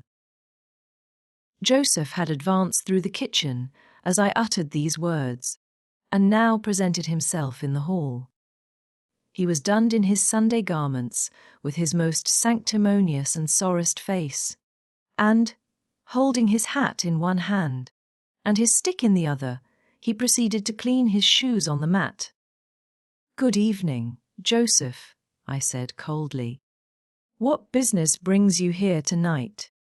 It's Maester Linton I mun spake to, he answered, waving me disdainfully aside. Mr. Linton is going to bed, unless you have something particular to say. I'm sure he won't hear it now, I continued. You had better sit down in there and entrust your message to me. Which is his ram? Pursued the fellow, surveying the range of closed doors. I perceived he was bent on refusing my mediation, so very reluctantly I went up to the library and announced the unseasonable visitor, advising that he should be dismissed till next day. Mr. Linton had no time to empower me to do so, for Joseph mounted close at my heels and, pushing into the apartment, planted himself at the far side of the table, with his 2 fists clapped on the head of his stick, and began in an elevated tone, as if anticipating opposition. Hathcliff has sent me for his lad, and I mun't go back 'bout him. Edgar Linton was silent a minute. An expression of exceeding sorrow overcast his features. He would have pitied the child on his own account, but, recalling Isabella's hopes and fears, and anxious wishes for her son, and her commendations of him to his care, he grieved bitterly at the prospect of yielding him up, and searched in his heart how it might be avoided. No plan offered itself. The very exhibition of any desire to keep him would have rendered the claimant more peremptory. There was nothing left but to resign him. However, he was not going to rouse him from his sleep. Tell Mr. Heathcliff, he answered calmly, that his son shall come to Wuthering Heights tomorrow. He is in bed, and too tired to go the distance now. You may also tell him that the mother of Linton desired him to remain under my guardianship, and, at present, his health is very precarious. No, said Joseph, giving a thud with his prop on the floor and assuming an authoritative air. No, that means naught. Hathcliff makes no account of the mother, nor ye norther, but he'll have his lad, and I mun take him. Saul now ye nor. You shall not tonight, answered Linton decisively. Walk downstairs at once, and repeat to your master what I have said. Ellen, show him down. Go, and, aiding the indignant elder with a lift by the arm, he rid the room of him and closed the door. Vara wheel, shouted Joseph, as he slowly drew off. To morn he's come hisseln, and thrust him out, if ye dar. Chapter 20. To obviate the danger of this threat being fulfilled, Mr. Linton commissioned me to take the boy home early, on Catherine's pony, and, said he, as we shall now have no influence over his destiny, good or bad, you must say nothing of where he is gone to my daughter. She cannot associate with him hereafter, and it is better for her to remain in ignorance of his proximity, lest she should be restless and anxious to visit the heights. Merely tell her his father sent for him suddenly, and he has been obliged to leave us. Linton was very reluctant to be roused from his bed at 5 o'clock, and astonished to be informed that he must prepare for further travelling. But I softened off the matter by stating that he was going to spend some time with his father, Mr. Heathcliff, who wished to see him so much he did not like to defer the pleasure till he should recover from his late journey. My father, he cried, in strange perplexity. Mamma never told me I had a father. Where does he live? I'd rather stay with uncle. He lives a little distance from the Grange, I replied. Just beyond those hills. Not so far, but you may walk over here when you get hearty. And you should be glad to go home and to see him. You must try to love him, as you did your mother, and then he will love you. But why have I not heard of him before? Asked Linton. Why didn't Mamma and he live together, as other people do? He had business to keep him in the north, I answered, and your mother's health required her to reside in the south. And why didn't Mamma speak to me about him? Persevered the child. She often talked of Uncle, and I learnt to love him long ago. How am I to love Papa? I don't know him. Oh, all children love their parents, I said. Your mother, perhaps, thought you would want to be with him if she mentioned him often to you. Let us make haste. An early ride on such a beautiful morning is much preferable to an hour's more sleep. Is she to go with us? He demanded, the little girl I saw yesterday. Not now, replied I. Is Uncle? He continued. No, I shall be your companion there, I said. Linton sank back on his pillow and fell into a brown study. I won't go without Uncle, he cried at length. I can't tell where you mean to take me. I attempted to persuade him of the naughtiness of showing reluctance to meet his father. Still, he obstinately resisted any progress towards dressing, and I had to call for my master's assistance in coaxing him out of bed. The poor thing was finally got off, with several delusive assurances that his absence should be short, that Mr. Edgar and Cathy would visit him, and other promises, equally ill-founded, which I invented and reiterated at intervals throughout the way. The pure heather-scented air, the bright sunshine, and the gentle canter of Minnie relieved his despondency after a while. He began to put questions concerning his new home and its inhabitants with greater interest and liveliness. Is Wuthering Heights as pleasant a place as Thrushcross Grange? He inquired, turning to take a last glance into the valley, whence a light mist mounted and formed a fleecy cloud on the skirts of the blue. It is not so buried in trees, I replied, and it is not quite so large. But you can see the country beautifully all round, and the air is healthier for you, fresher and drier.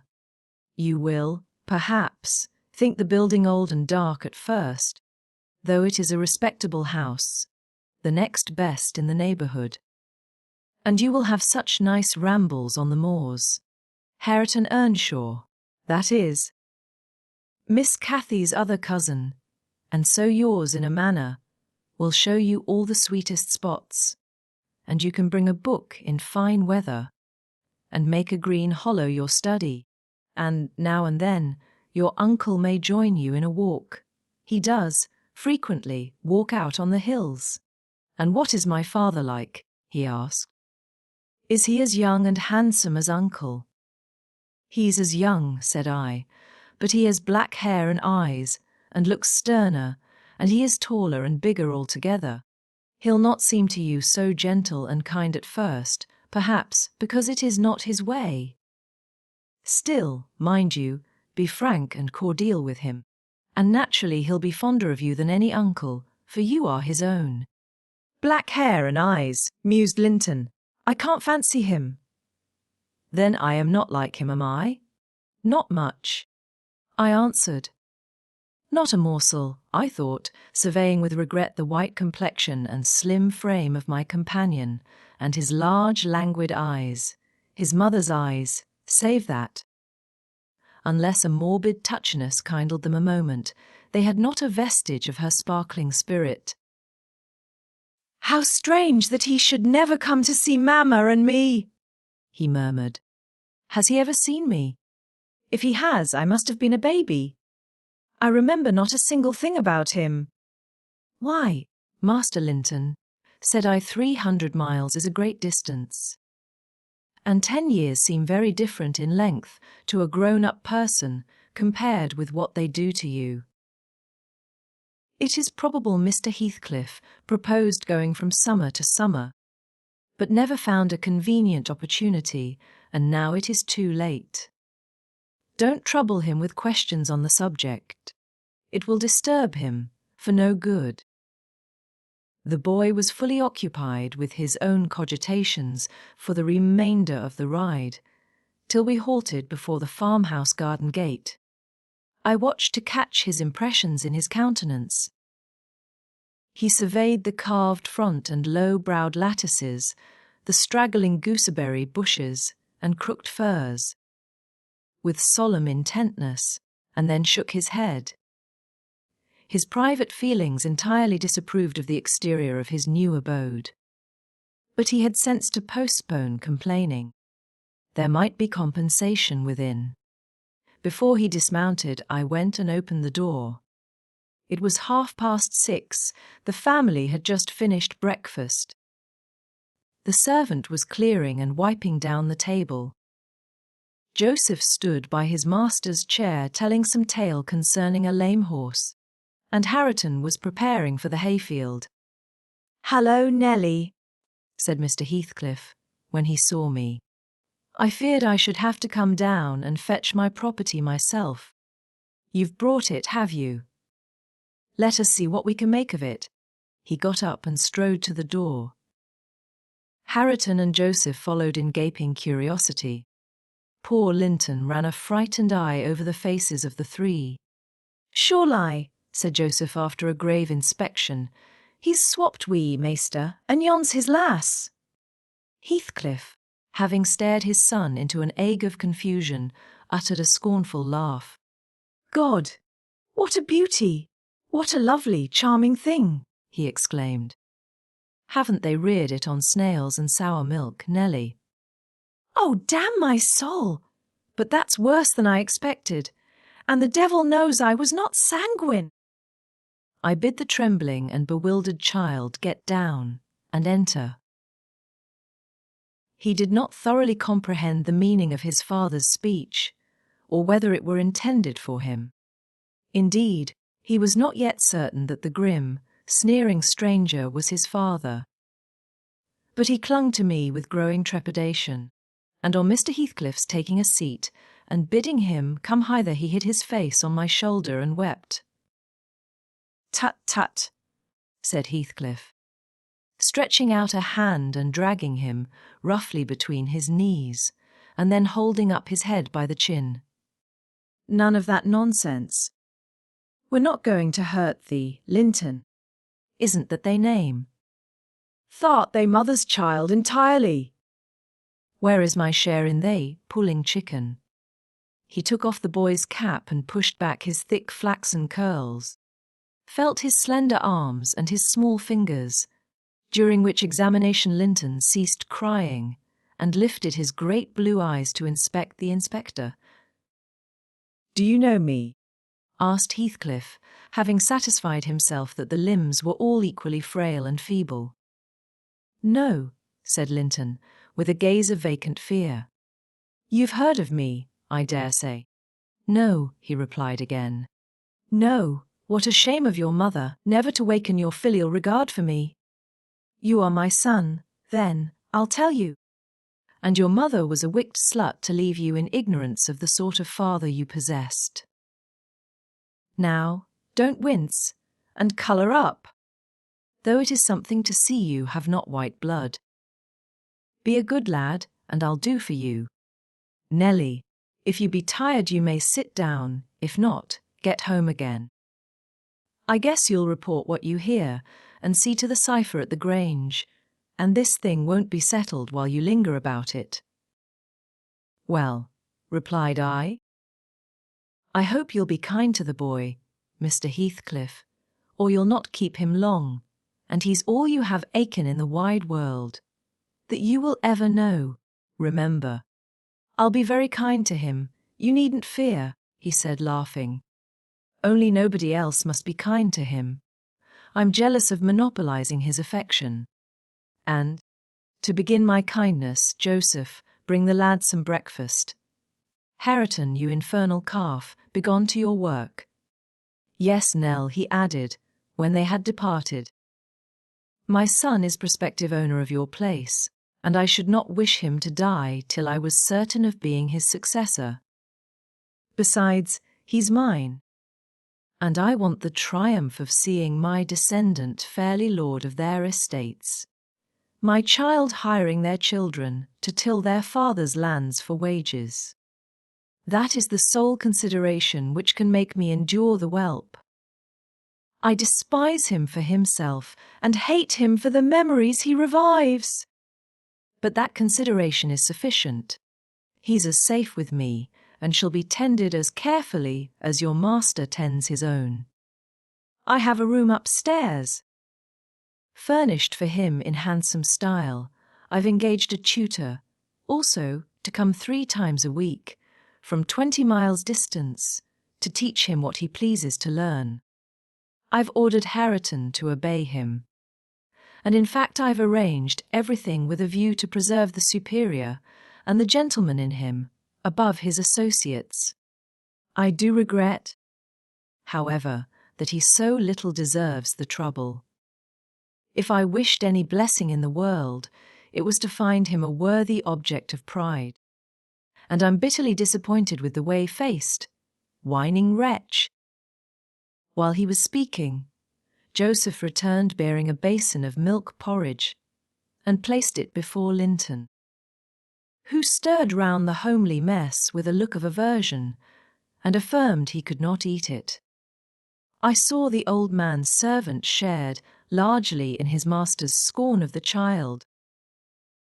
Though he was compelled to retain the sentiment in his heart, because Heathcliff plainly meant his underlings to hold him in honour.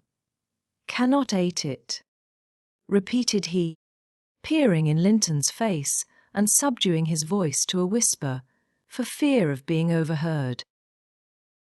But Maister Hareton niver ate naught else, when he were a little un, and what were good enough for him's good enough for ye.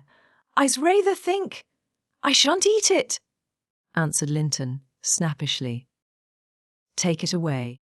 Joseph snatched up the food indignantly, and brought it to us. "Is there aught ails the victuals?"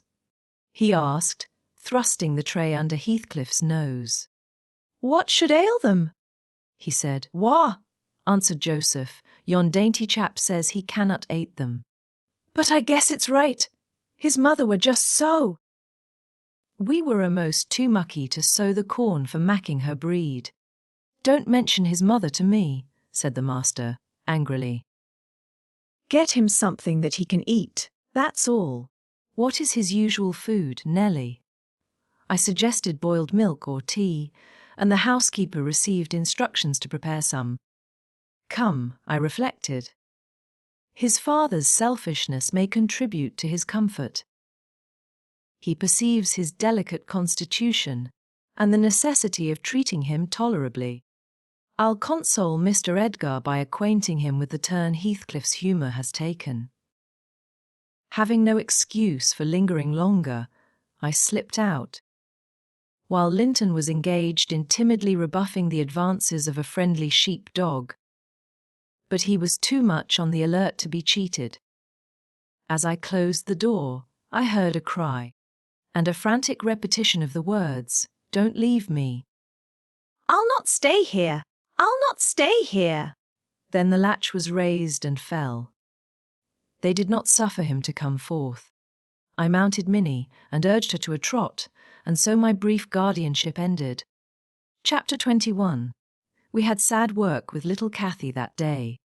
She rose in high glee, eager to join her cousin, and such passionate tears and lamentations followed the news of his departure that Edgar himself was obliged to soothe her by affirming he should come back soon. He added, however, if I can get him, and there were no hopes of that. This promise poorly pacified her, but time was more potent. And though still at intervals she inquired of her father when Linton would return. Before she did see him again, his features had waxed so dim in her memory that she did not recognize him. When I chanced to encounter the housekeeper of Wuthering Heights, in paying business visits to Gimmerton, I used to ask how the young master got on, for he lived almost as secluded as Catherine herself, and was never to be seen. I could gather from her that he continued in weak health, and was a tiresome inmate. She said Mr. Heathcliff seemed to dislike him ever longer and worse, though he took some trouble to conceal it. He had an antipathy to the sound of his voice, and could not do at all with his sitting in the same room with him many minutes together. There seldom passed much talk between them. Linton learnt his lessons and spent his evenings in a small apartment they called the parlour, or else lay in bed all day, for he was constantly getting coughs, and colds and aches and pains of some sort. And I never knew such a faint-hearted creature, added the woman, nor one so careful of Hisseln. He will go on, if I leave the window open a bit late in the evening. Oh, it's killing, a breath of night air. And he must have a fire in the middle of summer. And Joseph's bacca pipe is poison, and he must always have sweets and dainties, and always milk, milk forever, heeding naught how the rest of us are pinched in winter. And there he'll sit, wrapped in his furred cloak in his chair by the fire, with some toast and water or other slop on the hob to sip at. And if Hareton, for pity, comes to amuse him, Hareton is not bad-natured, though he's rough, they're short apart, one swearing and the other crying. I believe the master would relish Earnshaw's thrashing him to a mummy, if he were not his son. And I'm certain he would be fit to turn him out of doors, if he knew half the nursing he gives Hisseln. But then he won't go into danger of temptation. He never enters the parlour, and should Linton show those ways in the house where he is, he sends him upstairs directly. I divined, from this account, that utter lack of sympathy had rendered young Heathcliff selfish and disagreeable, if he were not so originally, and my interest in him, consequently, decayed. Though still I was moved with a sense of grief at his lot, and a wish that he had been left with us. Mr. Edgar encouraged me to gain information. He thought a great deal about him, I fancy, and would have run some risk to see him, and he told me once to ask the housekeeper whether he ever came into the village. She said he had only been twice, on horseback, accompanying his father, and both times he pretended to be quite knocked up for 3 or 4 days afterwards. That housekeeper left, if I recollect rightly, 2 years after he came, and another, whom I did not know, was her successor. She lives there still. Time wore on at the Grange in its former pleasant way till Miss Cathy reached 16. On the anniversary of her birth we never manifested any signs of rejoicing, because it was also the anniversary of my late mistress's death. Her father invariably spent that day alone in the library, and walked, at dusk, as far as Gimmerton Kirkyard, where he would frequently prolong his stay beyond midnight. Therefore Catherine was thrown on her own resources for amusement. This 20th of March was a beautiful spring day, and when her father had retired, my young lady came down dressed for going out, and said she asked to have a ramble on the edge of the moor with me.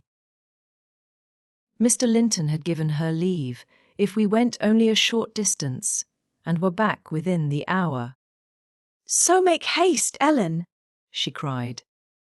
"I know where I wish to go, where a colony of moor game are settled.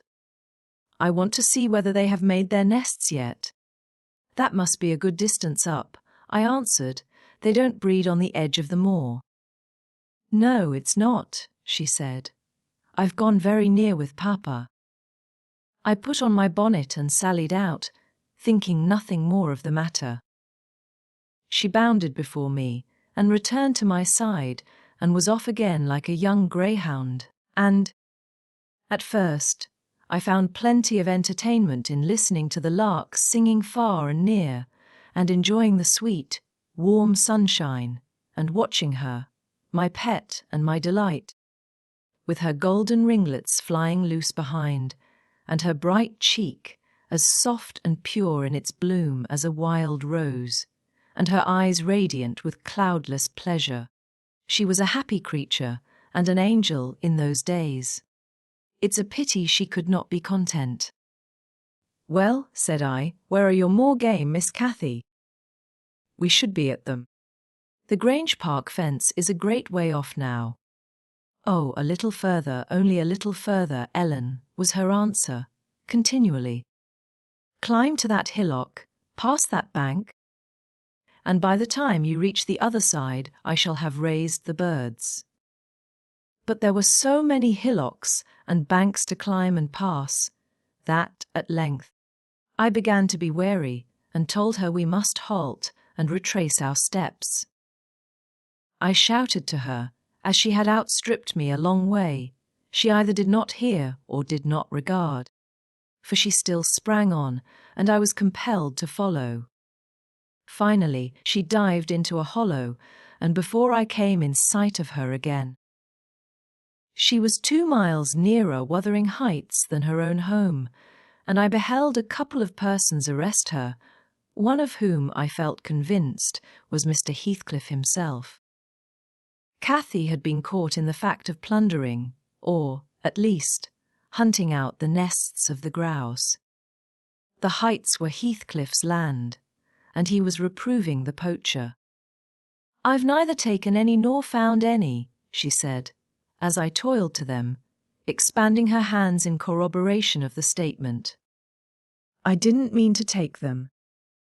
But Papa told me there were quantities up here, and I wished to see the eggs."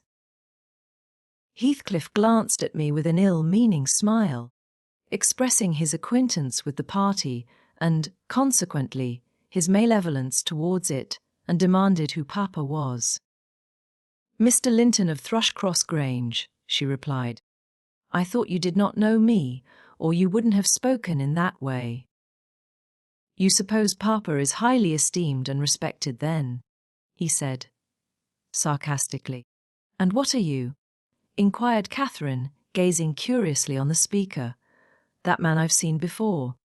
Is he your son?" She pointed to Hareton, the other individual, who had gained nothing but increased bulk and strength by the addition of 2 years to his age. He seemed as awkward and rough as ever. "Miss Cathy," I interrupted, "it will be 3 hours instead of 1 that we are out, presently. We really must go back." "No, that man is not my son," answered Heathcliff, pushing me aside. "But I have one, and you have seen him before too, and, though your nurse is in a hurry, I think both you and she would be the better for a little rest. Will you just turn this nab of heath and walk into my house? You'll get home earlier for the ease, and you shall receive a kind welcome." I whispered Catherine that she mustn't, on any account, accede to the proposal. It was entirely out of the question. "Why?" she asked aloud. "I'm tired of running, and the ground is dry. I can't sit here. Let us go, Ellen. Besides, he says I have seen his son. He's mistaken, I think, but I guess where he lives. At the farmhouse I visited in coming from Penistone Crags. Don't you?" "I do." "Come, Nellie, hold your tongue. It will be a treat for her to look in on us. Hareton, get forwards with the lass. You shall walk with me, Nellie." "No, she's not going to any such place," I cried, struggling to release my arm, which he had seized. But she was almost at the door stones already, scampering round the brow at full speed. Her appointed companion did not pretend to escort her. He shied off by the roadside and vanished. "Mr. Heathcliff, it's very wrong," I continued. "You know you mean no good. And there she'll see Linton, and all will be told as soon as ever we return, and I shall have the blame." "I want her to see Linton," he answered. "He's looking better these few days. It's not often he's fit to be seen. And we'll soon persuade her to keep the visit secret. Where is the harm of it? The harm of it is that her father would hate me if he found I suffered her to enter your house. And I am convinced you have a bad design in encouraging her to do so, I replied. My design is as honest as possible. I'll inform you of its whole scope, he said. That the two cousins may fall in love and get married. I'm acting generously to your master. His young chit has no expectations, and should she second my wishes, she'll be provided for at once as joint successor with Linton. If Linton died, I answered, and his life is quite uncertain, Catherine would be the heir. No, she would not, he said. There is no clause in the will to secure it so. His property would go to me, but, to prevent disputes, I desire their union, and am resolved to bring it about. And I'm resolved she shall never approach your house with me again, I returned, as we reached the gate, where Miss Cathy waited our coming. Heathcliff bade me be quiet, and, preceding us up the path, hastened to open the door. My young lady gave him several looks, as if she could not exactly make up her mind what to think of him. But now he smiled when he met her eye, and softened his voice in addressing her. And I was foolish enough to imagine the memory of her mother might disarm him from desiring her injury. Linton stood on the hearth. He had been out walking in the fields, for his cap was on, and he was calling to Joseph to bring him dry shoes. He had grown tall of his age, still wanting some months of 16. His features were pretty yet, and his eye and complexion brighter than I remembered them, though with merely temporary lustre borrowed from the salubrious air and genial sun. Now, who is that? Asked Mr. Heathcliff, turning to Cathy. Can you tell? Your son, she said, having doubtfully surveyed first one and then the other. Yes, answered he. But is this the only time you have beheld him? Think. Ah, you have a short memory. Linton, don't you recall your cousin, that you used to tease us so with wishing to see? What Linton? Cried Cathy, kindling into joyful surprise at the name. Is that little Linton? He's taller than I am. Are you Linton? The youth stepped forward and acknowledged himself. She kissed him fervently, and they gazed with wonder at the change time had wrought in the appearance of each. Catherine had reached her full height. Her figure was both plump and slender, elastic as steel, and her whole aspect sparkling with health and spirits. Linton's looks and movements were very languid, and his form extremely slight, but there was a grace in his manner that mitigated these defects, and rendered him not unpleasing. After exchanging numerous marks of fondness with him, his cousin went to Mr. Heathcliff, who lingered by the door. Dividing his attention between the objects inside and those that lay without, pretending, that is, to observe the latter and really noting the former alone. And you are my uncle, then? She cried, reaching up to salute him. I thought I liked you, though you were cross at first. Why don't you visit at the Grange with Linton?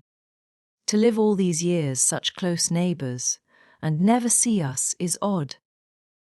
What have you done so for? I visited once or twice too often before you were born, he answered. There, damn it! If you have any kisses to spare, give them to Linton. They are thrown away on me. Naughty Ellen! Exclaimed Catherine, flying to attack me next with her lavish caresses. Wicked Ellen, to try to hinder me from entering, but I'll take this walk every morning in future. May I, uncle? And sometimes bring papa. Won't you be glad to see us? Of course, replied the uncle, with a hardly suppressed grimace, resulting from his deep aversion to both the proposed visitors. But stay, he continued, turning towards the young lady. Now I think of it, I'd better tell you. Mr. Linton has a prejudice against me. We quarrelled at one time of our lives with unchristian ferocity, and, if you mention coming here to him, he'll put a veto on your visits altogether. Therefore you must not mention it, unless you be careless of seeing your cousin hereafter. You may come, if you will, but you must not mention it. Why did you quarrel? Asked Catherine, considerably crestfallen. He thought me too poor to weed his sister, answered Heathcliff, and was grieved that I got her. His pride was hurt, and he'll never forgive it. That's wrong, said the young lady. Sometime I'll tell him so. But Linton and I have no share in your quarrel. I'll not come here then. He shall come to the Grange. It will be too far for me, murmured her cousin. To walk 4 miles would kill me. No, come here, Miss Catherine, now and then. Not every morning, but once or twice a week.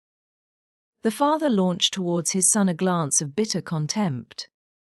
I am afraid, Nelly, I shall lose my labour, he muttered to me. Miss Catherine, as the ninny calls her, will discover his value and send him to the devil. Now, if it had been Hareton, do you know that, 20 times a day, I covet Hareton, with all his degradation. I'd have loved the lad had he been someone else. But I think he's safe from her love. I'll pit him against that paltry creature, unless it bestir itself briskly. We calculate it will scarcely last till it is 18. Oh, confound the vapid thing! He's absorbed in drying his feet, and never looks at her. Linton. Yes, father, answered the boy. Have you nothing to show your cousin anywhere about, not even a rabbit or a weasel's nest? Take her into the garden, before you change your shoes, and into the stable to see your horse. Wouldn't you rather sit here? Asked Linton, addressing Cathy in a tone which expressed reluctance to move again. I don't know, she replied, casting a longing look to the door and evidently eager to be active. He kept his seat and shrank closer to the fire. Heathcliff rose and went into the kitchen and from thence to the yard, calling out for Hareton. Hareton responded, and presently the 2 re-entered. The young man had been washing himself, as was visible by the glow on his cheeks and his wetted hair. Oh, I'll ask you, uncle, cried Miss Cathy, recollecting the housekeeper's assertion. That is not my cousin, is he? Yes, he replied, your mother's nephew. Don't you like him? Catherine looked queer. Is he not a handsome lad? He continued. The uncivil little thing stood on tiptoe and whispered a sentence in Heathcliff's ear. He laughed. Hareton darkened. I perceived he was very sensitive to suspected slights, and had obviously a dim notion of his inferiority. But his master or guardian chased the frowne by exclaiming, You'll be the favourite among us, Hareton. She says you are a, what was it? Well, something very flattering. Here, you go with her round the farm. And behave like a gentleman, mind. Don't use any bad words, and don't stare when the young lady is not looking at you, and be ready to hide your face when she is, and when you speak, say your words slowly, and keep your hands out of your pockets. Be off, and entertain her as nicely as you can. He watched the couple walking past the window. Earnshaw had his countenance completely averted from his companion. He seemed studying the familiar landscape with a stranger's and an artist's interest. Catherine took a sly look at him, expressing small admiration. She then turned her attention to seeking out objects of amusement for herself, and tripped merrily on, lilting a tune to supply the lack of conversation. I've tied his tongue, observed Heathcliff. He'll not venture a single syllable all the time. Nelly, you recollect me at his age, nay, some years younger. Did I ever look so stupid? So gamless, as Joseph calls it. Worse, I replied, because more sullen with it. I've a pleasure in him, he continued, reflecting aloud. He has satisfied my expectations. If he were a born fool, I should not enjoy it half so much. But he's no fool, and I can sympathize with all his feelings, having felt them myself. I know what he suffers now, for instance, exactly. It is merely a beginning of what he shall suffer, though. And he'll never be able to emerge from his bathos of coarseness and ignorance. I've got him faster than his scoundrel of a father secured me, and lower. For he takes a pride in his brutishness. I've taught him to scorn everything extra, animal as silly and weak. Don't you think Hindley would be proud of his son, if he could see him, almost as proud as I am of mine? But there's this difference. One is gold put to the use of paving stones, and the other is tin polished to ape a service of silver. Mine has nothing valuable about it. Yet I shall have the merit of making it go as far as such poor stuff can go. His had first-rate qualities, and they are lost. Rendered worse than unavailing. I have nothing to regret, he would have more than any, but I are aware of. And the best of it is, Hareton is damnably fond of me.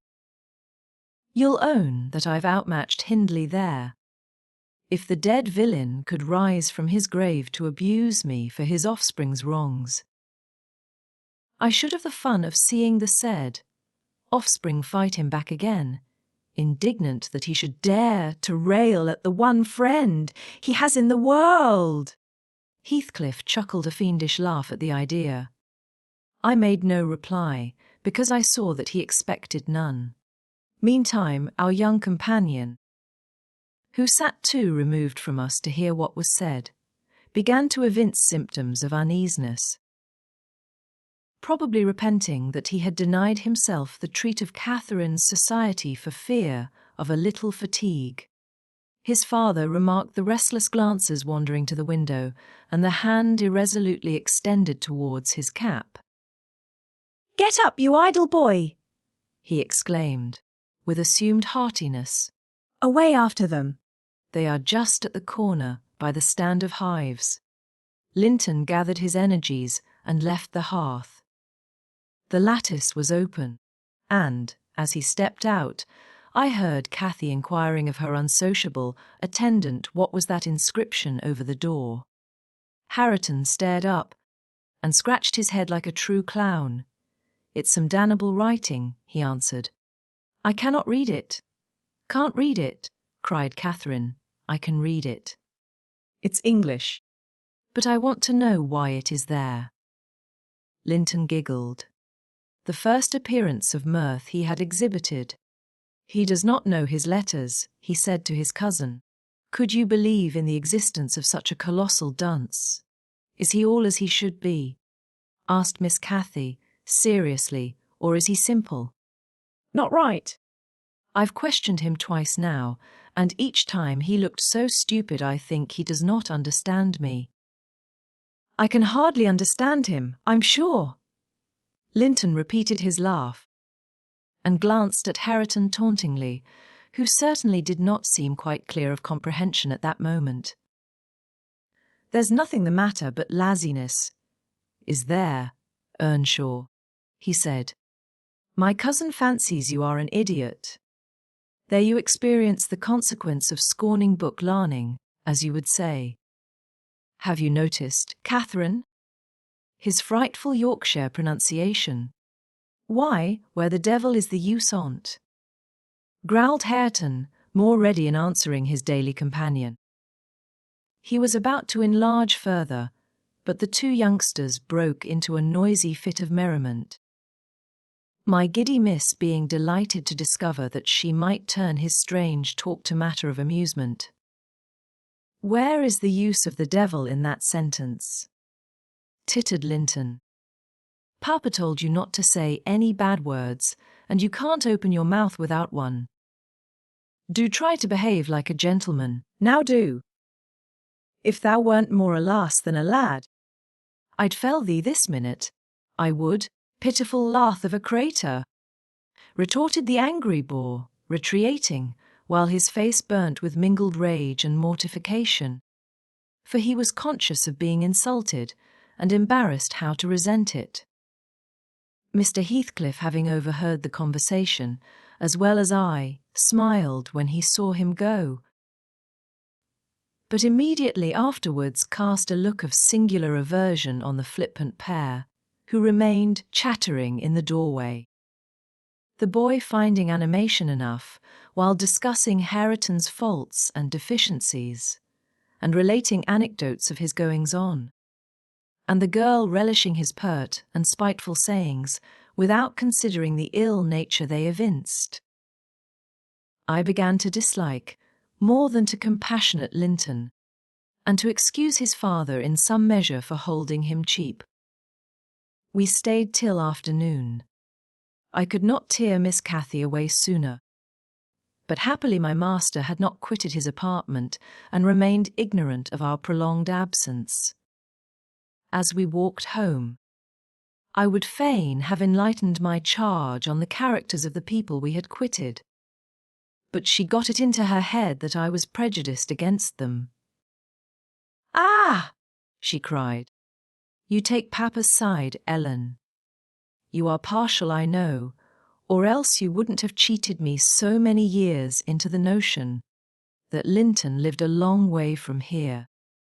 I'm really extremely angry, Only I'm so pleased I can't show it.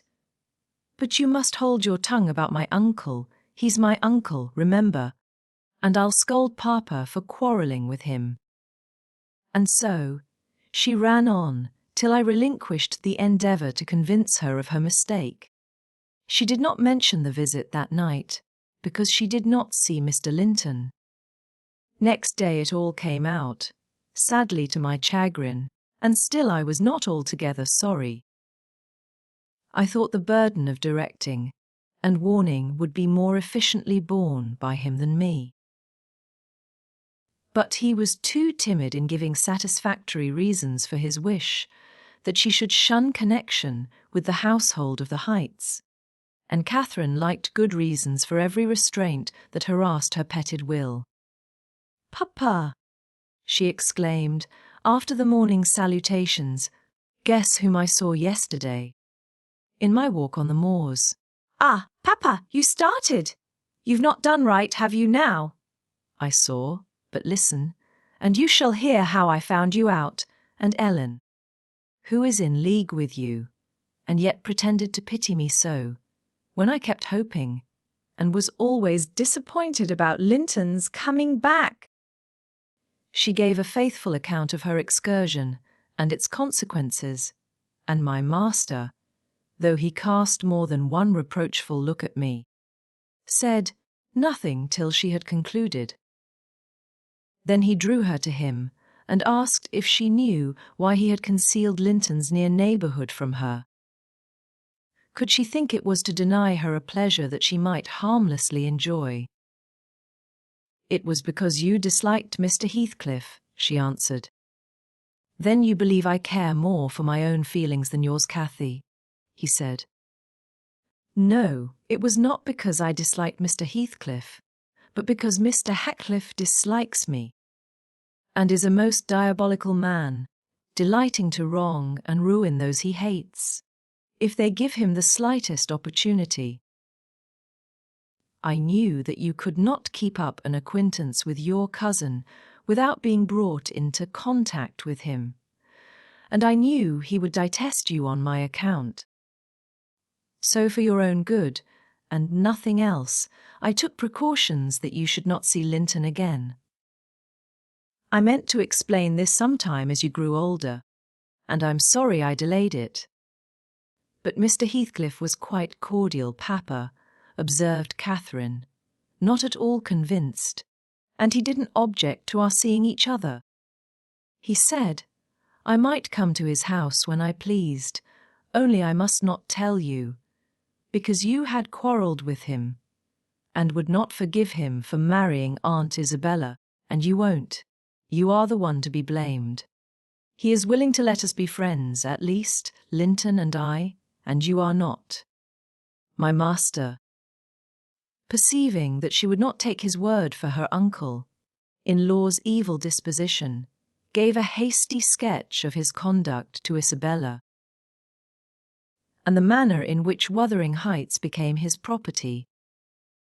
He could not bear to discourse long upon the topic, for though he spoke little of it, he still felt the same horror and detestation of his ancient enemy that had occupied his heart ever since Mrs. Linton's death.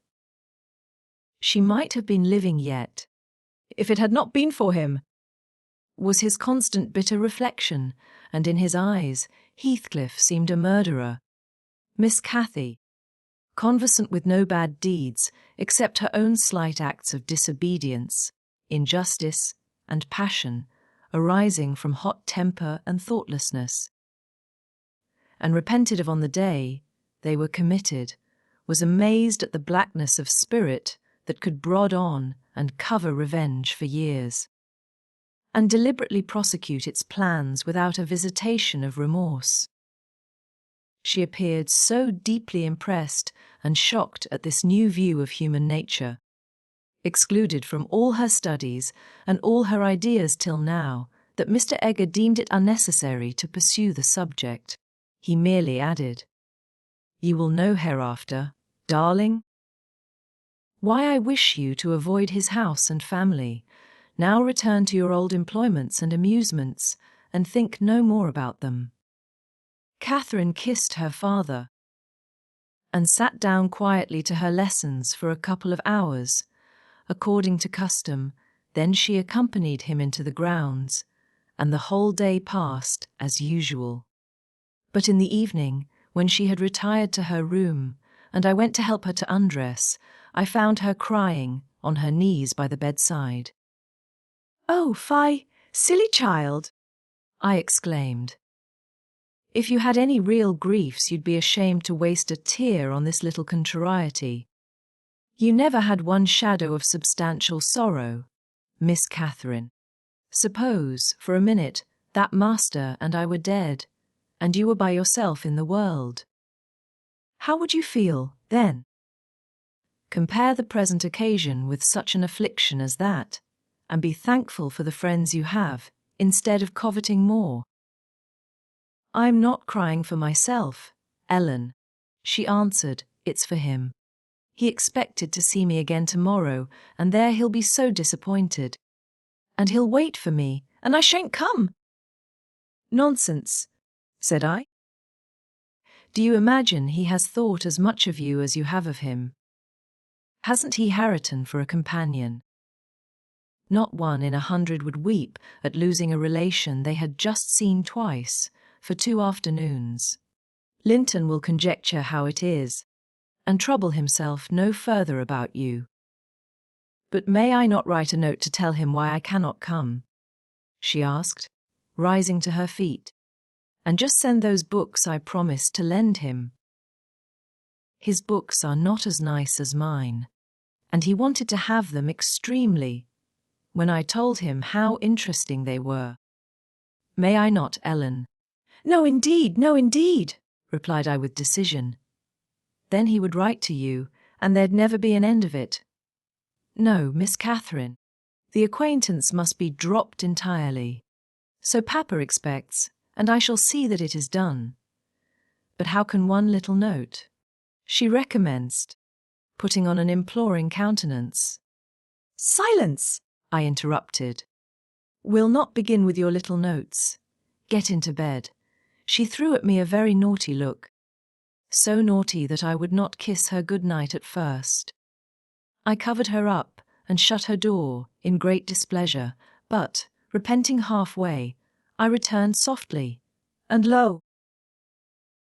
there was Miss standing at the table with a bit of blank paper before her and a pencil in her hand, which she guiltily slipped out of sight on my entrance. "You'll get nobody to take that, Catherine," I said, "if you write it, and at present I shall put out your candle." I set the extinguisher on the flame, receiving as I did so a slap on my hand and a petulant cross thing. I then quitted her again, and she drew the bolt in one of her worst, most peevish humours. The letter was finished and forwarded to its destination by a milk fetcher who came from the village, but that I didn't learn till some time afterwards. Weeks passed on, and Cathy recovered her temper, though she grew wondrous fond of stealing off to corners by herself, and often, if I came near her suddenly while reading, she would start and bend over the book, evidently desirous to hide it, and I detected edges of loose paper sticking out beyond the leaves.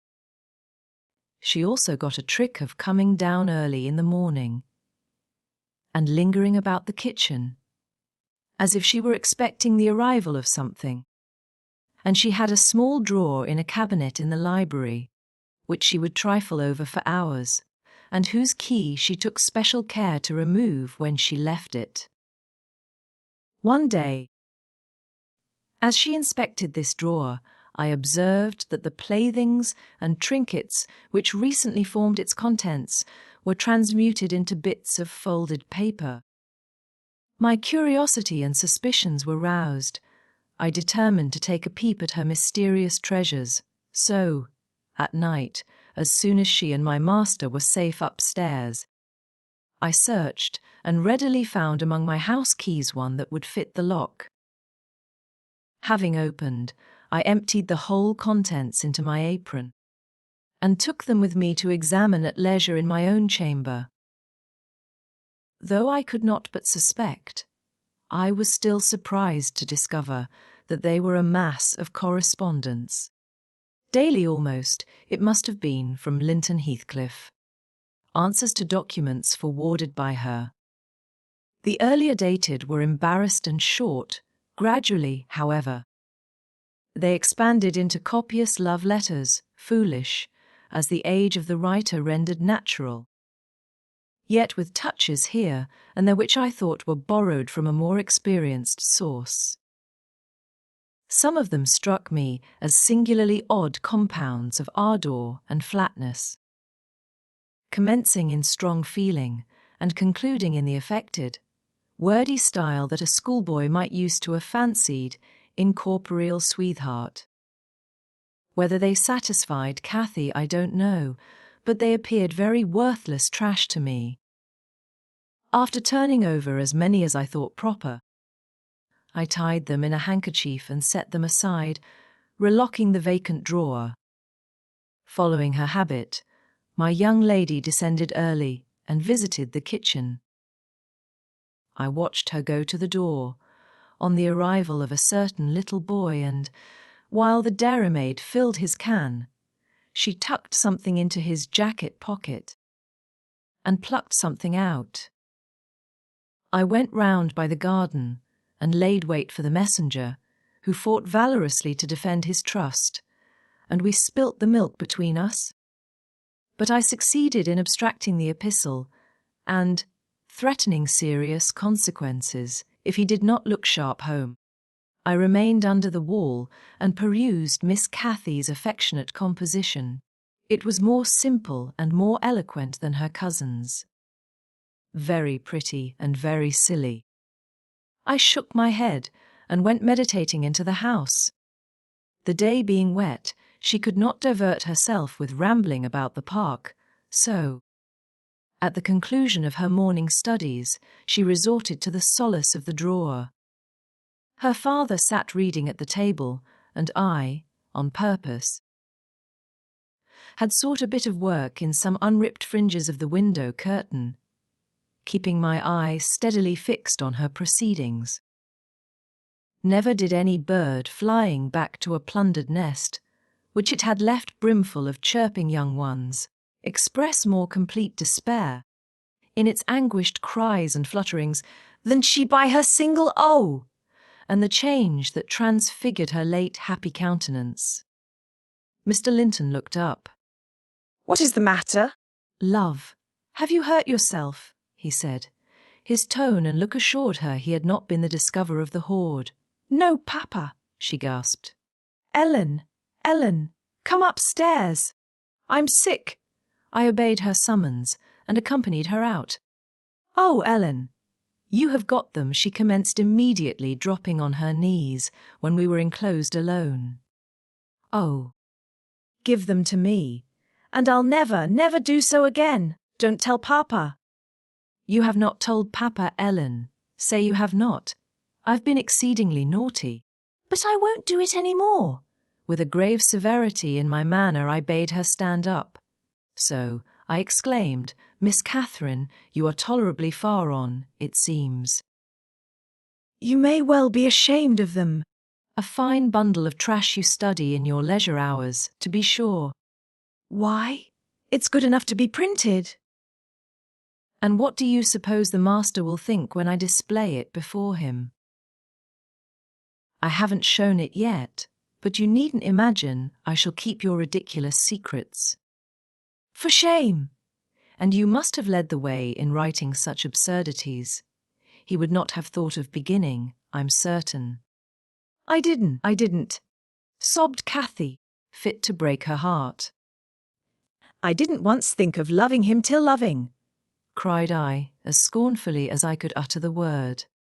Loving! Did anybody ever hear the like?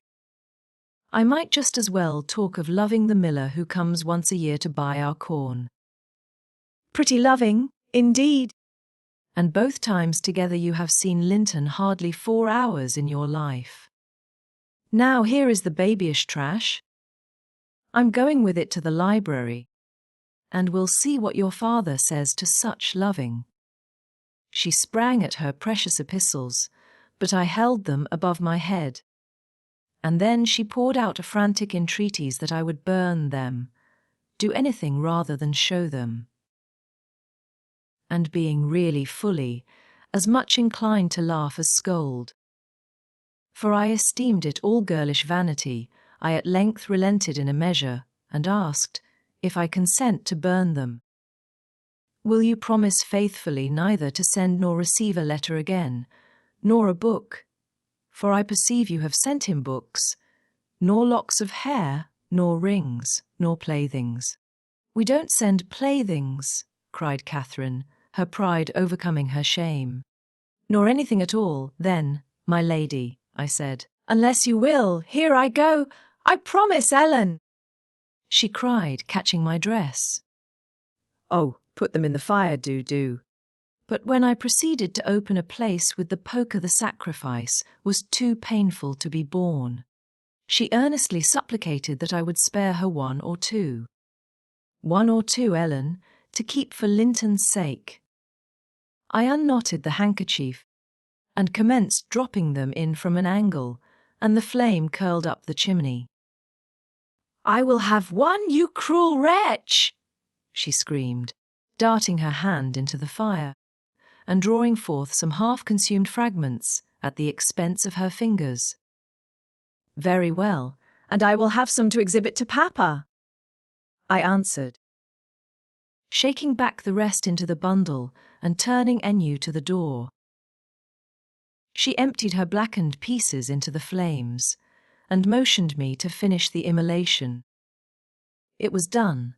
I stirred up the ashes, and into them under a shovelful of coals, and she mutely, and with a sense of intense injury, retired to her private apartment.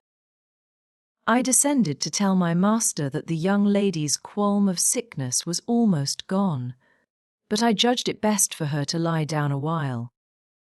She wouldn't dine, but she reappeared at tea pale, and red about the eyes, and marvellously subdued in outward aspect. Next morning I answered the letter by a slip of paper, inscribed, Master Heathcliff is requested to send no more notes to Miss Linton, as she will not receive them. And, thenceforth, the little boy came with vacant pockets. Chapter 22. Summer drew to an end, and early autumn. It was past Michaelmas, but the harvest was late that year, and a few of our fields were still uncleared. Mr. Linton and his daughter would frequently walk out among the reapers. At the carrying of the last sheaves they stayed till dusk. And the evening happening to be chill and damp, My master caught a bad cold that settled obstinately on his lungs and confined him indoors throughout the whole of the winter, nearly without intermission. Poor Cathy, frightened from her little romance, had been considerably sadder and duller since its abandonment, and her father insisted on her reading less and taking more exercise. She had his companionship no longer. I esteemed it a duty to supply its lack, as much as possible, with mine. An inefficient substitute, for I could only spare 2 or 3 hours from my numerous diurnal occupations to follow her footsteps, and then my society was obviously less desirable than his. On an afternoon in October, or the beginning of November, a fresh watery afternoon, when the turf and paths were rustling with moist, withered leaves, and the cold blue sky was half hidden by clouds, dark grey streamers rapidly mounting from the west and boding abundant rain, I requested my young lady to forgo her ramble, because I was certain of showers. She refused, and I unwillingly donned a cloak, and took my umbrella to accompany her on a stroll to the bottom of the park. A formal walk which she generally affected if low-spirited, and that she invariably was when Mr. Edgar had been worse than ordinary, a thing never known from his confession, but guessed both by her and me from his increased silence and the melancholy of his countenance. She went sadly on. There was no running or bounding now, though the chill wind might well have tempted her to race. And often, from the side of my eye, I could detect her raising a hand and brushing something off her cheek. I gazed round for a means of diverting her thoughts. On one side of the road rose a high, rough bank where hazels and stunted oaks, with their roots half exposed, held uncertain tenure. The soil was too loose for the latter, and strong winds had blown some nearly horizontal. In summer Miss Catherine delighted to climb along these trunks and sit in the branches, swinging 20 feet above the ground, and I, pleased with her agility and her light, childish heart, still considered it proper to scold every time I caught her at such an elevation, but so that she knew there was no necessity for descending. From dinner to tea she would lie in her breeze-rocked cradle, doing nothing except singing old songs, my nursery lore to herself, or watching the birds, joint tenants, feed and entice their young ones to fly, or nestling with closed lids, half thinking, half dreaming, happier than words can express. "Look, miss," I exclaimed, pointing to a nook under the roots of one twisted tree. "Winter is not here yet. There's a little flower up yonder, the last bud from the multitude of blebles that clouded those turf steps in July with a lilac mist. Will you clamber up and pluck it to show to Papa?" Cathy stared a long time at the lonely blossom trembling in its earthy shelter, and replied, at length, "No, I'll not touch it. But it looks melancholy, does it not, Ellen?" "Yes," I observed, "about as starved and sackless as you. Your cheeks are bloodless. Let us take hold of hands and run. You're so low, I dare say I shall keep up with you." "No," she repeated, and continued sauntering on, pausing at intervals to muse over a bit of moss, or a tuft of blanched grass, or a fungus spreading its bright orange among the heaps of brown foliage, and, ever and anon, her hand was lifted to her averted face. "Catherine, why are you crying, love?" I asked, approaching and putting my arm over her shoulder. "You mustn't cry because Papa has a cold. Be thankful it is nothing worse." She now put no further restraint on her tears. Her breath was stifled by sobs. "Oh, it will be something worse," she said. "And what shall I do when Papa and you leave me, and I am by myself?" I can't forget your words, Ellen, they are always in my ear. How life will be changed, how dreary the world will be, when Papa and you are dead. None can tell whether you won't die before us, I replied. It's wrong to anticipate evil. We'll hope there are years and years to come before any of us go. Master is young, and I am strong, and hardly 45. My mother lived till 80, a canty dame to the last, and suppose Mr. Linton was spared till he saw 60. That would be more years than you have counted, miss. And would it not be foolish to mourn a calamity above 20 years beforehand? But Aunt Isabella was younger than Papa, she remarked, gazing up with timid hope to seek further consolation. Aunt Isabella had not you and me to nurse her, I replied. She wasn't as happy as Master. She hadn't as much to live for. All you need do is to wait well on your father and cheer him by letting him see you cheerful, and avoid giving him anxiety on any subject. Mind that, Cathy! I'll not disguise, but you might kill him if you were wild and reckless, and cherished a foolish, fanciful affection for the son of a person who would be glad to have him in his grave, and allowed him to discover that you fretted over the separation he has judged it expedient to make. I fret about nothing on earth except Papa's illness, answered my companion. I care for nothing in comparison with Papa. And I'll never, never, oh never, while I have my senses, do an act or say a word to vex him. I love him better than myself, Ellen, and I know it by this. I pray every night that I may live after him, because I would rather be miserable than that he should be. That proves I love him better than myself. Good words, I replied. But deeds must prove it also, and after he is well. Remember, you don't forget resolutions formed in the hour of fear. As we talked, we neared a door that opened on the road, and my young lady, lightening into sunshine again, climbed up and seated herself on the top of the wall. Reaching over to gather some hips that bloomed scarlet on the summit branches of the wild, rose trees shadowing the highway side. The lower fruit had disappeared, but only birds could touch the upper, except from Cathy's present station. In stretching to pull them, her hat fell off, and as the door was locked, she proposed scrambling down to recover it. I bid her be cautious lest she got a fall, and she nimbly disappeared. But the return was no such easy matter. The stones were smooth and neatly cemented, and the rose bushes and blackberry stragglers could yield no assistance in rear-ascending.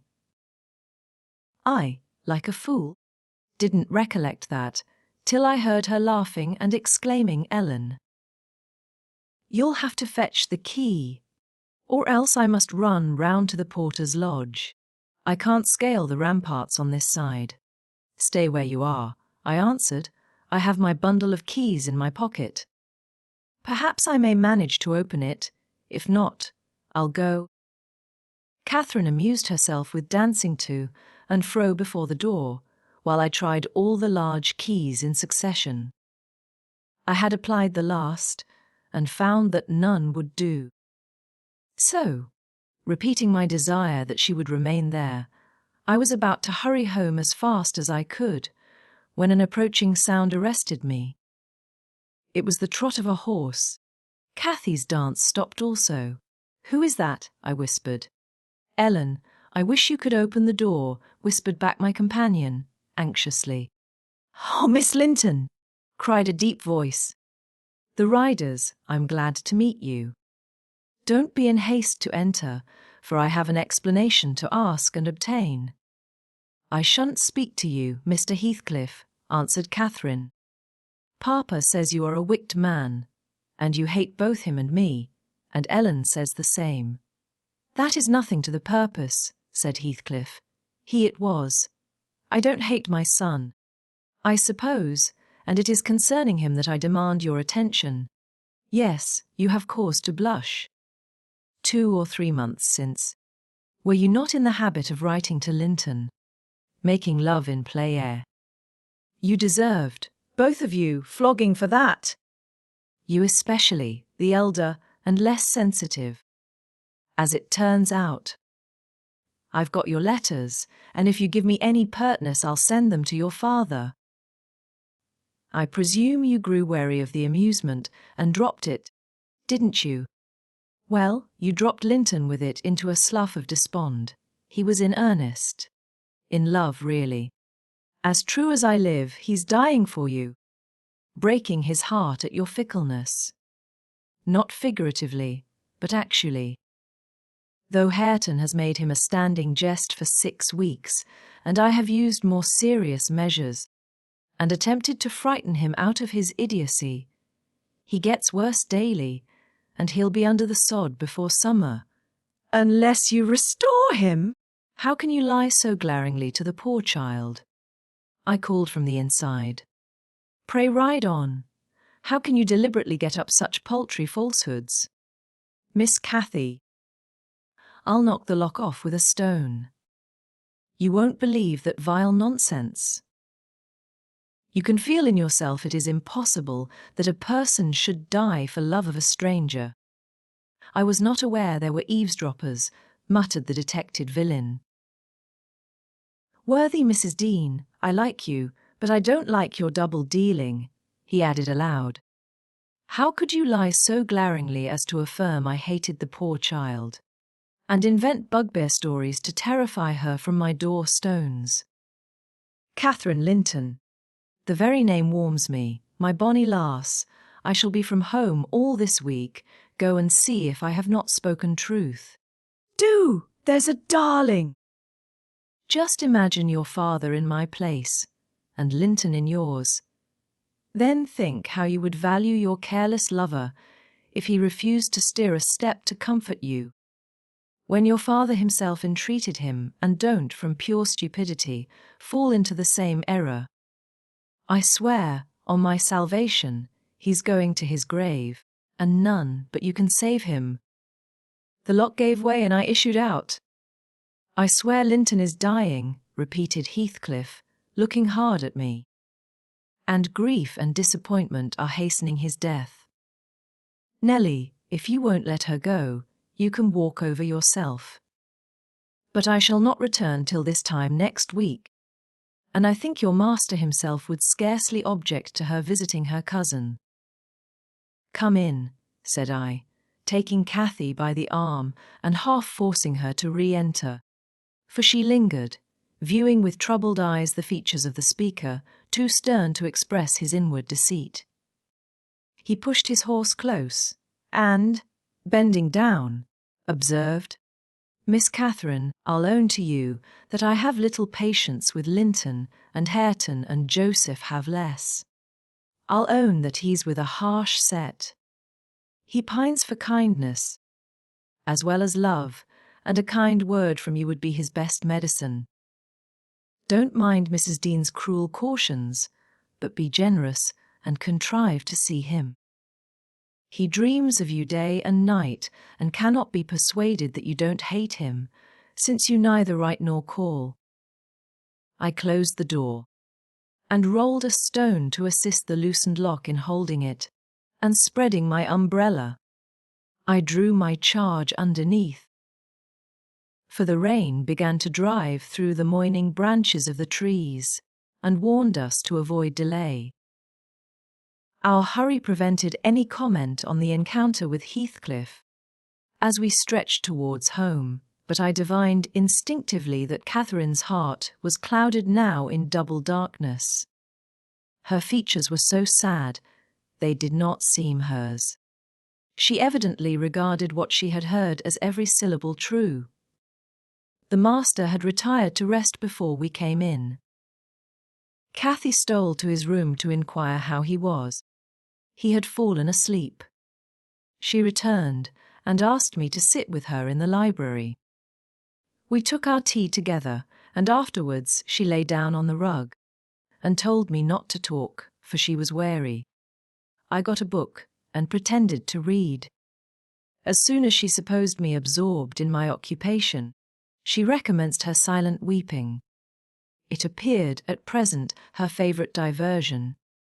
I suffered her to enjoy it a while, then I expostulated, deriding and ridiculing all Mr. Heathcliff's assertions about his son, as if I were certain she would coincide. Alice! I hadn't skill to counteract the effect his account had produced. It was just what he intended. You may be right, Ellen, she answered. But I shall never feel at ease till I know. And I must tell Linton it is not my fault that I don't write, and convince him that I shall not change. What use were anger and protestations against her silly credulity? We parted that night, hostile, but next day beheld me on the road to Wuthering Heights, by the side of my wilful young mistress's pony. I couldn't bear to witness her sorrow, to see her pale, dejected countenance and heavy eyes. And I yielded, in the faint hope that Linton himself might prove, by his reception of us, how little of the tale was founded on fact. Chapter 23. The rainy night had ushered in a misty morning, half frost, half drizzle, and temporary brooks crossed our path, gurgling from the uplands. My feet were thoroughly wetted. I was cross and low, exactly the humour suited for making the most of these disagreeable things. We entered the farmhouse by the kitchen way to ascertain whether Mr. Heathcliff were really absent, because I put slight faith in his own affirmation. Joseph seemed sitting in a sort of Elysium alone, beside a roaring fire, a quart of ale on the table near him, bristling with large pieces of toasted oat cake, and his black, short pipe in his mouth. Catherine ran to the hearth to warm herself. I asked if the master was in. My question remained so long unanswered that I thought the old man had grown deaf and repeated it louder. Na eh? He snarled, or rather screamed through his nose. Na eh? Ya mu go back where ya come through. Joseph! Cried a peevish voice, simultaneously with me, from the inner room. How often am I to call you? There are only a few red ashes now. Joseph, come this moment. Vigorous puffs and a resolute stare into the grate declared he had no ear for this appeal. The housekeeper and Harriton were invisible, one gone on an errand, and the other at his work, probably. We knew Linton's tones and entered. Oh. I hope you'll die in a garret, starved to death, said the boy, mistaking our approach for that of his negligent attendant. He stopped on observing his error. His cousin flew to him. Is that you, Miss Linton? He said, raising his head from the arm of the great chair in which he reclined. No, don't kiss me. It takes my breath. Dear me, Papa said you would call, continued he, after recovering a little from Catherine's embrace, while she stood by looking very contrite. Will you shut the door? If you please. You left it open, and those detestable creatures won't bring coals to the fire. It's so cold. I stirred up the cinders. And fetched a scuttleful myself. The invalid complained of being covered with ashes, but he had a tiresome cough, and looked feverish and ill. So I did not rebuke his temper.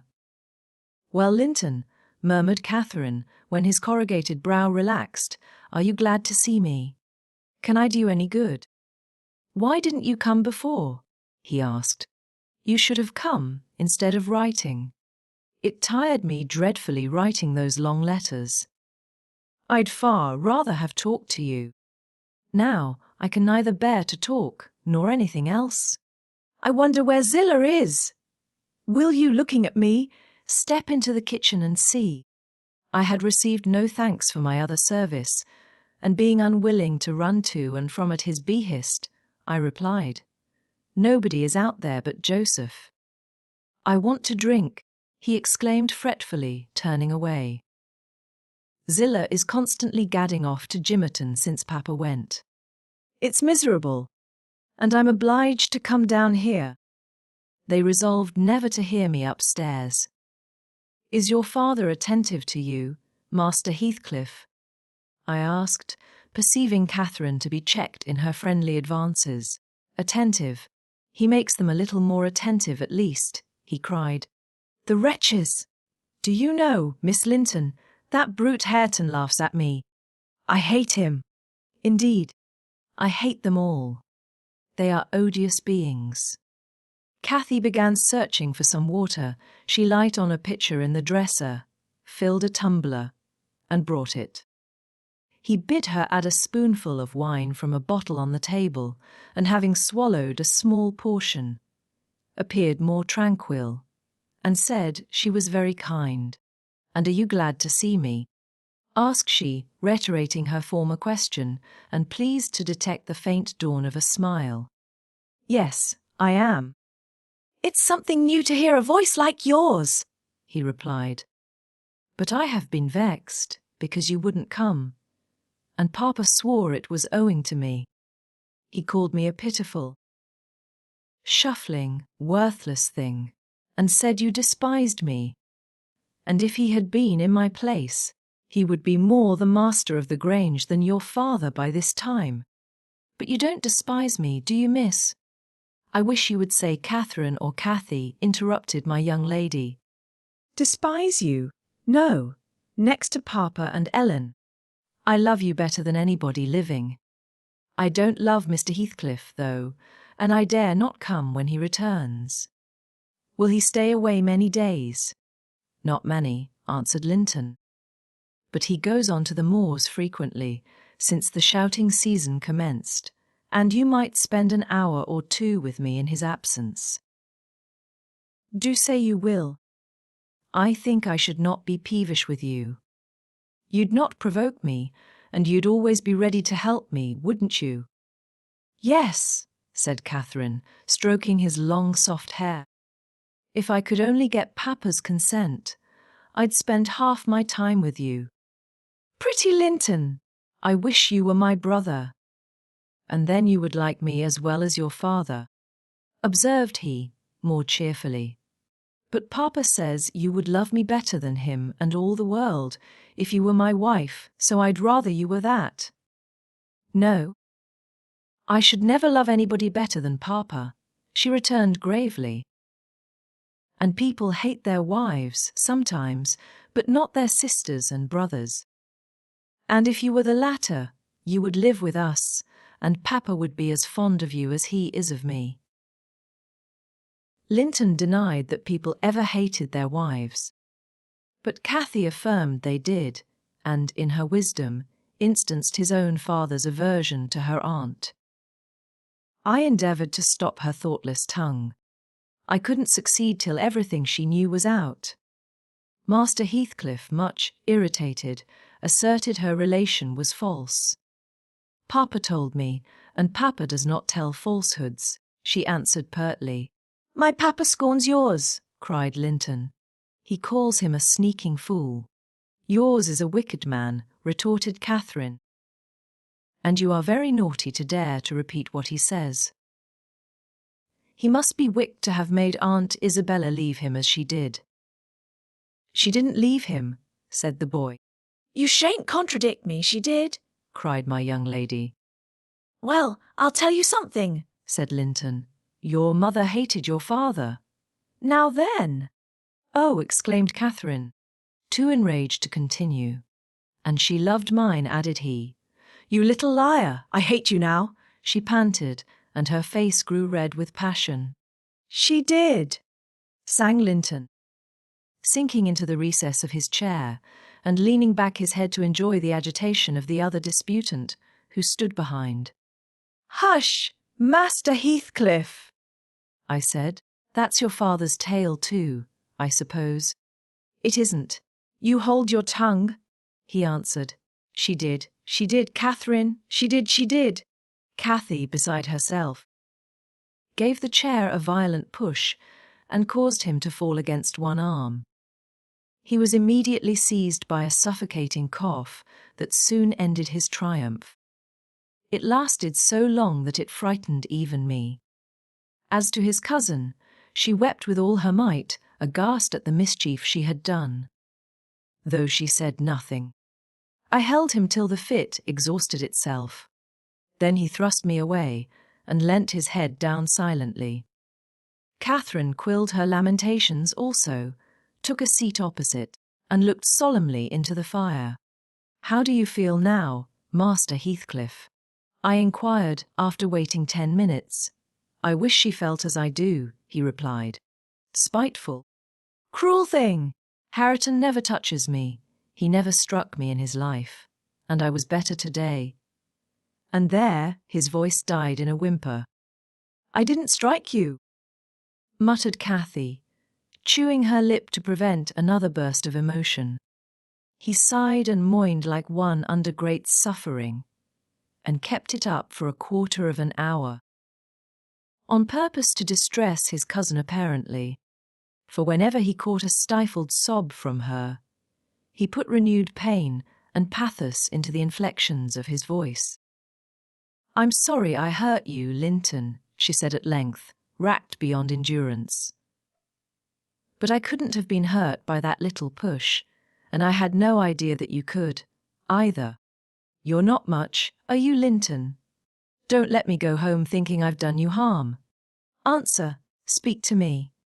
"I can't speak to you," he murmured.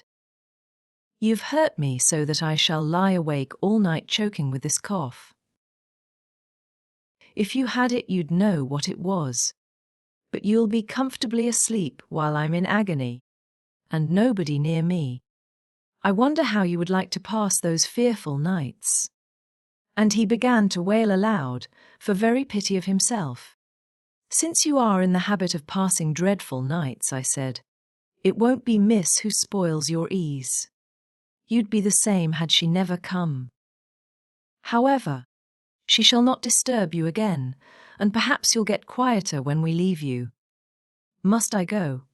asked Catherine dolefully, bending over him.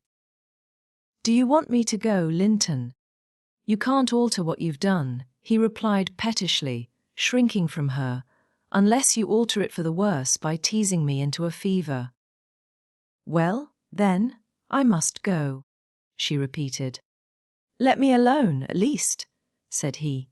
"I can't bear your talking." She lingered and resisted my persuasions to departure a tiresome while. But as he neither looked up nor spoke, she finally made a movement to the door, and I followed. We were recalled by a scream.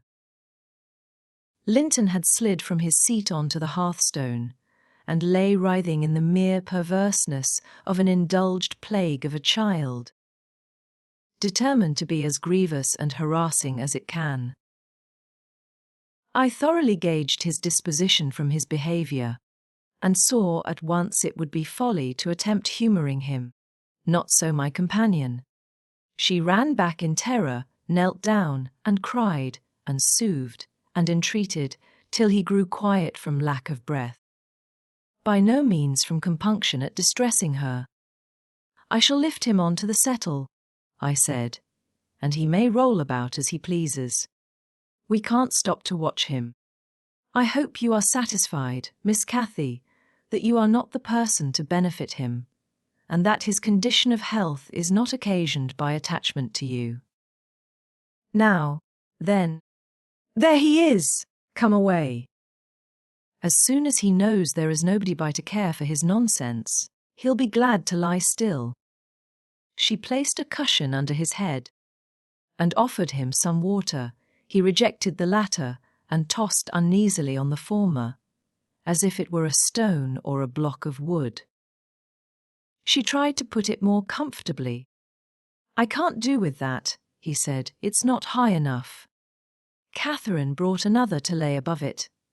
"That's too high," murmured the provoking thing. "How must I arrange it, then?" she asked despairingly. He twined himself up to her as she half knelt by the settle and converted her shoulder into a support. "No, that won't do," I said. You'll be content with the cushion, Master Heathcliff. Miss has wasted too much time on you already. We cannot remain 5 minutes longer, Yes, yes, we can, replied Cathy.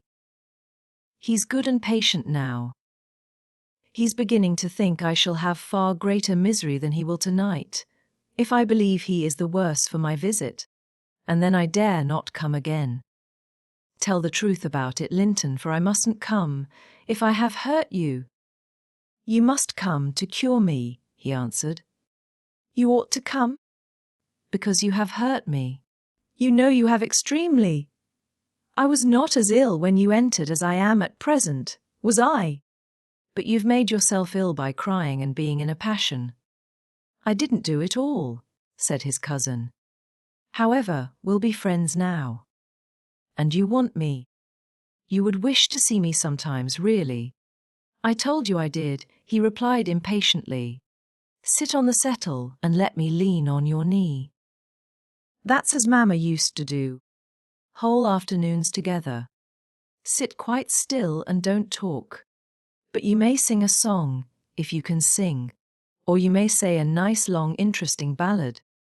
One of those you promised to teach me, or a story. I'd rather have a ballad, though. Begin. Catherine repeated the longest she could remember. The employment pleased both mightily. Linton would have another, and after that another, notwithstanding my strenuous objections. And so they went on until the clock struck 12, and we heard Hareton in the court, returning for his dinner. And tomorrow, Catherine, will you be here tomorrow? Asked young Heathcliff, holding her frock as she rose reluctantly. No, I answered, nor next day neither. She, however, gave a different response evidently, for his forehead cleared as she stooped and whispered in his ear. You won't go tomorrow, recollect, miss. I commenced, when we were out of the house. You are not dreaming of it, are you? She smiled. Oh, I'll take good care, I continued. I'll have that lock mended, and you can escape by no way else. I can get over the wall, she said, laughing. The Grange is not a prison, Ellen, and you are not my gaoler. And besides, I'm almost 17. I'm a woman. And I'm certain Linton would recover quickly if he had me to look after him. I'm older than he is, you know, and wiser. Less childish, am I not? And he'll soon do as I direct him, with some slight coaxing. He's a pretty little darling when he's good. I'd make such a pet of him, if he were mine. We should never quarrel, should we, after we were used to each other? Don't you like him, Ellen? Like him? I exclaimed. The worst-tempered bit of a sickly slip that ever struggled into its teens. Happily, as Mr. Heathcliff conjectured, he'll not win 20. I doubt whether he'll see spring, indeed. And small loss to his family whenever he drops off, and lucky it is for us that his father took him. The kinder he was treated, the more tedious and selfish he'd be. I'm glad you have no chance of having him for a husband, Miss Catherine. My companion waxed serious at hearing this speech. To speak of his death so regardlessly wounded her feelings. He's younger than I, she answered, after a protracted pause of meditation, and he ought to live the longest. He will. He must live as long as I do. He's as strong now as when he first came into the north, I'm positive of that. It's only a cold that ails him, the same as Papa has. You say Papa will get better, and why shouldn't he? Well, well, I cried, after all, we needn't trouble ourselves, for listen, miss, and mind. I'll keep my word, if you attempt going to Wuthering Heights again, with or without me, I shall inform Mr. Linton, and, unless he allow it, the intimacy with your cousin must not be revived. It has been revived, muttered Cathy sulkily. Must not be continued, then, I said. We'll see, was her reply. And she set off at a gallop, leaving me to toil in the rear. We both reached home before our dinner time. My master supposed we had been wandering through the park, and therefore he demanded no explanation of our absence. As soon as I entered, I hastened to change my soaked shoes and stockings. But sitting such a while at the heights had done the mischief. On the succeeding morning I was laid up, and during 3 weeks I remained incapacitated for attending to my duties. A calamity never experienced prior to that period, and never, I am thankful to say, since. My little mistress behaved like an angel in coming to wait on me and cheer my solitude. The confinement brought me exceedingly low. It is wearisome to a stirring active body, but few have slighter reasons for complaint than I had. The moment Catherine left Linton's room, she appeared at my bedside. Her day was divided between us. No amusement usurped a minute. She neglected her meals, her studies, and her play, and she was the fondest nurse that ever watched. She must have had a warm heart, when she loved her father so, to give so much to me. I said her days were divided between us, but the master retired early, and I generally needed nothing after 6 o'clock, thus the evening was her own. Poor thing! I never considered what she did with herself after tea. And though frequently, when she looked in to bid me good night, I remarked a fresh colour in her cheeks and a pinkness over her slender fingers. Instead of fancying the hue borrowed from a cold ride across the moors, I laid it to the charge of a hot fire in the library. Chapter 24. At the close of 3 weeks, I was able to quit my chamber and move about the house. And on the first occasion of my sitting up in the evening, I asked Catherine to read to me, because my eyes were weak. We were in the library, the master having gone to bed.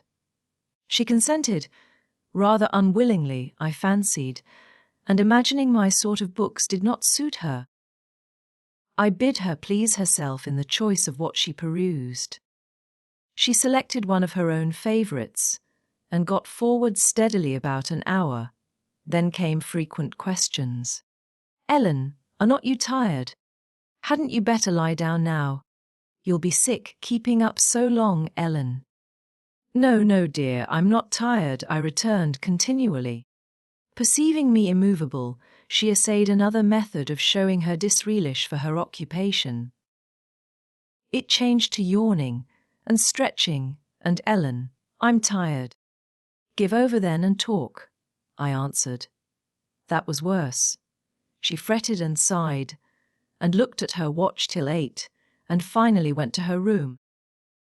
Completely overdone with sleep, judging by her peevish, heavy look and the constant rubbing she inflicted on her eyes.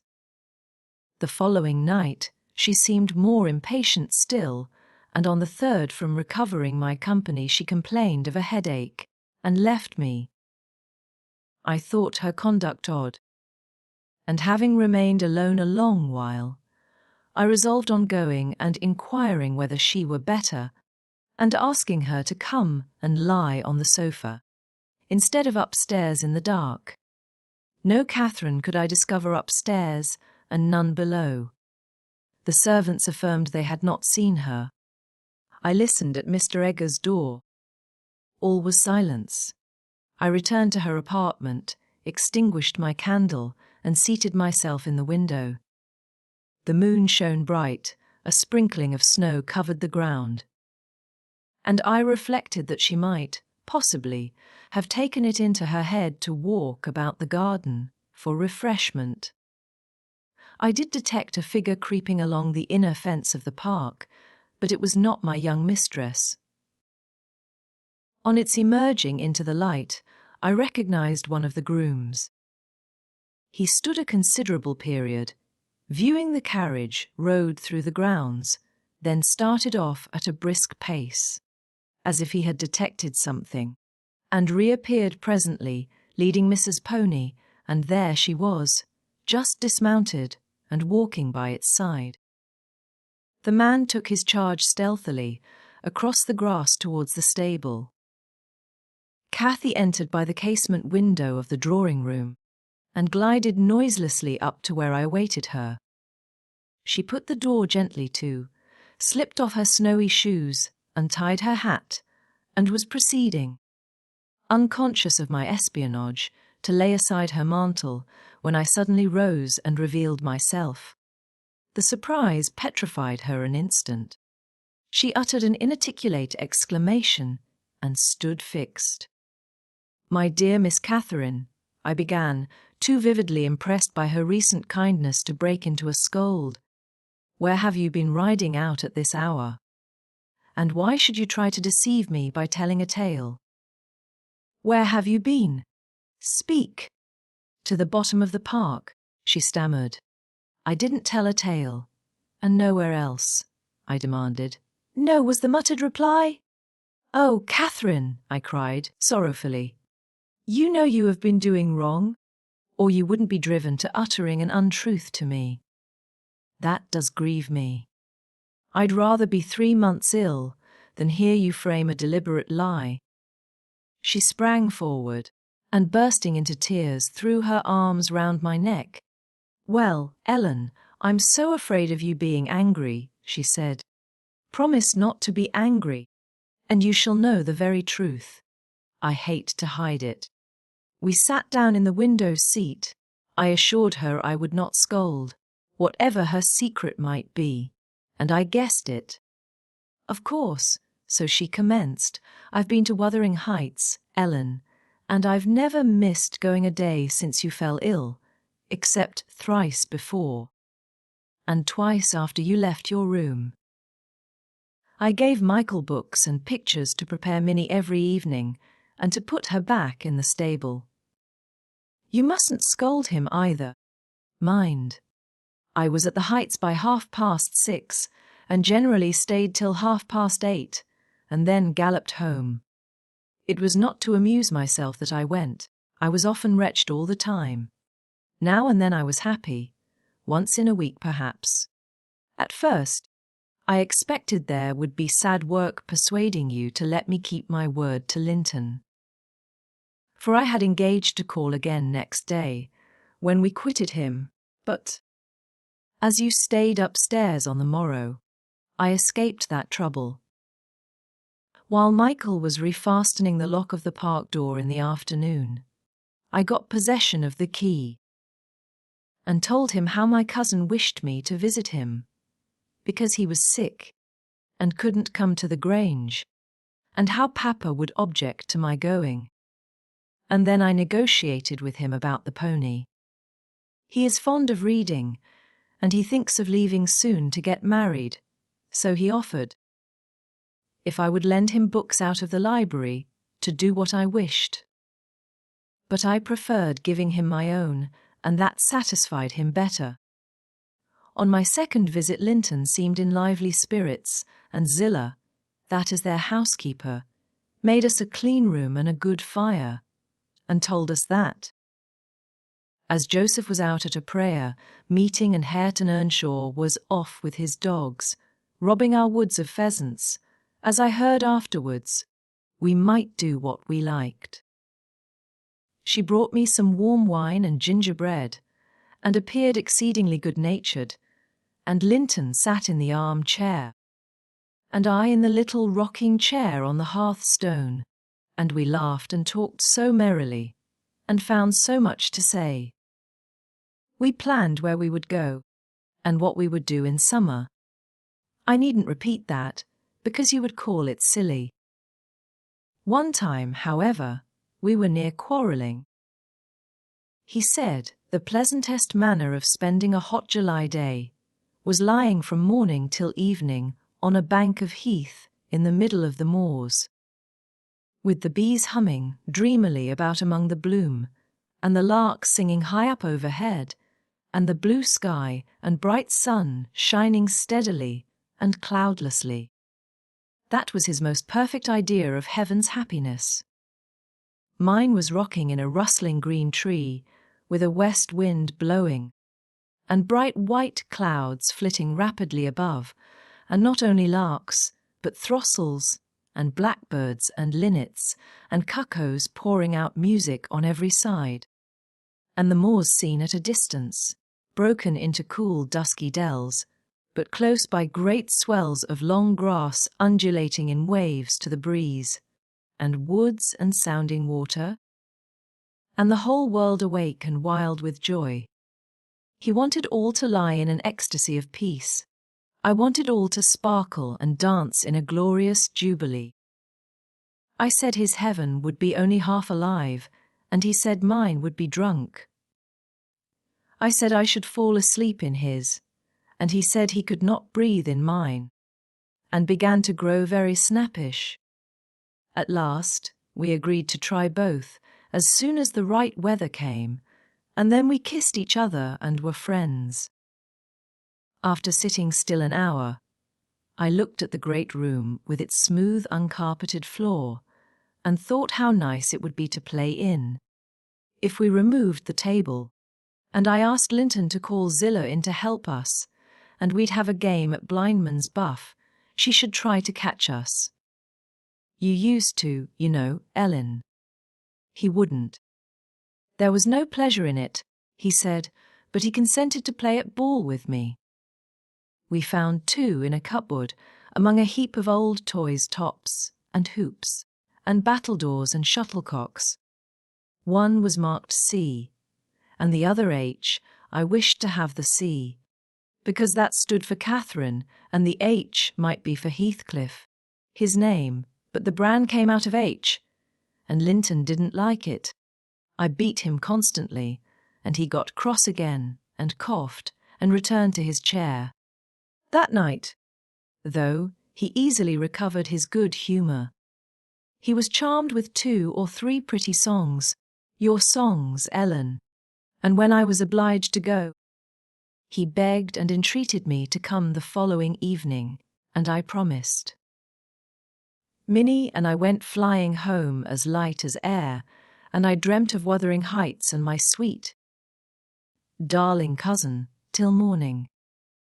On the morrow I was sad, partly because you were poorly, and partly that I wished my father knew and approved of my excursions. But it was beautiful moonlight after tea, and, as I rode on, the gloom cleared. I shall have another happy evening, I thought to myself, and what delights me more? My pretty Linton will. I trotted up their garden, and was turning round to the back, when that fellow Earnshaw met me, took my bridle, and bid me go in by the front entrance. He patted Minnie's neck, and said she was a bonny beast, and appeared as if he wanted me to speak to him. I only told him to leave my horse alone, or else it would kick him. He answered in his vulgar accent, it wouldn't do Mitch hurt if it did, and surveyed its legs with a smile.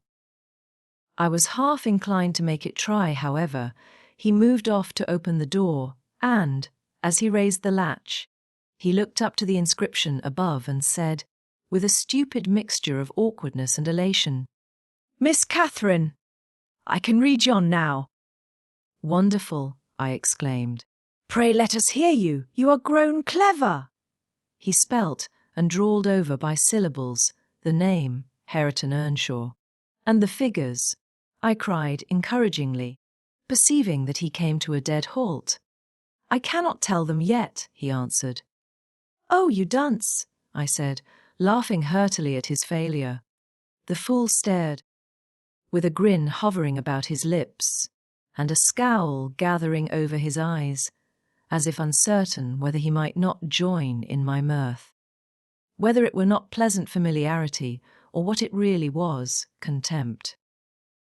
I settled his doubts by suddenly retrieving my gravity and desiring him to walk away, for I came to see Linton, not him. He reddened. I saw that by the moonlight, dropped his hand from the latch, and skulked off, a picture of mortified vanity. He imagined himself to be as accomplished as Linton, I suppose, because he could spell his own name and was marvellously discomfited that I didn't think the same. Stop. Miss Catherine, dear, I interrupted. I shall not scold, but I don't like your conduct there. If you had remembered that Hareton was your cousin as much as Master Heathcliff, you would have felt how improper it was to behave in that way. At least, it was praiseworthy ambition for him to desire to be as accomplished as Linton, and probably he did not learn merely to show off. You had made him ashamed of his ignorance before, I have no doubt, and he wished to remedy it and please you. To sneer at his imperfect attempt was very bad breeding. Had you been brought up in his circumstances, would you be less rude? He was as quick and as intelligent a child as ever you were, and I'm hurt that he should be despised now, because that base Heathcliff has treated him so unjustly. Well, Ellen, you won't cry about it, will you? She exclaimed, surprised at my earnestness. But wait, and you shall hear if he conned his ABC to please me, and if it were worth while being civil to the brute. I entered. Linton was lying on the settle, and half got up to welcome me. I'm ill tonight, Catherine, love, he said, and you must have all the talk, and let me listen. Come and sit by me. I was sure you wouldn't break your word, and I'll make you promise again, before you go. I knew now that I mustn't tease him, as he was ill, and I spoke softly and put no questions, and avoided irritating him in any way. I had brought some of my nicest books for him. He asked me to read a little of one, and I was about to comply, when Earnshaw burst the door open. Having gathered venom with reflection, he advanced direct to us, seized Linton by the arm, and swung him off the seat.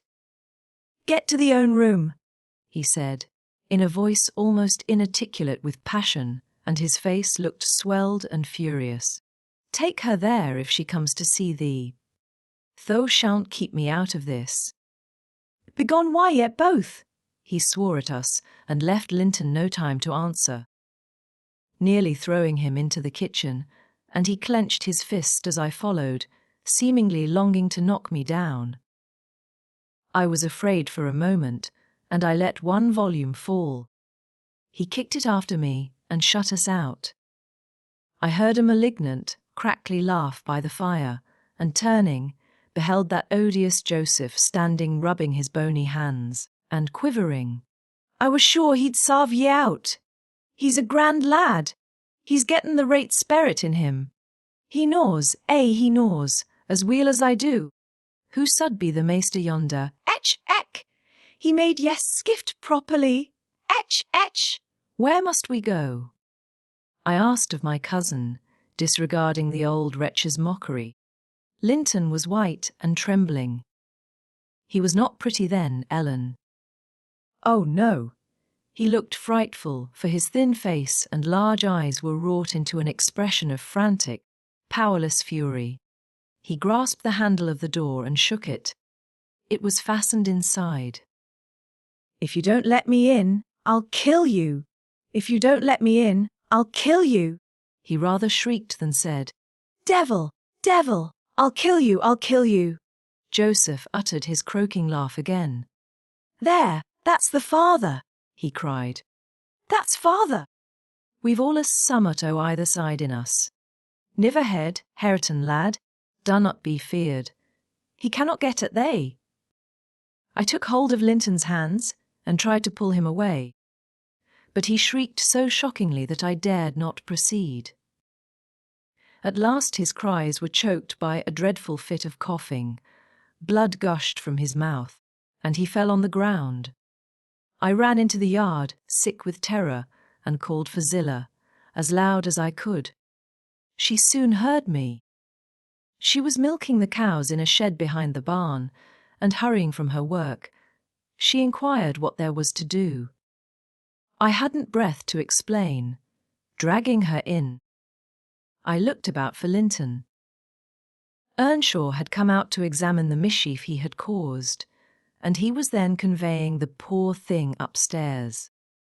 Zillah and I ascended after him, but he stopped me at the top of the steps and said I shouldn't go in. "I must go home." I exclaimed that he had killed Linton, and I would enter. Joseph locked the door and declared I should do no such stuff, and asked me whether I were bound to be as mad as him. I stood crying till the housekeeper reappeared. She affirmed he would be better in a bit, but he couldn't do with that shrieking and din, and she took me and nearly carried me into the house. Ellen, I was ready to tear my hair off my head. I sobbed and wept so that my eyes were almost blind. And the ruffian you have such sympathy with stood opposite, presuming every now and then to bid me wished, and denying that it was his fault, and, finally, frightened by my assertions that I would tell Papa, and that he should be put in prison and hanged, he commenced blubbering himself, and hurried out to hide his cowardly agitation. Still, I was not rid of him. When at length they compelled me to depart, and I had got some 100 yards off the premises, he suddenly issued from the shadow of the roadside and checked Minnie and took hold of me. "Miss Catherine, I'm ill grieved," he began, "but it's rather too bad. I gave him a cut with my whip, thinking perhaps he would murder me." He let go, thundering one of his horrid curses, and I galloped home more than half out of my senses.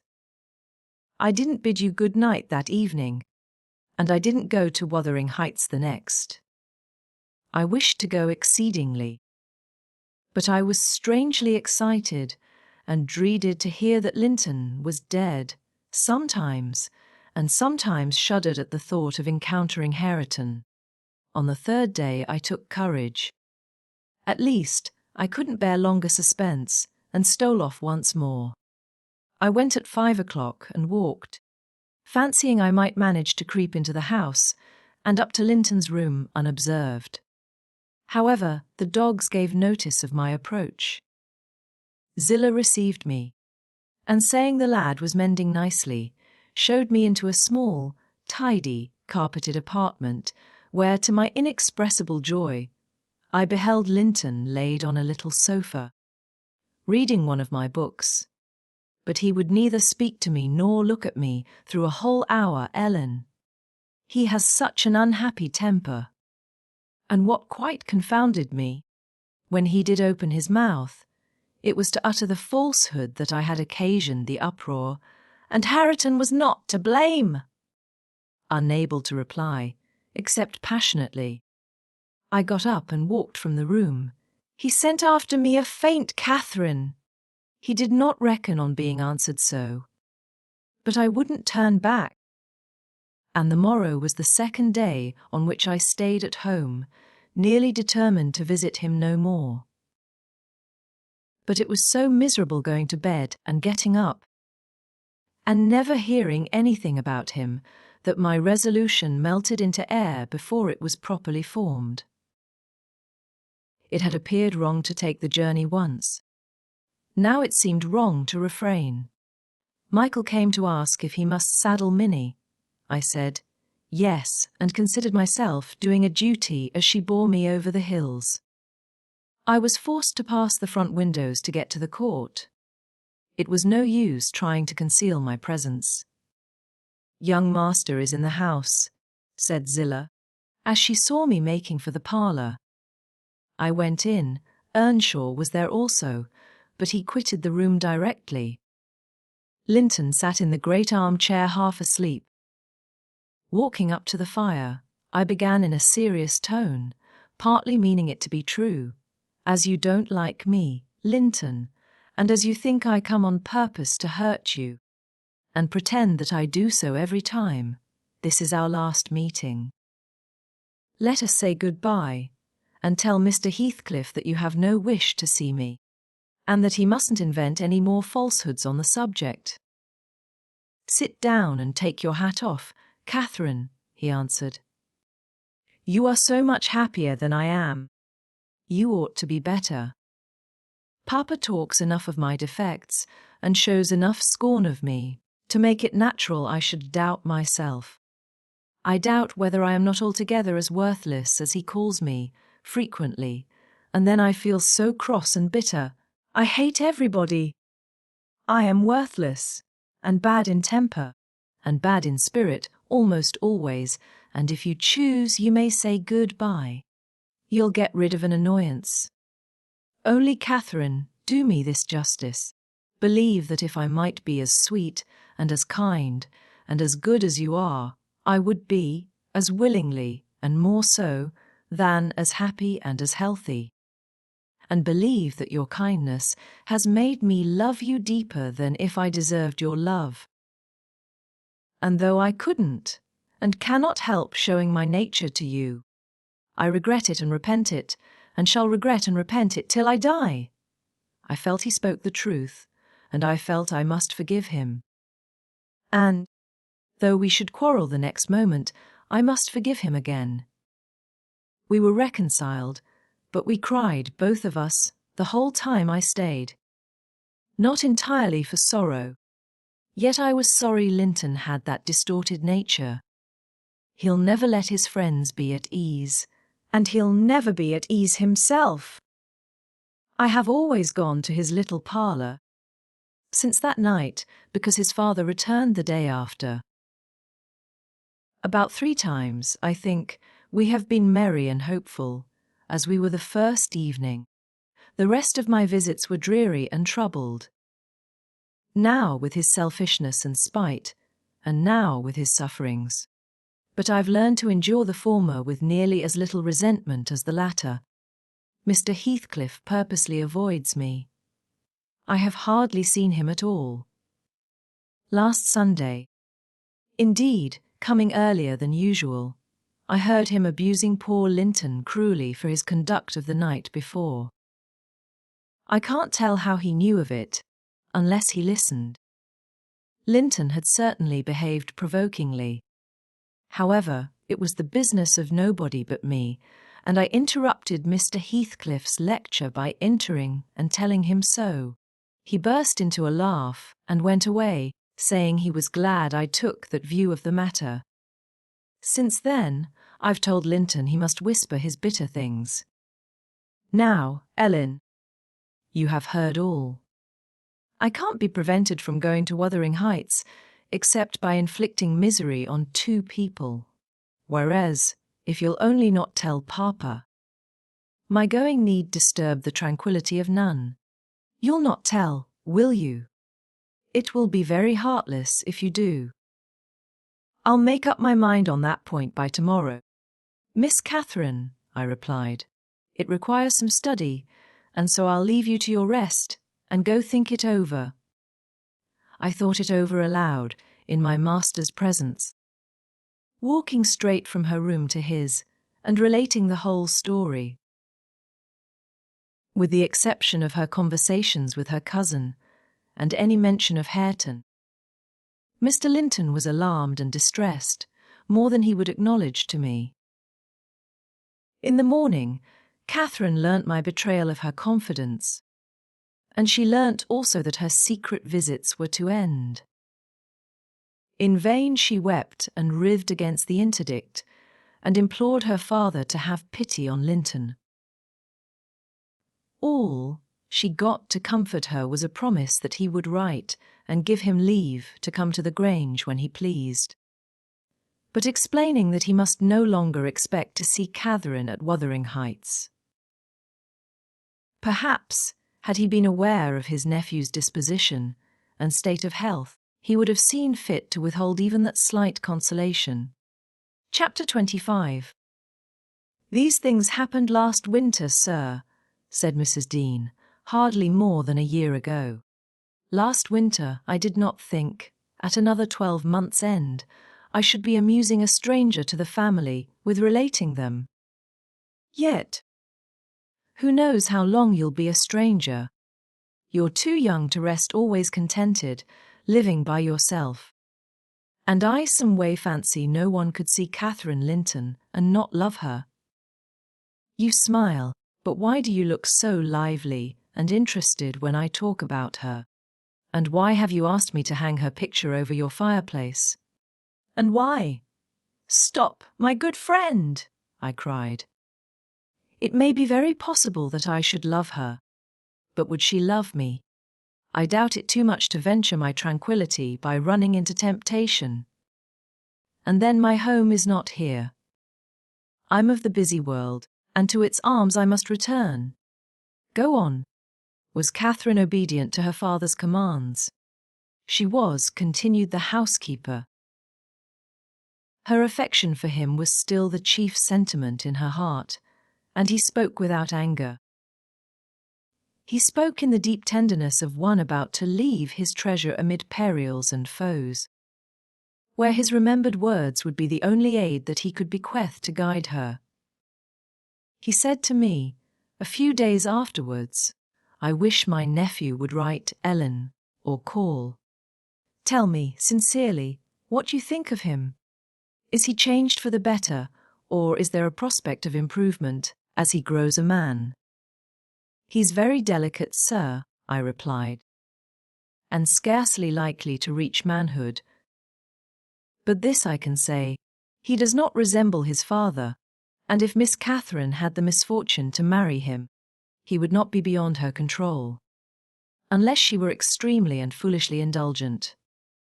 However, master, you'll have plenty of time to get acquainted with him and see whether he would suit her. It wants 4 years and more to his being of age. Egger sighed, and, walking to the window, looked out towards Gimmerton Kirk. It was a misty afternoon, but the February sun shone dimly, and we could just distinguish the 2 fir trees in the yard and the sparely scattered gravestones. I've prayed often, he half soliloquized, for the approach of what is coming, and now I begin to shrink and fear it. I thought the memory of the hour I came down, that Glen a bridegroom would be less sweet than the anticipation that I was soon, in a few months, or, possibly, weeks, to be carried up and laid in its lonely hollow. Ellen, I've been very happy with my little Cathy. Through winter nights and summer days, she was a living hope at my side. But I've been as happy musing by myself among those stones, under that old church, lying, through the long June evenings, on the green mound of her mother's grave, and wishing, yearning for the time when I might lie beneath it. What can I do for Cathy? How must I quit her? I'd not care one moment for Linton being Heathcliff's son, nor for his taking her from me, if he could console her for my loss. I'd not care that Heathcliff gained his ends, and triumphed in robbing me of my last blessing. But should Linton be unworthy, only a feeble tool to his father? I cannot abandon her to him. And, hard though it be to crush her buoyant spirit, I must persevere in making her sad while I live, and leaving her solitary when I die. Darling, I'd rather resign her to God, and lay her in the earth before me. Resign her to God as it is, sir, I answered, and if we should lose you, which may he forbid, under his providence, I'll stand her friend and counsellor to the last. Miss Catherine is a good girl. I don't fear that she will go wilfully wrong, and people who do their duty are always finely rewarded. Spring advanced, yet my master gathered no real strength, though he resumed his walks in the grounds with his daughter. To her inexperienced notions, this itself was a sign of convalescence, and then his cheek was often flushed, and his eyes were bright. She felt sure of his recovering. On her 17th birthday, he did not visit the churchyard. It was raining, and I observed, "You'll surely not go out tonight, sir." He answered, "No, I'll defer it this year a little longer." He wrote again to Linton. expressing his great desire to see him, and, had the invalid been presentable, I've no doubt his father would have permitted him to come. As it was, being instructed, he returned an answer, intimating that Mr. Heathcliff objected to his calling at the Grange, but his uncle's kind remembrance delighted him, and he hoped to meet him sometimes in his rambles, and personally to petition that his cousin and he might not remain long so utterly divided. That part of his letter was simple and probably his own. Heathcliff knew he could plead eloquently for Catherine's company then. "I do not ask," he said, "that she may visit here, but am I never to see her, because my father forbids me to go to her home, and you forbid her to come to mine. Do, now and then, ride with her towards the heights, and let us exchange a few words, in your presence. We have done nothing to deserve this separation, and you are not angry with me. You have no reason to dislike me, you allow yourself. Dear uncle, send me a kind note tomorrow and leave to join you anywhere you please. Except at Thrushcross Grange. I believe an interview would convince you that my father's character is not mine. He affirms I am more your nephew than his son. And though I have faults which render me unworthy of Catherine, she has excused them, and for her sake, you should also. You inquire after my health. It is better, but while I remain cut off from all hope, and doomed to solitude or the society of those who never did and never will like me, how can I be cheerful and well? Edgar, though he felt for the boy, could not consent to grant his request, because he could not accompany Catherine. He said, in summer, perhaps, they might meet. Meantime, he wished him to continue writing at intervals, and engaged to give him what advice and comfort he was able by letter, being well aware of his hard position in his family. Linton complied, and had he been unrestrained, would probably have spoiled all by filling his epistles with complaints and lamentations. But his father kept a sharp watch over him, and, of course, insisted on every line that my master sent being shown. So, instead of penning his peculiar personal sufferings and distresses, the themes constantly uppermost in his thoughts, he harped on the cruel obligation of being held asunder from his friend and love, and gently intimated that Mr. Linton must allow an interview soon, or he should fear he was purposely deceiving him with empty promises. Cathy was a powerful ally at home, and between them they at length persuaded my master to acquiesce in their having a ride, or a walk together about once a week, under my guardianship and on the moors nearest the Grange. For June found him still declining. Though he had set aside yearly a portion of his income for my young lady's fortune, he had a natural desire that she might retain, or at least return in a short time to, the house of her ancestors, and he considered her only prospect of doing that was by a union with his heir. He had no idea that the latter was failing almost as fast as himself, nor had any one, I believe. No doctor visited the Heights, and no one saw Master Heathcliff to make report of his condition among us. I, for my part, began to fancy my forebodings were false, and that he must be actually rallying when he mentioned riding and walking on the moors, and seemed so earnest in pursuing his object. I could not picture a father treating a dying child as tyrannically and wickedly as I afterwards learned Heathcliff had treated him. To compel this apparent eagerness, his efforts redoubling the more imminently his avaricious and unfeeling plans were threatened with defeat by death. Chapter 26. Summer was already past its prime, when Edgar reluctantly yielded his assent to their entreaties, and Catherine, and I set out on our first ride to join her cousin. It was a close, sultry day, devoid of sunshine, but with a sky too dappled and hazy to threaten rain. And our place of meeting had been fixed at the guide's stone, by the cross-roads. On arriving there, however, a little herd boy, dispatched as a messenger, told us that Maester Linton were just of this side the heights, and he'd be much obliged to us to gang on a bit further. Then Master Linton has forgot the first injunction of his uncle, I observed. He bid us keep on the Grange land, and here we are off at once. Well, we'll turn our horses' heads round when we reach him, answered my companion. Our excursion shall lie towards home. But when we reached him, and that was scarcely a quarter of a mile from his own door, we found he had no horse, and we were forced to dismount and leave ours to graze.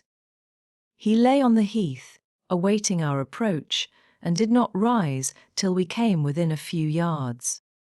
Then he walked so feebly and looked so pale that I immediately exclaimed, "Why, Master Heathcliff, you are not fit for enjoying a ramble this morning." How will you do look? Catherine surveyed him with grief and astonishment. She changed the ejaculation of joy on her lips to one of alarm, and the congratulation on their long-postponed meeting to an anxious inquiry, whether he were worse than usual. No, better.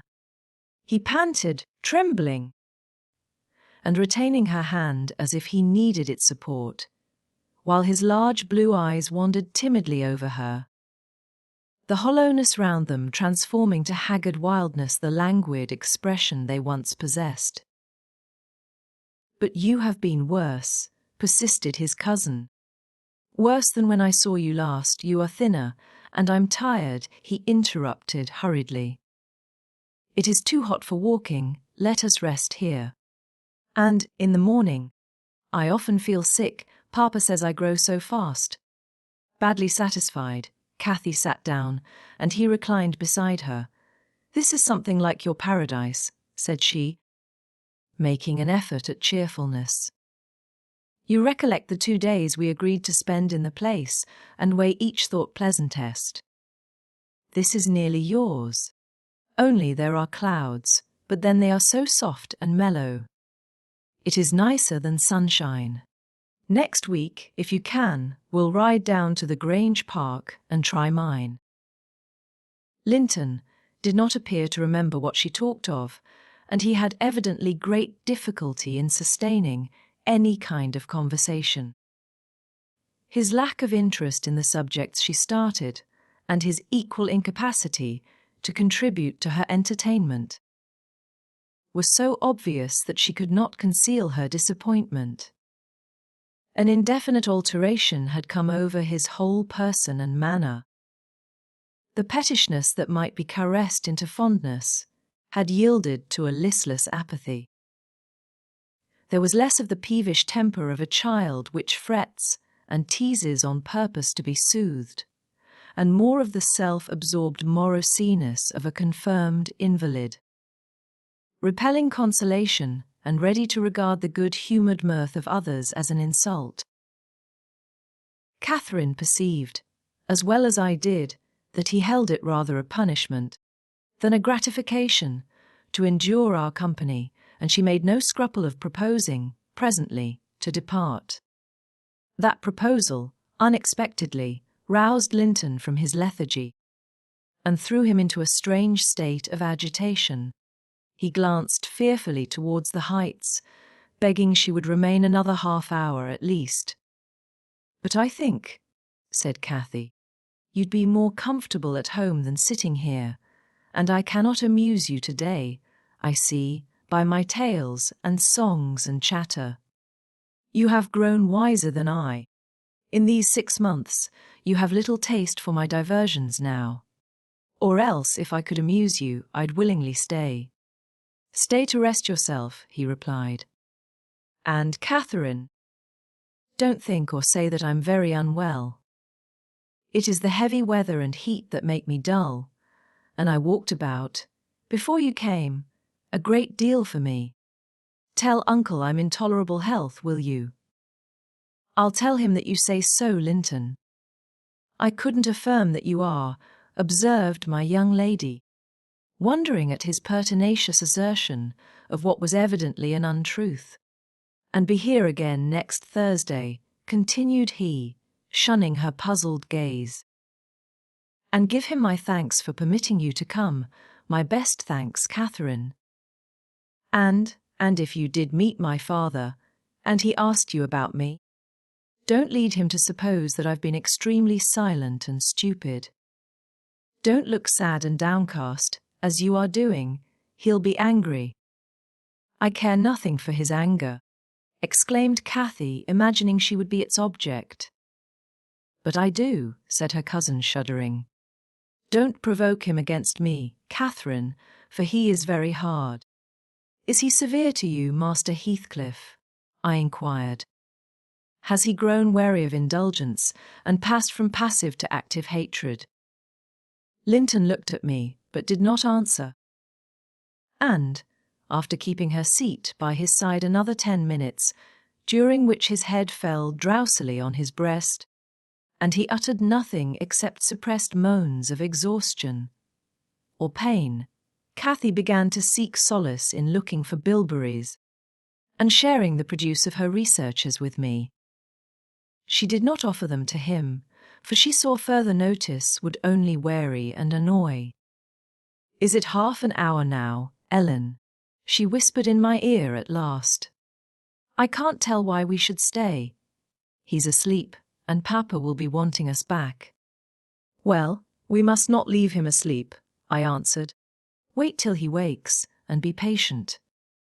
You were mighty eager to set off, but your longing to see poor Linton has soon evaporated. Why did he wish to see me? Returned Catherine. In his crossest humours, formerly, I liked him better than I do in his present curious mood. It's just as if it were a task he was compelled to perform. This interview, for fear his father should scold him. But I'm hardly going to come to give Mr. Heathcliff pleasure, whatever reason he may have for ordering Linton to undergo this penance. And, though I'm glad he's better in health, I'm sorry he's so much less pleasant and so much less affectionate to me. You think he is better in health, then? I said. Yes, she answered, because he always made such a great deal of his sufferings, you know. He is not tolerably well, as he told me to tell Papa. But he's better, very likely.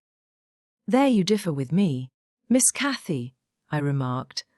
I should conjecture him to be far worse.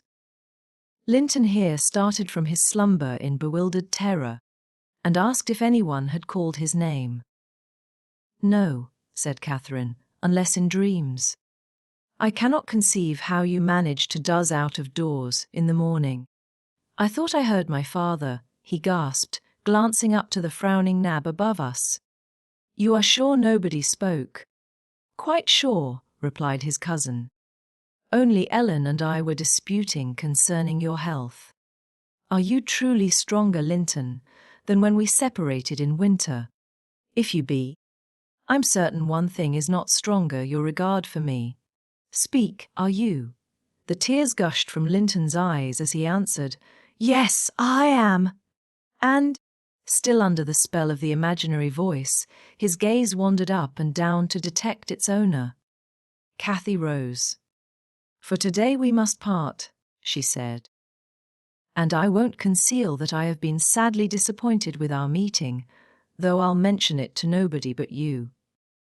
Not that I stand in awe of Mr. Heathcliff.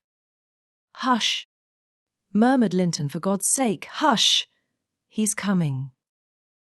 And he clung to Catherine's arm, striving to detain her, but at that announcement she hastily disengaged herself, and whistled to Minnie, who obeyed her like a dog. I'll be here next Thursday, she cried, springing to the saddle. Goodbye. Quick, Ellen. And so we left him. Scarcely conscious of our departure, so absorbed was he in anticipating his father's approach. Before we reached home, Catherine's displeasure softened into a perplexed sensation of pity and regret, largely blended with vague, uneasy doubts about Linton's actual circumstances, physical and social, in which I partook, though I counselled her not to say much, for a second journey would make us better judges. My master requested an account of our ongoings. His nephew's offering of thanks was duly delivered, Miss Cathy gently touching on the rest. I also threw little light on his inquiries, for I hardly knew what to hide and what to reveal. Chapter 27. 7 days glided away, every one marking its course by the henceforth rapid alteration of Edgar Linton's state. The havoc that months had previously wrought was now emulated by the inroads of hours. Catherine we would fain have deluded yet, but her own quick spirit refused to delude her. It divined in secret and brooded on the dreadful probability, gradually ripening into certainty. She had not the heart to mention her ride. When Thursday came round, I mentioned it for her, and obtained permission to order her out of doors. For the library, where her father stopped a short time daily, the brief period he could bear to sit up, and his chamber, had become her whole world. She grudged each moment that did not find her bending over his pillow or seated by his side. Her countenance grew wan with watching and sorrow, and my master gladly dismissed her to what he flattered himself would be a happy change of scene and society, drawing comfort from the hope that she would not now be left entirely alone after his death. He had a fixed idea, I guessed by several observations he let fall, that, as his nephew resembled him in person, he would resemble him in mind, for Linton's letters bore few or no indications of his defective character. And I, through pardonable weakness, refrained from correcting the error, asking myself what good there would be in disturbing his last moments with information that he had neither power nor opportunity to turn to account. We deferred our excursion till the afternoon, a golden afternoon of August. Every breath from the hills so full of life that it seemed whoever respired it, though dying, might revive. Catherine's face was just like the landscape, shadows and sunshine flitting over it in rapid succession, but the shadows rested longer, and the sunshine was more transient, and her poor little heart reproached itself for even that passing forgetfulness of its cares. We discerned Linton watching at the same spot he had selected before. My young mistress alighted, and told me that, as she was resolved to stay a very little while, I had better hold the pony and remain on horseback, but I dissented.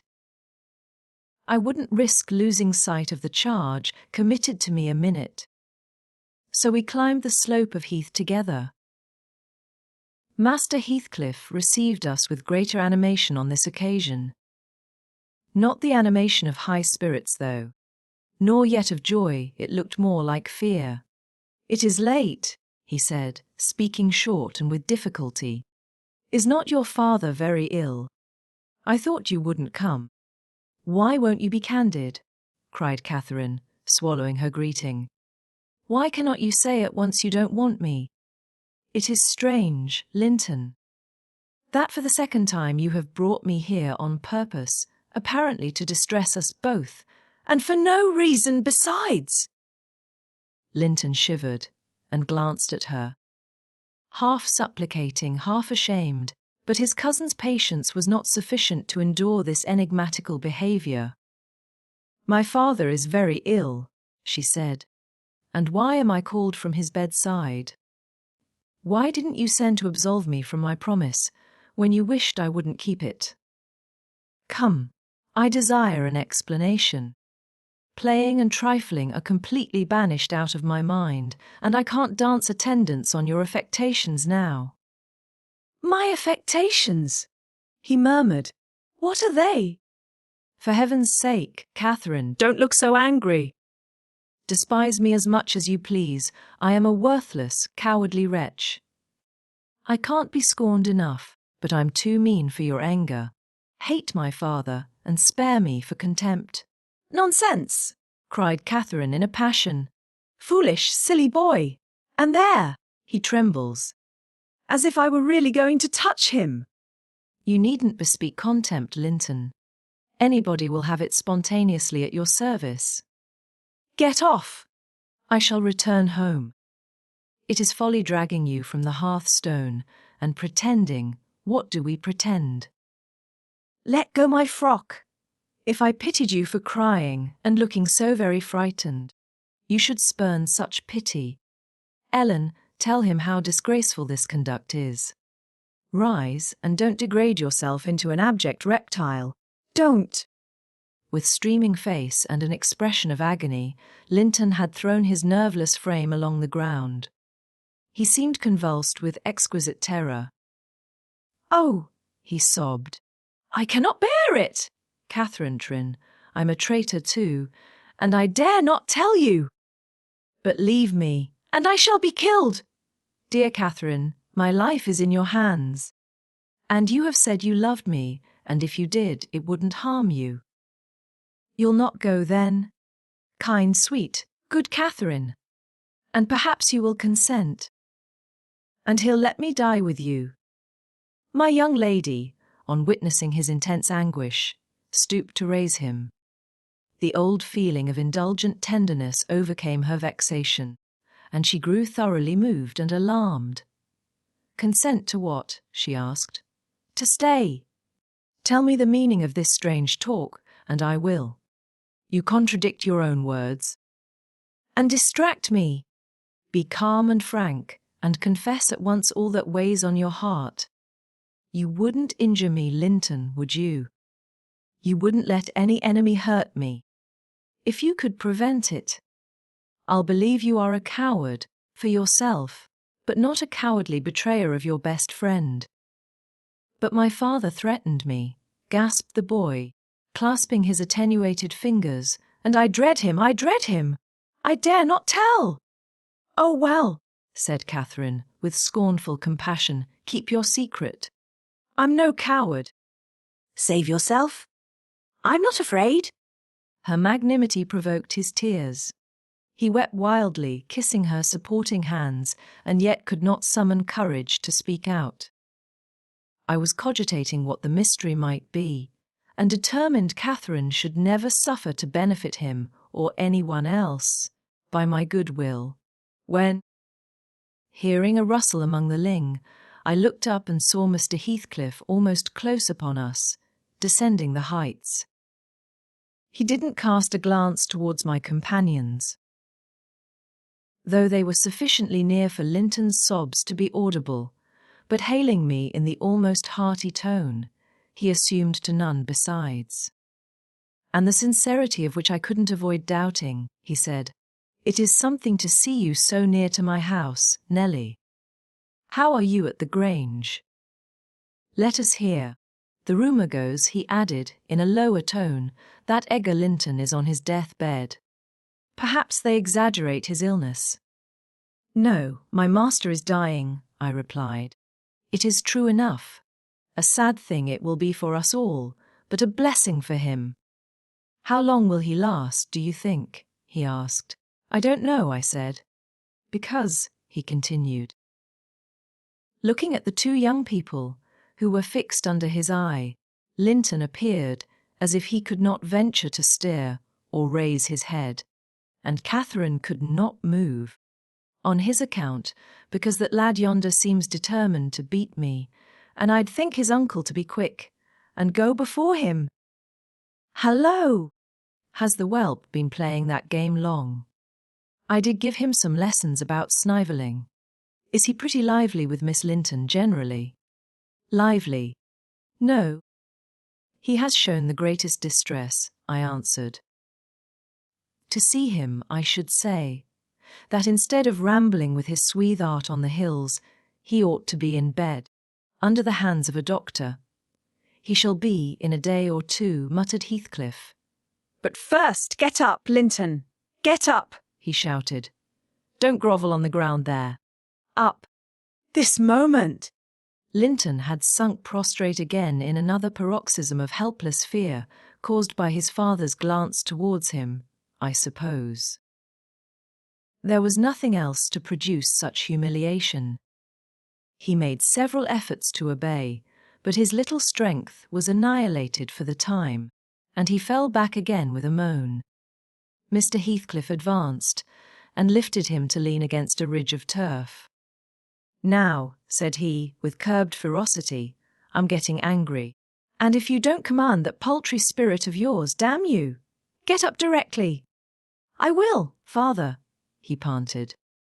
Only let me alone, or I shall faint. I've done as you wished, I'm sure. Catherine will tell you that I have been cheerful. Ah, keep by me, Catherine, give me your hand. Take mine, said his father. Stand on your feet. There now, she'll lend you her arm. That's right, look at her. You would imagine I was the devil himself, Miss Linton, to excite such horror. Be so kind as to walk home with him, will you? He shudders if I touch him. Linton dear, whispered Catherine, I can't go to Wuthering Heights. Papa has forbidden me. He'll not harm you. Why are you so afraid? I can never re-enter that house, he answered. I'm not to re-enter it without you. Stop, cried his father. We'll respect Catherine's filial scruples. Nellie, take him in, and I'll follow your advice concerning the doctor without delay. You'll do well, replied I, but I must remain with my mistress. To mind your son is not my business. You are very stiff, said Heathcliff, I know that. But you'll force me to pinch the baby and make it scream before it moves your charity. Come then, my hero. Are you willing to return, escorted by me? He approached once more, and made as if he would seize the fragile being. But, shrinking back, Linton clung to his cousin, and implored her to accompany him, with a frantic importunity that admitted no denial. However I disapproved, I couldn't hinder her. Indeed, how could she have refused him herself?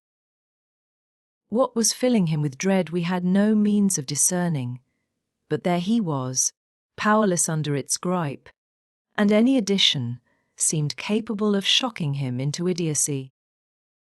We reached the threshold, Catherine walked in, and I stood waiting till she had conducted the invalid to a chair, expecting her out immediately. When Mr. Heathcliff, pushing me forward, exclaimed, My house is not stricken with the plague, Nellie, and I have a mind to be hospitable today. Sit down and allow me to shut the door. He shut and locked it also. I started. You shall have tea before you go home, he added. I am by myself. Hareton is gone with some cattle to the Leas, and Zillah and Joseph are off on a journey of pleasure, and, though I'm used to being alone, I'd rather have some interesting company, if I can get it. Miss Linton, take your seat by him. I give you what I have. The present is hardly worth accepting, but I have nothing else to offer. It is Linton, I mean. How she does stare! It's odd what a savage feeling I have to anything that seems afraid of me. Had I been born where laws are less strict and tastes less dainty, I should treat myself to a slow vivisection of those two as an evening's amusement. He drew in his breath, struck the table, and swore to himself, By hell, I hate them. I am not afraid of you, exclaimed Catherine, who could not hear the latter part of his speech. She stepped close up, her black eyes flashing with passion and resolution. Give me that key. I will have it, she said. I wouldn't eat or drink here if I were starving. Heathcliff had the key in his hand that remained on the table. He looked up, seized with a sort of surprise at her boldness, or, possibly, reminded, by her voice and glance, of the person from whom she inherited it. She snatched at the instrument, and half succeeded in getting it out of his loosened fingers. But her action recalled him to the present. He recovered it speedily. "Now, Catherine Linton," he said, "stand off, or I shall knock you down, and that will make Mrs. Dean mad." Regardless of this warning, she captured his closed hand and its contents again. "We will go," she repeated, exerting her utmost efforts to cause the iron muscles to relax. And finding that her nails made no impression, she applied her teeth pretty sharply. Heathcliff glanced at me a glance that kept me from interfering a moment. Catherine was too intent on his fingers to notice his face. He opened them suddenly and resigned the object of dispute, but, ere she had well secured it, he seized her with the liberated hand, and, pulling her on his knee, administered with the other a shower of terrific slaps on both sides of the head, each sufficient to have fulfilled his threat had she been able to fall. At this diabolical violence I rushed on him furiously. "You villain!" I began to cry, "You villain!" A touch on the chest silenced me. I am stout, and soon put out of breath, and what with that and the rage, I staggered dizzily back, and felt ready to suffocate, or to burst a blood vessel. The scene was over in 2 minutes. Catherine, released, put her 2 hands to her temples, and looked just as if she were not sure whether her ears were off or on. She trembled like a reed, poor thing, and leant against the table perfectly bewildered. "I know how to chastise children, you see," said the scoundrel grimly, as he stooped to repossess himself of the key, which had dropped to the floor. "Go to Linton now, as I told you, and cry at your ease. I shall be your father, tomorrow, all the father you'll have in a few days, and you shall have plenty of that. You can bear plenty. You're no weakling. You shall have a daily taste, if I catch such a devil of a temper in your eyes again." Cathy ran to me instead of Linton, and knelt down and put her burning cheek on my lap, weeping aloud.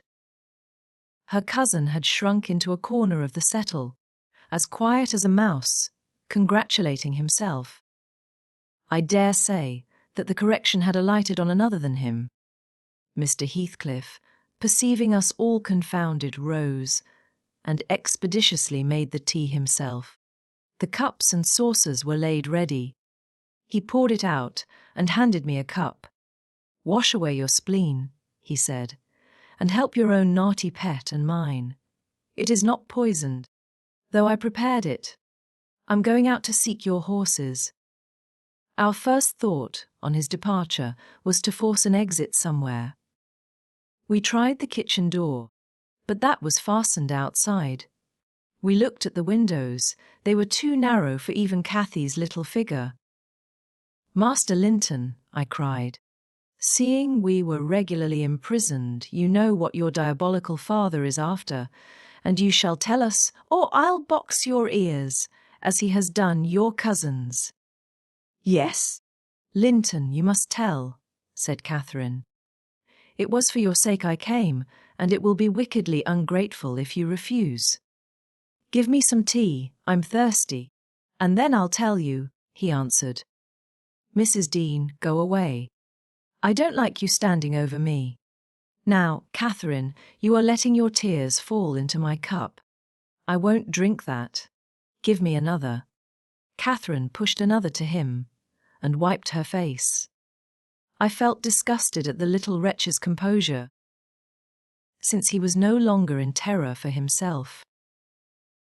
The anguish he had exhibited on the moor subsided as soon as ever he entered Wuthering Heights. So I guessed he had been menaced with an awful visitation of wrath if he failed in decoying us there, and, That accomplished, he had no further immediate fears. "Papa wants us to be married," he continued, after sipping some of the liquid.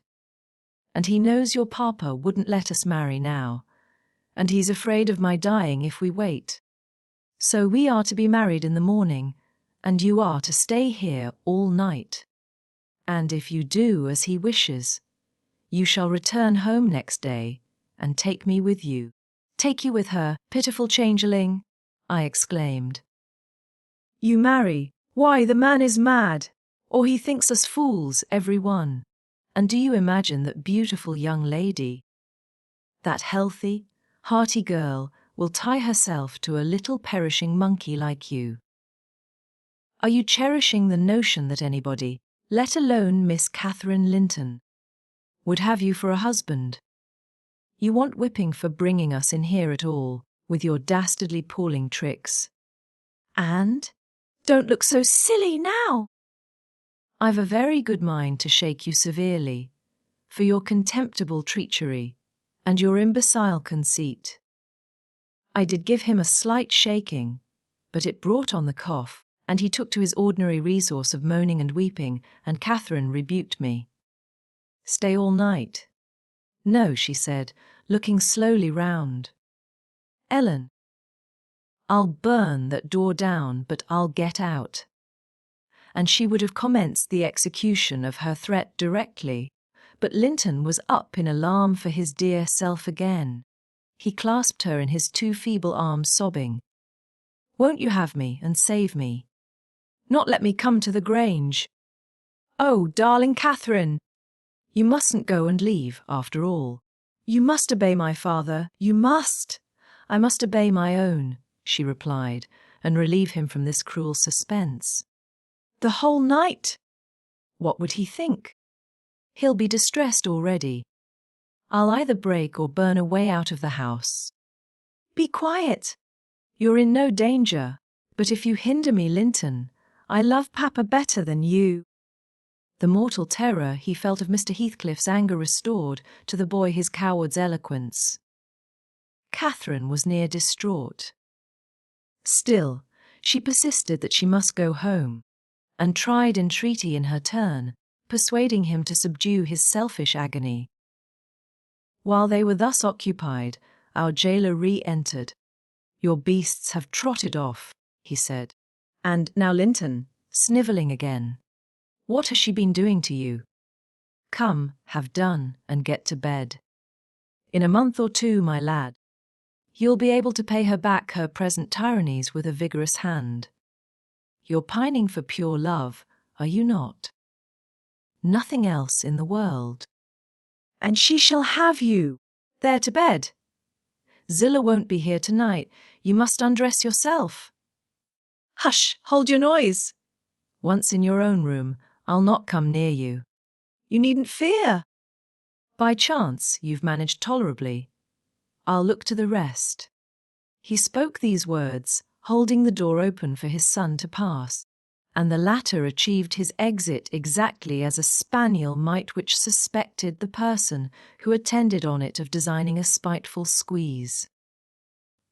The lock was re-secured. Heathcliff approached the fire, where my mistress and I stood silent. Catherine looked up, and instinctively raised her hand to her cheek. His neighbourhood revived a painful sensation. Anybody else would have been incapable of regarding the childish act with sternness, but he scowled on her and muttered, "Oh, you are not afraid of me. Your courage is well disguised." "You seem damnably afraid." "I am afraid now," she replied, "because if I stay, Papa will be miserable. And how can I endure making him miserable when he, Mr. Heathcliff, let me go home." I promised to marry Linton. Papa would like me to. And I love him. Why should you wish to force me to do what I'll willingly do of myself? Let him dare to force you," I cried. "There's law in the land, thank God." "There is." "Though we be in an out-of-the-way place. I'd inform if he were my own son, and it's felony without benefit of clergy." "Silence," said the ruffian. To the devil with your clamour. I don't want you to speak. Miss Linton, I shall enjoy myself remarkably in thinking your father will be miserable. I shall not sleep for satisfaction. You could have hit on no sure way of fixing your residence under my roof for the next 24 hours than informing me that such an event would follow. As to your promise to marry Linton, I'll take care you shall keep it, for you shall not quit this place till it is fulfilled. Send Ellen, then, To let Papa know I'm safe, exclaimed Catherine, weeping bitterly. or marry me now. Poor Papa, Ellen, he'll think we're lost. What shall we do? Not he. He'll think you are tired of waiting on him, and run off for a little amusement, answered Heathcliff.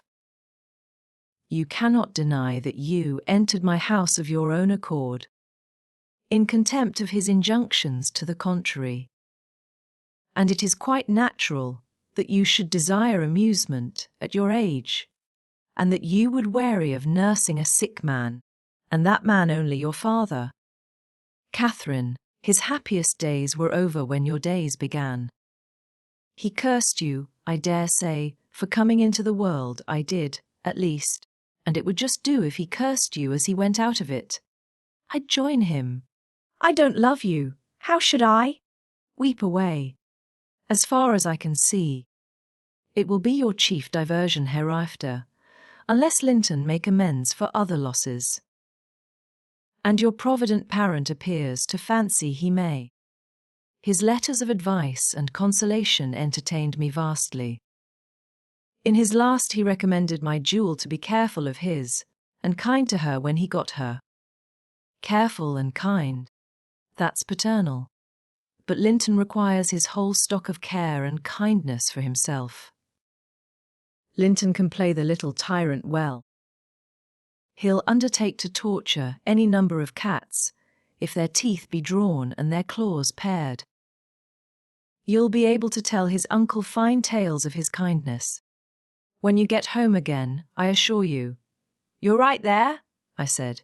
Explain your son's character. Show his resemblance to yourself. And then, I hope, Miss Cathy will think twice before she takes the cockatrice. I don't much mind speaking of his amiable qualities now, he answered, because she must either accept him or remain a prisoner, and you along with her, till your master dies. I can detain you both quite concealed here. If you doubt, encourage her to retract her word, and you'll have an opportunity of judging. I'll not retract my word, said Catherine. I'll marry him within this hour, if I may go to Thrushcross Grange afterwards. Mr. Heathcliff, you're a cruel man, but you're not a fiend, and you won't, from mere malice, destroy irrevocably all my happiness. If Papa thought I had left him on purpose, and if he died before I returned, could I bear to live? I've given over crying, but I'm going to kneel here, at your knee, and I'll not get up, and I'll not take my eyes from your face till you look back at me. No, don't turn away. Do look. You'll see nothing to provoke you. I don't hate you. I'm not angry that you struck me. Have you never loved anybody in all your life, uncle? Never. Ah, you must look once. I'm so wretched, you can't help being sorry and pitying me. Keep your eft's fingers off and move, or I'll kick you, cried Heathcliff, brutally repulsing her. I'd rather be hugged by a snake. How the devil can you dream of fawning on me? I detest you. He shrugged his shoulders, shook himself indeed, as if his flesh crept with aversion, and thrust back his chair, while I got up and opened my mouth to commence a downright torrent of abuse. But I was rendered dumb in the middle of the first sentence, by a threat that I should be shown into a room by myself the very next syllable I uttered. It was growing dark. We heard a sound of voices at the garden gate. Our host hurried out instantly. He had his wits about him, We had not. There was a talk of 2 or 3 minutes, and he returned alone. I thought it had been your cousin Hareton, I observed to Catherine. I wish he would arrive. Who knows but he might take our part?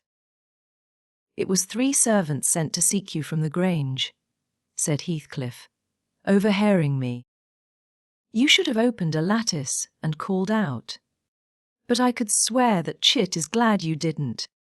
She's glad to be obliged to stay, I'm certain. At learning the chance we had missed, we both gave vent to our grief without control, and he allowed us to wail until 9 o'clock. Then he bid us go upstairs, through the kitchen, to Zilla's chamber, and I whispered my companion to obey. Perhaps we might contrive to get through the window there, or into a garret, and out by its skylight. The window, however, was narrow, like those below, and the garret trap was safe from our attempts, for we were fastened in as before. We neither of us lay down. Catherine took her station by the lattice and watched anxiously for morning, a deep sigh being the only answer I could obtain to my frequent entreaties that she would try to rest. I seated myself in a chair and rocked to and fro. A passing harsh judgment on my many derelictions of duty, from which, it struck me then, all the misfortunes of my employers sprang. It was not the case in reality, I am aware, but it was in my imagination, that dismal night, and I thought Heathcliff himself less guilty than I. At 7 o'clock he came, and inquired if Miss Linton had risen. She ran to the door immediately, and answered yes. Here, then, he said, opening it, and pulling her out. I rose to follow, but he turned the lock again. I demanded my release. Be patient, he replied. I'll send up your breakfast in a while. I thumped on the panels, and rattled the latch angrily, and Catherine asked why I was still shut up. He answered, I must try to endure it another hour, and they went away. I endured it 2 or 3 hours at length. I heard a footstep. Not Heathcliff's. I've brought you something to eat, said a voice open the door. Complying eagerly, I beheld Hareton, laden with food enough to last me all day. Take it, he added, thrusting the tray into my hand. Stay 1 minute, I began. Nay, cried he, and retired. Regardless of any prayers I could pour forth to detain him. And there I remained, enclosed the whole day, and the whole of the next night, and another, and another. 5 nights and 4 days I remained, altogether, seeing nobody but Hareton once every morning, and he was a model of a jailer, surly and dumb, and deaf to every attempt at moving his sense of justice or compassion. Chapter 28. On the 5th morning, or rather afternoon, a different step approached, lighter and shorter, and this time the person entered the room. It was Zillah, donned in her scarlet shawl, with a black silk bonnet on her head, and a willow basket swung to her arm. "Ah, dear, Mrs. Dean," she exclaimed. "Well, there is a talk about you at Gimmerton. I never thought but you were sunk in the Black Horse Marsh, and Missy with you, till master told me you'd been found, and he'd lodged you here." "What? And you must have got on an island, sure. And how long were you in the hole? Did master save you, Mrs. Dean? But you're not so thin, you've not been so poorly, have you?" "Your master is a true scoundrel," I replied. "But he shall answer for it. He needn't have raised that tale." "It shall all be laid bare." "What do you mean?" asked Zillah. "It's not his tale. They tell that in the village, about your being lost in the marsh, and I calls to Earnshaw. When I come in, they's queer things, Mr. Hareton, happened since I went off. It's a sad pity of that likely young lass, and can't Nelly Dean." He stared. I thought he had not heard aught, so I told him the rumour. The master listened, and he just smiled to himself and said, "If they have been in the marsh, they are out now, Zillah. Nellie Dean is lodged, at this minute, in your room. You can tell her to flit. When you go up, here is the key." The bog water got into her head, and she would have run home quite flighty. But I fixed her till she came round to her senses.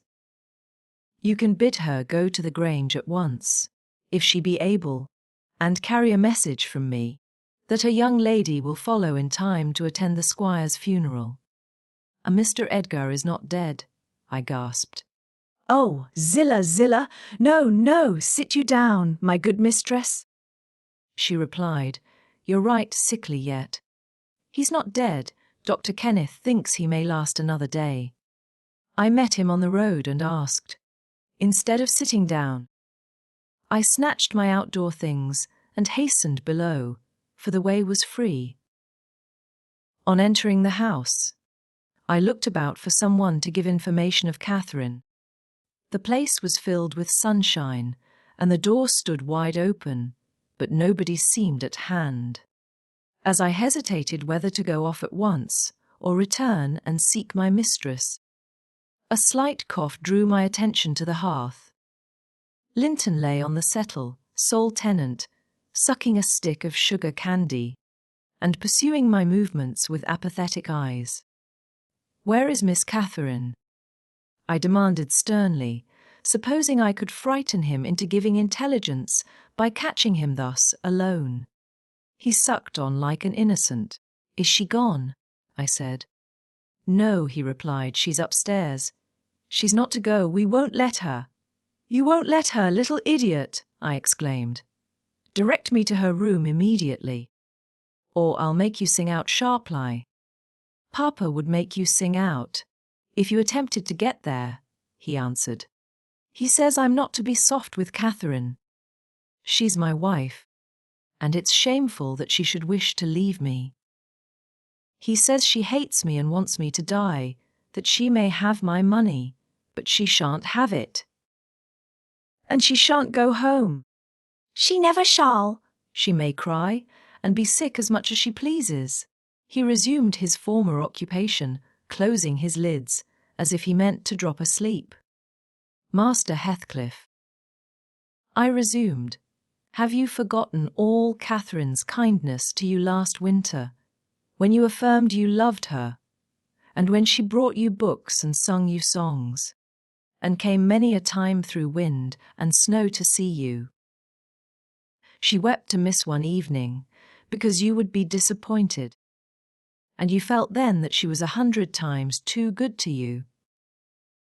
And now you believe the lies your father tells, though you know he detests you both, and you join him against her. That's fine gratitude, is it not?" The corner of Linton's mouth fell, and he took the sugar candy from his lips. "Did she come to Wuthering Heights because she hated you?" I continued. "Think for yourself. "As to your money, she does not even know that you will have any. And you say she's sick, and yet you leave her alone, Up there in a strange house. You who have felt what it is to be so neglected. You could pity your own sufferings, and she pitied them too, but you won't pity hers. I shed tears, Master Heathcliff, you see, an elderly woman, and a servant merely, and you, after pretending such affection, and having reason to worship her almost, store every tear you have for yourself, and lie there quite at ease. Ah, You're a heartless, selfish boy." "I can't stay with her," he answered crossly. "I'll not stay by myself. She cries so I can't bear it, and she won't give over. Though I say I'll call my father." I did call him once, and he threatened to strangle her if she was not quiet, but she began again the instant he left the room, moaning and grieving all night long, though I screamed for vexation that I couldn't sleep. "Is Mr. Heathcliff out?" I inquired, perceiving that the wretched creature had no power to sympathize with his cousin's mental tortures. He's in the court, he replied, talking to Dr. Kenneth, who says uncle is dying truly at last. I'm glad, for I shall be master of the Grange after him. Catherine always spoke of it as her house. It isn't hers. It's mine. Papa says everything she has is mine. All her nice books are mine. She offered to give me them, and her pretty birds, and her pony Minnie, if I would get the key of our room and let her out, but I told her she had nothing to give, they were all mine.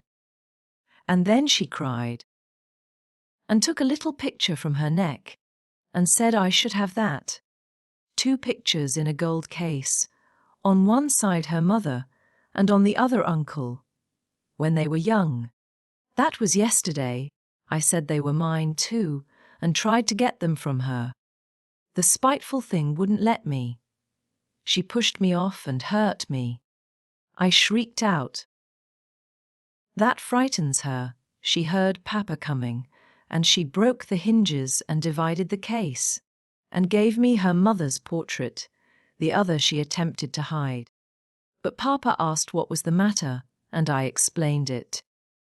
He took the one I had away, and ordered her to resign hers to me.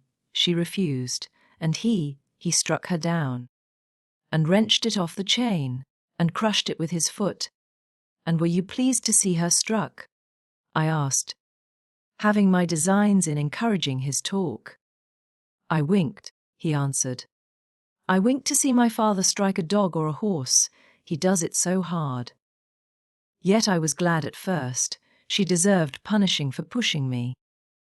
But when Papa was gone, she made me come to the window and showed me her cheek cut on the inside, against her teeth, and her mouth filling with blood. And then she gathered up the bits of the picture and went and sat down with her face to the wall. And she has never spoken to me since. And I sometimes think she can't speak for pain. I don't like to think so, but she's a naughty thing for crying continually, and she looks so pale and wild. I'm afraid of her. And you can get the key if you choose, I said. Yes, when I am upstairs, he answered, but I can't walk upstairs now. In what apartment is it? I asked. Oh, he cried, I shan't tell you where it is. It is our secret. Nobody, neither Hareton nor Zillah, is to know. There! You've tired me. Go away, go away. And he turned his face onto his arm and shut his eyes again. I considered it best to depart without seeing Mr. Heathcliff, and bring a rescue for my young lady from the Grange. On reaching it, the astonishment of my fellow servants to see me, and their joy also, was intense. And when they heard that their little mistress was safe, 2 or 3 were about to hurry up and shout the news at Mr. Edgar's door. But I bespoke the announcement of it myself. How changed I found him, even in those few days! He lay an image of sadness and resignation awaiting his death. Very young he looked. Though his actual age was 39, one would have called him 10 years younger at least. He thought of Catherine, for he murmured her name. I touched his hand and spoke. Catherine is coming, dear master, I whispered. She is alive and well, and will be here, I hope, tonight. I trembled at the first effects of this intelligence. He half rose up, looked eagerly round the apartment, and then sank back in a swoon. As soon as he recovered, I related our compulsory visit and detention at the Heights. I said Heathcliff forced me to go in, which was not quite true. I uttered as little as possible against Linton, nor did I describe all his father's brutal conduct, my intentions being to add no bitterness, if I could help it, to his already overflowing cup. He divined that one of his enemy's purposes was to secure the personal property as well as the estate to his son, or rather himself. Yet why he did not wait till his decease was a puzzle to my master. because ignorant how nearly he and his nephew would quit the world together. However, he felt that his will had better be altered. Instead of leaving Catherine's fortune at her own disposal, he determined to put it in the hands of trustees for her use during life, and for her children, if she had any, after her. By that means, it could not fall to Mr. Heathcliff should Linton die. Having received his orders, I dispatched a man to fetch the attorney, and 4 more, provided with serviceable weapons, to demand my young lady of her gaoler. Both parties were delayed very late. The single servant returned first. He said Mr. Green, the lawyer, was out when he arrived at his house, and he had to wait 2 hours for his re-entrance. And then Mr. Green told him he had a little business in the village that must be done, but he would be at Thrushcross Grange before morning. The 4 men came back unaccompanied also. They brought word that Catherine was ill. Too ill to quit her room, and Heathcliff would not suffer them to see her. I scolded the stupid fellows well for listening to that tale, which I would not carry to my master, resolving to take a whole bevy up to the Heights, at daylight, and storm it literally unless the prisoner were quietly surrendered to us. Her father shall see her, I vowed, and vowed again. If that devil be killed on his own door stones in trying to prevent it. Happily, I was spared the journey and the trouble. I had gone downstairs at 3 o'clock to fetch a jug of water, and was passing through the hall with it in my hand, when a sharp knock at the front door made me jump. "Oh, it is Green," I said, recollecting myself only Green, and I went on, intending to send somebody else to open it, but the knock was repeated. Not loud, and still importunately. I put the jug on the banister and hastened to admit him myself. The harvest moon shone clear outside. It was not the attorney. My own sweet little mistress sprang on my neck sobbing, "Ellen, Ellen, is Papa alive?" "Yes," I cried. "Yes, my angel, he is. God be thanked, you are safe with us again." She wanted to run, breathless as she was, upstairs to Mr. Linton's room, but I compelled her to sit down on a chair and made her drink and washed her pale face, chafing it into a faint colour with my apron. Then I said I must go first and tell of her arrival, imploring her to say she should be happy with young Heathcliff. She stared, but soon comprehending why I counselled her to utter the falsehood, she assured me she would not complain. I couldn't abide to be present at their meeting. I stood outside the chamber door a quarter of an hour, and hardly ventured near the bed then. All was composed, however. Catherine's despair was as silent as her father's joy. She supported him calmly, in appearance, and he fixed on her features his raised eyes that seemed dilating with ecstasy. He died blissfully, Mr. Lockwood, he died so. Kissing her cheek, he murmured, "I am going to her, and you, darling child, shall come to us," and never stirred or spoke again, but continued that rapt, radiant gaze, till his pulse imperceptibly stopped and his soul departed. None could have noticed the exact minute of his death. It was so entirely without a struggle. Whether Catherine had spent her tears, or whether the grief were too weighty to let them flow, she sat there dry-eyed till the sun rose. She sat till noon, and would still have remained brooding over that death, but I insisted on her coming away and taking some repose. It was well I succeeded in removing her, for at dinner-time appeared the lawyer, having called at Wuthering Heights to get his instructions how to behave. He had sold himself to Mr. Heathcliff. That was the cause of his delay in obeying my master's summons. Fortunately, no thought of worldly affairs crossed the latter's mind to disturb him. After his daughter's arrival, Mr. Green took upon himself to order everything and everybody about the place. He gave all the servants but me notice to quit. He would have carried his delegated authority to the point of insisting that Edgar Linton should not be buried beside his wife, but in the chapel with his family. There was the will, however, to hinder that, and my loud protestations against any infringement of its directions. The funeral was hurried over.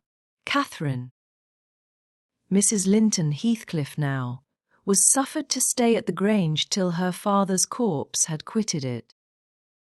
She told me that her anguish had at last spurred Linton to incur the risk of liberating her. She heard the men I sent disputing at the door, and she gathered the sense of Heathcliff's answer. It drove her desperate. Linton, who had been conveyed up to the little parlour soon after I left, was terrified into fetching the key before his father re-ascended. He had the cunning to unlock and relock the door without shutting it, and when he should have gone to bed, he begged to sleep with Hareton, and his petition was granted for once. Catherine stole out before break of day. She dared not try the doors, lest the dogs should raise an alarm. She visited the empty chambers and examined their windows, and, luckily, lighting on her mother's, she got easily out of its lattice and onto the ground by means of the fire tree close by. Her accomplice suffered for his share in the escape, notwithstanding his timid contrivances. Chapter 29. The evening after the funeral, my young lady and I were seated in the library, now musing mournfully, one of us despairingly on our loss, now venturing conjectures as to the gloomy future. We had just agreed the best destiny which could await Catherine would be a permission to continue resident at the Grange, at least during Linton's life, he being allowed to join her there, and I to remain as housekeeper. That seemed rather too favourable an arrangement to be hoped for, and yet I did hope, and began to cheer up under the prospect of retaining my home and my employment, and, above all, my beloved young mistress, when a servant, one of the discarded ones, not yet departed, rushed hastily in, and said that Devil Heathcliff was coming through the court. Should he fasten the door in his face? If we had been mad enough to order that proceeding, we had not time. He made no ceremony of knocking or announcing his name. He was master, and availed himself of the master's privilege to walk straight in, without saying a word. The sound of our informant's voice directed him to the library. He entered and, motioning him out, shut the door. It was the same room into which he had been ushered, as a guest, 18 years before. The same moon shone through the window, and the same autumn landscape lay outside. We had not yet lighted a candle, but all the apartment was visible, even to the portraits on the wall. The splendid head of Mrs. Linton, and the graceful one of her husband. Heathcliff advanced to the hearth. Time had little altered his person either. There was the same man. His dark face rather sallower and more composed, his frame a stone or two heavier, perhaps, and no other difference. Catherine had risen with an impulse to dash out when she saw him. "Stop," he said, arresting her by the arm. "No more runnings away." "Where would you go?" "I'm come to fetch you home, and I hope you'll be a dutiful daughter and not encourage my son further disobedience." I was embarrassed how to punish him when I discovered his part in the business. He's such a cobweb, a pinch would annihilate him, but you'll see by his look that he has received his due. I brought him down one evening, the day before yesterday, and just set him in a chair, and never touched him afterwards. I sent Hareton out, and we had the room to ourselves. In 2 hours I called Joseph to carry him up again, and since then my presence is as potent on his nerves as a ghost, and I fancy he sees me often, though I am not near. Hareton says he wakes and shrieks in the night by the hour together, and calls you to protect him from me, and, whether you like your precious mate or not, you must come. He's your concern now. I yield all my interest in him to you. Why not let Catherine continue here, I pleaded, and send Master Linton to her? As you hate them both, you'd not miss them. They can only be a daily plague to your unnatural heart. I'm seeking a tenant for the Grange, he answered, and I want my children about me, to be sure. Besides, that lass owes me her services for her bread. I'm not going to nurture her in luxury and idleness after Linton is gone. Make haste and get ready now, and don't oblige me to compel you. I shall, said Catherine. Linton is all I have to love in the world, and though you have done what you could to make him hateful to me, and me to him, you cannot make us hate each other. And I defy you to hurt him when I am by, and I defy you to frighten me. You are a boastful champion, replied Heathcliff, but I don't like you well enough to hurt him. You shall get the full benefit of the torment, as long as it lasts. It is not I who will make him hateful to you, it is his own sweet spirit. He's as bitter as gall at your desertion and its consequences. Don't expect thanks for this noble devotion. I heard him draw a pleasant picture to Zillah of what he would do if he were as strong as I. The inclination is there, and his very weakness will sharpen his wits to find a substitute for strength. I know he has a bad nature, said Catherine. He's your son, but I'm glad I've a better. To forgive it, and I know he loves me, and for that reason I love him. Mr. Heathcliff, you have nobody to love you, and however miserable you make us, we shall still have the revenge of thinking that your cruelty arises from your greater misery. You are miserable, are you not? Lonely, like the devil, and envious like him. Nobody loves you. Nobody will cry for you when you die. I wouldn't be you. Catherine spoke with a kind of dreary triumph. She seemed to have made up her mind to enter into the spirit of her future family and draw pleasure from the griefs of her enemies. You shall be sorry to be yourself presently, said her father-in-law, if you stand there another minute. Begone, witch, and get your things. She scornfully withdrew. In her absence I began to beg for Zillah's place at the Heights, offering to resign mine to her, but he would suffer it on no account. He bid me be silent, and then, for the first time, allowed himself a glance round the room and a look at the pictures. Having studied Mrs. Linton's, he said, I shall have that home. Not because I need it, but he turned abruptly to the fire and continued, with what, for lack of a better word, I must call a smile. I'll tell you what I did yesterday.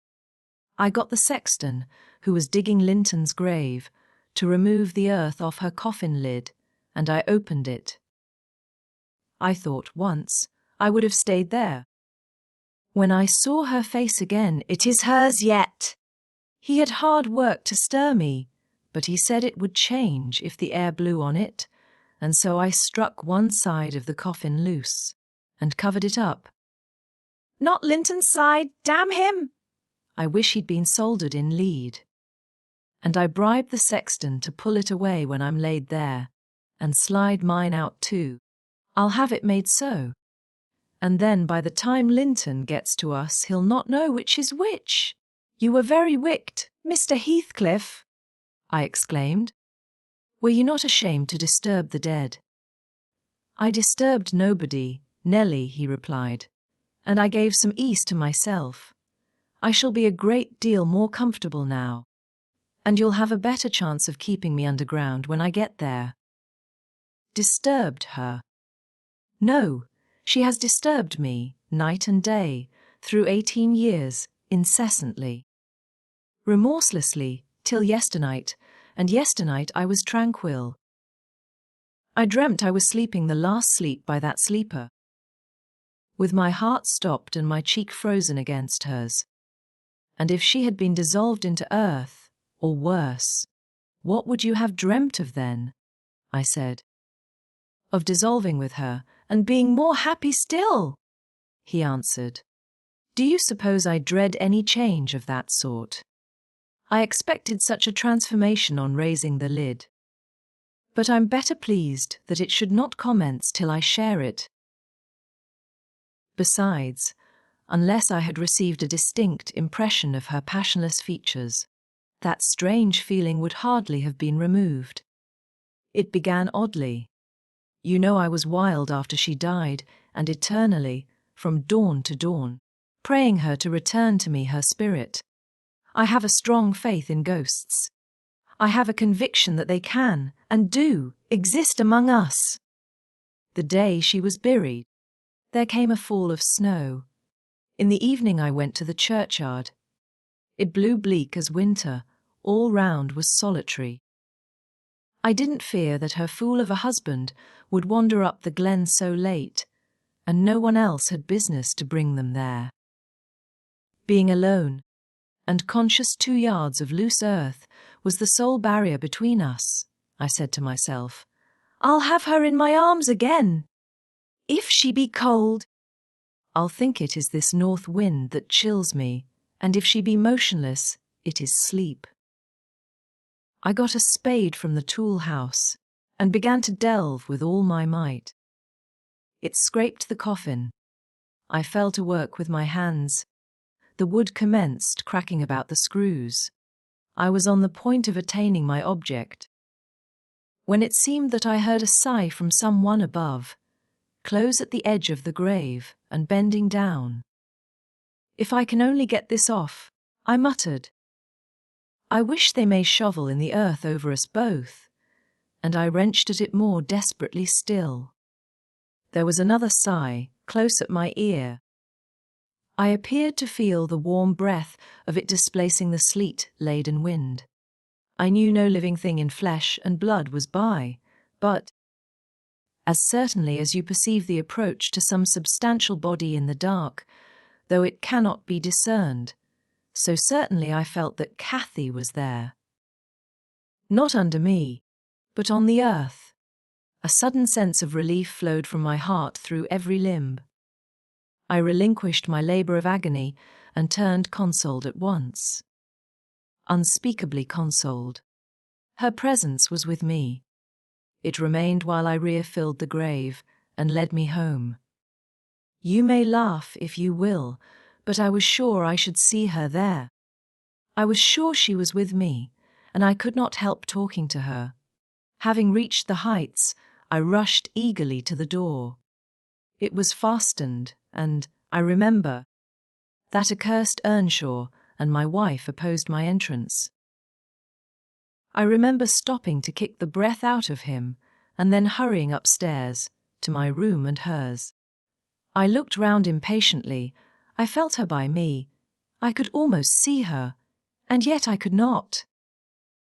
I ought to have sweat blood then, from the anguish of my yearning, from the fervour of my supplications to have but one glimpse.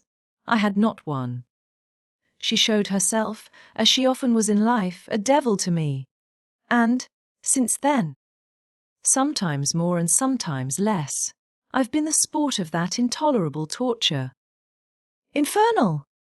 Keeping my nerves at such a stretch that, if they had not resembled catgut, they would long ago have relaxed to the feebleness of Linton's. When I sat in the house with Hareton, it seemed that on going out I should meet her. When I walked on the moors I should meet her coming in. When I went from home I hastened to return. She must be somewhere at the heights. I was certain. And when I slept in her chamber, I was beaten out of that. I couldn't lie there, for the moment I closed my eyes, she was either outside the window, or sliding back the panels, or entering the room, or even resting her darling head on the same pillow as she did when a child, and I must open my lids to see. And so I opened and closed them 100 times a night. To be always disappointed. It racked me. I've often groaned aloud. Till that old rascal Joseph no doubt believed that my conscience was playing the fiend inside of me. Now, since I've seen her, I'm pacified, a little. It was a strange way of killing.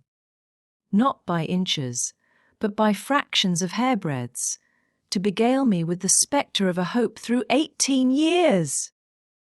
Mr. Heathcliff paused and wiped his forehead. His hair clung to it, wet with perspiration.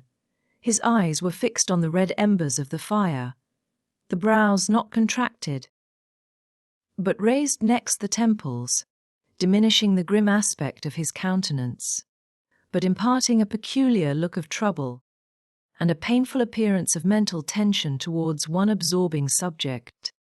He only half addressed me, and I maintained silence. I didn't like to hear him talk. After a short period, he resumed his meditation on the picture, took it down and leant it against the sofa to contemplate it at better advantage. And while so occupied, Catherine entered, announcing that she was ready, when her pony should be saddled. "Send that over tomorrow," said Heathcliff to me. Then turning to her, he added, "You may do without your pony. It is a fine evening, and you'll need no ponies at Wuthering Heights, for what journeys you take. Your own feet will serve you. Come along." "Goodbye, Ellen," whispered my dear little mistress. As she kissed me, her lips felt like ice. "Come and see me, Ellen." "Don't forget. Take care you do no such thing, Mrs. Dean," said her new father. "When I wish to speak to you, I'll come here. I want none of your prying at my house." He signed her to precede him, and casting back a look that cut my heart, she obeyed. I watched them, from the window, walk down the garden. Heathcliff fixed Catherine's arm under his. Though she disputed the act at first evidently, and with rapid strides he hurried her into the alley, whose trees concealed them. Chapter 30. I have paid a visit to the Heights, but I have not seen her since she left. Joseph held the door in his hand when I called to ask after her, and wouldn't let me pass. He said Mrs. Linton was thrang, and the master was not in. Zillah has told me something of the way they go on, otherwise I should hardly know who was dead and who living. She thinks Catherine haughty, and does not like her. I can guess by her talk. My young lady asked some aid of her when she first came, but Mr. Heathcliff told her to follow her own business, and let his daughter-in-law look after herself, and Zillah willingly acquiesced, being a narrow-minded, selfish woman. Catherine evinced a child's annoyance at this neglect, repaid it with contempt, and thus enlisted my informant among her enemies, as securely as if she had done her some great wrong. I had a long talk with Zillah about 6 weeks ago, a little before you came. One day when we foregathered on the moor, and this is what she told me. The first thing Mrs. Linton did, she said, on her arrival at the Heights, was to run upstairs. Without even wishing good evening to me and Joseph, she shut herself into Linton's room and remained till morning. Then, while the master and Earnshaw were at breakfast, she entered the house and asked all in a quiver if the doctor might be sent for. Her cousin was very ill. "We know that," answered Heathcliff, "but his life is not worth a farthing, and I won't spend a farthing on him." "But I cannot tell how to do," she said, and if nobody will help me, He'll die. walk out of the room, cried the master, and let me never hear a word more about him. None here care what becomes of him. If you do, act the nurse. If you do not, lock him up and leave him. Then she began to bother me, and I said I'd had enough plague with the tiresome thing. We each had our tasks, and hers was to wait on Linton. Mr. Heathcliff bid me leave that labour to her. How they managed together, I can't tell. I fancy he fretted a great deal, and moaned hissel night and day, and she had precious little rest. One could guess by her white face and heavy eyes. She sometimes came into the kitchen all wildered like, and looked as if she would fain beg assistance. But I was not going to disobey the master.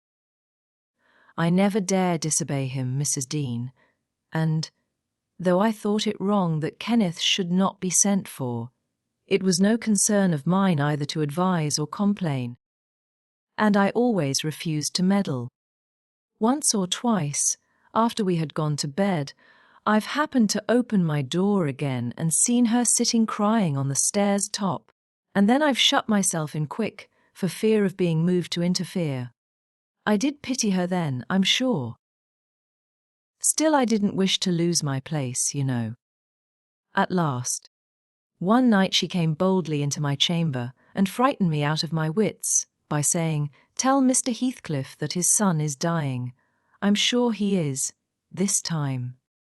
Get up instantly and tell him." Having uttered this speech, she vanished again. I lay a quarter of an hour listening and trembling. Nothing stirred. The house was quiet. She's mistaken, I said to myself. He's got over it. I needn't disturb them, and I began to doze. But my sleep was marred a second time by a sharp ringing of the bell.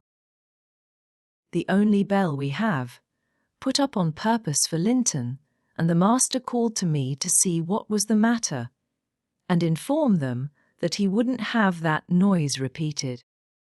I delivered Catherine's message. He cursed to himself, and in a few minutes came out with a lighted candle and proceeded to their room. I followed.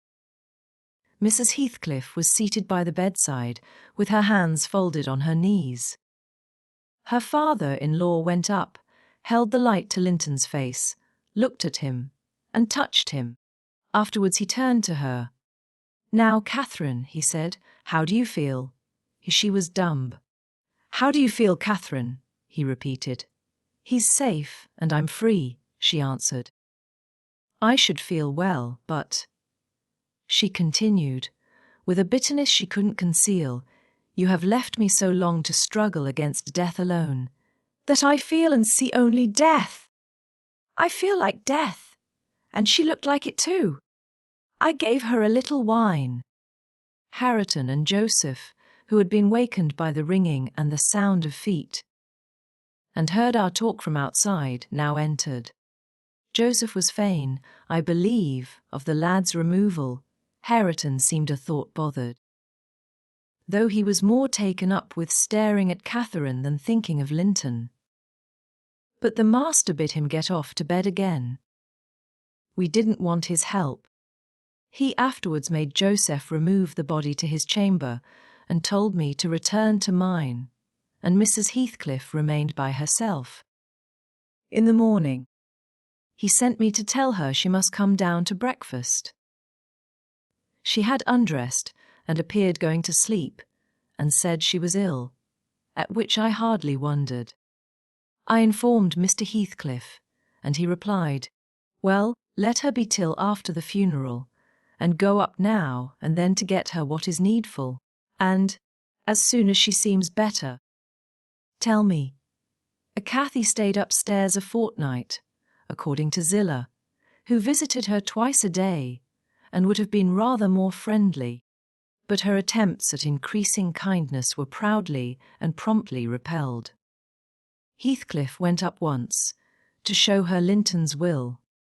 He had bequeathed the whole of his, and what had been her movable property, to his father. The poor creature was threatened, or coaxed, into that act during her week's absence.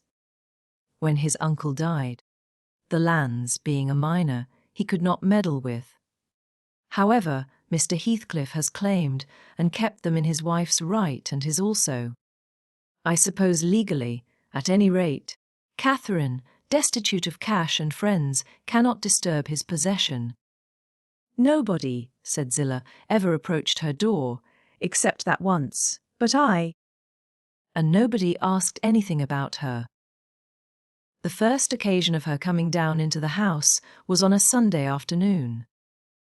She had cried out, when I carried up her dinner, that she couldn't bear any longer being in the cold, and I told her the master was going to Thrushcross, Grange, and Earnshaw, and I needn't hinder her from descending. So, as soon as she heard Heathcliff's horse trot off, she made her appearance, donned in black, and her yellow curls combed back behind her ears as plain as a Quaker. She couldn't comb them out. Joseph and I generally go to chapel on Sundays. The kirk, you know, has no minister now, explained Mrs. Dean.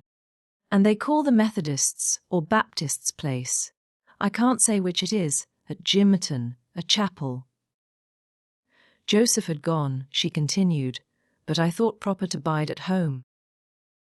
Young folks are always the better for an elder's overlooking, and Hareton, with all his bashfulness, isn't a model of nice behaviour.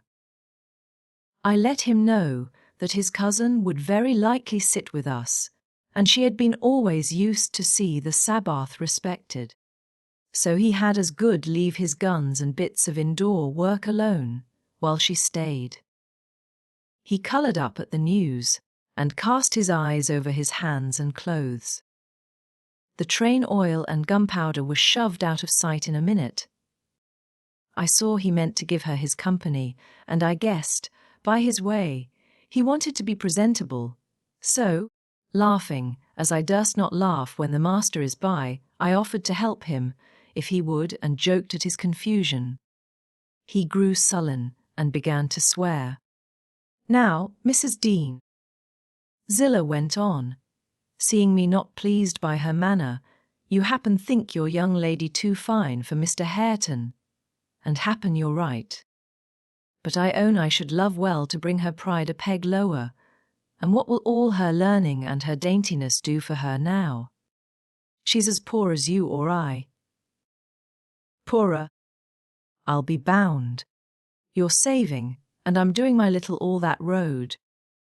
Hareton allowed Zillah to give him her aid, and she flattered him into a good humour.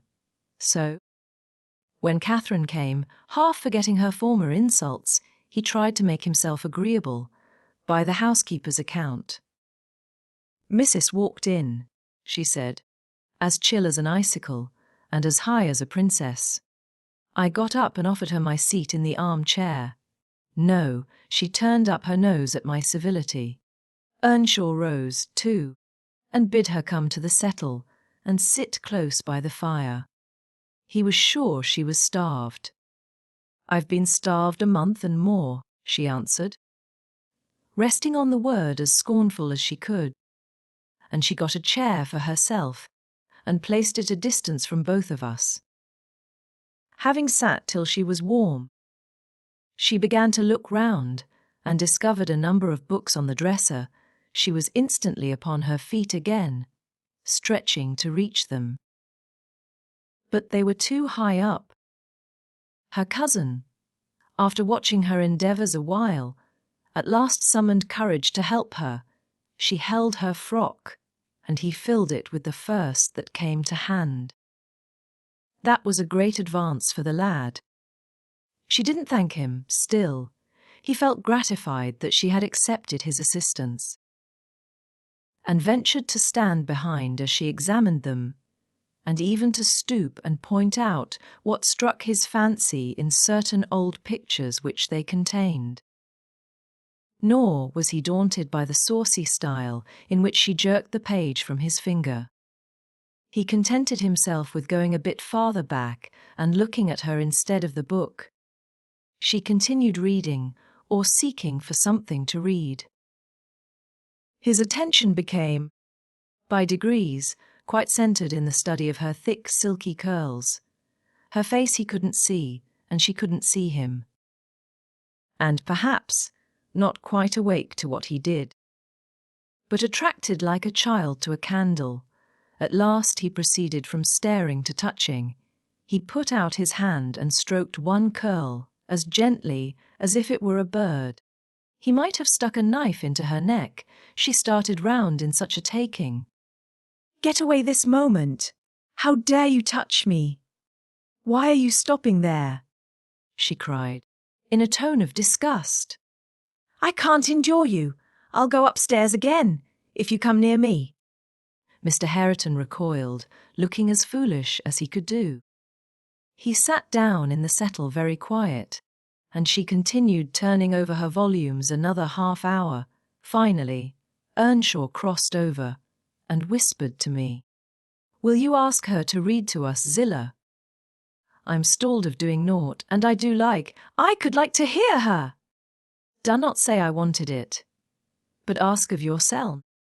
"Mr. Hareton wishes you would read to us, ma'am," I said, immediately.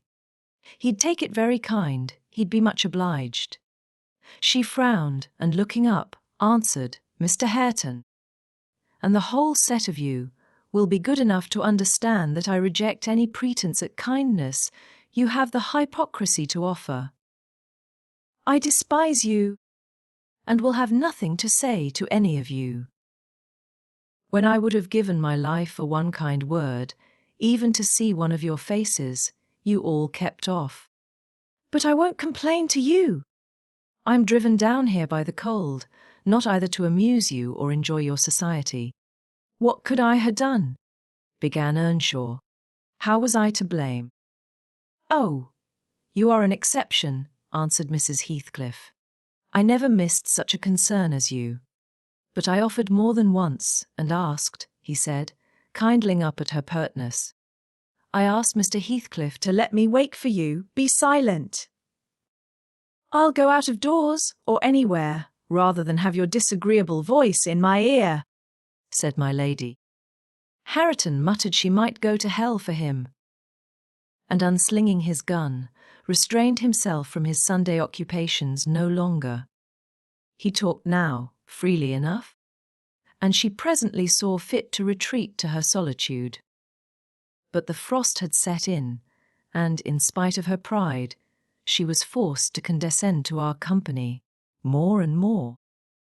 However, I took care there should be no further scorning at my good nature. Ever since, I've been as stiff as herself, and she has no lover or liker among us. And she does not deserve one, for, let them say the least word to her, and she'll curl back without respect of any one. She'll snap at the master himself, and as good as dares him to thrash her, and the more hurt she gets, the more venomous she grows. At first, on hearing this account from Zillah, I determined to leave my situation, take a cottage, and get Catherine to come and live with me. But Mr. Heathcliff would as soon permit that as he would set up Hareton in an independent house, and I can see no remedy, at present, unless she could marry again. And that scheme it does not come within my province to arrange. Thus ended Miss Dean's story. Notwithstanding the doctor's prophecy, I am rapidly recovering strength. And though it be only the second week in January, I propose getting out on horseback in a day or two, and riding over to Wuthering Heights, to inform my landlord that I shall spend the next 6 months in London, and, if he likes, he may look out for another tenant to take the place after October. I would not pass another winter here for much. Chapter 31. Yesterday was bright, calm, and frosty. I went to the Heights as I proposed.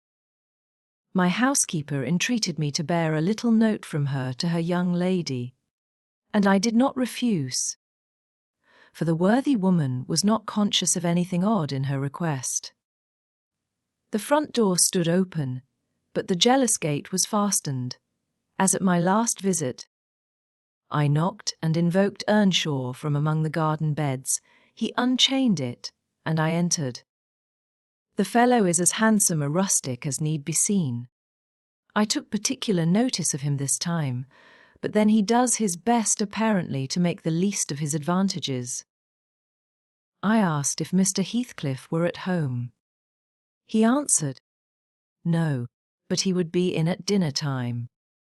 It was 11 o'clock, and I announced my intention of going in and waiting for him, at which he immediately flung down his tools and accompanied me in the office of watchdog, not as a substitute for the host. We entered together. Catherine was there, making herself useful in preparing some vegetables for the approaching meal.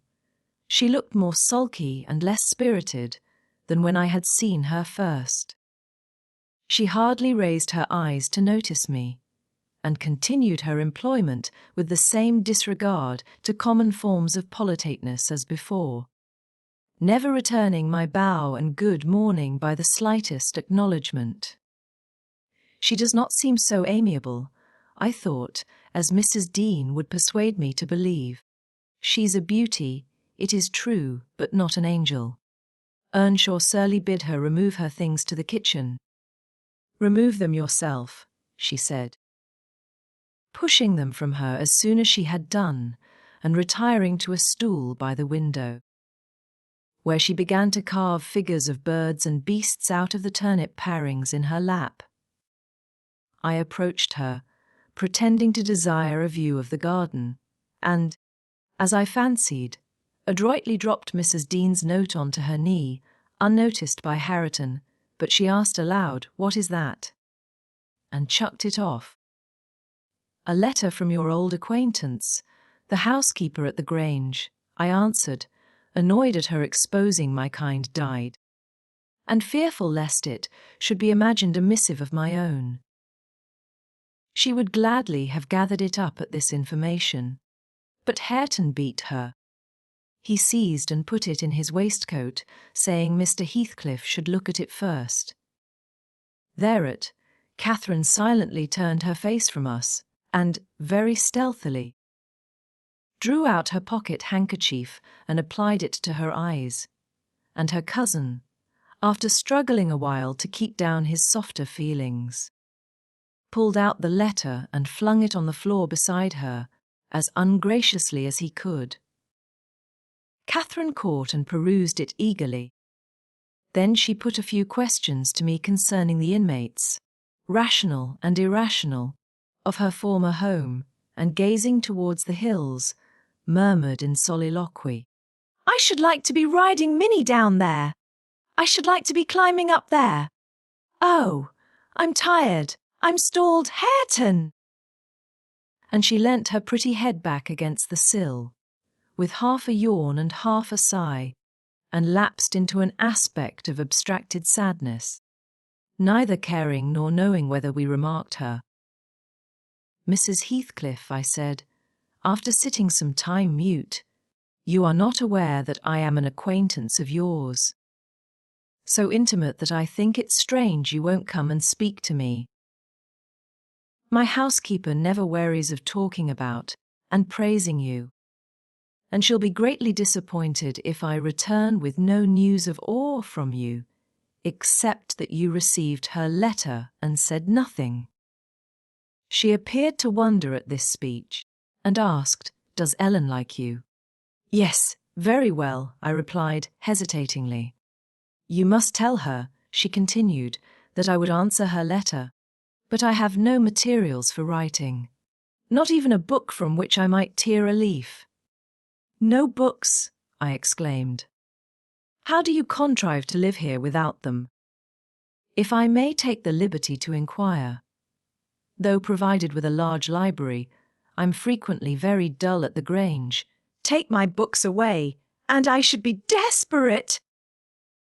I was always reading, when I had them, said Catherine, and Mr. Heathcliff never reads, so he took it into his head to destroy my books. I have not had a glimpse of one for weeks. Only once, I searched through Joseph's store of theology, to his great irritation, and once, Hareton. I came upon a secret stock in your room, some Latin and Greek, and some tales and poetry. All old friends. I brought the last here, and you gathered them, as a mappy gathers silver spoons, For the mere love of stealing. they are of no use to you, or else you concealed them in the bad spirit that, as you cannot enjoy them, nobody else shall. Perhaps your envy counselled Mr. Heathcliff to rob me of my treasures. But I've most of them written on my brain and printed in my heart, and you cannot deprive me of those. Earnshaw blushed crimson when his cousin made this revelation of his private literary accumulations, and stammered an indignant denial of her accusations. Mr. Hareton is desirous of increasing his amount of knowledge, I said, coming to his rescue. He is not envious, but emulous of your attainments. He'll be a clever scholar in a few years, and he wants me to sink into a dunce meantime, answered Catherine. Yes, I hear him trying to spell and read to himself, And pretty blunders he makes. I wish you would repeat Chevy Chase, as you did yesterday. It was extremely funny. I heard you, and I heard you turning over the dictionary to seek out the hard words, and then cursing because you couldn't read their explanations. The young man evidently thought it too bad that he should be laughed at for his ignorance, and then laughed at for trying to remove it. I had a similar notion, and, remembering Mrs. Dean's anecdote of his first attempt at enlightening the darkness in which he had been reared, I observed, but Mrs. Heathcliff. We have each had a commencement, and each stumbled and tottered on the threshold. Had our teachers scorned instead of aiding us, we should stumble and totter yet. Oh, She replied, I don't wish to limit his acquirements. Still, he has no right to appropriate what is mine, and make it ridiculous to me with his vile mistakes and mispronunciations. Those books, both prose and verse, are consecrated to me by other associations, and I hate to have them debased and profaned in his mouth. Besides, of all, he has selected my favourite pieces that I love the most to repeat, as if out of deliberate malice. Hareton's chest heaved in silence a minute.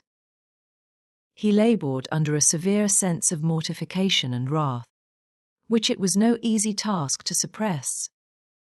I rose, and from gentlemanly idea of relieving his embarrassment, took up my station in the doorway, surveying the external prospect as I stood. He followed my example and left the room, but presently reappeared, bearing 6 volumes in his hands, which he threw into Catherine's lap, exclaiming, Take them. I never want to hear, or read, Or think of them again. I won't have them now, she answered. I shall connect them with you, and hate them. She opened one that had obviously been often turned over, and read a portion in the drawling tone of a beginner, then laughed, and threw it from her. And listen, she continued, provokingly, commencing a verse of an old ballad in the same fashion. But his self-love would endure no further torment. I heard, and not altogether disapprovingly, a manual check given to her saucy tongue. The little wretch had done her utmost to hurt her cousin's sensitive, though uncultivated feelings. And a physical argument was the only mode he had of balancing the account, and repaying its effects on the inflictor. He afterwards gathered the books and hurled them on the fire. I read in his countenance what anguish it was to offer that sacrifice to spleen. I fancied that as they consumed, he recalled the pleasure they had already imparted, and the triumph and ever-increasing pleasure he had anticipated from them, and I fancied I guessed the incitement to his secret studies also. He had been content with daily labour and rough animal enjoyments, till Catherine crossed his path. Shame at her scorn and hope of her approval were his first prompters to higher pursuits, and instead of guarding him from one and winning him to the other, his endeavours to raise himself had produced just the contrary result. Yes, that's all the good that such a brute as you can get from them, cried Catherine, sucking her damaged lip and watching the conflagration with indignant eyes. You'd better hold your tongue, now, he answered fiercely. And his agitation precluded further speech. He advanced hastily to the entrance, where I made way for him to pass. But ere he had crossed the door stones, Mr. Heathcliff, coming up the causeway, encountered him, and laying hold of his shoulder asked, "What's to do now, my lad?" "Naught," he said, and broke away to enjoy his grief and anger in solitude. Heathcliff gazed after him and sighed. "It will be odd if I thwart myself," he muttered, unconscious that I was behind him. "But when I look for his father in his face, I find her every day more. How the devil is he so like? I can hardly bear to see him." He bent his eyes to the ground and walked moodily in. There was a restless, anxious expression in his countenance I had never remarked there before, and he looked spare in person. His daughter-in-law, on perceiving him through the window, immediately escaped to the kitchen, so that I remained alone. "I'm glad to see you out of doors again, Mr. Lockwood," he said, in reply to my greeting, from selfish motives partly. "I don't think I could readily supply your loss in this desolation. I've wondered more than once what brought you here." "An idle whim, I fear, sir," was my answer. "Or else an idle whim is going to spirit me away. I shall set out for London next week, and I must give you warning that I feel no disposition to retain Thrushcross Grange beyond the 12 months I agreed to rent it. I believe I shall not live there any more." "Oh, indeed, you're tired of being banished from the world, are you?" he said. "But if you be coming to Pledoff paying for a place you won't occupy, your journey is useless." "I never relent in exacting my due from anyone. I'm coming to Pledoff, nothing about it," I exclaimed, considerably irritated. "Should you wish it, I'll settle with you now," and I drew my notebook from my pocket. No, he replied, coolly, "you'll leave sufficient behind to cover your debts if you fail to return. I'm not in such a hurry. Sit down and take your dinner with us. A guest that is safe from repeating his visit can generally be made welcome.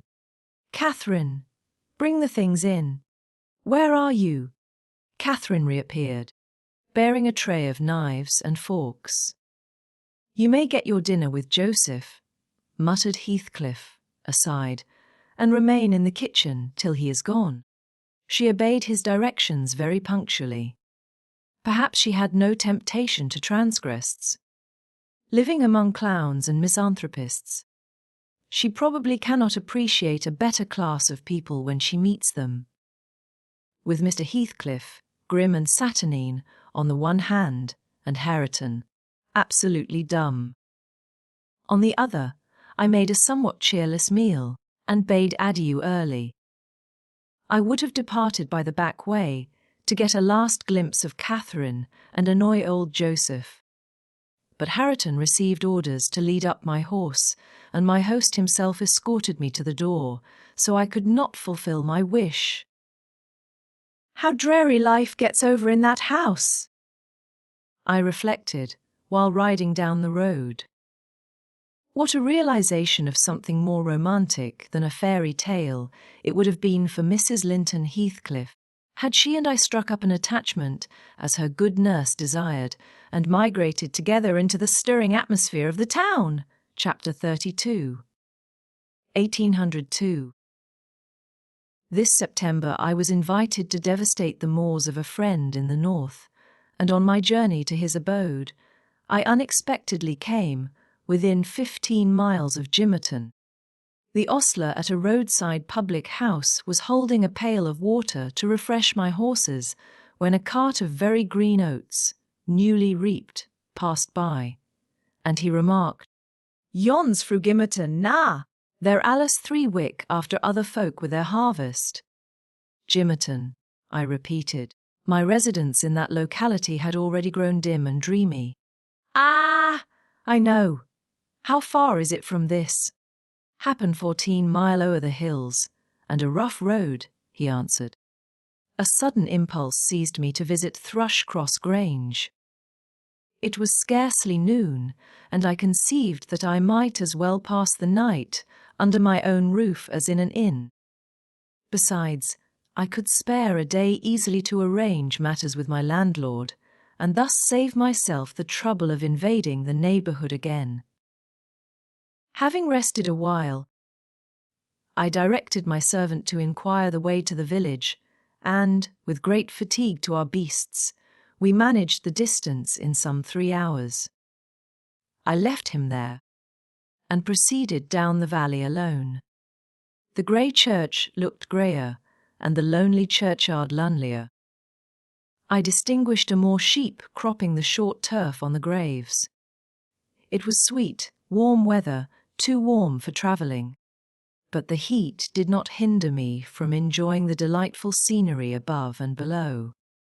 Had I seen it nearer August, I'm sure it would have tempted me to waste a month among its solitudes. In winter nothing more dreary, in summer nothing more divine, than those glens shut in by hills, and those bluff, bold swells of heath. I reached the Grange before sunset, and knocked for admittance, but the family had retreated into the back premises. I judged, by one thin, blue wreath curling from the kitchen chimney, and they did not hear. I rode into the court. Under the porch, a girl of 9 or 10 sat knitting, and an old woman reclined on the house steps, smoking a meditative pipe. "Is Mrs. Dean within?" I demanded of the dame. "Mistress Dean." "Nay," she answered.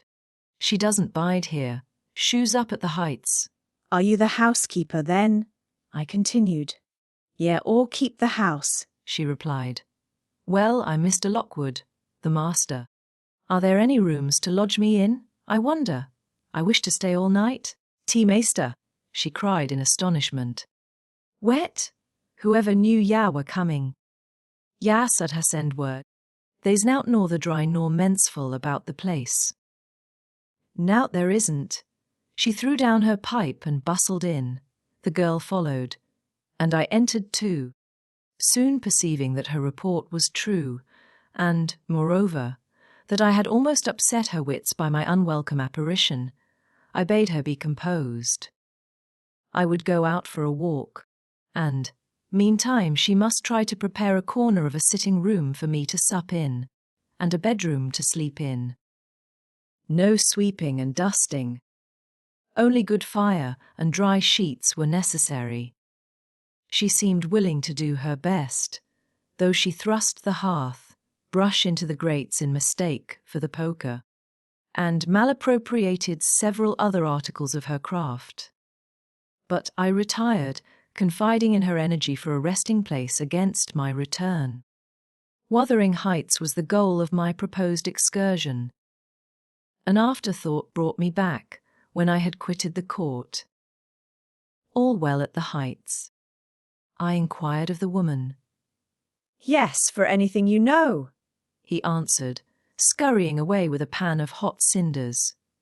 I would have asked when Mrs. Dean had deserted the Grange, but it was impossible to delay her at such a crisis, so I turned away and made my exit, rambling leisurely along with the glow of a sinking sun behind, and the mild glory of a rising moon in front, one fading, and the other brightening, as I quitted the park, and climbed the stony by road branching off to Mr. Heathcliff's dwelling. Before I arrived in sight of it, all that remained of day was a beamless amber light along the west. But I could see every pebble on the path and every blade of grass by that splendid moon. I had neither to climb the gate nor to knock, it yielded to my hand. That is an improvement, I thought, and I noticed another, by the aid of my nostrils. A fragrance of stocks and wallflowers wafted on the air from amongst the homely fruit trees. Both doors and lattices were open, and yet, as is usually the case in a coal district, a fine red fire illumined the chimney. The comfort which the eye derives from it renders the extra heat endurable. But the house of Wuthering Heights is so large that the inmates have plenty of space for withdrawing out of its influence. And accordingly what inmates there were had stationed themselves not far from one of the windows. I could both see them and hear them talk before I entered, and looked and listened in consequence, being moved thereato by a mingled sense of curiosity and envy that grew as I lingered. "Contrary," said a voice as sweet as a silver bell. That for the third time you dance. I'm not going to tell you again. Recollect, or I'll pull your hair. Contrary, then, answered another, in deep but softened tones, and now kiss me for minding so well. No, read it over first correctly, without a single mistake. The male speaker began to read. He was a young man, respectably dressed, and seated at a table, having a book before him. His handsome features glowed with pleasure, and his eyes kept impatiently wandering from the page to a small, white hand over his shoulder, which recalled him by a smart slap on the cheek whenever its owner detected such signs of inattention. Its owner stood behind, her light, shining ringlets blending, at intervals, with his brown locks, as she bent to superintend his studies, and her face. It was lucky he could not see her face, or he would never have been so steady.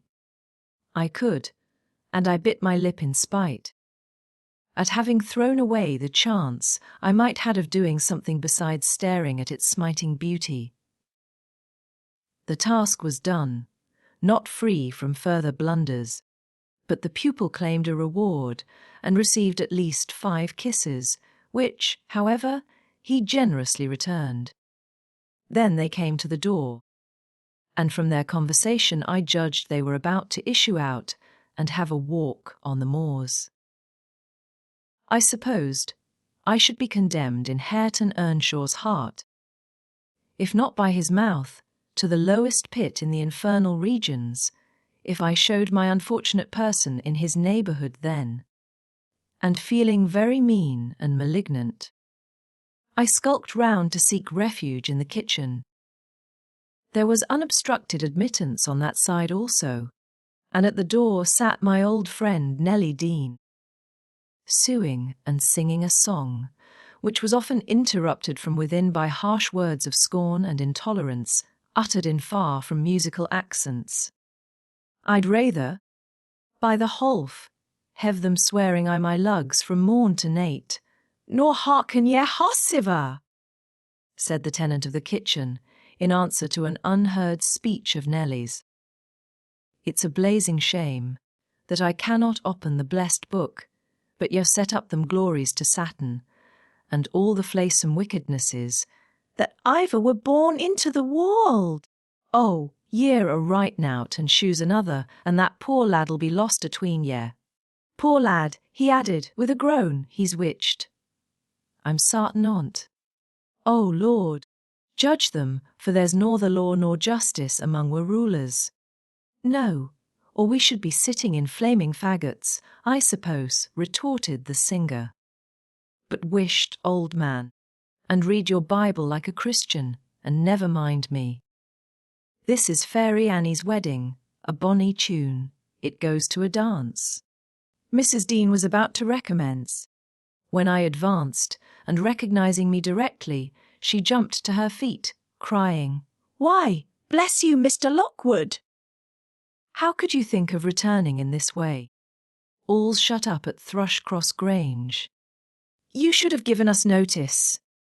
I've arranged to be accommodated there for as long as I shall stay, I answered. I depart again tomorrow.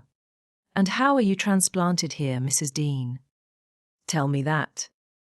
Zillah left, and Mr. Heathcliff wished me to come soon after you went to London, and stay till you returned. But step in, pray. Have you walked from Gimmerton this evening? From the Grange, I replied, and while they make me lodging room there.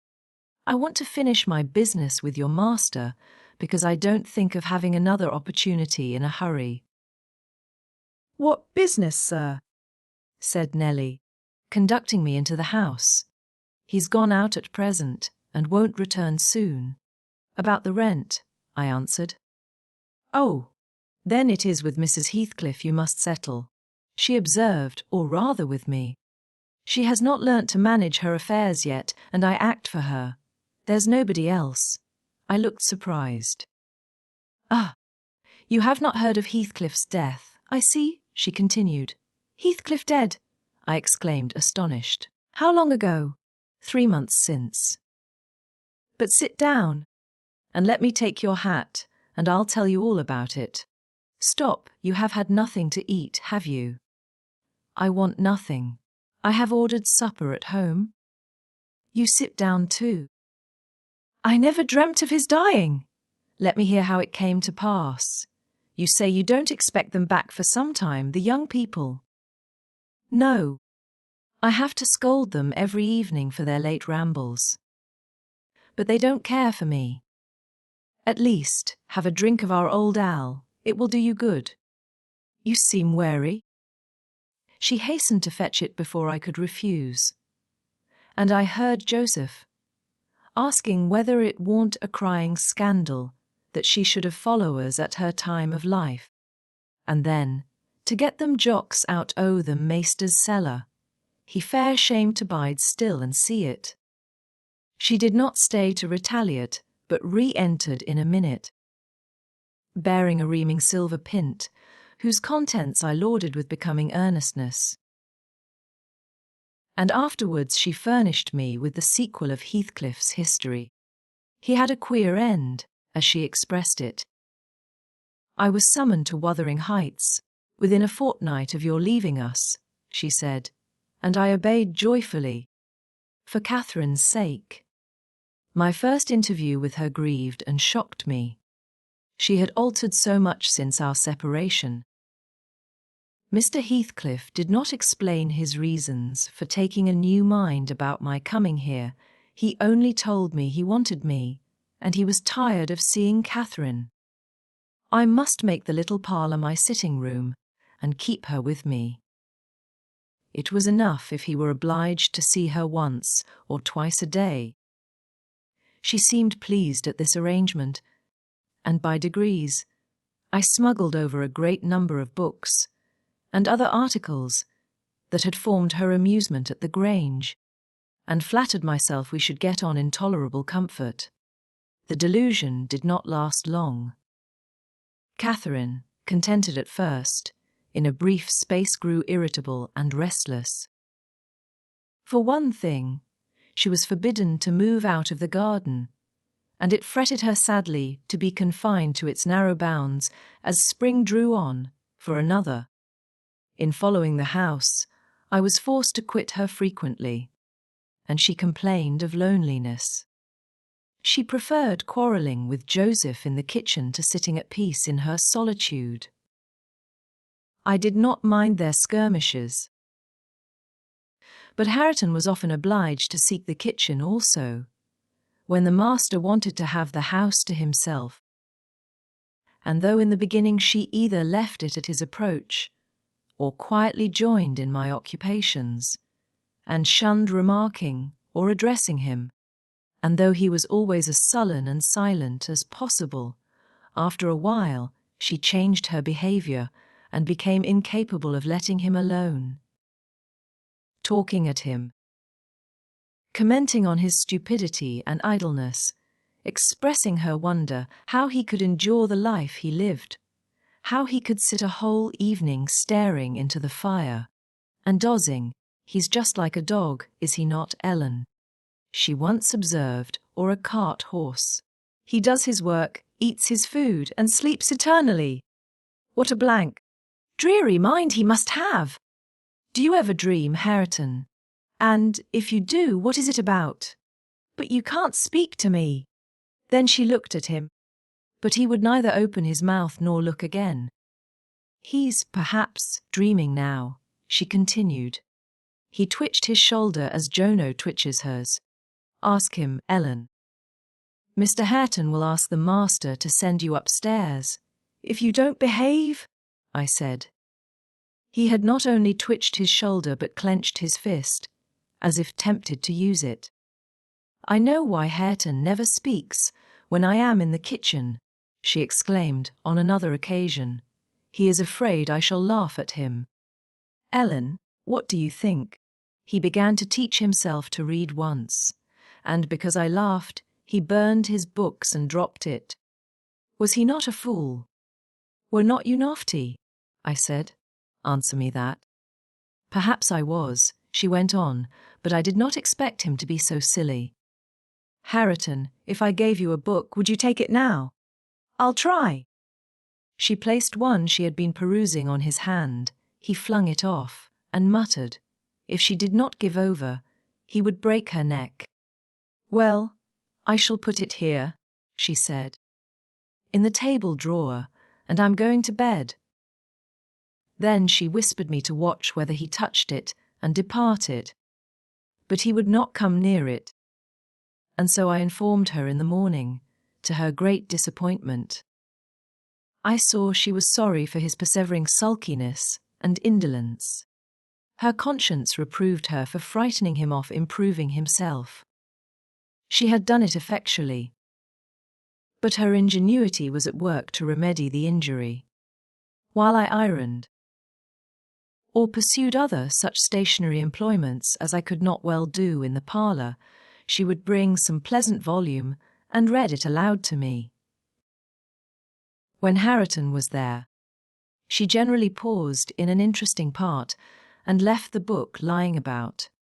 That she did repeatedly, but he was as obstinate as a mule, and, instead of snatching at her bait, in wet weather he took to smoking with Joseph, and they sat like automatons, one on each side of the fire. The elder happily too deaf to understand her wicked nonsense, as he would have called it, the younger doing his best to seem to disregard it. On fine evenings the latter followed his shooting expeditions, and Catherine yawned and sighed, and teased me to talk to her, and ran off into the court or garden the moment I began, and, as a last resource, cried, and said she was tired of living. Her life was useless. Mr. Heathcliff, who grew more and more disinclined to society, had almost banished Earnshaw from his apartment.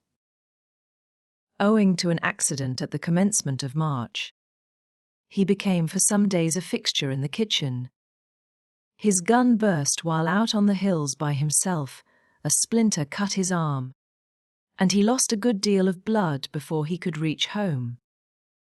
The consequence was that, perforce, he was condemned to the fireside and tranquillity, till he made it up again. It suited Catherine to have him there. At any rate, it made her hate her room upstairs more than ever, and she would compel me to find out business below, that she might accompany me. On Easter Monday, Joseph went to Gimmerton Fair with some cattle, and, in the afternoon, I was busy getting up line in the kitchen. Earnshaw sat morose as usual at the chimney corner, and my little mistress was beguiling an idle hour with drawing pictures on the window panes, varying her amusement by smothered bursts of songs, and whispered ejaculations, and quick glances of annoyance and impatience in the direction of her cousin, who steadfastly smoked and looked into the grate.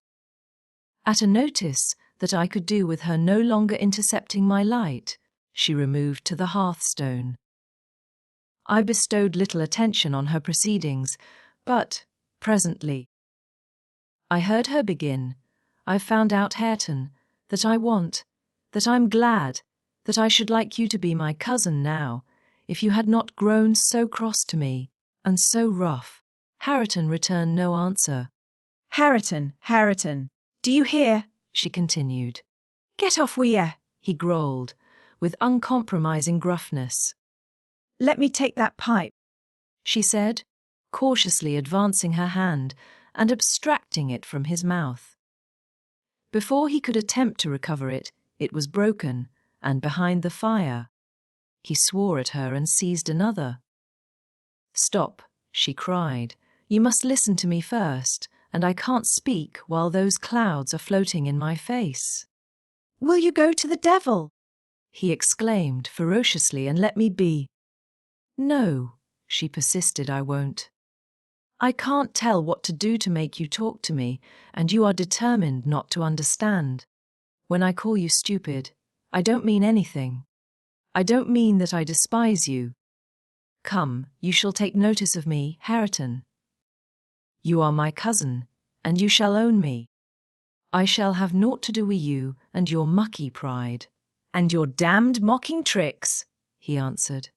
I'll go to hell, body and soul, before I look sideways after you again. Side out of the gate. Now, this minute. Catherine frowned, and retreated to the window seat, chewing her lip, and endeavouring, by humming an eccentric tune, to conceal a growing tendency to sob. "You should be friends with your cousin, Mr. Hareton," I interrupted, "since she repents of her sauciness. It would do you a great deal of good. It would make you another man to have her for a companion." A companion, he cried. "When she hates me, and does not think me fit to wipe her shoon. Nay, if it made me a king, I not be scorned for seeking her good will any more. It is not I who hate you, it is you hate me," wept Cathy, no longer disguising her trouble. "You hate me as much as Mr. Heathcliff does, and more." "You're a damned liar," began Earnshaw. "Why have I made him angry by taking your part, then, 100 times? And that when you sneered at and despised me, and go on plaguing me. And I'll step in yonder, and say you worried me out of the kitchen." "I didn't know you took my part," she answered, drying her eyes. "And I was miserable and bitter at everybody, but now I thank you, and beg you to forgive me. What can I do besides?" She returned to the hearth, and frankly extended her hand. He blackened and scowled like a thunder cloud, and kept his fists resolutely clenched, and his gaze fixed on the ground. Catherine, by instinct, must have divined it was obdurate perversity, and not dislike, that prompted this dogged conduct, for, after remaining an instant undecided, she stooped and impressed on his cheek a gentle kiss. The little rogue thought I had not seen her, and drawing back, she took her former station by the window, quite demurely. I shook my head reprovingly, and then she blushed and whispered, "Well, what should I have done, Ellen? He wouldn't shake hands, and he wouldn't look. I must show him some way that I like him, that I want to be friends." Whether the kiss convinced Hareton, I cannot tell. He was very careful, for some minutes, that his face should not be seen, and when he did raise it, he was sadly puzzled where to turn his eyes. Catherine employed herself in wrapping a handsome book neatly in white paper, and having tied it with a bit of ribbon, and addressed it to Mr. Hareton Earnshaw. She desired me to be her ambassadress, and convey the present to its destined recipient. "And tell him, if he'll take it, I'll come and teach him to read it right," she said, "and if he refuse it, I'll go upstairs and never tease him again." I carried it, and repeated the message, anxiously watched by my employer. Hareton would not open his fingers, so I laid it on his knee. He did not strike it off, either. I returned to my work. Catherine leaned her head and arms on the table, till she heard the slight rustle of the covering being removed. Then she stole away and quietly seated herself beside her cousin. He trembled, and his face glowed. All his rudeness and all his surly harshness had deserted him. He could not summon courage, at first, to utter a syllable in reply to her questioning look, and her murmured petition. "Say you forgive me, Hareton, do. You can make me so happy by speaking that little word." He muttered something inaudible. "And you'll be my friend?" added Catherine, interrogatively. "Nay, you'll be ashamed of me every day of your life," he answered, "and the more ashamed, the more you know me, and I cannot bide it." "So you won't be my friend," she said, smiling as sweet as honey, and creeping close up. I overheard no further distinguishable talk, but, on looking round again, I perceived two such radiant countenances bent over the page of the accepted book, that I did not doubt the treaty had been ratified on both sides, and the enemies were, thenceforth, sworn allies. The work they studied was full of costly pictures, and those and their position had charm enough to keep them unmoved till Joseph came home. He, poor man, was perfectly aghast at the spectacle of Catherine seated on the same bench with Hareton Earnshaw, leaning her hand on his shoulder, and confounded at his favourite's endurance of her proximity. It affected him too deeply to allow an observation on the subject that night. His emotion was only revealed by the immense sighs he drew, as he solemnly spread his large Bible on the table, and overlaid it with dirty bank notes from his pocket book, the produce of the day's transactions. At length he summoned Hareton from his seat. "Tack these into the maester, lad," he said, "and bide there. I's gang up to my own ram. This hoyle's neither menseful nor seemly for us. We mun side out and search another." "Catherine," I said, "we must side out too. I've done my ironing. Are you ready to go?" "It is not 8 o'clock," she answered, rising unwillingly. "Hareton, I'll leave this book upon the chimney piece, and I'll bring some more tomorrow.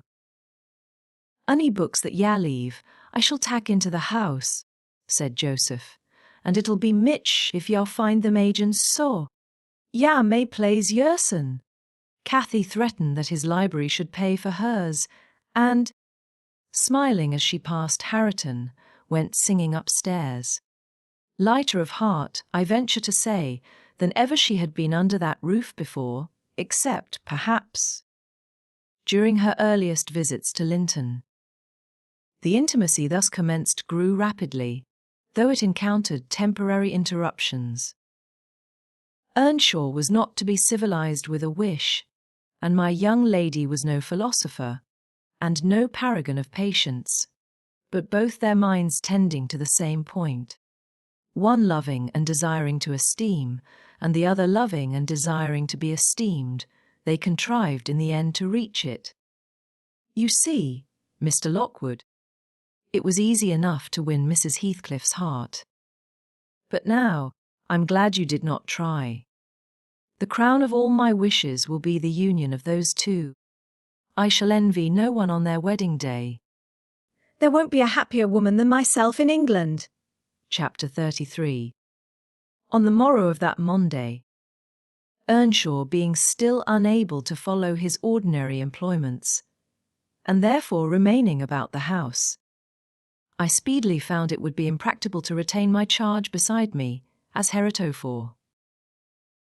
She got downstairs before me, and out into the garden, where she had seen her cousin performing some easy work, and when I went to bid them come to breakfast, I saw she had persuaded him to clear a large space of ground from currant and gooseberry bushes, and they were busy planning together an importation of plants from the Grange.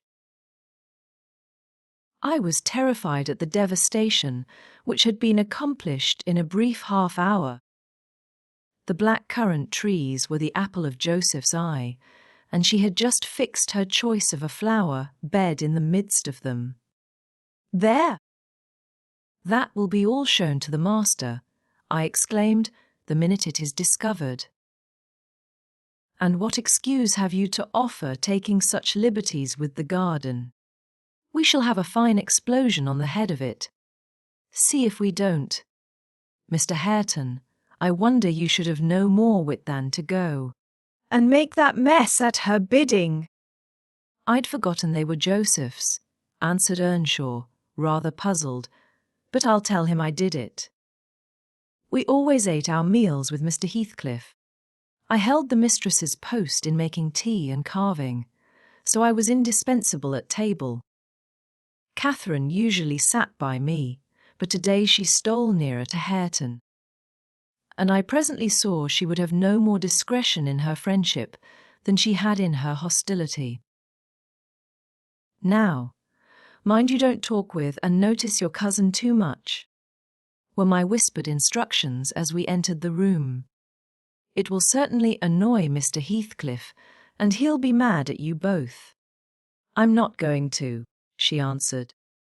The minute after, she had sidled to him and was sticking primroses in his plate of porridge. He dared not speak to her there. He dared hardly look, and yet she went on teasing, till he was twice on the point of being provoked to laugh. I frowned, and then she glanced towards the master, whose mind was occupied on other subjects than his company, as his countenance evinced, and she grew serious for an instant, scrutinizing him with deep gravity. Afterwards she turned and recommenced her nonsense. At last, Hareton uttered a smothered laugh. Mr. Heathcliff started. His eye rapidly surveyed our faces. Catherine met it with her accustomed look of nervousness and yet defiance, which he abhorred. "It is well you are out of my reach," he exclaimed. "What find possesses you to stare back at me continually with those infernal eyes? "Down with them, and don't remind me of your existence again." "I thought I had cured you of laughing." "It was me," muttered Hareton. "What do you say?" demanded the master. Hareton looked at his plate and did not repeat the confession. Mr. Heathcliff looked at him a bit, and then silently resumed his breakfast and his interrupted musing. We had nearly finished, and the two young people prudently shifted wider asunder, so I anticipated no further disturbance during that sitting. When Joseph appeared at the door, revealing by his quivering lip and furious eyes that the outrage committed on his precious shrubs was detected, he must have seen Cathy and her cousin about the spot before he examined it, for while his jaws worked like those of a cow chewing its cud, and rendered his speech difficult to understand, he began, "I mun have my wage, and I mun go. I had aimed to D where I'd sarved for 60 year, and I thought I'd lug my books up into the garret, and all my bits of stuff, and they sud hev the kitchen to their seln, for the sake of quietness. It were hard to gie up my own hearthstone, "But I thought I could do that." "But nah, shoes ta'en my garden from me, and by the heart, maester, I cannot stand it." "Ya may bend to the yoke and ye will. I know in used to tea, and an old man doesn't soon get used to new barthens. I'd rather on my bite and my sup wire hammer in the road." Now, idiot," interrupted Heathcliff, "cut it short. What's your grievance?" "I'll interfere in no quarrels between you and Nellie. She may thrust you into the coal hole for anything I care." "It's no Nellie," answered Joseph. "I sudden shift for Nellie, nasty ill now to shoe is." "Thank God. Shoe cannot stale the soul a nobody. Shoe were niver so handsome, but what a body mud look at her bout winking. It's yon flesome, graceless queen. That switched our lad, we her bold een, and her forward ways, till nay, it fair brust my heart. He's forgotten all I've done for him, and made on him, and gone and riven up a whole row of the grandest currant, trees I the garden. And here he lamented outright, unmanned by a sense of his bitter injuries, and Earnshaw's ingratitude and dangerous condition. Is the fool drunk? Asked Mr. Heathcliff. Hareton, is it you he's finding fault with? I've pulled up 2 or 3 bushes, replied the young man, but I'm going to set them again. And why have you pulled them up? Said the master. Catherine wisely put in her tongue. We wanted to plant some flowers there, she cried. I'm the only person to blame, for I wished him to do it. And who the devil gave you leave to touch a stick about the place? Demanded her father-in-law, much surprised. And who ordered you to obey her? He added, turning to Hareton. The latter was speechless. His cousin replied, You shouldn't grudge a few yards of earth for me to ornament, when you have taken all my land. Your land, insolent slut. You never had any, said Heathcliff. And my money, she continued, returning his angry glare, and meantime biting a piece of crust, the remnant of her breakfast. Silence, he exclaimed. Get done, begone.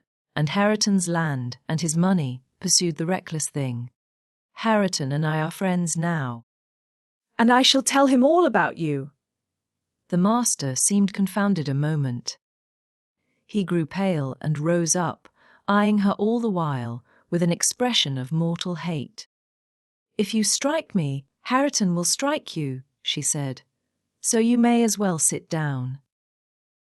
If Hareton does not turn you out of the room, I'll strike him to hell, thundered Heathcliff. Damnable witch, dare you pretend to rouse him against me? Off with her, do you hear? Fling her into the kitchen. I'll kill her, Ellen Dean, if you let her come into my sight again. Hareton tried under his breath to persuade her to go. Drag her away, he cried savagely. Are you staying to talk? And he approached to execute his own command. He'll not obey you, wicked man, any more, said Catherine, and he'll soon detest you as much as I do. Wisht, muttered the young man, reproachfully. I will not hear you speak so to him. Have done. But you won't let him strike me, she cried. Come then, he whispered earnestly. It was too late. Heathcliff had caught hold of her. Now, you go, he said to Earnshaw. Accursed witch! This time she has provoked me when I could not bear it. And I'll make her repent it forever. He had his hand in her hair. Hareton attempted to release her locks, entreating him not to hurt her that once. Heathcliff's black eyes flashed. He seemed ready to tear Catherine in pieces. And I was just worked up to risk coming to the rescue, when of a sudden his fingers relaxed. He shifted his grasp from her head to her arm and gazed intently in her face. Then he drew his hand over his eyes, stood a moment to collect himself apparently, and turning anew to Catherine, said, with assumed calmness, You must learn to avoid putting me in a passion, or I shall really murder you some time. Go with Mrs. Dean, and keep with her, and confine your insolence to her ears. As to Hareton Earnshaw, if I see him listen to you, I'll send him seeking his bread where he can get it. Your love will make him an outcast and a beggar. Nelly, take her, and leave me, all of you. Leave me. I led my young lady out. She was too glad of her escape to resist. The other followed, and Mr. Heathcliff had the room to himself till dinner. I had counselled Catherine to dine upstairs, but, as soon as he perceived her vacant seat, he sent me to call her.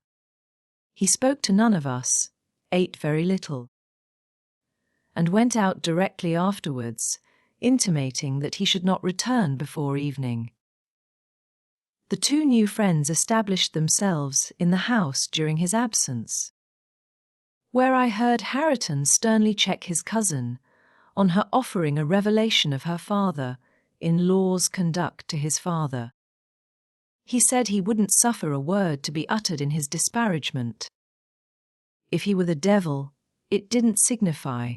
He would stand by him, and he'd rather she would abuse himself, as she used to, than begin on Mr. Heathcliff.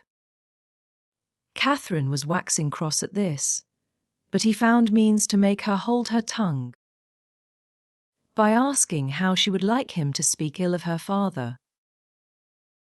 Then she comprehended that Earnshaw took the master's reputation home to himself, and was attached by ties stronger than reason could break, chains forged by habit, which it would be cruel to attempt to loosen.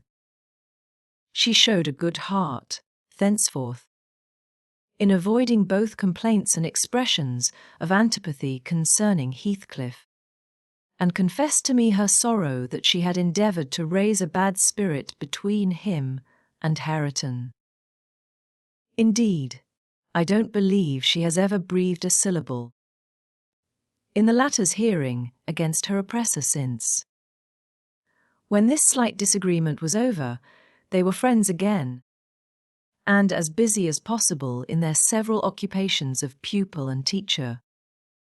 I came in to sit with them after I had done my work, and I felt so soothed and comforted to watch them that I did not notice how time got on.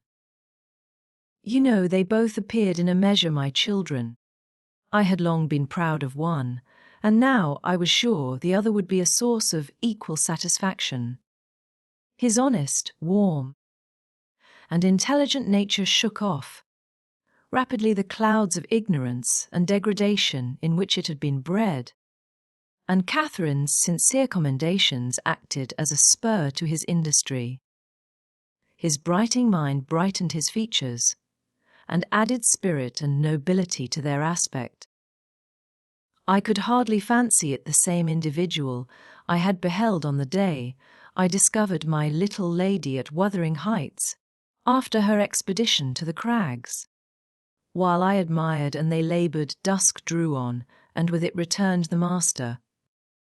He came upon us quite unexpectedly, entering by the front way, and had a full view of the whole three ere we could raise our heads to glance at him. Well, I reflected, there was never a pleasanter or more harmless sight, and it will be a burning shame to scold them. The red firelight glowed on their two bonny heads, and revealed their faces animated with the eager interest of children. For, though he was 23 and she 18, each had so much of novelty to feel and learn, that neither experienced nor evinced the sentiments of sober, disenchanted maturity. They lifted their eyes together to encounter Mr. Heathcliff. Perhaps you have never remarked that their eyes are precisely similar, and they are those of Catherine Earnshaw. The present Catherine has no other likeness to her, except a breadth of forehead and a certain arch of the nostril that makes her appear rather haughty, whether she will or not. With Hareton the resemblance is carried farther. It is singular at all times, then it was particularly striking, because his senses were alert, and his mental faculties wakened to unwonted activity. I suppose this resemblance disarmed Mr. Heathcliff. He walked to the hearth in evident agitation, but it quickly subsided as he looked at the young man. Or, I should say, altered its character, for it was there yet. He took the book from his hand, and glanced at the open page, then returned it without any observation, merely signing Catherine away. Her companion lingered very little behind her, and I was about to depart also, but he bid me sit still. It is a poor conclusion, is it not? he observed, having brooded a while on the scene he had just witnessed. An absurd termination to my violent exertions.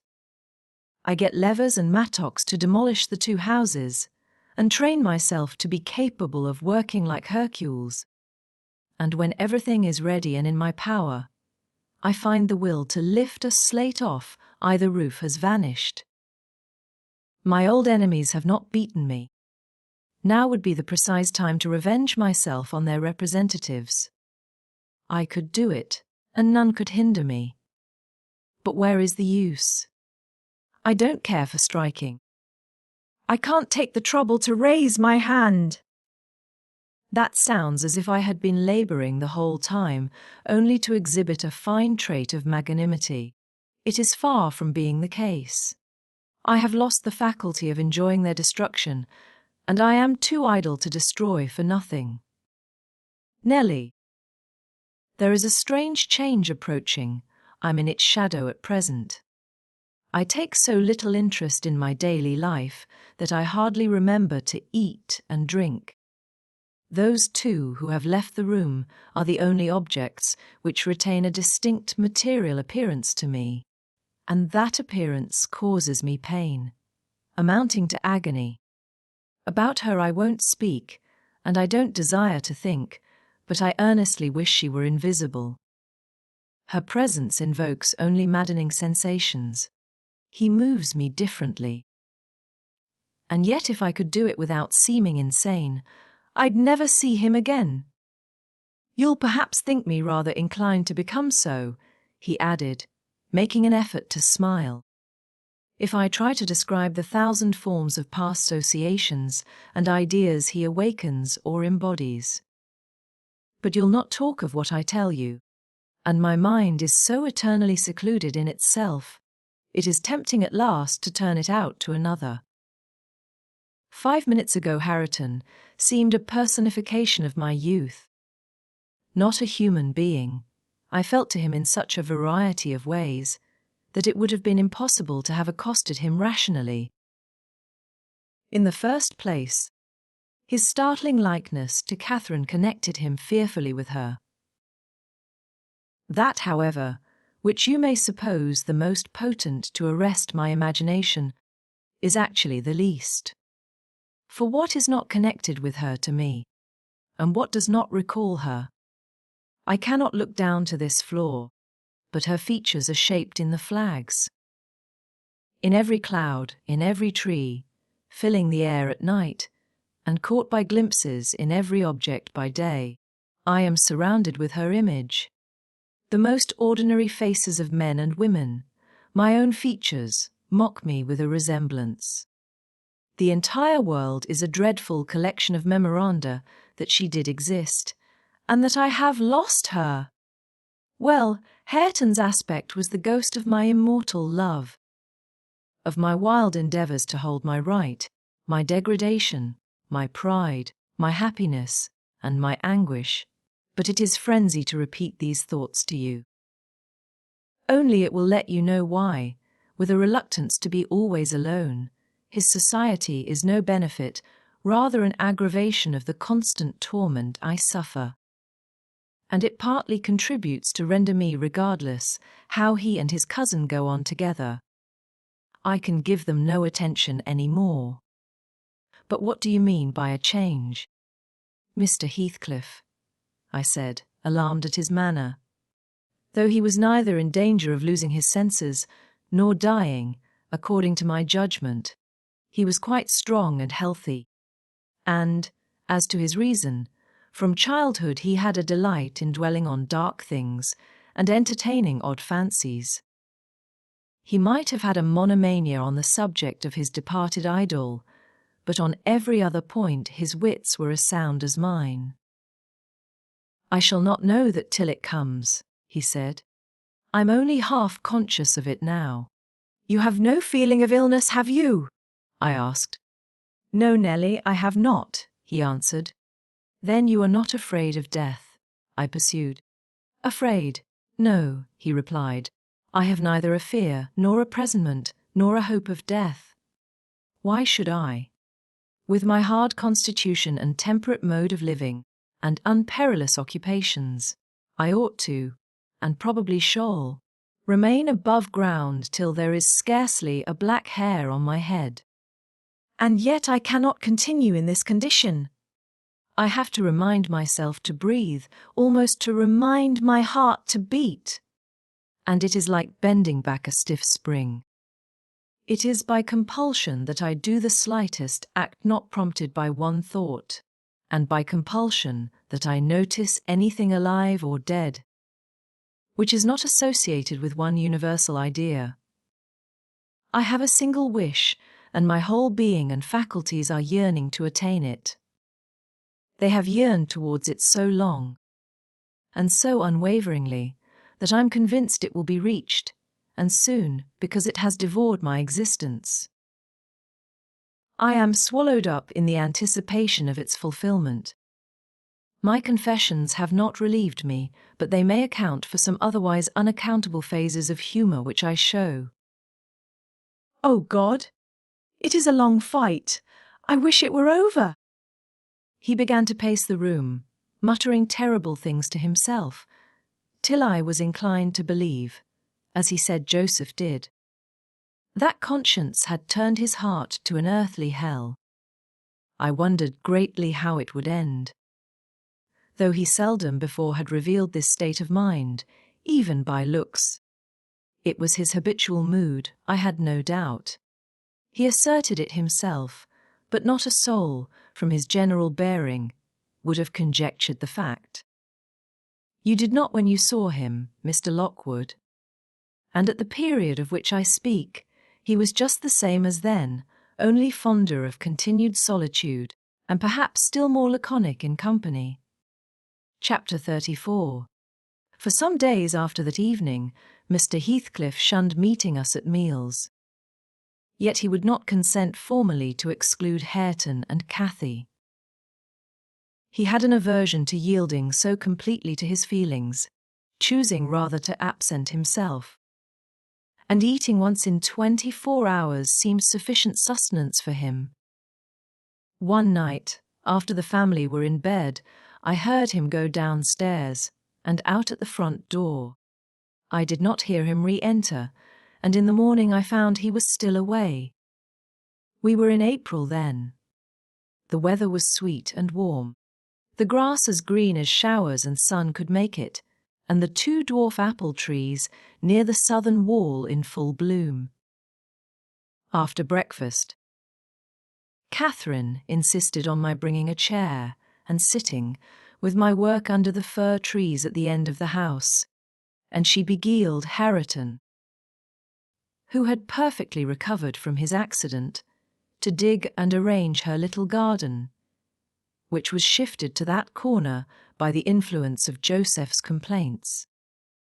I was comfortably revelling in the spring fragrance around, and the beautiful soft blue overhead, when my young lady, who had run down near the gate to procure some primrose roots for a border, returned only half laden, and informed us that Mr. Heathcliff was coming in. And he spoke to me, she added, with a perplexed countenance. What did he say? Asked Hareton. He told me to begone as fast as I could, she answered. But he looked so different from his usual look that I stopped a moment to stare at him. How? He inquired. Why, almost bright and cheerful. No, almost nothing.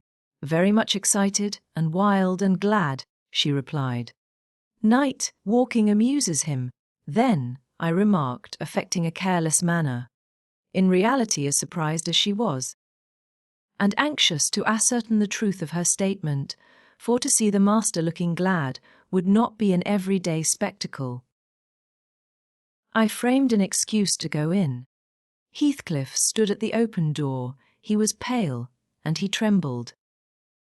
Yet, certainly, he had a strange joyful glitter in his eyes, that altered the aspect of his whole face. Will you have some breakfast? I said. You must be hungry, rambling about all night. I wanted to discover where he had been, but I did not like to ask directly. No. I'm not hungry, he answered, averting his head and speaking rather contemptuously, as if he guessed I was trying to divine the occasion of his good humour. I felt perplexed. I didn't know whether it were not a proper opportunity to offer a bit of admonition. I don't think it right to wander out of doors, I observed, instead of being in bed. It is not wise, at any rate this moist season. I dare say you'll catch a bad cold or a fever. You have something the matter with you now. Nothing but what I can bear, he replied, and with the greatest pleasure, provided you'll leave me alone. Get in, and don't annoy me, I obeyed. And, in passing, I noticed he breathed as fast as a cat. yes, I reflected to myself, we shall have a fit of illness. I cannot conceive what he has been doing. That noon he sat down to dinner with us, and received a heaped-up plate from my hands, as if he intended to make amends for previous fasting. I've neither cold nor fever, Nelly, he remarked, in allusion to my morning's speech, and I'm ready to do justice to the food you give me. He took his knife and fork, and was going to commence eating, when the inclination appeared to become suddenly extinct. He laid them on the table, looked eagerly towards the window, then rose and went out.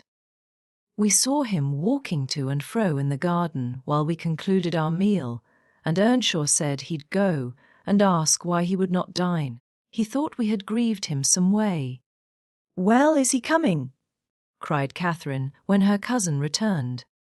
Nay, He answered, but he's not angry. He seemed rarely pleased indeed, only I made him impatient by speaking to him twice, and then he bid me be off to you. He wondered how I could want the company of anybody else. I set his plate to keep warm on the fender, and after an hour or two he re-entered, when the room was clear, in no degree calmer. The same unnatural, it was unnatural, appearance of joy under his black brows, the same bloodless hue, and his teeth visible, now and then, in a kind of smile, his frame shivering, not as one shivers with chill or weakness, but as a tight, stretched cord vibrates, a strong thrilling, rather than trembling. I will ask what is the matter, I thought, or who should? And I exclaimed, have you heard any good news, Mr. Heathcliff? You look uncommonly animated. Where should good news come from to me? He said. I'm animated with hunger, and, seemingly, I must not eat. Your dinner is here, I returned. Why won't you get it? I don't want it now, he muttered hastily. I'll wait till supper. And Nelly, once for all, let me beg you to warn Hareton and the other away from me. I wish to be troubled by nobody. I wish to have this place to myself. Is there some new reason for this banishment?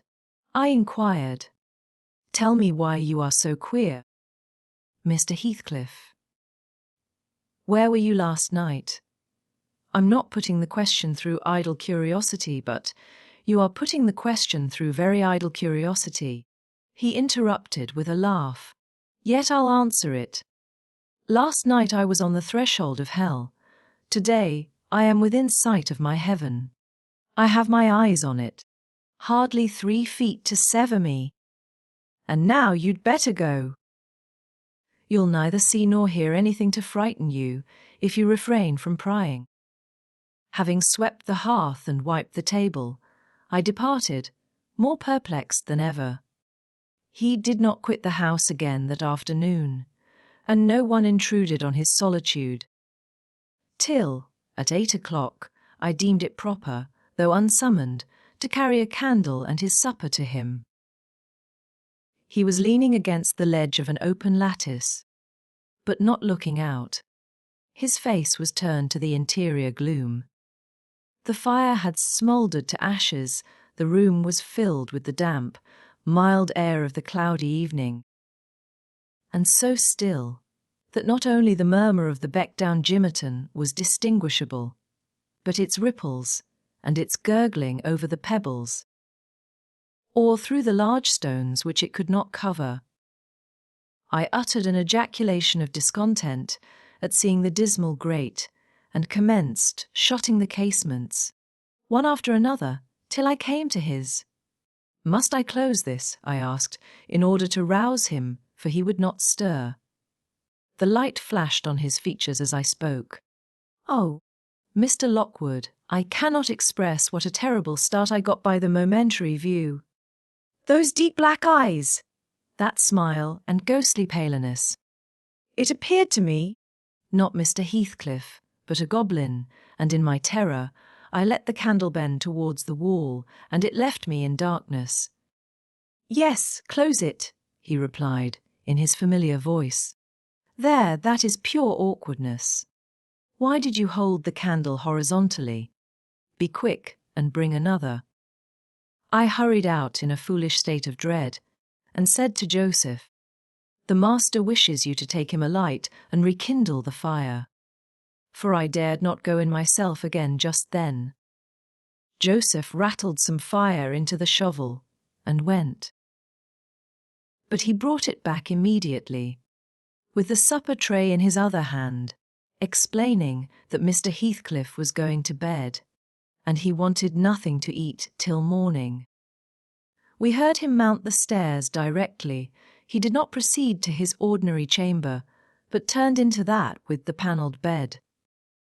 Its window, as I mentioned before, is wide enough for anybody to get through, and it struck me that he plotted another midnight excursion, of which he had rather we had no suspicion. Is he a Gaul or a vampire? I mused. I had read of such hideous incarnate demons.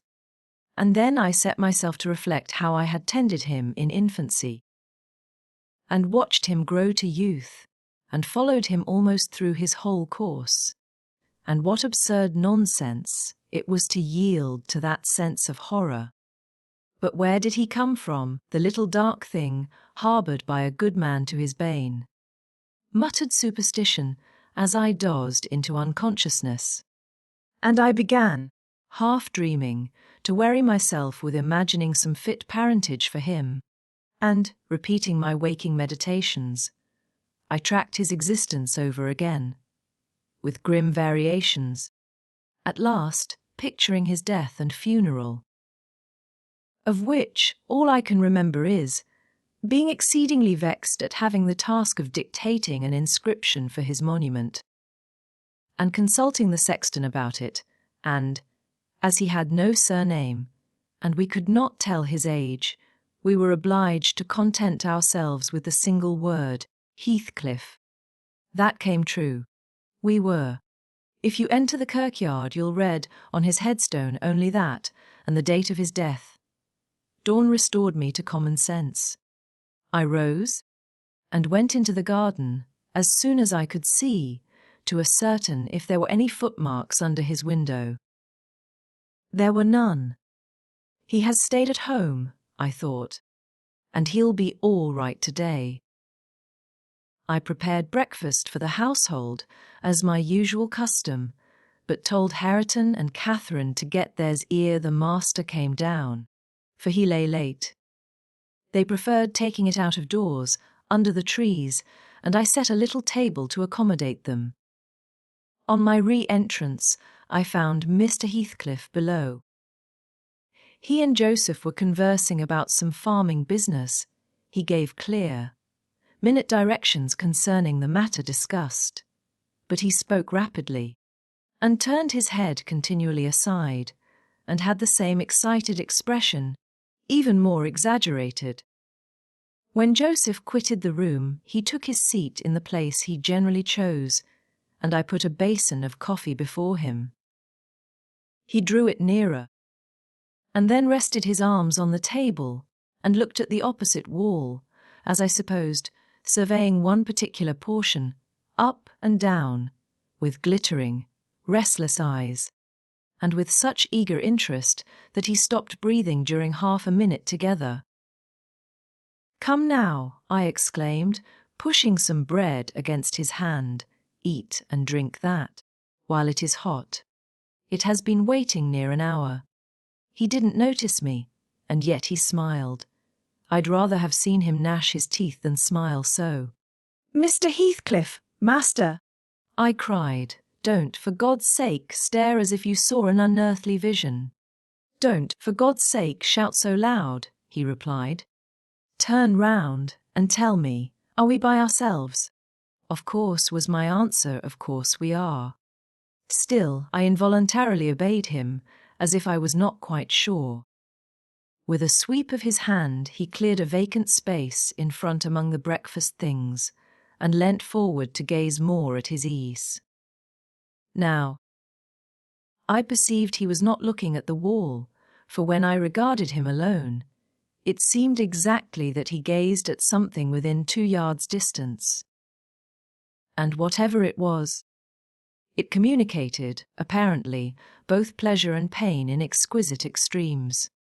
At least the anguished, yet raptured, expression of his countenance suggested that idea. The fancied object was not fixed, either. His eyes pursued it with unwearied diligence, and, even in speaking to me, were never weaned away. I vainly reminded him of his protracted abstinence from food.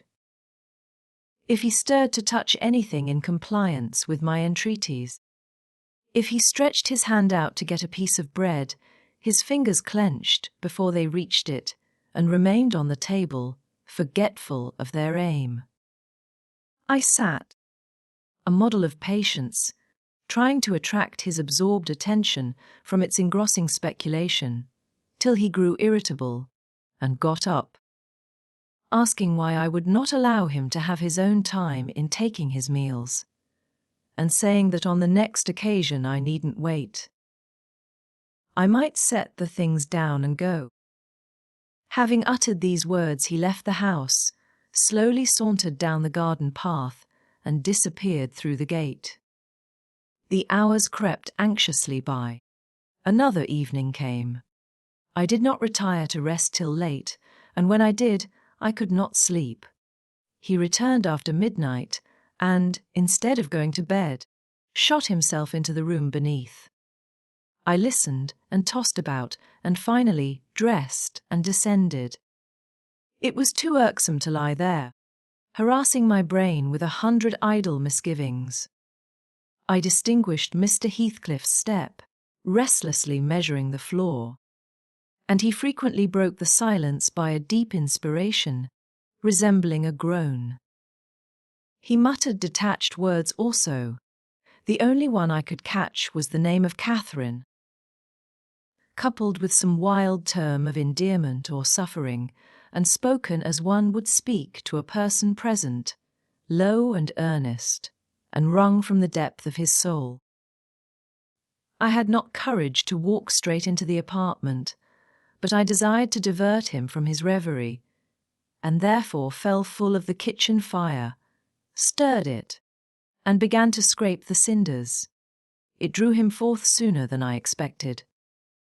He opened the door immediately and said, "Nelly, come here. Is it morning? Come in with your light." "It is striking 4, I answered. "You want a candle to take upstairs. You might have lit one at this fire." "No, I don't wish to go upstairs," he said. "Come in, and kindle me a fire, and do anything there is to do about the room. I must blow the coals red first, before I can carry any," I replied, getting a chair and the bellows.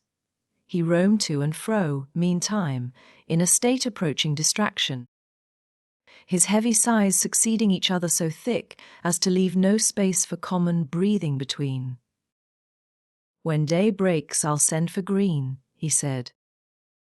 "I wish to make some legal inquiries of him while I can bestow a thought on those matters, and while I can act calmly.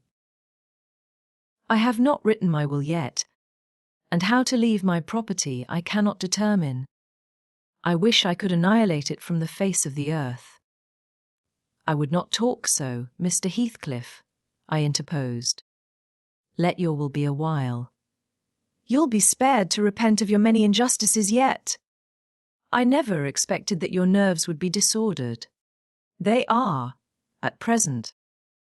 Marvelously so, however, and almost entirely through your own fault. The way you've passed these 3 last days might knock up a Titan. Do take some food and some repose. You need only look at yourself in a glass to see how you require both. Your cheeks are hollow and your eyes bloodshot, like a person starving with hunger and going blind with loss of sleep. It is not my fault that I cannot eat or rest, he replied. I assure you it is through no settled designs. I'll do both, as soon as I possibly can. But you might as well bid a man struggling in the water rest within arm's length of the shore. I must reach it first, and then I'll rest. Well, never mind, Mr. Green. As to repenting of my injustices, I've done no injustice, and I repent of nothing. I'm too happy, and yet I'm not happy enough. My soul's bliss kills my body, but does not satisfy itself. Happy, master, I cried. Strange happiness! If you would hear me without being angry, I might offer some advice that would make you happier. What is that? He asked. You are aware, Mr. Heathcliff, I said, that from the time you were 13 years old you have lived a selfish, unchristian life, and probably hardly had a Bible in your hands during all that period. You must have forgotten the contents of the book, and you may not have space to search it now. Could it be hurtful to send for some minister of any denomination, it does not matter which, to explain it, and show you how very far you have erred from its precepts, and how unfit you will be for its heaven, unless a change takes place before you die? I'm rather obliged than angry, he said, for you remind me of the manner in which I desire to be buried. It is to be carried to the churchyard in the evening. You and Hareton may, if you please, accompany me, and mind, particularly, to notice that the sexton obeys my directions concerning the 2 coffins.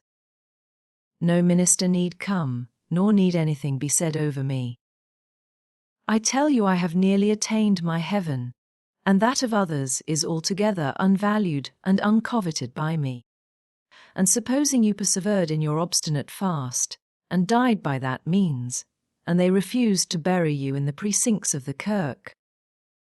I said, shocked at his godless indifference, how would you like it? They won't do that, he replied. If they did, you must have me removed secretly. And if you neglect it, you shall prove, practically, that the dead are not annihilated. As soon as he heard the other members of the family stirring, he retired to his den, and I breathed freer. But in the afternoon, while Joseph and Hareton were at their work, he came into the kitchen again, and, with a wild look, bid me come and sit in the house. He wanted somebody with him. I declined, telling him plainly that his strange talk and manner frightened me, and I had neither the nerve nor the will to be his companion alone. I believe you think me a fiend, he said, with his dismal laugh. Something too horrible to live under a decent roof. Then turning to Catherine, who was there, and who drew behind me at his approach, he added half sneeringly, Will you come, Chuck? I'll not hurt you. No, to you've made myself worse than the devil. Well, there is one who won't shrink from my company. By God, she's relentless. Oh, damn it! It's unutterably too much for flesh and blood to bear, even mine. He solicited the society of no one more. At dusk he went into his chamber. Through the whole night, and far into the morning, we heard him groaning and murmuring to himself. Hareton was anxious to enter, but I bid him fetch Mr. Kenneth, and he should go in and see him. When he came, and I requested admittance and tried to open the door, I found it locked, and Heathcliff bid us be damned. He was better, and would be left alone, so the doctor went away. The following evening was very wet. Indeed, it poured down till day dawn, and, as I took my morning walk round the house, I observed the master's window swinging open, and the rain driving straight in. He cannot be in bed, I thought. Those showers would drench him through. He must either be up or out. But I'll make no more ado, I'll go boldly and look. Having succeeded in obtaining entrance with another key, I ran to unclose the panels. For the chamber was vacant. Quickly pushing them aside, I peeped in. Mr. Heathcliff was there, laid on his back. His eyes met mine so keen and fierce, I started, and then he seemed to smile. I could not think him dead. But his face and throat were washed with rain, the bed-clothes dripped, and he was perfectly still. The lattice, flapping to and fro, had grazed one hand that rested on the sill. No blood trickled from the broken skin, and when I put my fingers to it, I could doubt no more. He was dead and stark. I hasped the window. I combed his black long hair from his forehead. I tried to close his eyes, to extinguish, if possible, that frightful, life-like gaze of exultation before anyone else beheld it. They would not shut. They seemed to sneer at my attempts, and his parted lips and sharp white teeth sneered too. Taken with another fit of cowardice, I cried out for Joseph. Joseph shuffled up and made a noise, but resolutely refused to meddle with him. The divils harried off his soul, he cried, and he may have his carcass into the bargain, For aught I care. Etch. What a wicked-on he looks, gurning at death. And the old sinner grinned in mockery. I thought he intended to cut a caper round the bed, but suddenly composing himself, he fell on his knees, and raised his hands, and returned thanks that the lawful master and the ancient stock were restored to their rights. I felt stunned by the awful event, and my memory unavoidably recurred to former times with a sort of oppressive sadness. But poor Hareton, the most wronged, was the only one who really suffered much. He sat by the corpse all night, weeping in bitter earnest. He pressed its hand and kissed the sarcastic, savage face that everyone else shrank from contemplating, and bemoaned him with that strong grief which springs naturally from a generous heart, though it be tough as tempered steel. Mr. Kenneth was perplexed to pronounce of what disorder the master died. I concealed the fact of his having swallowed nothing for 4 days, fearing it might lead to trouble, and then, I am persuaded, he did not abstain on purpose. It was the consequence of his strange illness, not the cause.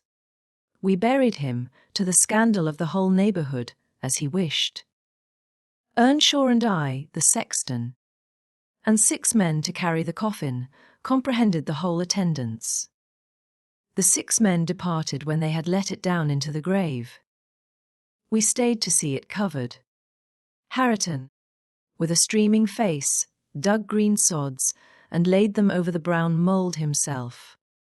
At present it is as smooth and verdant as its companion mounds, and I hope its tenant sleeps as soundly. But the country folks, if you ask them, would swear on the Bible that he walks.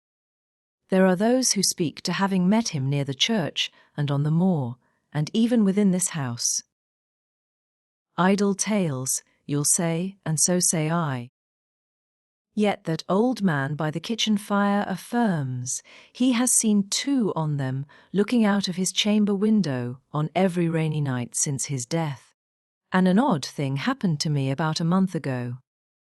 I was going to the Grange one evening, a dark evening, threatening thunder, and, just at the turn of the heights, I encountered a little boy with a sheep and 2 lambs before him. He was crying terribly, and I supposed the lambs were skittish, and would not be guided. "What is the matter, my little man?" I asked. "There's Heathcliff and a woman yonder under the nab," he blubbered, "on I dare not pass them." I saw nothing. But neither the sheep nor he would go on, so I bid him take the road lower down. He probably raised the phantoms from thinking, as he traversed the moors alone, on the nonsense he had heard his parents and companions repeat. Yet, still, I don't like being out in the dark now. And I don't like being left by myself in this grim house. I cannot help it. I shall be glad when they leave it and shift to the Grange. They are going to the Grange. Then, I said. Yes, answered Mrs. Dean, as soon as they are married, and that will be on New Year's Day. And who will live here then? Why, Joseph will take care of the house, and perhaps a lad to keep him company. They will live in the kitchen, and the rest will be shut up, for the use of such ghosts as choose to inhabit, I observed. No, Mr. Lockwood, said Nelly, shaking her head. I believe the dead are at peace, but it is not right to speak of them with levity. At that moment the garden gate swung to. The ramblers were returning. They are afraid of nothing, I grumbled, watching their approach through the window. Together they would brave Saturn and all his legions. As they stepped on to the door stones, and halted to take a last look at the moon, or, more correctly, at each other by her light, I felt irresistibly impelled to escape them again, and, pressing a remembrance into the hand of Mrs. Dean, and disregarding her expostulations at my rudeness, I vanished through the kitchen as they opened the house door, and so should have confirmed Joseph in his opinion of his fellow servants' gay indiscretions, had he not fortunately recognized me for a respectable character by the sweet ring of a sovereign at his feet. My walk home was lengthened by a diversion in the direction of the kirk. When beneath its walls I perceived decay had made progress, even in 7 months. Many a window showed black gaps deprived of glass, and slates jutted off, here and there, beyond the right line of the roof, to be gradually worked off in coming autumn storms. I sought, and soon discovered, the 3 headstones on the slope next the moor, the middle one grey, and half buried in heath, Egerlintons only harmonized by the turf and most creeping up its foot, Heathcliff's still bare. I lingered round them, under that benign sky, watched the moths fluttering among the heath and harebells, listened to the soft wind breathing through the grass, and wondered how any one could ever imagine unquiet slumbers for the sleepers in that quiet earth. The end of this wonderful story. And so, our journey through this timeless fiction comes to an end. If you enjoyed this audiobook, please consider liking the video and subscribing to our channel. For more golden tales like this one, feel free to explore the playlists on our channel.